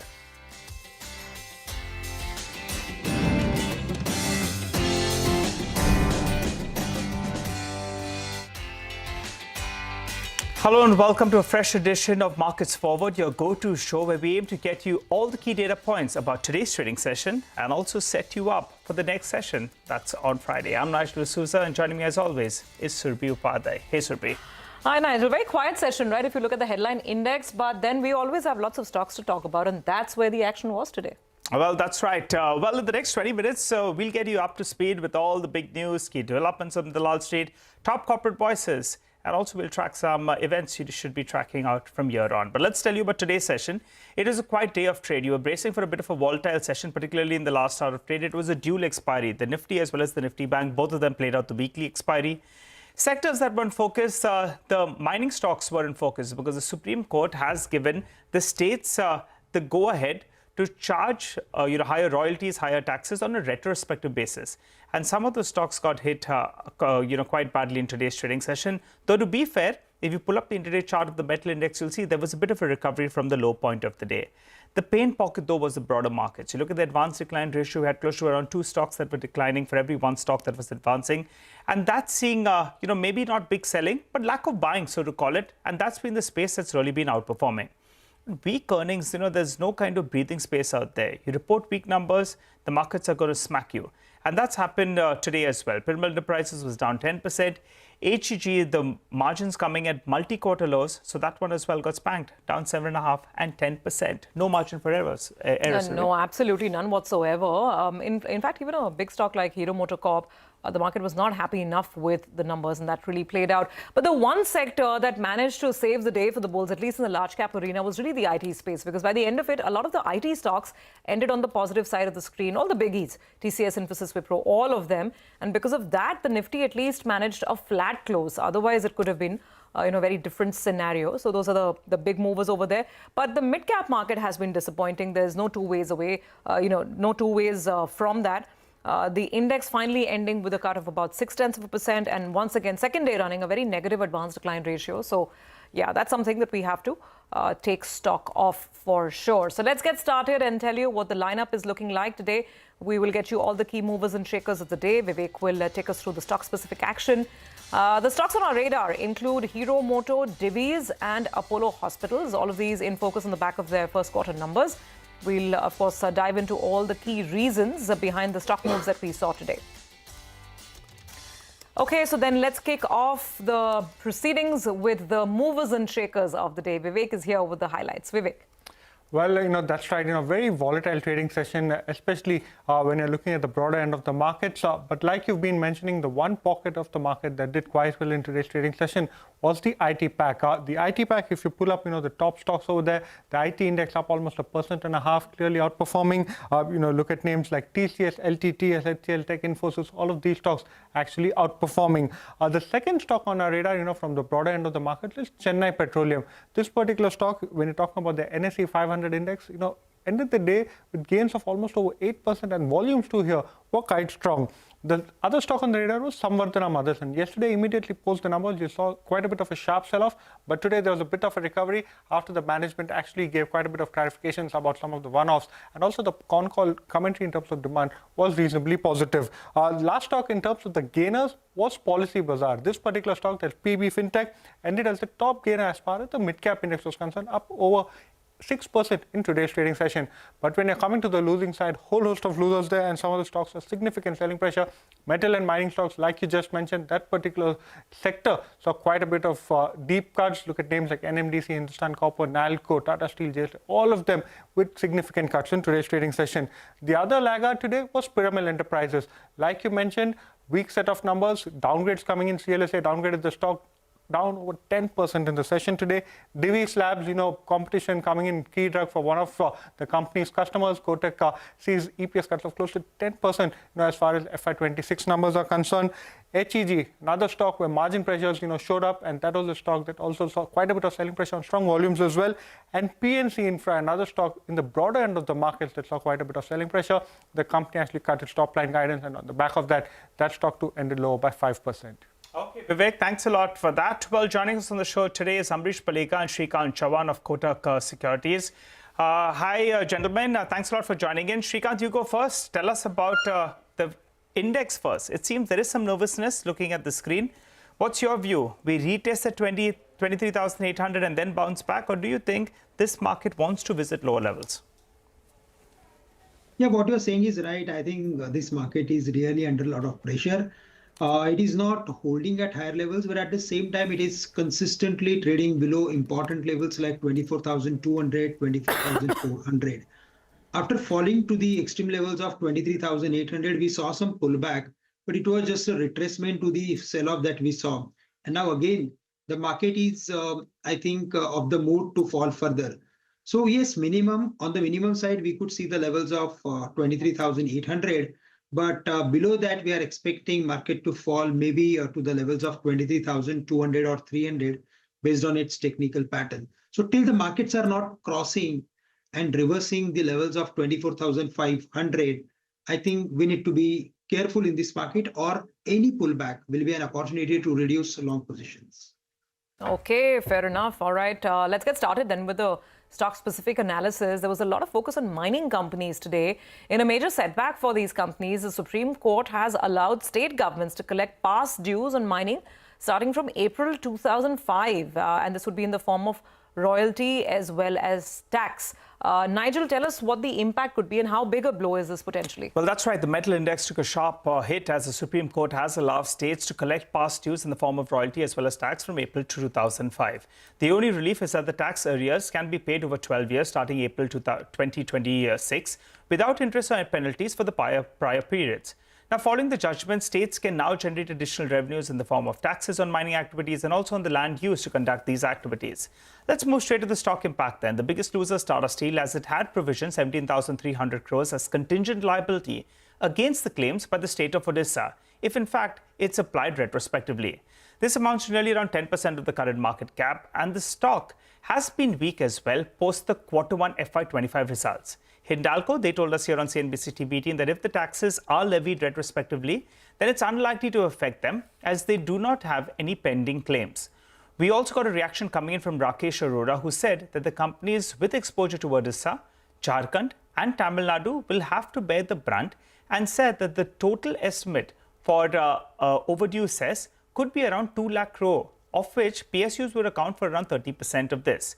He also added that there might be some leeway given to PSUs by some states. And besides mining, he believes that cement companies who have exposure to Tamil Nadu in particular, they could get impacted, and those companies could include the likes of India Cements as well as Ramco Cements. Phillip Capital, they came out with the note. They say that all captive mines will be impacted and have quantified the impact at 2 to 6% on steel companies' market capitalization. While on aluminium prices, they believe the impact will be marginal at around 1 to 2%. They also put out this note and they said that the correction in the stock prices could be a buying opportunity on JSW, JSPL as well as SAIL. While they say that Tata Steel is the most affected from the cash flow perspective, followed by Hindustan Zinc as well as Vedanta. For now, Tata Steel is the biggest loser, but clarity is awaited on whether PSUs get some leeway, particularly Coal India, since higher taxes will result in higher power cost. Also, prospectively, which states will levy taxes and what is the quantum? That's something that the street looks forward to. So let's see how that plays out. Well, Amrish, I wanted your view on the mining stocks. And actually, there were pockets of the market that did well today. You had the metal index itself that was down more than 3%. It ended down, I think, only around 1%. So there were plenty of recovery in trade. What's your view? See, I think clearly, this was coming, but we didn't know exactly when. And like companies like Tata Steel and others have already made those decent amount of provisions. So I don't think it's really going to hit the balance sheet in a big way. Since this has come now, we have seen a knee-jerk reaction. I think it's more or less done. Maybe the next 2 or 3 days we could see some weakness, but I see this as a buying opportunity. Say possibly either 3 or 4% more for these stocks, but then I think at those levels it should be bought from a longer-term perspective. All right. Okay. So keeping the faith on the metals and mining space.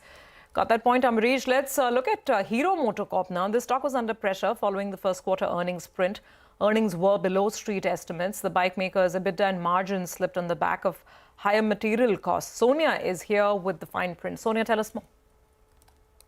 You know, the stock is under pressure because of a couple of reasons. Post the numbers, you realize that there are higher raw material costs which have actually impacted the EBITDA margin of the company. And the realizations have actually seen a very minor increase of just about 2% on a year-on-year basis. So if you look at the numbers, they are below what the street was estimating. The revenues have come in at about 10,144 crores, below street estimates. EBITDA as well at 1,460 crores, below what the street was estimating. And the margins as well at 14.5%. Now, the management commentary is that they did witness positive trends across the domestic EV as well as the global business. They are optimistic about the demand trajectory for coming quarters, but they also see inflationary pressures that continued in the quarter gone by. Henceforth, inflationary pressures are easing and the consumer spending power is picking up, so they are optimistic on that. Brokerages, Jefferies has a buy call with a target price of 5,650, but I think it is the impact that the higher raw material costs have had on the margins, which is having a reflection on the stock as well. Back to you. Okay, all right, Sonia, thanks very much. Amrish, what's your sense? Hero Moto, is this a dip that investors should look at buying? Absolutely, because if you're talking of the next at least 2 to 3 quarters, I again see the demand increasing going ahead. Basically, in the rural tier 2, tier 3 cities, I think we should see a robust demand going ahead. And as far as the margins are concerned, I also see that there could be some more further increase in the sale price. I think that should take care of the margins to a decent extent. And one good thing is, again, they've been one of those first movers as far as EV is concerned, and I think that should start giving positive contributions, possibly from FY26, latest FY27. Okay, all right, gentlemen. Thanks a lot for that. But hold on, we'll slip into a snappy break. You come back, we'll continue with more stock-specific news. Don't go anywhere.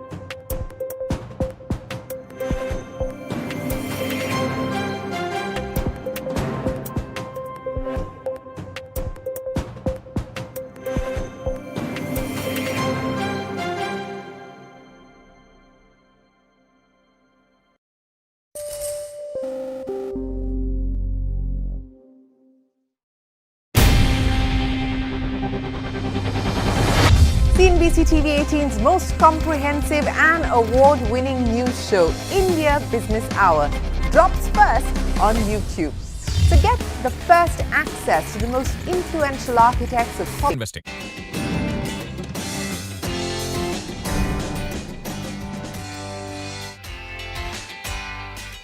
Welcome back. Well, we are looking at more stocks and more market action. This is Market Forward. So let's take a look at Divi's now, because it was among the worst performers on the Nifty today, slipping about 4%. And this after Kotak Institutional Equities called out a sell on the stock. So what is their concern? Let's go across to Ekta. It has to do with one of the key drugs that Divi's is developing. Ekta, fill us in on the details.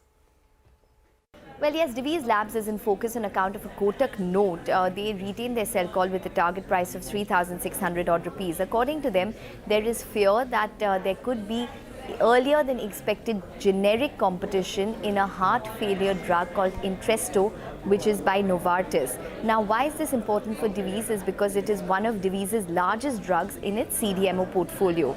So according to them, there is a downside risk of a sooner than anticipated launch of the generic version of Entresto, and this has increased materially after US District Court ruling, which ruled against blocking MSN's generic of Entresto. MSN is a pharmaceutical company, so there is a likelihood that there could be increased pace of a generic of this particular drug entering the US markets. Now, Kotak has not factored in generic entry before second half of FY26. According to them, this particular CDMO contract that Divi's had for Entresto with Novartis contributed 8% of their total sales and 19% of their CDMO sales in FY24. If in case the generic competition does come in earlier, Kotak says that could lead to even a 10% downside risk to the FY26-27 EPS. According to them, valuations also are extremely expensive for Divi's. Okay, all right. That's why Divi's was down. But Ekta, tell us why Apollo Hospitals were up post its numbers. Well, yes, Apollo Hospitals came out with what was a largely in-line set of numbers. Revenue was up around 15%, margins 13.3%, and profit over 300 odd crores. Hospital revenues were up 15%, but the average revenue per occupied bed was up only around 2% this quarter, and that was because the surgical revenue was not as high as we've seen in previous quarters. The diagnostic margins came in at around 9% versus 7% year on year, so there was an improvement there. And Apollo Health Co, which basically houses Apollo 24/7, saw its EBITDA come in at around 22.5 crores versus a loss of 56 crores on a year on year basis. The Apollo 24/7 GMV was up around 9% year on year. Now, in terms of the commentary, it seemed to be largely positive. So Apollo has said that margins are not only sustainable but will improve going forward. There is scope for improvement in Apollo Health and Lifestyle due to segments such as diagnostics. Hospitals could see 100 basis points improvement in margins in the next 4 quarters, and Apollo Health Co could improve its margins by cutting losses and growing its offline business as well. According to them, the average revenue per occupied bed was up only around 2%, but is expected to scale up to around 7% growth in FY25. Citi, which came out with the first cut, has a buy and a target price of around 7,670. Macquarie underperformed with a target price of around 5,040 rupees. All right. Thank you so much for that, Ekta. That was Apollo Hospitals. Pretty decent quarter. The stock was up in the morning, but then lost momentum towards the end of the day. Well, staying with pharma, we actually had some commentary coming in from Aurobindo Pharma. The company's margin expanded and drug sales are up 14% year on year in the first quarter. However, the US business missed street estimates. The management told us earlier that the US business was impacted due to seasonality, but the CFO of the company is confident that the July to September quarter would be a good one for them. This quarter, US revenue got impacted by the non-seasonality. You know, as you are aware, that we have a good market share in the antibiotics, and this is not a season, and yet there is a drop in that. Apart from that, as we explained in the earnings call also, because of the remediation action was going on, and because of that, the related production delays have taken place, and because the specialty and injectable performance has come down because of that, which is expected to be resolved in the coming quarter, because we are already started seeing an improved production in this quarter. So this is expected to improve upon it. These are all the two major reasons. And the next season, the next quarter, that is the July to September, should be a good one compared to April to March, April to June. We have been now classified as OAI. OAI is not is going to stop any dispatches or improve production. So obviously we will be able to achieve it. And also we are working on the other markets like Europe and other places. So the business team is pretty confident they will be able to achieve the 600 million mark. Well, interesting. Amrish, what's your view on these pharma names? You know, the ones that Ekta discussed. Divi's was down, Apollo was up, and Oro Pharma, that exclusive conversation. What do you like? Oro Pharma is the one which I like among them because clearly we've seen market expansion as well as successful product launches. The pricing has been stable. So I think we should see better levels for Aurobindo Pharma. In fact, I have a price target of about 1725 for this stock. As far as Divi's is concerned, I think one should wait for a while because whatever said and done, I mean, as far as the report is concerned of Kotak, I think based on that, we could see levels of closer to about 3,800, 4,000. I think, I mean, those are the levels where you should get into Divi's. Okay. Discuss lots of fundamental cues in stocks and, you know, we've got Srikanth waiting by patiently. Srikanth, thanks for listening in to all of it. Just so busy in the earnings season. So tell us, you've heard about a lot of companies, right? From the miners to Hero, Moto to Divi's, so on and so forth. Any one of these stocks where you think there's a potential long trade, or maybe even from an investment point of view, do any of them look good? I think, see, at these levels, Apollo Hospital looks good. It is currently around 65, 66 levels. The overall trend of the stock is very strong. No doubt that today we saw some correction from higher levels, but broadly I'm of the view that the stock is heading for at least 7,000, 7,200 based on its technical formation. And overall, so if there is any correction, then it will be a buying opportunity. We also like Natco Pharma from the pharma space. There also we are of the view that it is heading higher and it is forming higher top, higher bottom series. So based on its technical formation, the stock can move to the levels of maybe 1750 or 1800 sort of levels, and downside is protected to 1350 or max 1400. So these are the two stocks on which we are bullish.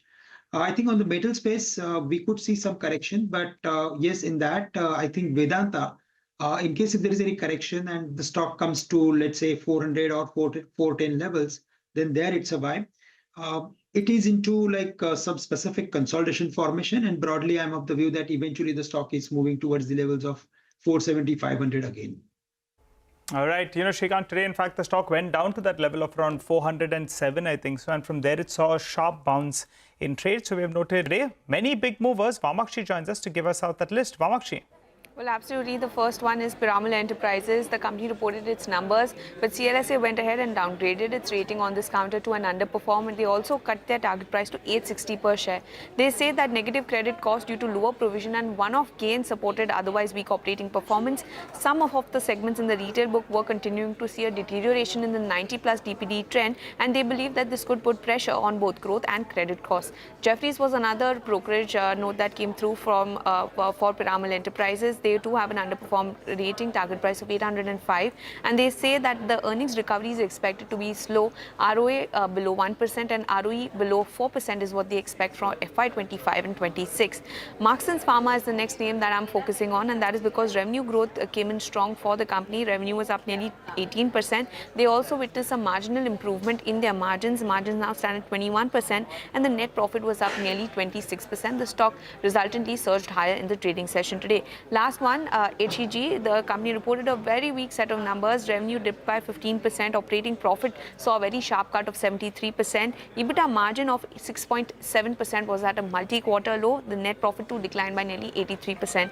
The only good thing that the company has approved a stock split, but that wasn't enough to push the stock higher in the trading session today. Okay, Vamakshi, thank you very much. Busy day with so many numbers coming through. Quick final question, Srikanth, on Piramal levels to track. And also, by the way, we didn't discuss Mazgaon as well as HAL, two big PSU stocks. Both came out with numbers. The numbers were okay, pretty decent. In fact, I think in Mazgaon's case, the profit has really surged higher. Technically, how do these stocks look? Yeah, I think say like both these stocks are into corrective mode. They are correcting gradually from their highs. There is no as such any hurry that someone is liquidating to the stocks and all. They are still available at 20 days, 50 days simple moving average, which means that the overall strength is still on.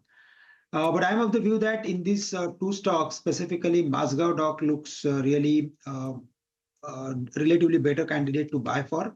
It is very close to its important support area of 4600, 4650. But if there is any pullback in the market and in the sector, then I think the stock can easily come back to the levels of 5500. So there, we are bullish on Mazgaon Dock based on technical formation. Appreciate it, gentlemen. Thanks a lot for joining in and giving us the view on a whole host of stocks that we did discuss. For the time being, though, we'll have to wrap up on this edition of Markets Forward. You don't go anywhere. Lots of news and updates coming in on the other side.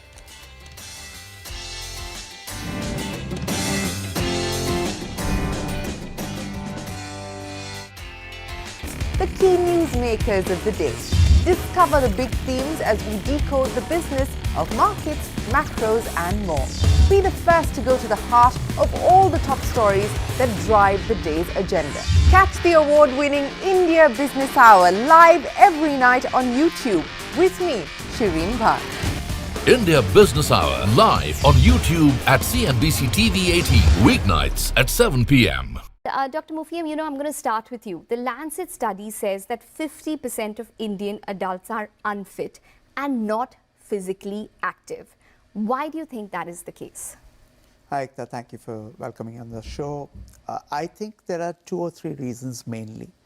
One, I would say, is urbanization and lifestyle. So urbanization, there was a 2023 study which actually showed that that's led to around 40% increase in lack of time for physical activities only because people have adopted to motorization as transports, use lifts instead of climbing and various other things. The next thing is in terms of cultural acceptances. So we as Indians don't believe, and there's a lack of mental awareness that exercise is regularly needed. And a 2022 study actually showed that 40% of Indians don't believe that exercise is required for sustained a healthy lifestyle. And finally, there was a 2023 study that showed high stress and long working hours. So what individuals actually said is that 45% of Indians quoted that as a reason for lack of time to exercise for having a healthier body. There are 2 other factors. One is technology. A 2022 study said that there's a 150% increase in screen time. Tablets, computers, phones, people are addicted to their Insta profiles or their Facebook, Twitter, whichever handle. All right, and people don't have time to physically exercise. And then diet, like you correctly said, Ekta. There has been a 40% increase in processed food diets that Indians have consumed over the last 10 years or so. And that including the added predisposition to having sugar. We have so many festivals and we are so addicted to sugar that that's a deadly cocktail that the Indians can ill afford. And that's why you are seeing not only one pandemic, which I believe we have already reached. We are the number 3rd country in the world to probably have obesity, but we are number 2 in terms of diabetes. And diabesity is a bigger problem than obesity alone because that's taking lives, affecting our loss in man hours and affecting overall growth in India.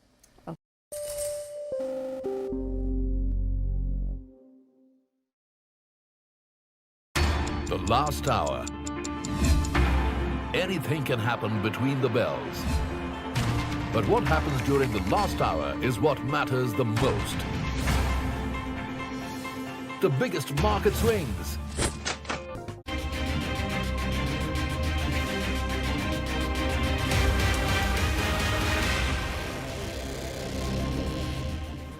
Hello and welcome to Business 360. I'm Archana Solanki. Here are the headlines we're tracking this evening.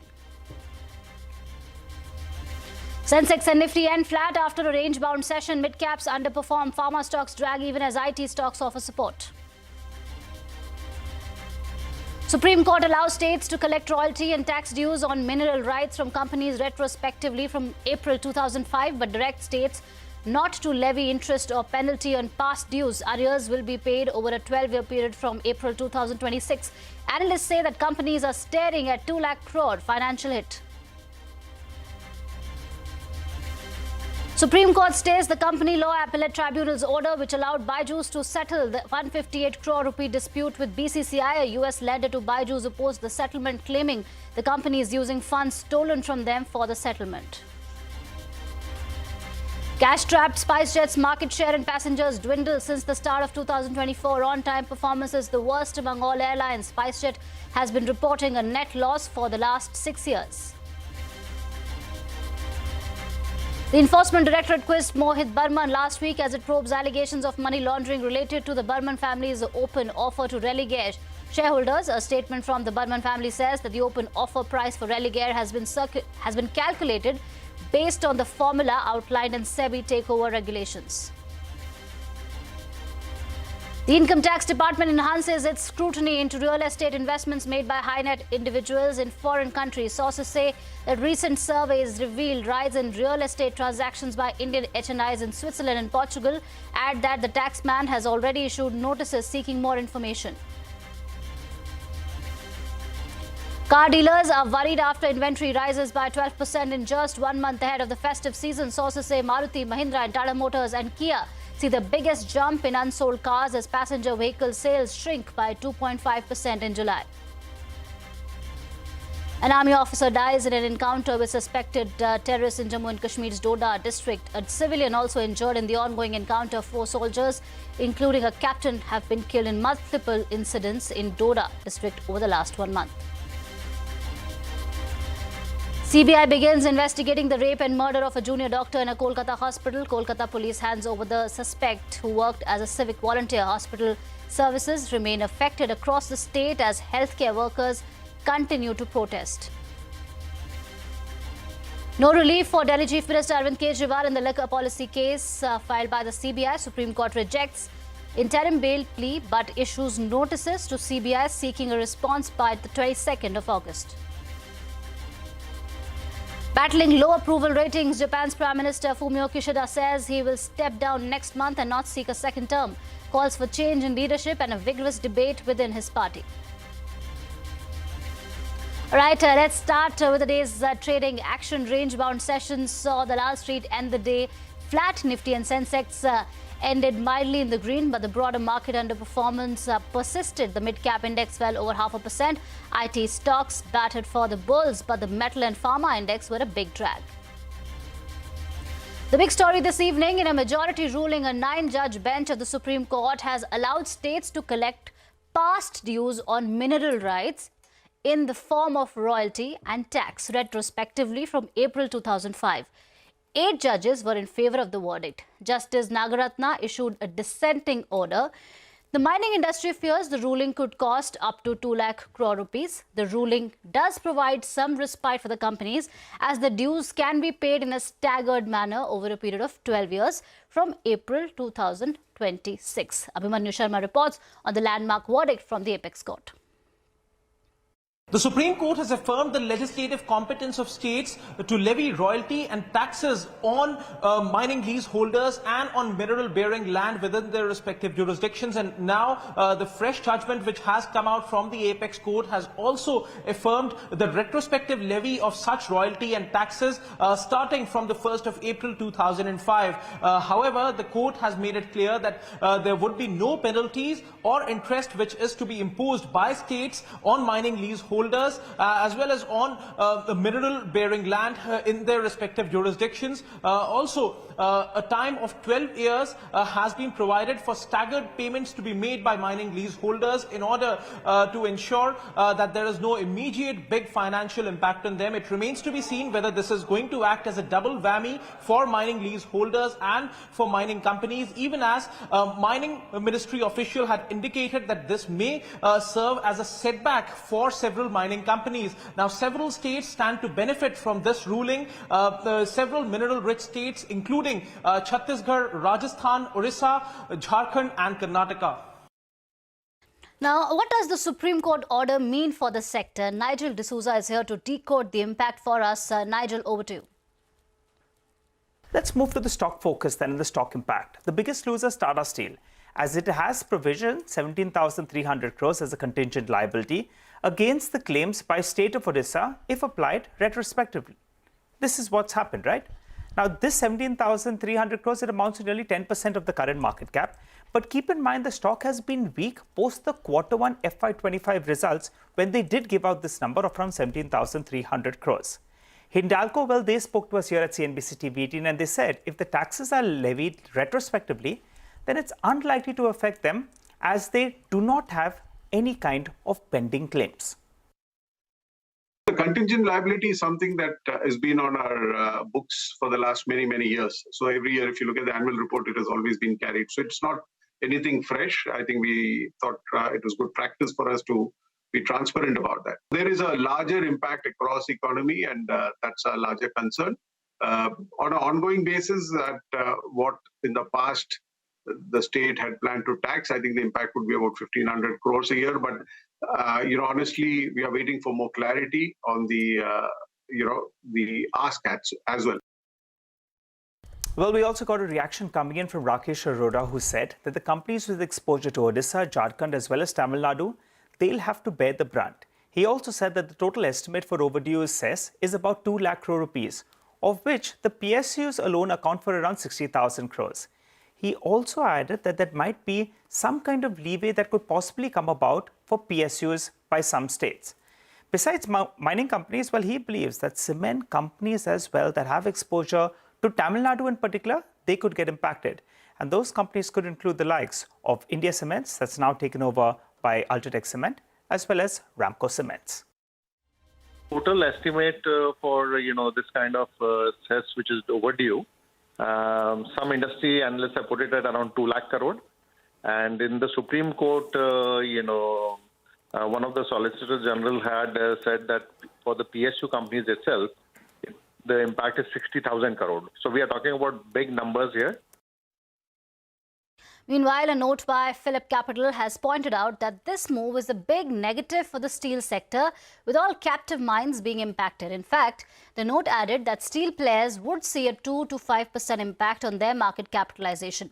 Meanwhile, it believes that aluminium players would see a marginal impact of around 1 to 2% on their market cap.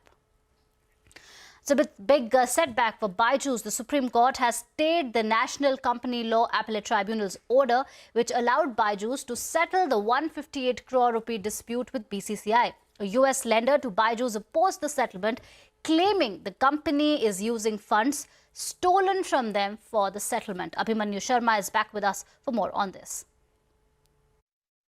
In February this year, US-based non-bank loan agency Glass Trust Company LLC had moved an insolvency petition against Byju's in NCLT Bengaluru. Now, Glass Trust Company is an agent for foreign lenders who have collectively extended up to 85% of the 1.2 billion term loan to Byju's.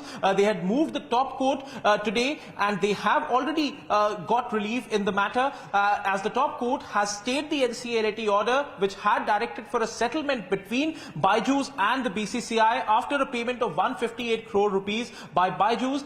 Insolvency proceedings have been revived against Byju's, even as the BCCI objected to the same, as it was not heard by the top court. However, the court had told BCCI that it's not asking for any payment to be made from the BCCI to the petitioner. As far as this case is concerned, the court termed the NCLT order as unconscionable and fixed the matter for further hearing on the 23rd of August. Now, Glass Trust Company LLC told the top court that the NCLT order is really infirm as far as the procedures are concerned, as there are around 3,000 claims which have been lodged with the insolvency resolution professional, and Byju Ravindran and his brother are already not in India. The company had submitted before the top court that it wants any settlement to be undone, and it wants BCCI to maintain rupees 158 crores in a separate escrow account to ensure that its interests are protected. It remains to be seen what's going to happen on the next date of hearing in this case.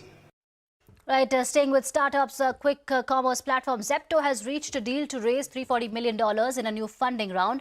According to a money control report, General Catalyst will invest $250 million, while Mars Growth will put in around $50 million. The remaining will come from existing backers. The deal is likely to value the company at $5 billion.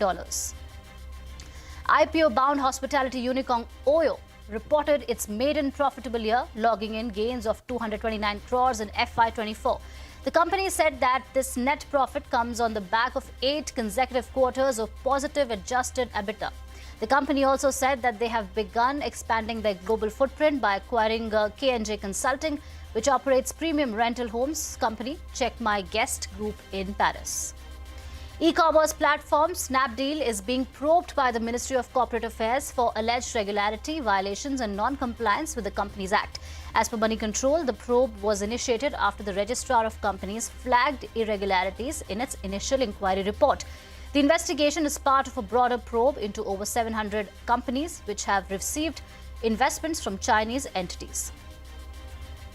Now, SpiceJet was under pressure in today's trade ahead of its first quarter earnings. The airline has been facing severe liquidity crunch and has been delaying payments to various partners. Its performance since January has been declining.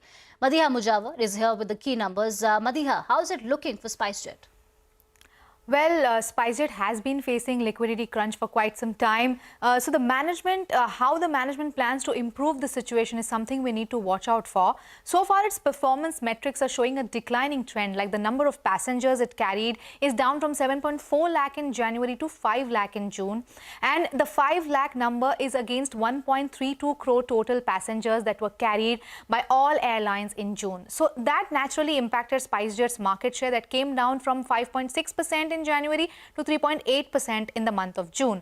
Now, all of this impacted SpiceJet's punctuality. The airline had the worst on-time performance of 46% in June. We can relate the declining passengers and market share to the airline's shrinking capacity. SpiceJet's available seat kilometer is down by 30% from 7.72 lakh in January to 5.4 lakh in the month of June. Now, all this has led to a deteriorating financial health and a worrying track record. Like SpiceJet has been making losses at a net level for past 6 years and at an operating level for the past 3 years. It has a negative net worth for many years and has a borrowing of over 1,100 crores. The airline has lease liabilities of 4,000 crores, and that's also the reason why so many lessors are taking the airline to court seeking their payments. Moreover, SpiceJet's value of fixed assets has depreciated to 2,500 crores. A negative operating cash flow of 600 crores in FY24 also makes servicing of the finance cost of 100 crores a big challenge for the airline. All right, thank you, Madiha, for that. Moving on, Dabur chairman Mohit Burman has been summoned by the Enforcement Directorate in connection with an alleged money laundering investigation. The probe is related to the Burman family's open offer to the shareholders of Religare Enterprises. Now, sources tell CNBC TV18 that Burman appeared before the Federal Probe Agency last week and his statements have been recorded. Remember, the Burmans have been accused of siphoning funds from the Religare Finvest under the Religare Group into companies connected to the open offer. Onto a CNBC TV18 exclusive, the Income Tax Department has issued multiple notices to seek information of overseas real estate investment by high net worth individuals. Timsi Jaipuria joins us now. Timsi, what are your sources telling you and what does it mean for HNIs with real estate investments abroad? Well, that's right. What sources are telling CNBC TV18 is that the real estate investments by HNIs outside India is currently under our Income Tax Department scanner. IT department has undertaken enhanced tax scrutiny of real estate investments made by these HNIs abroad. The IT department has issued thousands of notices in this regard, seeking information of assets that are held abroad by these HNIs. Also, sources say that the IT department has conducted surveys which reveals that there is a sudden rise in real estate transactions by Indian HNIs in Switzerland and Portugal, to be precise. And the tax department is targeting undisclosed foreign assets and incomes that are held abroad. IT department has sought more disclosures on foreign real estate assets that are being held by these HNIs. And through this survey, which is currently being done under Section 133A, IT department has uncovered some interesting trends and some interesting notings, which includes that there is a sudden rise of number of HNIs holding immovable assets abroad, availability of properties at prices significantly lower than similar properties in India. Thus, that that is why these HNIs are buying abroad. There's an influx of multinational companies into India, which has led to old business houses selling their stakes, leading to wealth generations. HNI find it investment friendly, rather foreign investment opportunities more attractive than those in India, and thus IT department has asked field formation to widen the scrutiny, seek more disclosures of assets without any time limitation. Let's see what finally culminates out of this entire drive of surveys on HNIs. Right, thank you, Timsy, for that. The National Company Law Appellate Tribunal has stayed insolvency proceedings against Coffee Day Enterprises till the next day of hearing. The interim order was granted a day after the company challenged an order by the NCLT, which permitted the initiation of proceedings against the company by IDBI Enterprises. All right, it's time for a short break, but don't go anywhere. Car dealers are worried after inventory rises by 12% in just 1 month ahead of the festive season. More details when we return.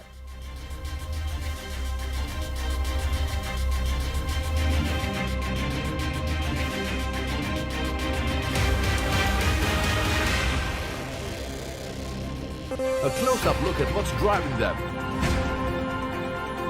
and how the investors are reacting. Watch the most seasoned market mavens guide you through the most important hour of the trading day. NSE Closing Bell. At these times, only on CNBC TV18 and CNBCTV18.com.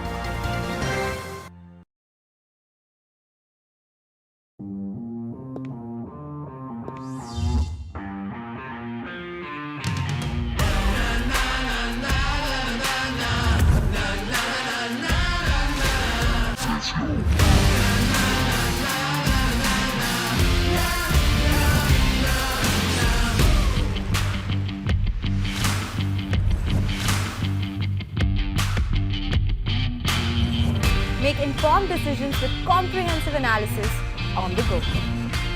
Strengthen your portfolio with real-time market updates on the go.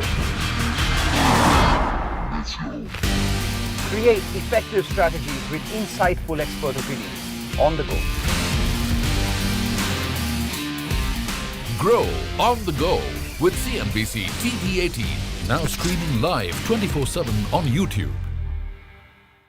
So how can a patient distinguish between a migraine or any other type of headache? And there are many types of headaches, such as tension headaches or cluster headaches, or brought on by other conditions as well. Yes, the common headaches with which migraine can get confused are what is known as tension headaches, the sinusitis-related headaches, and much rarer are what you mentioned, cluster headache and new daily persistent headaches. Now, migraine is easy to recognize if you know the features, because as you have already mentioned, these are recurrent headaches which are associated with sometimes nausea, vomiting, inability to tolerate light, sound, sometimes smells, and they are highly disabling. The patient may not be able to function for almost 24 hours or even more. And there is a positive family history of not the same severity, but some recurrent headaches. Now, as against this, when you look at the other headaches, tension headache, they are more or less what we talk about them as featureless headaches. They are not associated with nausea, vomiting, disability, and they don't have trigger links so clear-cut as in migraine. Okay. And then when you come to cluster headaches, they are more always on the same side, accompanied by watering of the eyes, running nose, and they don't have trigger links too.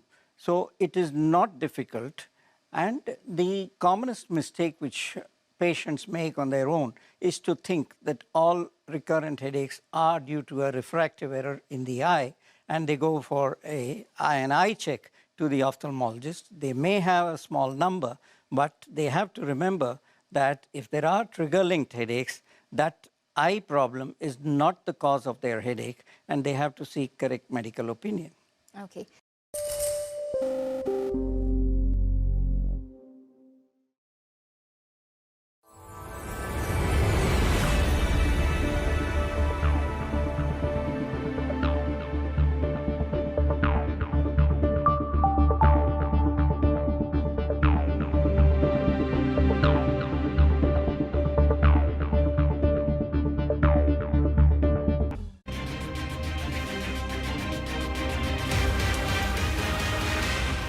Welcome back. Here's a look at the national headlines. An army officer has been killed in action in an encounter with suspected militants in Jammu and Kashmir's Doda district. A civilian has also been injured in the ongoing encounter. Over the last month, 4 soldiers, including a captain, have been killed in multiple incidents in Doda district.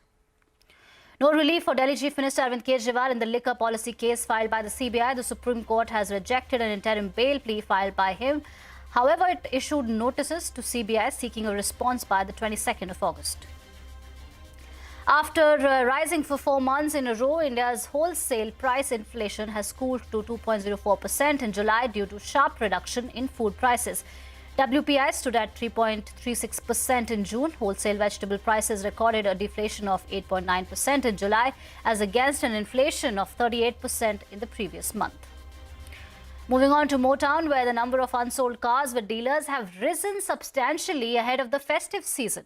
Parikshit Luthra is standing by with more. Parikshit, how are dealers and manufacturers dealing with this sudden inventory surge? Well, yes, the dealers are pushing back. They're urging automakers to reduce inventory and sell and dispatch less stock to them, because this is leading to a glut in the market. So just to give you some numbers, the passenger car inventory, which was about 62 days in the month of July, has risen to 72 days. Now, this roughly translates to an increase of 1 lakh vehicles in the overall dealer stock in the country.